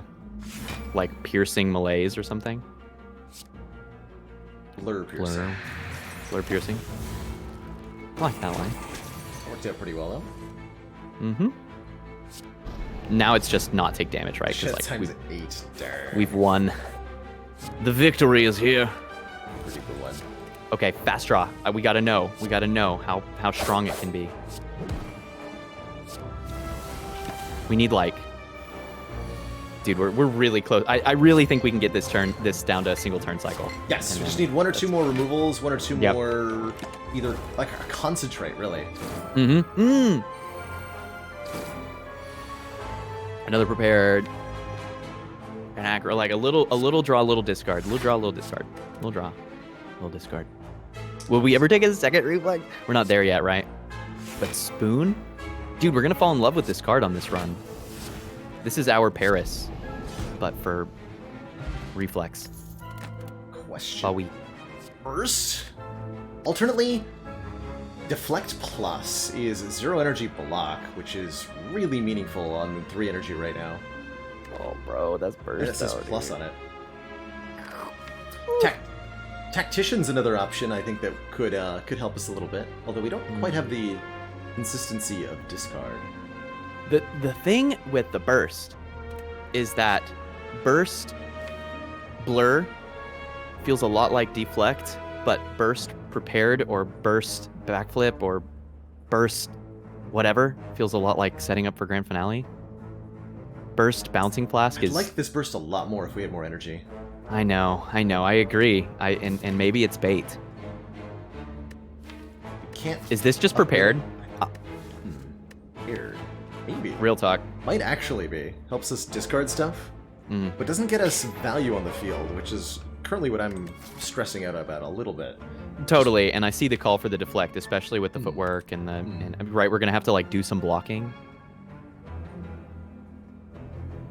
But what if we don't ever have to block? Dude, I think we can take this prepared. You I think we really can? do. I All really right. think we can. You're the master of grand finale. I'm gonna believe you on this one. I think we can, and you're I'm gonna right. do I would have clicked on burst, and I think it would have been wrong because we just don't have the energy coverage. Save me? Oh dear. Uh-oh. Oh, dear. Panic Yeah, button, that's- I kind of needed you here. That's a lot of damage, Doc. We can like try to expertise into something, but I don't know about that. Might be better to just go like Dex Pot, footwork, block. Now we're gonna need Dex Pot for Giant Head. Yes, we are. This turns nasty, That dude. is very nasty. Neutralizes some block. Neutralize definitely helps a bit. Realistically, we need to get Finale in play like sooner rather than later on this one. Yeah. But once we attack, we win. So it's just a matter of mitigating damage until then. But I'm discarding. Block 14 rather than 15. Neutralize you. And Yeah, 'cause there's a ouch. Good chance that we have to... 27 damage? Oof, man. Do we have a store coming up? No. There is no relief coming for us. We will not be saved Will by not the be Spire. saved. We must save ourselves. The question mark could be a shop. Excuse me. That's true. It's true. Okay, Piercing Whale, draw. Draw 4, but that's okay. The reflex is the remaining 3. If we hit Survivor or only with Prepared. Survivor. We're prepared. There's a prepared in the draw. We got the 2 hits. Oh, we would have to manipulate it, but yes, you're right. Mhm. Okay, let's do that.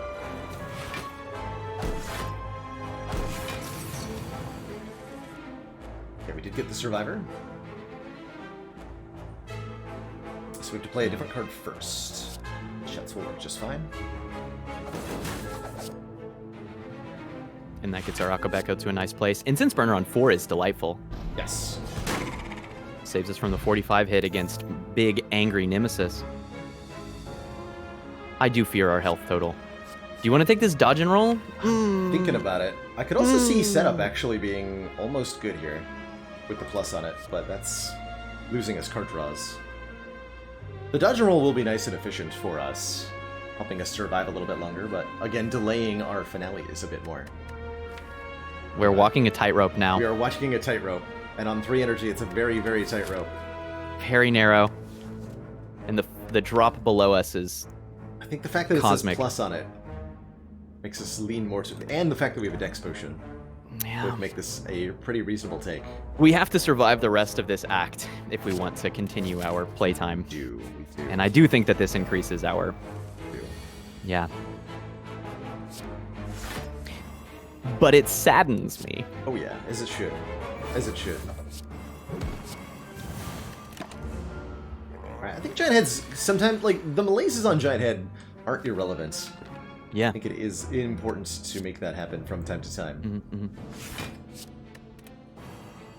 The key is we need to make sure, like, one thing that I think makes this deck sing, which is very awkward, is we want to be using discards in order to open the hand, but we also want to make sure that we generally have a discard available so that we're getting actual value out of reflex. So it's kind of a balancing act there. But Yes. I think we can manage it, no problem. I think we got it. Here's our finale right away. First of hopefully many. Mm-hmm. Let's go... Blur, then finale, and then using prepared, we can shuffle our draw pile here. Yes, and get back to it. Get back to This it right fast. This is how we snap the video game. I desire to remove this video game. Are we gonna do like blur Crazy panic button times. shenanigans on this turn and clean the hand? I think that's what we gotta do. Like, blur... Footwork, blur... Dodge and roll. Yeah. Defend, panic button. Or actually piercing whale. I like that. Footwork, blur, piercing whale, panic. I like that a lot. Or actually dodge and roll. Dodge and roll, panic. Oh, because we won't block enough next turn otherwise because we're losing weak. We might get it back, but... We should get weak back. We actually don't even... Well, we do kind of need it. Let's just play 4 cards. Rather than trying to... Backflip stuff. Oh, piercing whale. We don't have to neutralize. Neutralize will be better next turn. Okay. Yeah. But I can't play 4 cards if I don't play neutralize. So we do play neutralize. Hold the piercing whale. Wait. And do... Nunchaku. We can play 4 cards. We... All right. That was a... Wait a minute, that card! That was a roller coaster of an Finally. An experience. A smart game for smart gamers. Smart game for smart gamers. That's us. Alright. Better believe that's us. Alright. Dude, I'm getting more and more excited by a tactician. And we've got question card. We might find it. What's gonna happen? This is 5 draw in hand. Look at that. Look at that. Have we hit falling? We haven't seen falling yet, right? Yo, this is a 9 hit flechettes. What on earth? Oh man. That's crazy. It just needs to learn how to do more damage for us. That's all.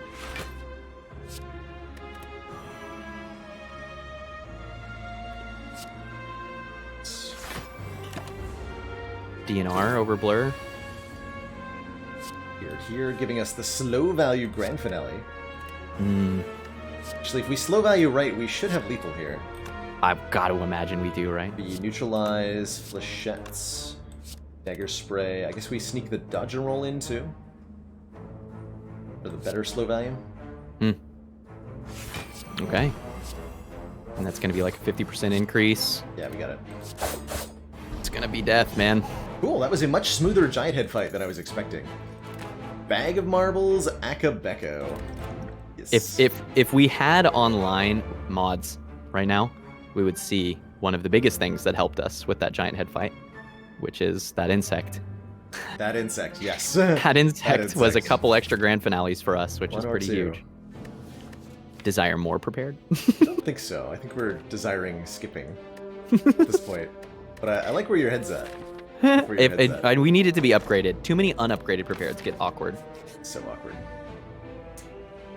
Thoughts begin to feel very real. Oh my. Oh man. So, real talk, this is, despite our health situation, a pretty good upgrade all. I think it's one of the easiest ways to make a 3 energy deck really function, is getting all those upgrades. Upgrading all the defense, upgrading the neutralize, upgrading the panic button, upgrading the malaise, upgrading the footwork, upgrading both prepared, upgrading the trops. It really all comes together in a nice way, but the health loss is significant, especially with meal ticket being lost here.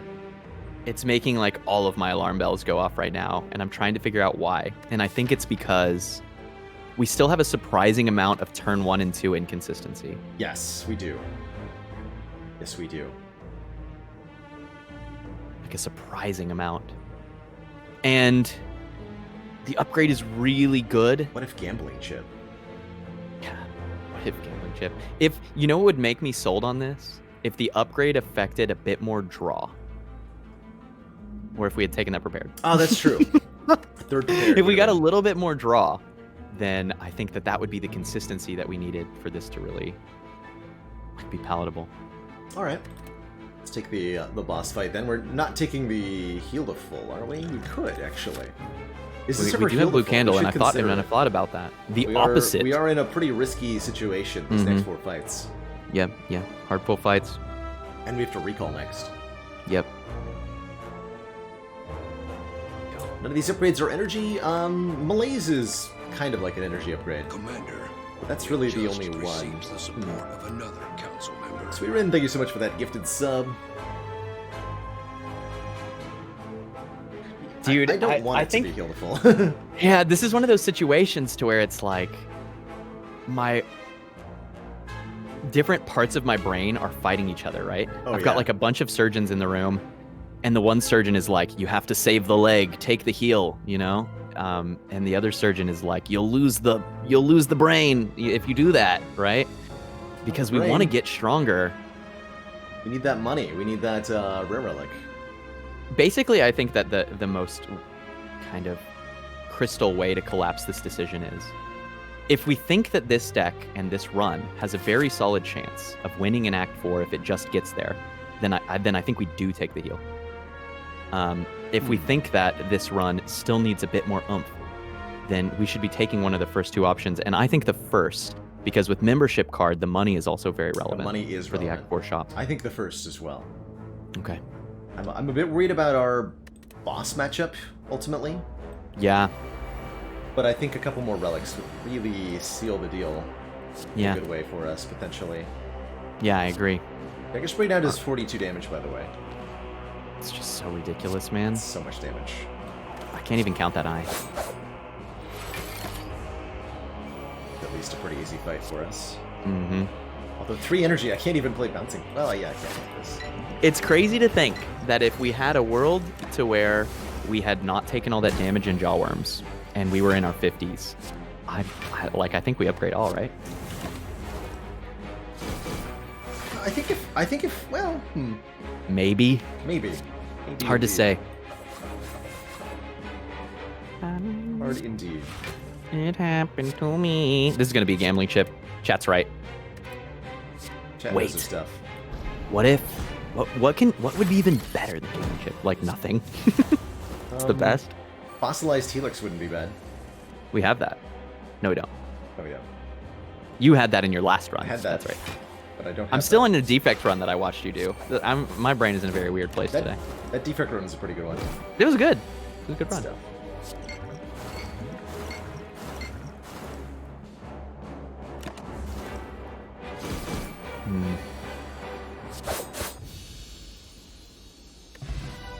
Mango ain't bad either. 14 more health. That definitely makes our getting to Act 4 way more likely. Wow, nice. That's huge. We kind of got the Huge. split path with this. We got kind of the heal. That's awesome. Oh, and we're going to heal up to 87? Riddle with We can think of that as 14 block for the Act 4. We can. Yeah, I mean, that really is what it is. Is this ever terror? Do you want I'm to trying to figure out. Terror definitely scales up our finale, but I don't know that we need that. Like we have traps for the damage supplement against heart. That'll be upgraded. We do upgrade that. We're gonna have to, right?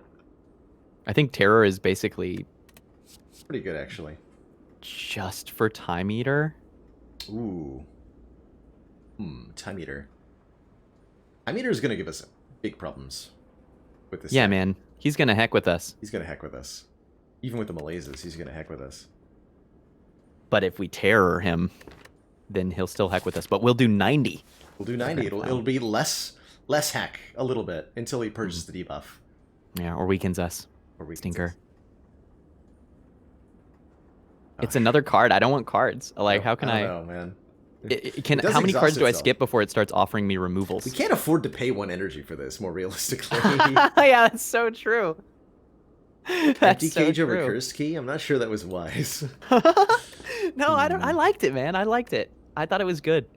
Our biggest problem is that we have Take Terror Plus here. We've failed so far to get to the point to where we can consistently single cycle, but we're so close. We're so close. And I think if we don't empty cage, we're not going to get there. We're not going to get there. Although, maybe we were never going to get there against the heart anyway because of the statuses. Hard to judge these, you know? Could be. Like tightrope. This is a slow and steady kind of fight. Yeah, once we get malaise down, a couple big malaises, and then we just get to hang out. Hanging around. Don't like that I could let myself get debuffed, but I do like that I have Odd Mushroom. Yeah. Sage Spray. Do you think Writhing Mass would be fun at a party? No. I don't think so either. Not even a little bit. If if I survive or malaise, do we take damage? I actually have no idea. Something math. Down What's the by base damage on this hit? Isn't this it's an 8x3, right? 9 times 3, I want to say. Is it a 9? If this is a 9x3 It's and down you to survivor, yeah. Oh yeah, we'll full block that. Or at least really, really close. Full blocking that. Yeah. Who's your friend? Oh, that's my friend Writhing Mass. The nice dude. You? Do you want to do some finale business? I don't, actually. Gonna Safer, right? Bypass that right away, Yep. apparently. You're gonna do bouncing flask business. I like that. That's a safe line. We are in the business of safety now. Yes. For sure. We're in the business of safety now.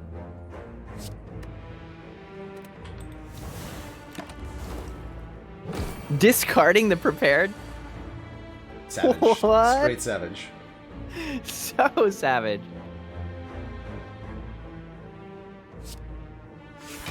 What do we want? Are we about to be in the... So we want our... We probably do want Instance Burner on 4. Or Burning Elite. Ooh, Reptomancer or Nemesis. Yes, we want it on 4. Mm-hmm. Yeah, I think I would say that that's fairly important. That's, yes. I think I'm happy We you can do it. reminded me of. Yeah, I don't... It's going to be close. It depends on how much we get multi-hit. We have control over that, though. True. Perfect.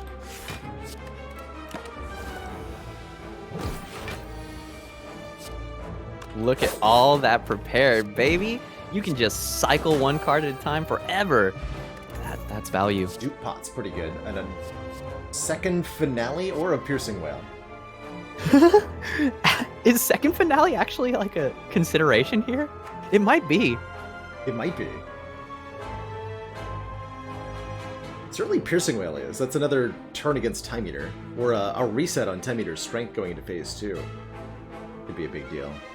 This is the third grand finale we've been offered, Baylor. It is. I just It want to is. point that out. Double finale is interesting. Pretty tricky, but pretty powerful. You get them both lined up. Like, if we were single cycling, there's all of the heart damage that we need. It's 110 damage.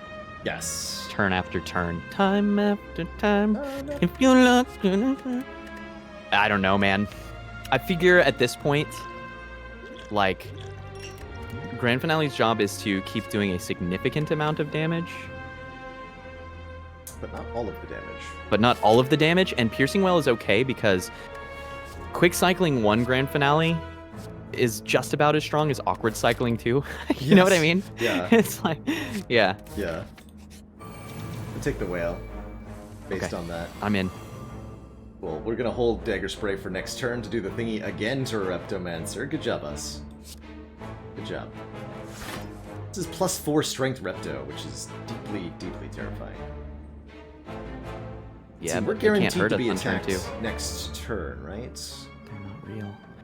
So if I go blur panic button, life will be Do okay. we actually Dagger Spray here so that we don't get the wounds? Right? Like, next turn, we're not taking damage anyway.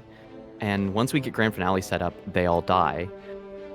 It would be nice to kill all of the daggers next turn. And maybe it doesn't matter. Oh, we're intangible next turn. Yeah. Yes. I'll do that, I guess. That means I don't need to blur.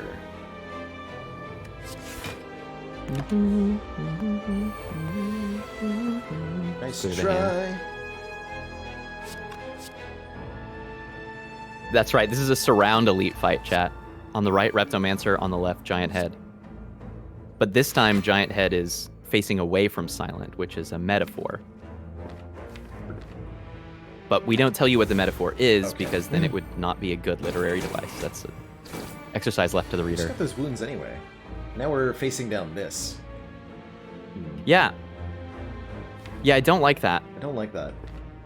Wait a minute. Okay, so worst case, we have some wild stuff here that we can do with a dupe pot. We might be able to Grand Finale on this turn, actually. So reflex draws 3. We have up to 3 more draw. We have 6 draw, 8 cards in draw pile. There's a weird, like, double survivor play. I really don't want to use this dupe pot, but I want to make sure that I don't.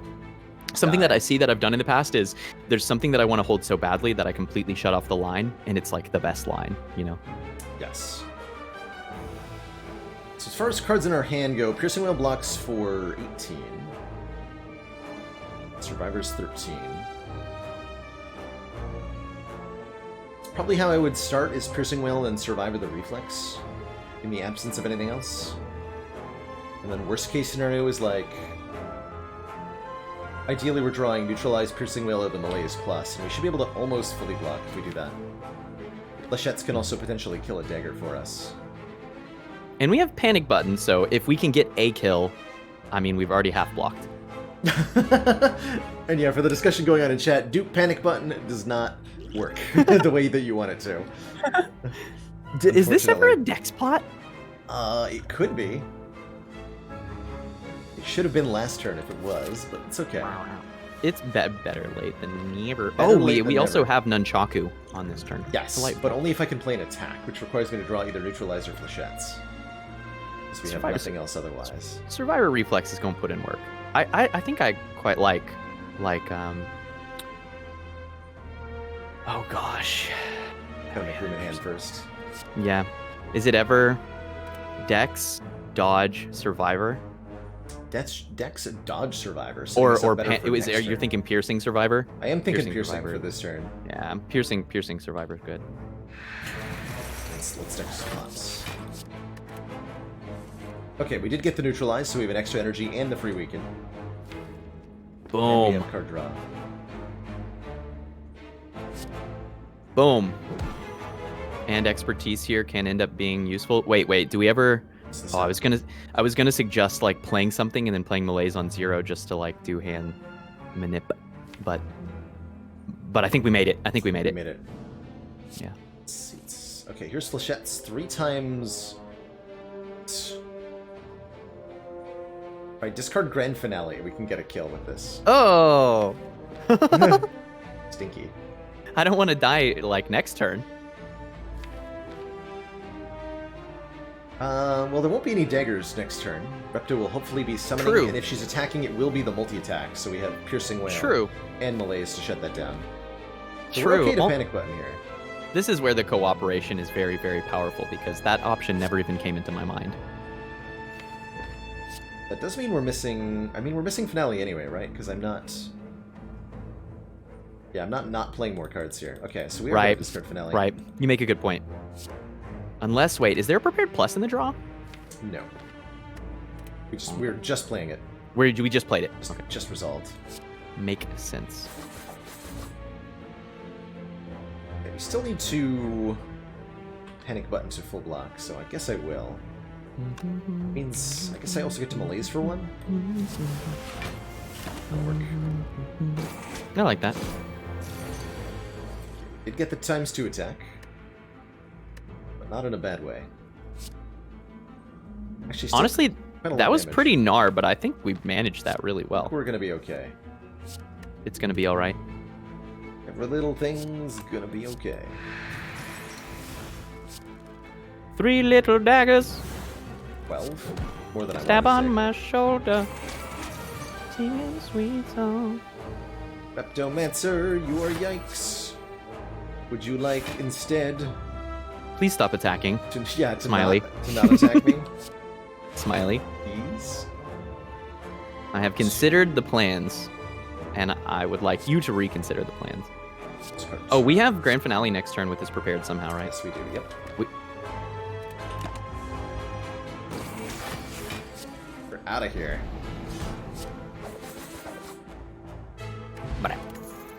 Dreamcatcher. If we rest, we get to do stuff. Oh, that's messed up. Tacticians here. It doesn't say plus on it, but it is a way Dude, for we us should to... take it. We should take it. I'm serious. You gotta... It's so good. If it said 2 on it, I'd be like way more about this. We can put a 2 on it in the next act. We have to like upgrade Caltrops, don't we? Maybe not. Maybe? Maybe. Maybe we'll get another Blessing of the Forge. That would Dude, be good. Honestly, I really think it makes a big difference, right? And suddenly you stop discarding prepared and you use prepared to discard Yes. Tactician. I want you to pick it mostly so I never have to see that play ever again. Dude, that was so much damage. What the hell? Whoa. Easy peasy prepared. Are Jets. you the master of the Spire? Yes. I have been long Always searching. have been. Always have been. Always have been. Right, 9 plus 7 plus... Not enough, right? Let the draw begin, dude. Panic button Yeah. time. Begin. Let's try to... Heck. Get rid of 5 cards. We can fix this. Yeah. Yep. So, And then we can do this crazy cycle where we like prepared and discard Tactician after grand finale next turn. gotta backflip first. Then we can finale. Then we can And then we prepared to discard the Tactician and the Reflex. Easy every it time. just keeps on going and it keeps on going, dude. Just keeps on going, man. We're so close. What are we missing? What single card gets us to the single turn cycle? Well, playing out Calculated things like gamble Piercing plus. Wail. The longer the fight goes, the easier it gets. That's Purity. the answer, is calculated gamble. Yeah. Purity, right? I'm Rando. Yeah, that's my dream for the Act 4 shop, and that's going to be really relevant potentially against the Heart too, where the statuses are going to make it a little harder for us to play the card game. You damaged. You have thingy on 8. Let's see. I won't be able to finale here, pretty much no matter what. Or just take the damages. I don't like that. All of them? Not all of them. Like 10 of them. A few of them. Too many of them. More than none. Being frailed is really brutal for us. It is, man. We don't like play this attack potion here, do we? Kind of wondering about that. It meaningfully allows us to... Not actually sure. Yeah, right. I mean, we're weakened too, so we're not killing on this turn. Because there's a world where it gives us Have a dash. question mark, question mark, I think it's question our mark. Insurance against Jawworms Part 2. Yeah, that's true. Alright, so this blocks a 6, so it's technically better than backflip. Alright. Yeah, just blur, DNR, defend. Call that. Or I guess blur, DNR, and piercing. Call that 7. It's okay, this Maw is going to drop Pantograph, Smiley. Keeping the burner where I needed it was better than Chaku thing. Not sure. We Honestly, could take yet one more piercing whale. Don't know about that though. we sure have a lot of piercing. We sure don't have a lot of health.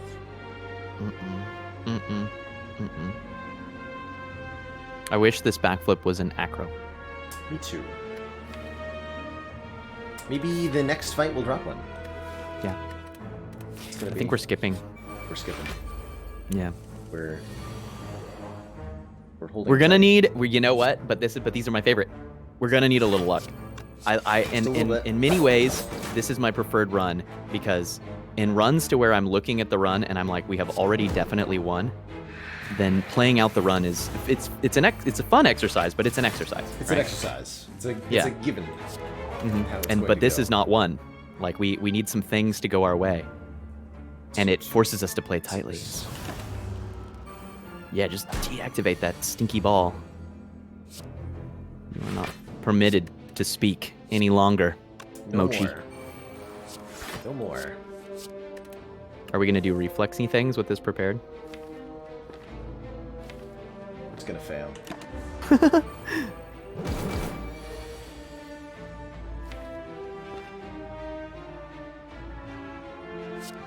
One. It's not backflip. Okay, yeah, we just failed at that. But that's okay. Because Because we already won. yeah. Bouncing flash specimen. Specimen. What do we want incense burner on? For awakened one, 3. Probably. Oh, that's gonna be tough. That's gonna be really hard with what I've just done. We'll do our best.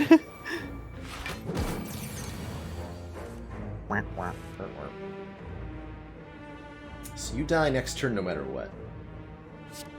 Honestly, we're pretty good at dispatching cultists. And because of malaise, I feel like our woke bloke fight is okay. Am I underrating that fight? I think we'll be okay at it. We cycle and block aggressively. We play grand finale when we can. That's every 2 to 3 turns. And when we do that, that's outpacing the heal. It's slow and steady wins the race, right? Just have to get the cultist down. Dagger Spray could help a lot with that. True. And then once we get the malaise down, though, as long as we don't play any powers, we really only have footwork, which is going to be block positive, ultimately. Yeah, and we should play, work and then out we'll for play us. a malaise. And maybe that's it. Maybe we play one Memories. malaise phase 1 and hold the second for phase 2. Yes, I think we have to. Terror This run has take been 2. going for, about 2 hours, Shaylins. Take 2 on Terror, yeah. I think we take Liquid Memories over this attack pot, getting back, getting back Finale is a thing.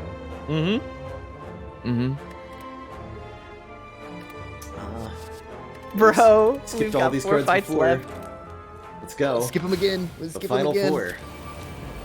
The gauntlet. Dagger Spray.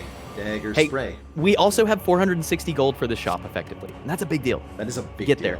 there. And I would say our chances to get there are fair. Okay, no sign of Dagger Spray. Not yet. Not yet. But here's the question that's really hard to answer. How much energy are we allowed to actually spend on our malaise in this fight? We only have 3 per turn, and it's not going to be meaningful if we can't get him in, at least into the negatives here. We can have 4 on a turn because of, like, neutralize nunchaku shenanigans. That's going to be hard.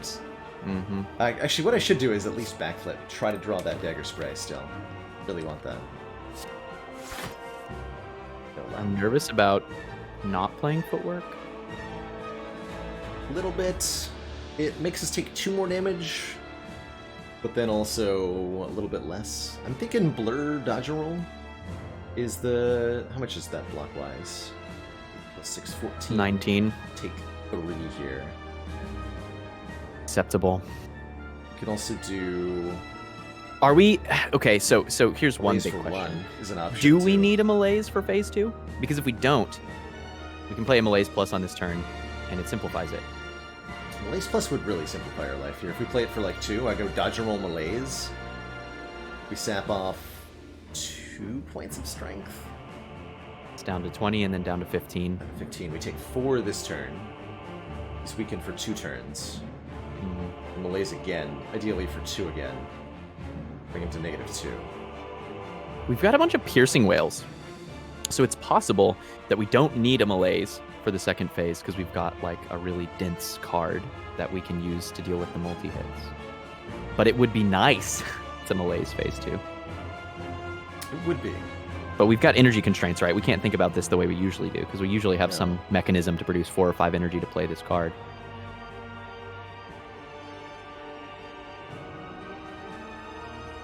Maybe it is Blur Dodge and Roll then. We... Are we ever going to Piercing play Whale this on the footwork? first multi-attack? We're not going to play it this turn. I think we're playing it alongside a Piercing Whale or something. It feels... You're right, though. It feels weird to not play it now, though. Right? Yeah. But if we play it now, we're taking at least 10 damage. Yeah. Which is... Like, we'll win the fight from here. I'm really worried about Time Eater after this. Or hell, don't even Deca. It's going to be a real problem. We're going to have to like dupe pot grand finale Yeah. to beat Donudeka. Pretty sketchy going into these bosses. And this is where the upgrade all would be really meaningful. Yeah. Situation Very like this. true. I'm looking and I'm thinking and I'm wondering if we do play some Malaise on this turn. Could dupe pot the Malaise. That would win the fight. That certainly wins the fight, but then we have no dupe pot. And we have no dupe pot. That pot is very important. I'm trying to force my brain to muster through because of all of the fights in the game, this is one of the mathiest. You really can solve the Awakened One fight because the damage patterns are so consistent and the buffing is all in your control, right? Mhm. And so at a base of a 6x4, just assume that we don't have Weaken up all the time. Base of a 6x4, if we can keep the strength at 0 for phase 1, we've got 24 incoming. We want to get the footwork down. I think that this deck can consistently block for 20 or so a turn, but that it's not going to really be able to play much of anything else. Right? No, that's right. And so I think that you're right, that we want to arrive at negative strength. And I think that getting negative strength on phase 1 is likely to be more important than being able to be negative in phase 2. Yes. I'm increasingly convinced that we can play both of these Malaise in phase 1 just to like simplify our setup and to burn through our deck and get everything the way that we want it, play out the powers. Okay. So how much damage do we take on this turn becomes the Right. question. Right. We could take as little as 0, but that would require playing the Malaise Plus for 0 energy, Yeah, which which is a foolish... is thing to do. gross. We're going to play footwork and caltrops. So we need to plan to get rid of 6. I think we're playing Caltrops? I don't think we ever play this Caltrops. We just have to handle cycling it. Yep. That's the problem. I guess that's fine. Just put it in the hand and hold it. Okay, Yep. so 4. If 4 and we want to hit negative, then playing this Malaise... Yeah. It's 3 energy is so tough to work with, right? It is. So little. It is. So is this ever... What do we have coming up? We have 2 Piercing Whales, the attacks. Panic Button is definitely an opportunity to get down a Malaise. You know what I want to do here? I want to hold Blur. I want to hold Blur because Blur Panic Button is part of our simplest setup. Yes, that's true. And so how does that change our turn 1? If we footwork dodge and roll, we're at 8, 5, 13 block out of 24, and we take 11 damage, which puts us at 22 going into the next fight, which is horrifying. That is horrifying. If we dodge and roll Malaise Plus, Mhm. then we will take 4. I think that's the path. That's the path? Let's do it.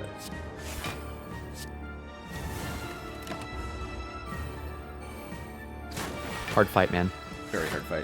Hard run. Hard class. Okay, piercing whales are here. That's good.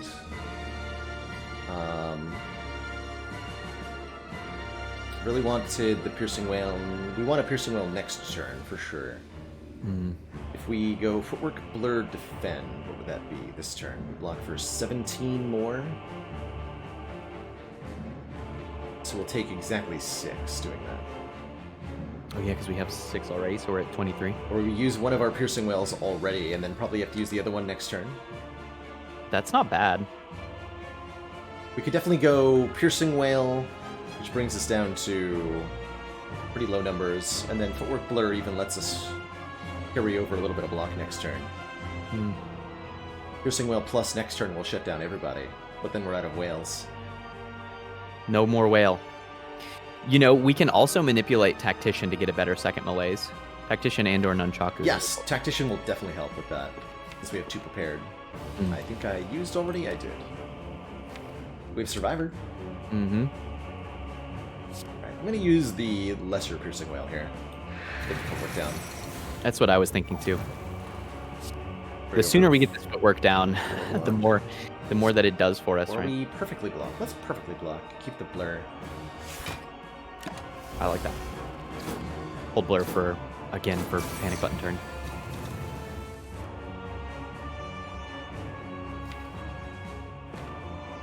Well, I think we're using our piercing whale.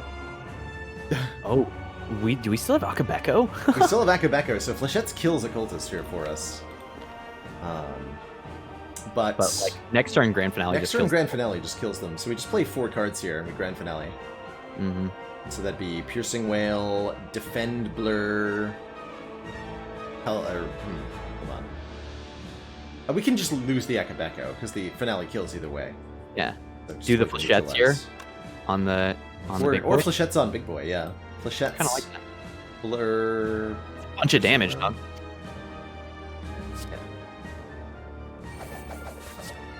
Drop blur and just cycle back to it.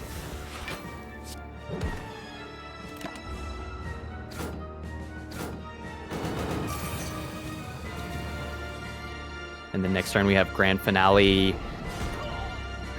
Survivor the Tactician and then Malaise for 3 more brings us to -1 strength. That should be winning from here. Yeah. Yeah, that seems pretty good, right? It's gonna have to be. Look how much damage we did, too. It's actually kind of shocking. It's one thing I really love about this type of deck. Is Well, we're at, suddenly you're like, wow, I did 120.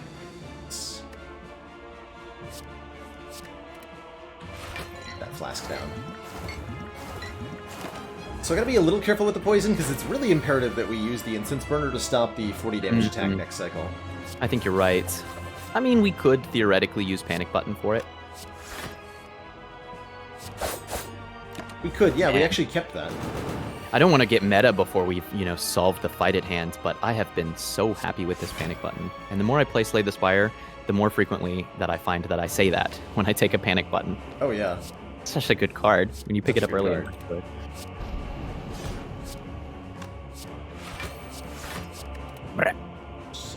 Pull all that back. The deck is pretty fast. We don't have any renewable weaken either. Yeah, once we get everything out of it, the deck it's solid, but boy is it yikes before that. Yeah, no lie.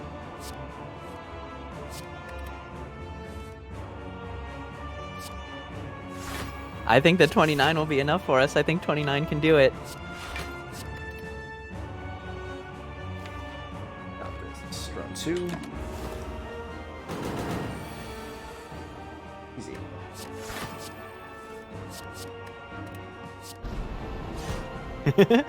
I like the aggro discard Tactician and then intern anyway. That's a flex. How do you make it happen?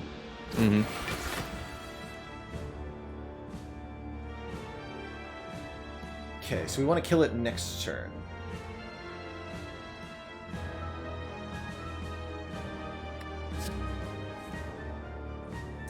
Burn. Also will be our opportunity to get the...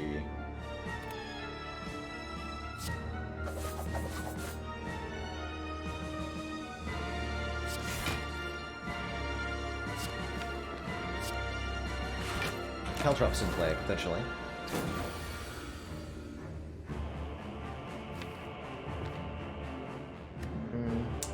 bungled that a bit. It's possible. Right? What's in the draw? There is a prepared plus. So maybe there's like a Survivor exactly 3, Blur, Survivor, Reflex. Easy. Get the prepared, play it immediately. Easy. Yeah, Sold video game. the specimen transfers the poison back to us, and we die. Easy. Dude, that would be so savage. We should So play the drop. managed to simultaneously set up enough block with Blur to full block this and be intangible, because it's not enough to win only once. Let's do Trop's Flask. Let's do Trop's Flask. Do Trop's Flask, indeed. Thinking maybe drawing towards Blur, this works just fine though. Gets us really set up here. Then we have the panic button for, you know, a panic turn, where we get 2 voids drawn at the same time, and we're just like, ah! That is so scary. That kind of draw. That's a thing that Good can happen to draws. us. Sure is. Sure is. So something that I've noticed that's interesting is I have seen, and I think sometimes it's on purpose because you're doing deck manipulation, but sometimes not. Like there it was deck manipulation. But I've seen you discard Reflex for a 2-card draw very many times. And I'm wondering Not if always on sometimes purpose. that's because it used to be 2 cards. Probably. Yeah, probably. Right? But like that was Very from likely. deck manipulation. I don't even think it's meaningful to discard it at all, because I'm going to draw anyway. So let's go to Dagger Spray. Keep some Blur, because we know it's a multi-attack coming. And we know we're drawing a Void, so... One of the great things about a fight like this is that we really can spend all of our energy on block. Because we're cycling with 0-cost cards. Yeah. And we're damaging with 0-cost cards. So even though it's 3 energy, this is kind of like reverse corruption. Reverse corruption. Skills I like it. cost, but all of your other effects are free. Brilliant. Teak, that's a stretch. Got the right timing on that. We also need to be very careful with the ending here. This must go to 4, right? We want to have any chance at all of not dying to the elites? Or wait, hold Yes. on. No. We have one more boss fight. What am I talking about? Yeah. We first we gotta beat Donudeka and Time Eater. both of whom 4 looks pretty good. Yeah, 4 looks pretty 4, good. 4, 5, 3, 4, 5. Honestly, right? Like any high number. Any high number indeed. 5 actually might be better than 4 as I think about it, because a big hit on turn 1, we might just not draw the cards. We do have 7 at least. Sure. Words. Since we didn't boost with. Wrong. If you boss swap, does it select from the pool of boss relics that you would have seen in the first boss? Would we have Yes. gotten Runic Pyramid? It's the middle relic that you'll see from your first boss. I think Runic Pyramid was our left relic. I think we would have started with a Black Star. I wouldn't have been upset with that. No. Black Star is a pretty cool thing. Just Let's try to bobbling set and this wobbling, to- Twitch chat. That's what it's like in my head, too. While also incrementing. Oh, jeez. Let's try me all of that. Yeah, let's just go ahead and talk to these voids real quick. Perfect. And, but we don't want a grand finale, We did right? not want a grand finale, that's right. We wanted Incense Burner to go with Up. a big number. Go up.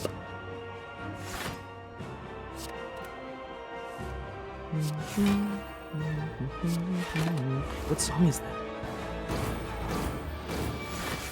Okay, so we want to kill next turn. Done.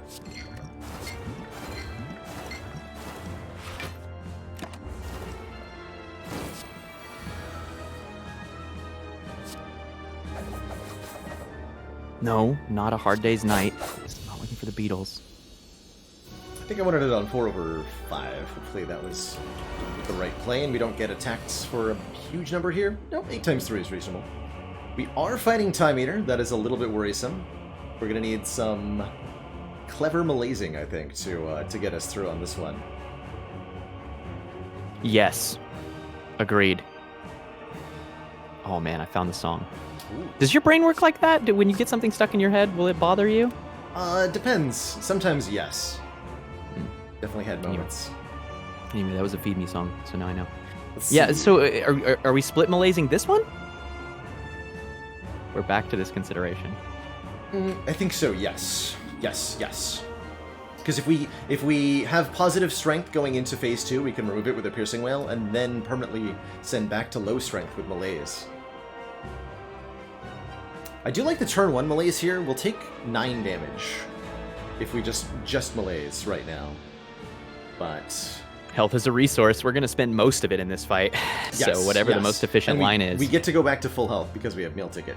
So we just need to use every hit point we have to win this fight without using any potions. Ideally. So I think sending this to 3 times 3 goes down to 5, 3, yeah, taking a reasonable amount to set up for future victory, I think is hopefully the way to do this. Ooh, that was definitely the wrong turn to be intangible, though. Unfortunate. I'm gonna blur up some block because I'm getting nasty here. Time Eater is nasty here, and we're getting debuffed. We are not good at dealing with Frail. No. My hands. Oh, Rebecca, that's fine.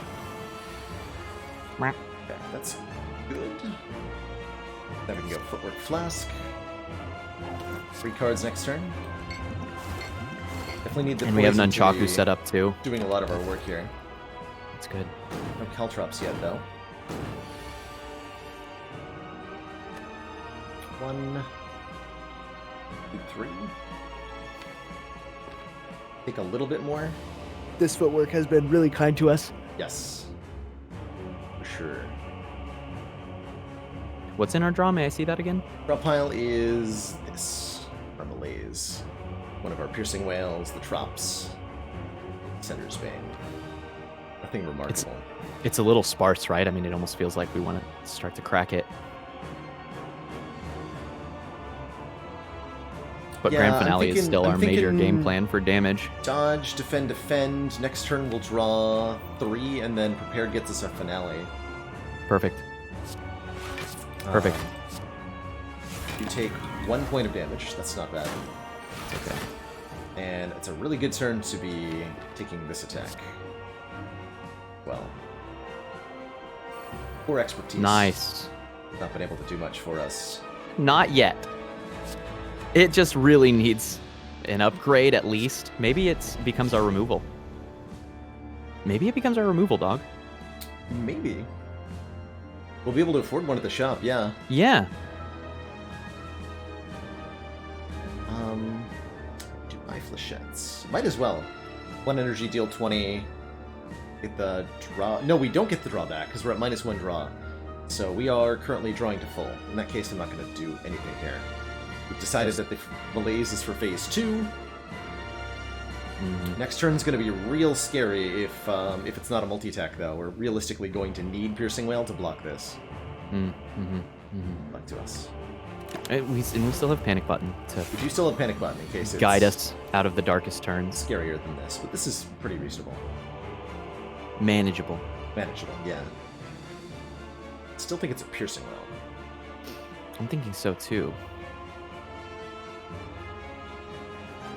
Do we just use the big Piercing Wail? So I'm trying to figure out. I think we're already full blocking with the small one. So I guess we might as well use the small one. Oh, No real reason not to, because this is only a. oh, 7. right, because we're vulned. Right. This is what normally an 8, so 7. Vuln, Actually, it'll still self be vuln 1. is so funny to think about. Yeah, there's 1. Not quite a full block, but Can we do some solid, like, full cycling here? less cycling. I guess, yeah, Blur brings us down to 8, and then Prepared would be up to 9, and then down to 7, and Reflex is a full. Yeah, this is we can draw 5 here, which is desirable because slimes, dude. That's kind of putting us on a clock too. Yes. Every slime is pretty gnar. Slimes are disgusting. And not in a way that helps us. Not the good kind. Not the good kind of disgusting, that's right.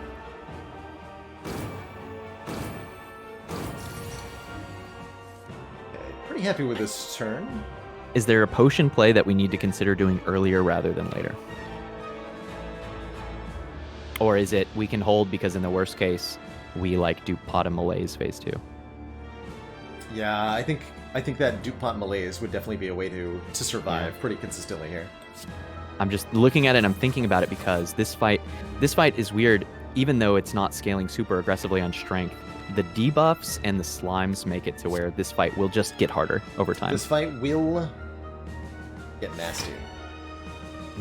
And not in a good way. Not in a good way. Let's see, 3 more cards.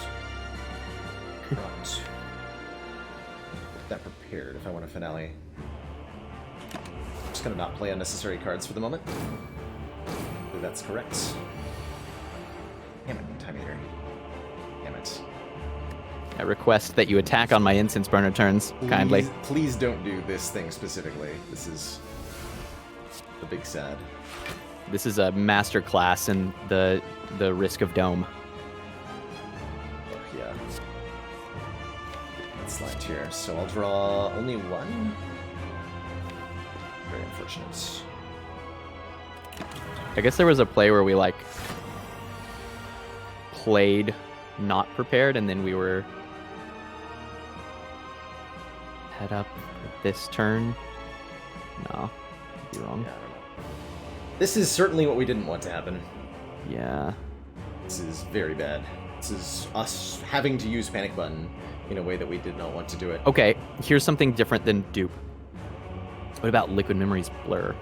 About Liquid Memories Blur. So next turn it's at worst a multi-attack, which we have Piercing Wail for. He can never do this attack twice in a row, right? Right. So we have Neutralize, Defend, Panic Button. We can even sneak in the Bouncing Flask, which I think we really need to do. Okay. We lose the Panic Button. We lose one of our lifelines in this fight.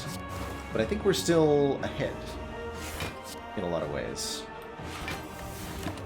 I'm not happy about missing that finale. It will come back to us, as it always does. But now we have to wail in a way that isn't going to result in permanent strength down. We might have to DuPont this malaise. It's looking more and more likely. Increasingly likely, right? Increasingly likely. Yeah. In fact, we're still taking a little bit here. But phase 2, though. And I have to... Yikes. Just clear some defendos. Slime! Don't hurt me. Stop. Time Eater, stop. Stop. Stop. Stop. Oh! Okay, next turn he's purging, though. So we just full block this turn. Okay. Best we can. Not a We full do our block. best. And then 4, 5, and then we actually have an incense burner that's relevant next. Okay. Yeah, okay. Dude, this is doable, Just barely. but it's gonna take potions. I'm gonna lose 1 health to keep the dodge and roll over the defend, too. Yeah. I'm no longer convinced that there is a path where we don't use potions here. I'm no longer convinced that we win all of the time. Play 2 slimes. Yeah, I think it's got to be it. There's maybe a dodge and roll play.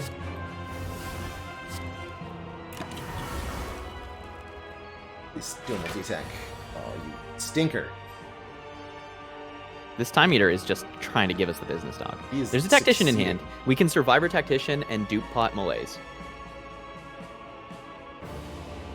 Does that save us? Yeah, that's- Survivor. So we block 13. Malaise pulls 8 strength off Time Eater. That's huge. Down to 27, and then the weakness 13.5, 7 off 27, 20. Block for 11. Take 9, down to 3. Off 13, down to 5. Down to 5. Okay, 13, yeah. 5 is better than 0. 5 is survive. I think is the saying. Okay. I think that is the saying. What if that Tactician were upgraded? If only, right? No! Oh, he's got us so good with this order here. And we failed to draw either prepared, so we cannot finale. That's every single time in this fight. Oh, that's so bad. Dude, we have had some rough luck with this incense burner in this run. If we're lucky, it'll my. be a multi-attack and it won't do any damage. Yeah, but knowing this Time Eater, Probably not. we're about right? to pop a Liquid Memories. Oh, we're alive. It's all good. Hey, it's your Hey. boy. It's your boy. You have offered me one kindness. Incredible. I'm gonna write that One down entire in your good book. kindness. Oof. Do we have to play the slime actually? I hope not. There's so many. Sincerely hope not. Yeah. I play 4 more cards this turn? Yes, and I should. You better believe it. But I'm not bouncing flask. Bad. Well, you could, if you want to spend every potion, you can play 4, including a bouncing flask. Let us not do that. Let us This is not so go there. nice. Okay, Blur is here to save the day on this one. This is Blur. Back Just flip, Blur bounce? finale. What about Blur bounce? Oh, go in. Finale here. Yo, you speaking my language. And then we can Survivor. Oh yeah, we're gonna full block easy peasy. Can we win in 2 turns? I think we can. Yeah, we gotta we got this. we gotta do bird some to cycling. too. Hold Survivor Tactician so that we can cycle better. Maybe play like flechettes here. Just flechettes, you think? Yeah, Let's see. At most, yeah, we'll block that next turn. Okay. or flechette slime or whatever. Open sesame. I think we get a kill here. Oh. though. 2 turns. Oh no, we have 2 turns. Yeah, next turn. Yeah, we can Yeah. do that with Yeah. bouncing Yeah. flask here. Easy peasy. Okay. Okay. We could Survivor Tactician just to get more cards out of my hands.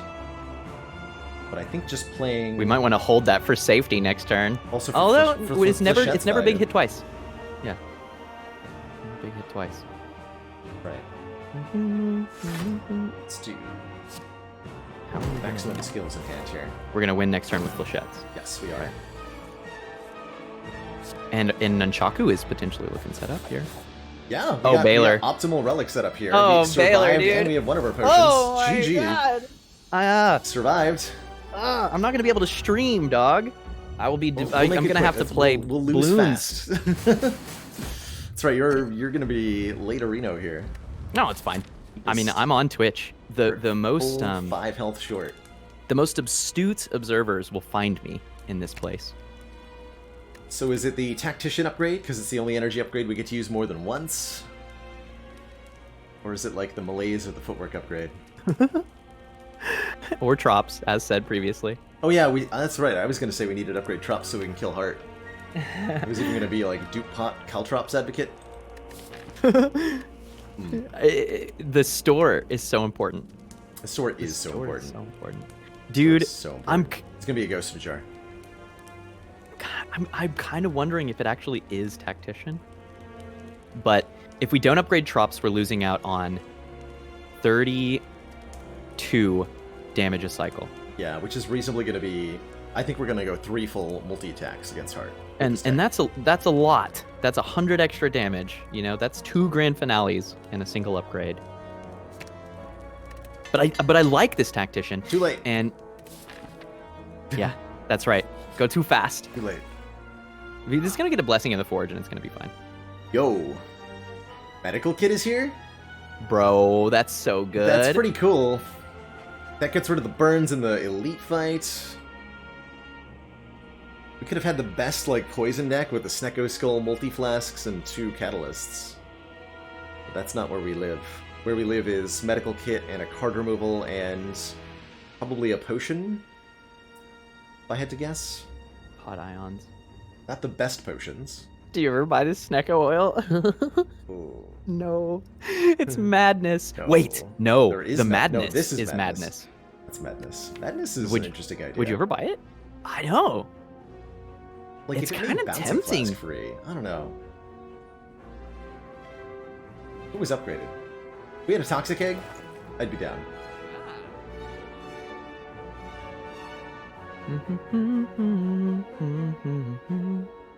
Are we removing expertise? Yeah. Yeah, we haven't really played it ever. It's just It's so stinky. it's too hard. It's too hard, especially now that our discard is sometimes drawing. It's too hard. Yeah, the pyramid really disabled it, and that's okay. So that would be a removal. And then, yeah, I think medical kit, card remove, and one of the 2 remaining potions, whatever we have money for, I guess. Yeah. And maybe Panache does not actually help, no. So, does the speed pot ever save more than 15 health? I mean, because of dodge and roll and blur, maybe. Mayback. We can maybe get 20 health out it's of it? hard for it to do, right? And we have a tactician, so we can like play 4 blocks in a turn. I don't know about that, man. We can, if we take the regen potion, we can pick up a potion if we take damage in this fight. What about doppelganger? What about doppelganger? That's actually, you know, I would have said doppelganger would have been one of the best ways for us to beat Awaken One or Time Eater. By getting a better malaise. Notably, this doppelganger costs 38, which would leave us with 25. Not enough even for the speed pot. Not enough for the speed pot. Okay, because I could do doppel speed pot. Doppel speed? I think I'll just go with the regen. Just for the ability to drink it in this fight. And oh my god, we actually drew flechettes early on. And it's ridiculous. Dagger Spray is also here. And we're invincible next turn, but we're sure not invincible on this turn right now. We sure are not invincible on this turn, but we can take a lot less than we're about to take. Oh, that's the first time I've seen a meal ticket fail to full heal. Right? That's kind of incredible, actually. 4. We should definitely prioritize working on Spire Shield here. So you're thinking it's like Shet's Dagger Spray? We might have to play this prepared dog.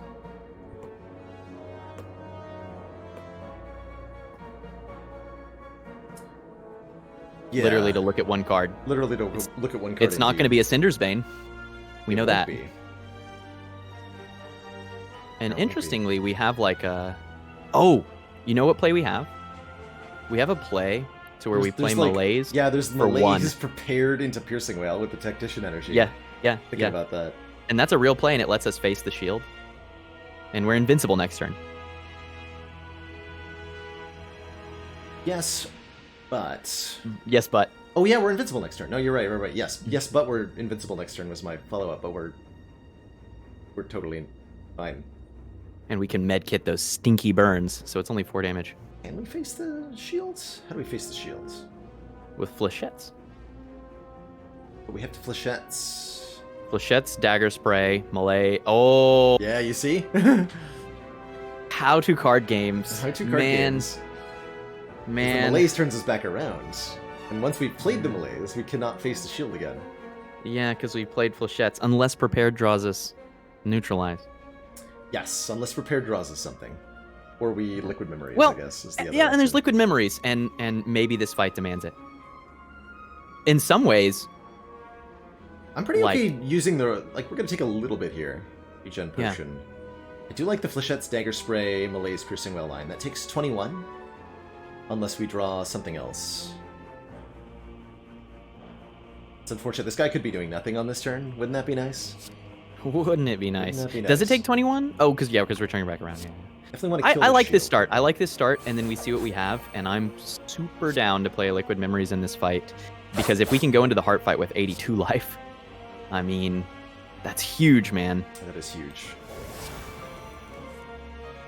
So hold up, wait. In that case... Ooh. Air plus. How do we liquid to maximize Flechette's damage, or are we waiting? I think we hold off on that for now. So Survivor's actually going to block more than Piercing Wail. Yeah. That does leave us with nothing in hand, though. That's okay. We're invincible next turn. Right?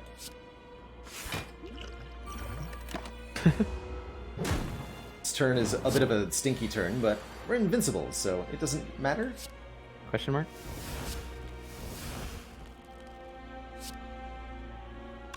Failing to kill Spire Shield feels bad, though. It does. And that block number is B.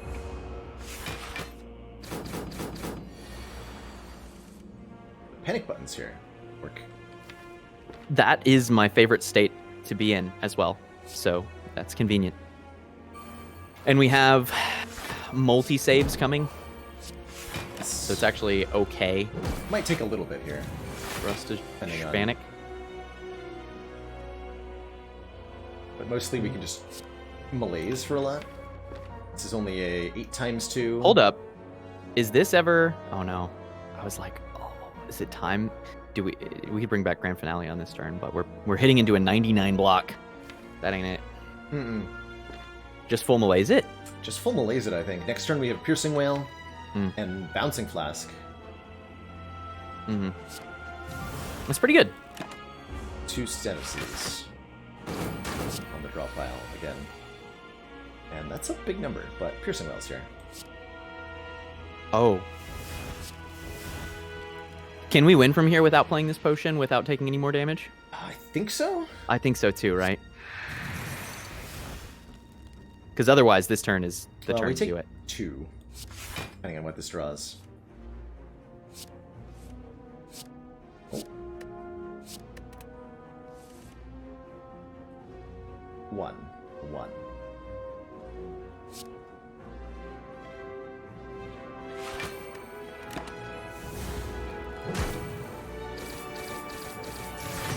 It's Caltrops, though. One number is small. Yeah, those caltrops, though, indeed. Oh god, I can't turn around. So, about that winning thing that we were gonna do. What's in our discard? Maybe- Discard pile has Backflip, Reflex, Prepared, Dodge and Roll. Same time. Yikes. Do you ever... Oh, God. Oh no. There's a crazy double flask play, Yeah, that's Which ambitious as hell. which I don't... Yeah, which I don't want. Dagger Spray is 8, 16. Oh, the -2. Yeah, the -2. The -2 is getting Really our hoping we'd goose. have the Dude, we're gonna have to flechettes. draw here.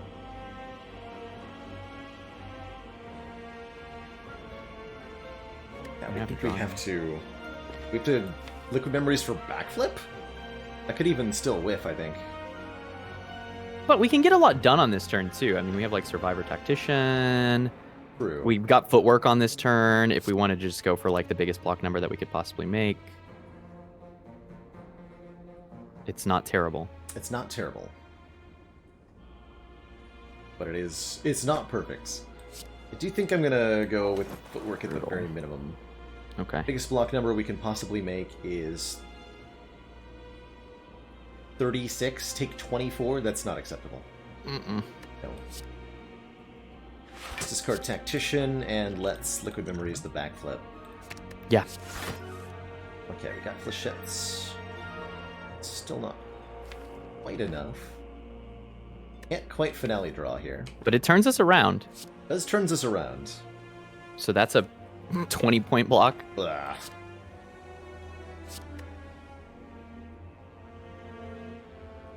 Really unfortunate. Discard Discard finale. Dagger Spray. Do you want to do we...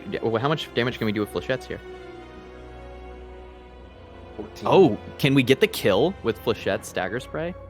14. Well, no, because the Flechettes will be a maximum of 12 plus 8, 20. Oh, it's so close. Yeah.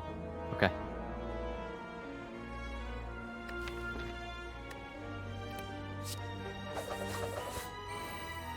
But this way we only take 4. Bit more reasonable. It's not bad. It's not bad. I need the shield to quit blocking. Can we That'll finally play this flask? Yeah, we can. We can turn around on this turn with Neutralize too. Well, we just need to mine the instance burner now. Yeah, not 2, not 5. Certainly have time here. Thanks to the medical kit. So we want this on 4, I imagine. Gives us the most time possible to set up for the following hit. I think so. We'd ideally like it to hit the big attack and not the first multi-attack, but we have no control over that, so it is what it is. 74 life is a lot. Life is in a good place. Life is doing well. Relics are good. Caltrops is going to be a ton of damage. Honestly, yeah. So Caltrops is 5. Oh yeah, you died at Caltrops, so we're having instance on 3, actually. Not quite what we wanted. I guess in that case, I'll up the Nunchaku here. Mummified Hand. That will definitely help a little bit. That's huge. We have 1 power? Okay, well, a little bit. We do get a Snecko Whale. I'm ready for Snecko Oil to be the way that we win. Yo, do we, like, have to take this out maneuver? I don't think we can. Can we? What about the... Oh, we have Caltrops, too. Yeah, we have 2 powers. That's helpful. Really helpful. I think we're actually pretty okay here on 74 health, truly. Just skip. We have so many answers to the Heart's multi-attacks. We just have the chonk to survive 2 big hits. And we have the panic button.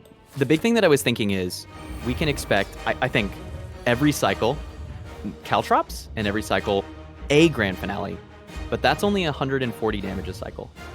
And if we're thinking that we live through 3 cycles, we still have another 300 or so damage to do that we have to find. Well, Flechette's does 80. That's a good start. Flechette's does 80, and the Bouncing Flask adds up. Bouncing Flask sure does. Unfortunately, this turn 1 is a bit awkward here. Looking like just Flechette's dodge. Take 2 damage to Beat of Death, and with 4 cards in hands. I don't think we want to use this Snecko. I don't know what the use case for this Snecko Oil is, but I'm kind of scared of it. Wait, why wouldn't this be Flechette's dodge Dagger Spray? You're right. It would be Flechette's dodge Dagger Spray. Yes. Okay. There's no reason not to also follow up with Dagger Spray. Let's do another 18. A lot of thinking this run. Yeah. It's as good as we're going to get on turn 1 here, I think.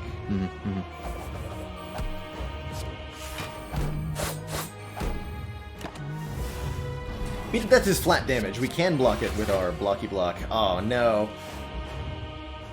That's not good. We wanted that to not be a big hit. Ooh. So now we want to draw a Weaken pretty desperately off of Prepared here. We really did want this on 4, as it turns out. Yeah, but I mean, what are you going to do, right? What are you going to do? Roll the dice situation. Oh, I really thought I was selecting Reflex there. But I just discard. Dude, do you want to save quit that? Yeah, I do want to save quit that. I really thought I was clicking on Reflex. Because that's the kind of thing that we'll lose, and it's going to be totally just a misclick. What was that? Yeah.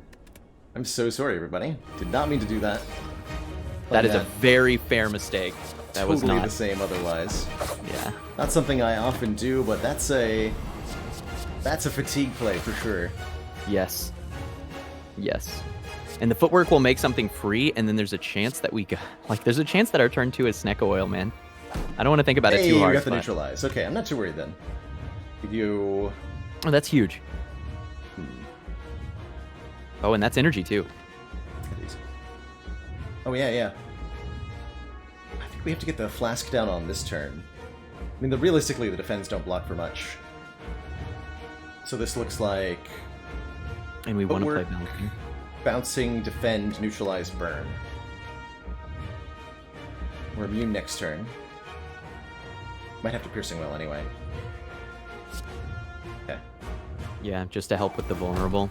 Oh, right. And we have delays. We have Mummy Hand, too. Which also just made that defend free. For bonus value. Bonus. Still take a ton here, but like I said, we have the chunk to survive this kind of hit. So the one thought I had was before playing that Bouncing Flask, was it ever correct to Snecko Oil right there? I was thinking about that. I'm thinking no. I don't know, right? Like, if it had hit Grand Finale and made it expensive, that could be fight losing? Fight losing, yes. Potentially also fight losing is not having Caltrops in play here. There's a world where we Snecko Oil to try to get it down for the additional 75 damage on this turn. To get Caltrops? Yeah. Yeah, that's a big deal, right? Right. But then we're rolling this. We are rolling our finale for sure. Oh, we don't have to. We don't have to. We could discard it. We could discard it. That's true. Which seems crazy, but honestly, it might not be that. What's in our draw? In the draw is Backflip, Prepared, Blur, Panic Button, Malaise. The Malaise is immune, thankfully. Yeah, those are pretty cheap cards that we really don't want to be expensive, right? Pretty tough situation, that's for sure. But I mean, we have to evaluate. Like, if this is the only way that we realistically win, then we take the risk. Is it? I don't know if it is. Also don't know if it is. We get to It's a finale lot next of turn. damage lost. But... Some of the time. Because otherwise I'm going to go like... Piercing Whale, Defend, Slimes. Is it ever a big ol' malaise on this turn? I don't think so. I want a malaise after the artifact goes up. Take all that away. Okay. Which might even take both of our malaises, realistically. We'd have to get Bouncing Blast to remove artifacts. Because something that I'm considering, right, I'm kind is... of liking this Sneck Oil play, oddly. Yeah, is Survivor Grand Finale and do the Snecko. Yeah. Well, the other thing that I was thinking is Piercing Whale and Piercing Whale Plus, if we get through Artifact, are guaranteed multi-hit blocks for Phase 2 and Phase 3. For Round 2 and Round 3. Mm-hmm. Piercing Whale, so the multi-hit is fully blockable by these Piercing Whales for the next 7 rounds. That's right. Whereas the malaise here full blocks on this turn quite easily and propagates weak forward. But yeah, I do like it to clear artifact because we kind of care about getting Bouncing Blast down. We there. are going to care about the weak quite a bit. We do need the weak for the big hits. Mhm. We're not going to be able to survive those without weaken. Mhm. So we will need a juicy malaise. I don't think this one. Dude, are we about to do the Snecko thing? I think it's happening. I think we have to. I think you're right. It's happening here. Good luck to What a us all. crazy play! It's just madness. Yo, that worked out. We have cheaper stuff than we did on average. Except for Panic Button, which is now 3 cost.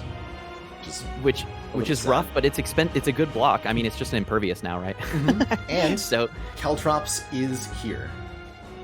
Which is 75 damage immediately. Immediately. I think We didn't gonna play upcost that. prepared at all. We definitely play this. Let's see what it hits. It hit Panic Button. Okay, I'm going to use this Panic Button if it's... If it's going to be that way? Yeah, if it's going to be that way, I'm going to just do it. Do you want to play out this defend just because we can clear a hand? Like defend and slime? Definitely the slimed, not the defend. Okay. I'm thinking about backflipping. What am I thinking about that? I want to try to blur, but it doesn't matter. Well, the blur matters because we don't take any beat of death damage.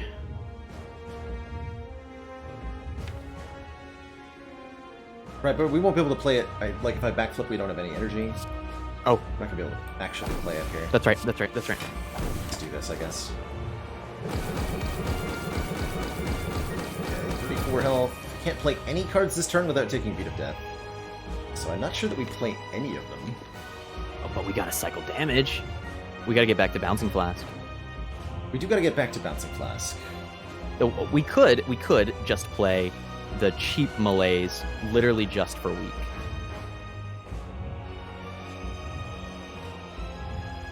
I don't love it. We lose the strength component, but I think I just play prepared. Take 2 to draw 2 cards. okay. Got dodge a roll. Good. Okay, let's lose this defend. Everything else in hand is actually we can lose the piercing whale even. We're not going to need that for a while. Yeah. We may even use this piercing whale to remove artifacts. Yeah. And we have a neutralize too, right? Yep. So we've got significant artifact removal here. Oh, good. Okay, good. This is what we wanted. This run is in such a delightful place. Like we've got a real. We're looking we've got good a real here. shot. I think we're gonna come out ahead on this one. I don't want to call it too early, but I'm feeling confident here. Is this the Neutra piercing malaise situation? Let's see, this would be 3 turns of week. This would be 4 turns of week. We do not care about 4 turns a week because of Incense Burner, so we'll use the 3 here. Right, because then yeah, that's better. Much better. 1. Draw 4. Which leaves 5 in the draw pile. 5 is a good number to have in the draw pile. It's grand finale time. Hopefully, I'm so happy with this med kit. This med kit has been very good Huge. for us. Yeah. Really glad we found that. Really, truly glad we found that. Okay, Tactician is here. Aird is here.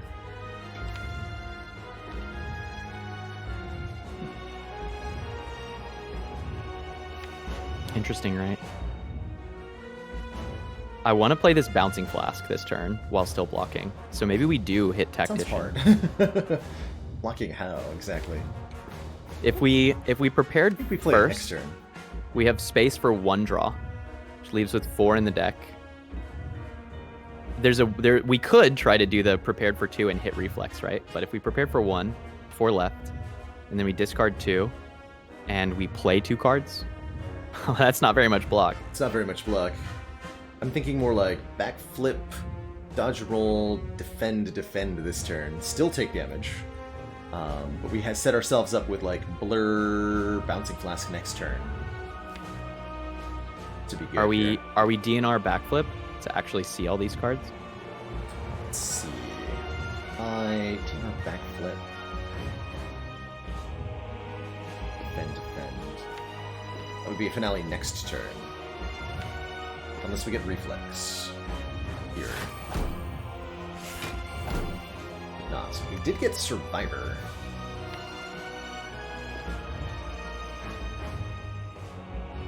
So we can go Survivor, Defend. If we wanted We draw 3.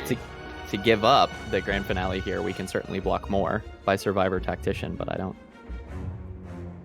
I think I am. Yeah, I think that's what I'm thinking. Survivor the Tactician, and then use the energy to play Defend. Yeah. We get another 16 block. Take very little. Finale is set up next turn. Hold up, though. If you prepared right now, If I prepared right now and we don't draw Reflex, we do not Finale. but if we do, we get to play it, Yes. and we still have the Tactician, so it doesn't cost us much. Just maybe Finale. Right, it's 1/3. This is worth 20 damage, I guess. It's like a weird way to think about it. I'm trusting this line. Okay. I got instincts. You gotta trust your instincts Gotta at, trust at those this instincts. point. Absolutely. So this line then seems ends good. up being Blur, Finale, Bouncing Flask.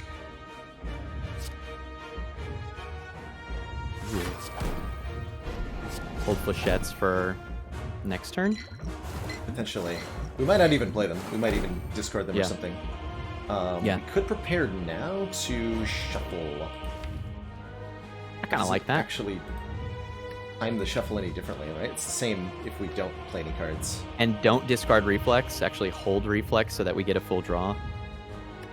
And then we still have Prepared and Survivor to draw for the Reflex. Discard, like, Dagger Spray. Well, we'll see what we draw, I guess. One regular defend. Let's hold this Flechettes. We might need a Yeah. little bit more, and I don't think we're going to be short on block cards. I agree. And Malaise, Miscount I mean, the week here. is a lot of protection here. Interesting. So we're intangible next turn. We don't actually need this Malaise. Other True. than For You want to save it for the next phase? Yep, going into the next phase. Beat of Death is now 3. Oh boy. Haha, this is where it gets scary. Yeah. Flechettes is a full 36. It's never going to be better than this. Say this is the time. Dude, are we gonna have to Malaise here? We might have to. If we don't draw... We get to Reflex to try to get Neutralize in hand. That's our other option. Do we still have that 2-cost Piercing Whale? We do. We do, yeah. So we can block the next multi as well. Oh yeah, that means we can Malaise. Yeah, Okay. and I think we should. Yes. I'm gonna lose this Tactician. We need everything on deck for this turn. All energies on deck. We got the Neutralize anyway. We don't actually need it, per se. Zero cost Oh, we defend, can- super we can- helpful, too. We can also backflip Grand Finale right here. Oh yeah, we're definitely gonna do that. Damage. We gotta get the damage. What? You what? You what? You what? Okay. Little bit of yikes, but we got there. I think that was huge. I think that was huge, and I think we also now get think that was to huge. Lechette's Survivor the Tactician and then Bouncing Flask for max damage output here. Yes. Yes. Although beat to death. 36. So scary. Yeah, beat to death is real. But blocked it. We blocked it. We're intangible. It's only one. Oh yeah, that's true.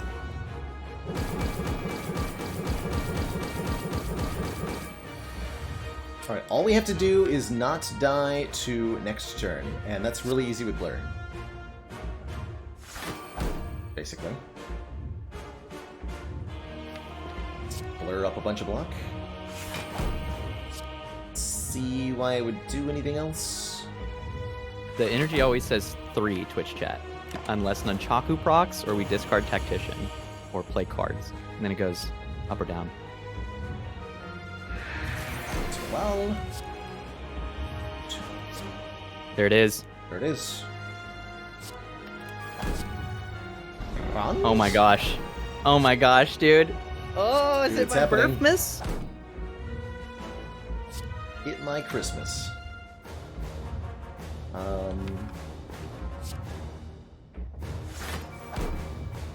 We gotta land one more, dog. It's important. Yeah, we gotta land one more, I agree. This could work. Wait.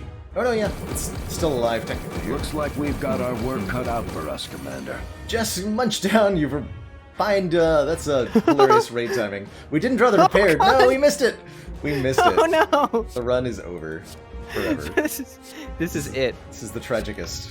The tragicest time. that we've GG, ever had. Baylor. GG, Teak, what a run. What we a got run. there 3 hard 3 energy. Wow. That no was Happy sweet. Flower ever. In retrospect, how do you feel about Happy Flower versus remove 1 card? Man, that think- happy flower sounds pretty tasty. Yeah, it sure does. I think we should have taken that flower. I really Yeah. do. But GG. But I liked where we were thinking, you know, and it's like we've said throughout the whole run, removal was energy for us. And What was this deck is cycling pretty tightly. Yeah, thanks Medical Kit. tightly. Thanks Medical Kit. Without medical kit, I mean, we have some extra bulk that we have to deal with for sure. GG, Teak. What a run. What a What run. a run, dude! Nice silent win. 3-hour That silent was run. that's a long run for you, dog. My brain is hurt. My brain hurts too, but you know, I like these silent runs. Silent starts to feel a bit more like defect when you take Reflex and Tactician and Grand Finale and Prepare. Yes. A yes, lot it more does. micromanagement turn to turn. Seriously. Striker Ninja, thank you so much for the very generous 5 gifted subs, and thanks everybody for being here, hanging out, and watching this fantastic content with Teak.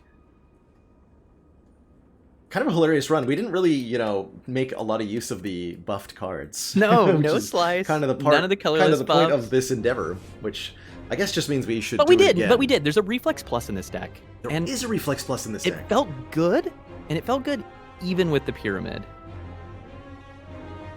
It did. Yeah, I was- really appreciated the extra draw that was providing. And that finale was not the most functional finale, but definitely a functional finale. it allowed us to not include very much other attack damage. That's right. Yes, it was like our Dagger Spray, Flechettes, Grand Finale, and that's it. And that's all we needed. let us have a slim deck going through the Act 2 boss. Sometimes that's all you need. And in some ways, that's what allowed us to not rest, because we could be on 30 life, and we could say with some 22 confidence, turns. we will find the block card. We will find the block card. We're not going to just get totally smoked on a turn, right?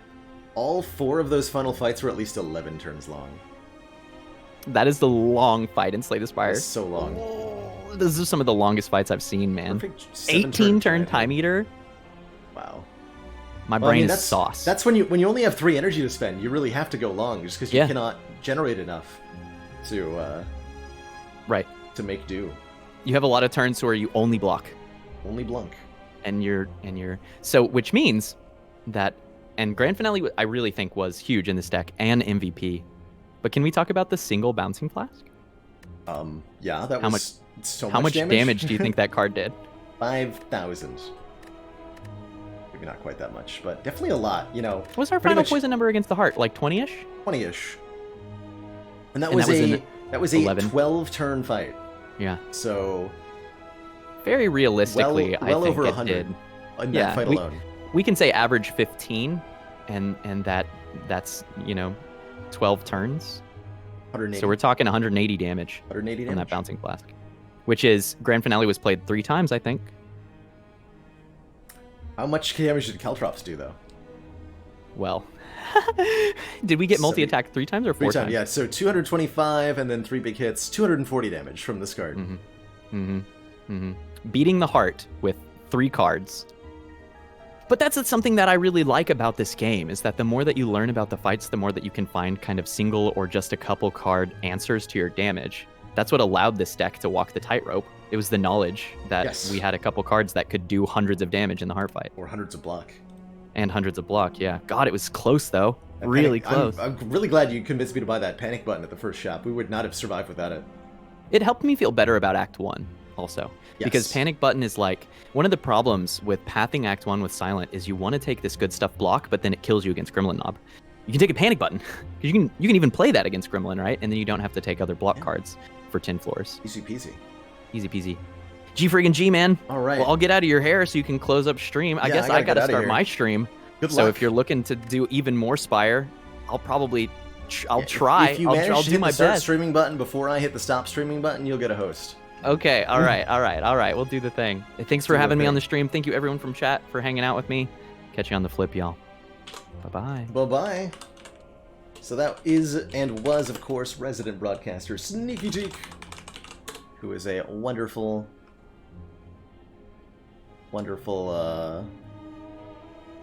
broadcaster and Spire community member. Definitely check him out there at that link in chat.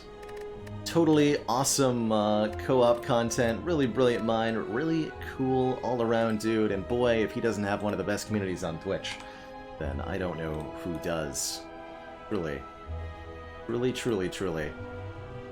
So he's about to start up his own stream, which I'll be giving a raid to. He usually starts out with quite a bit of talk and discussion time, just as a full warning, and I don't expect that he'll be skipping that for our benefit, but maybe.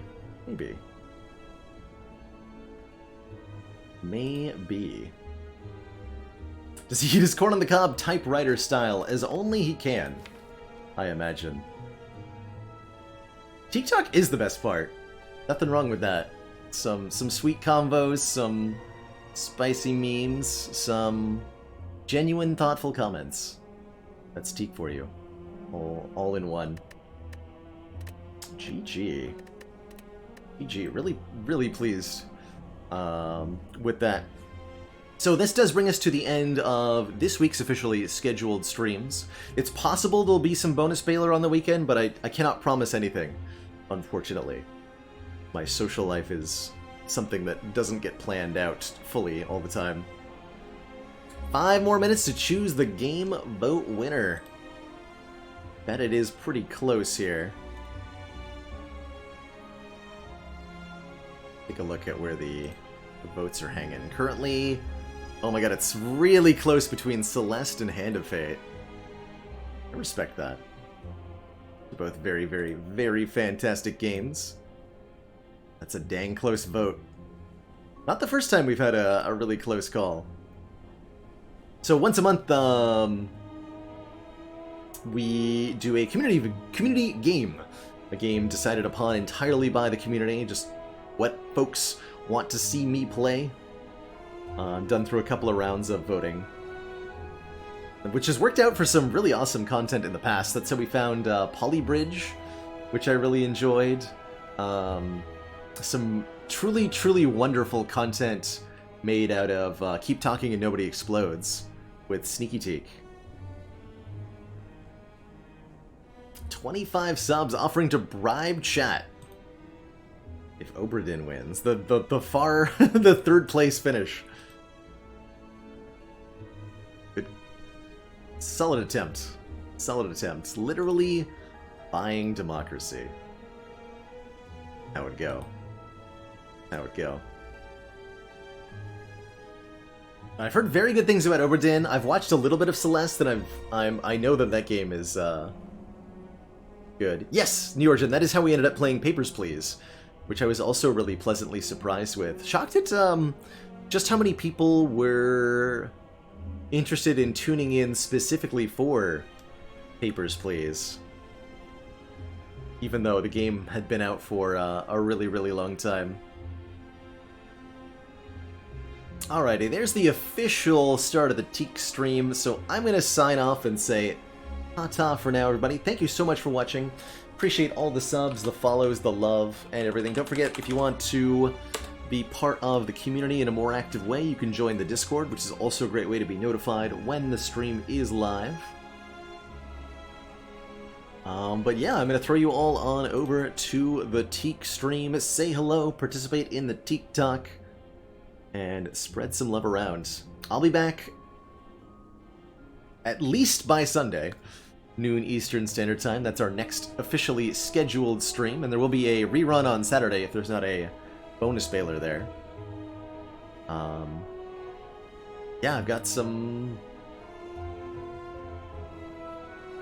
high hopes for next week.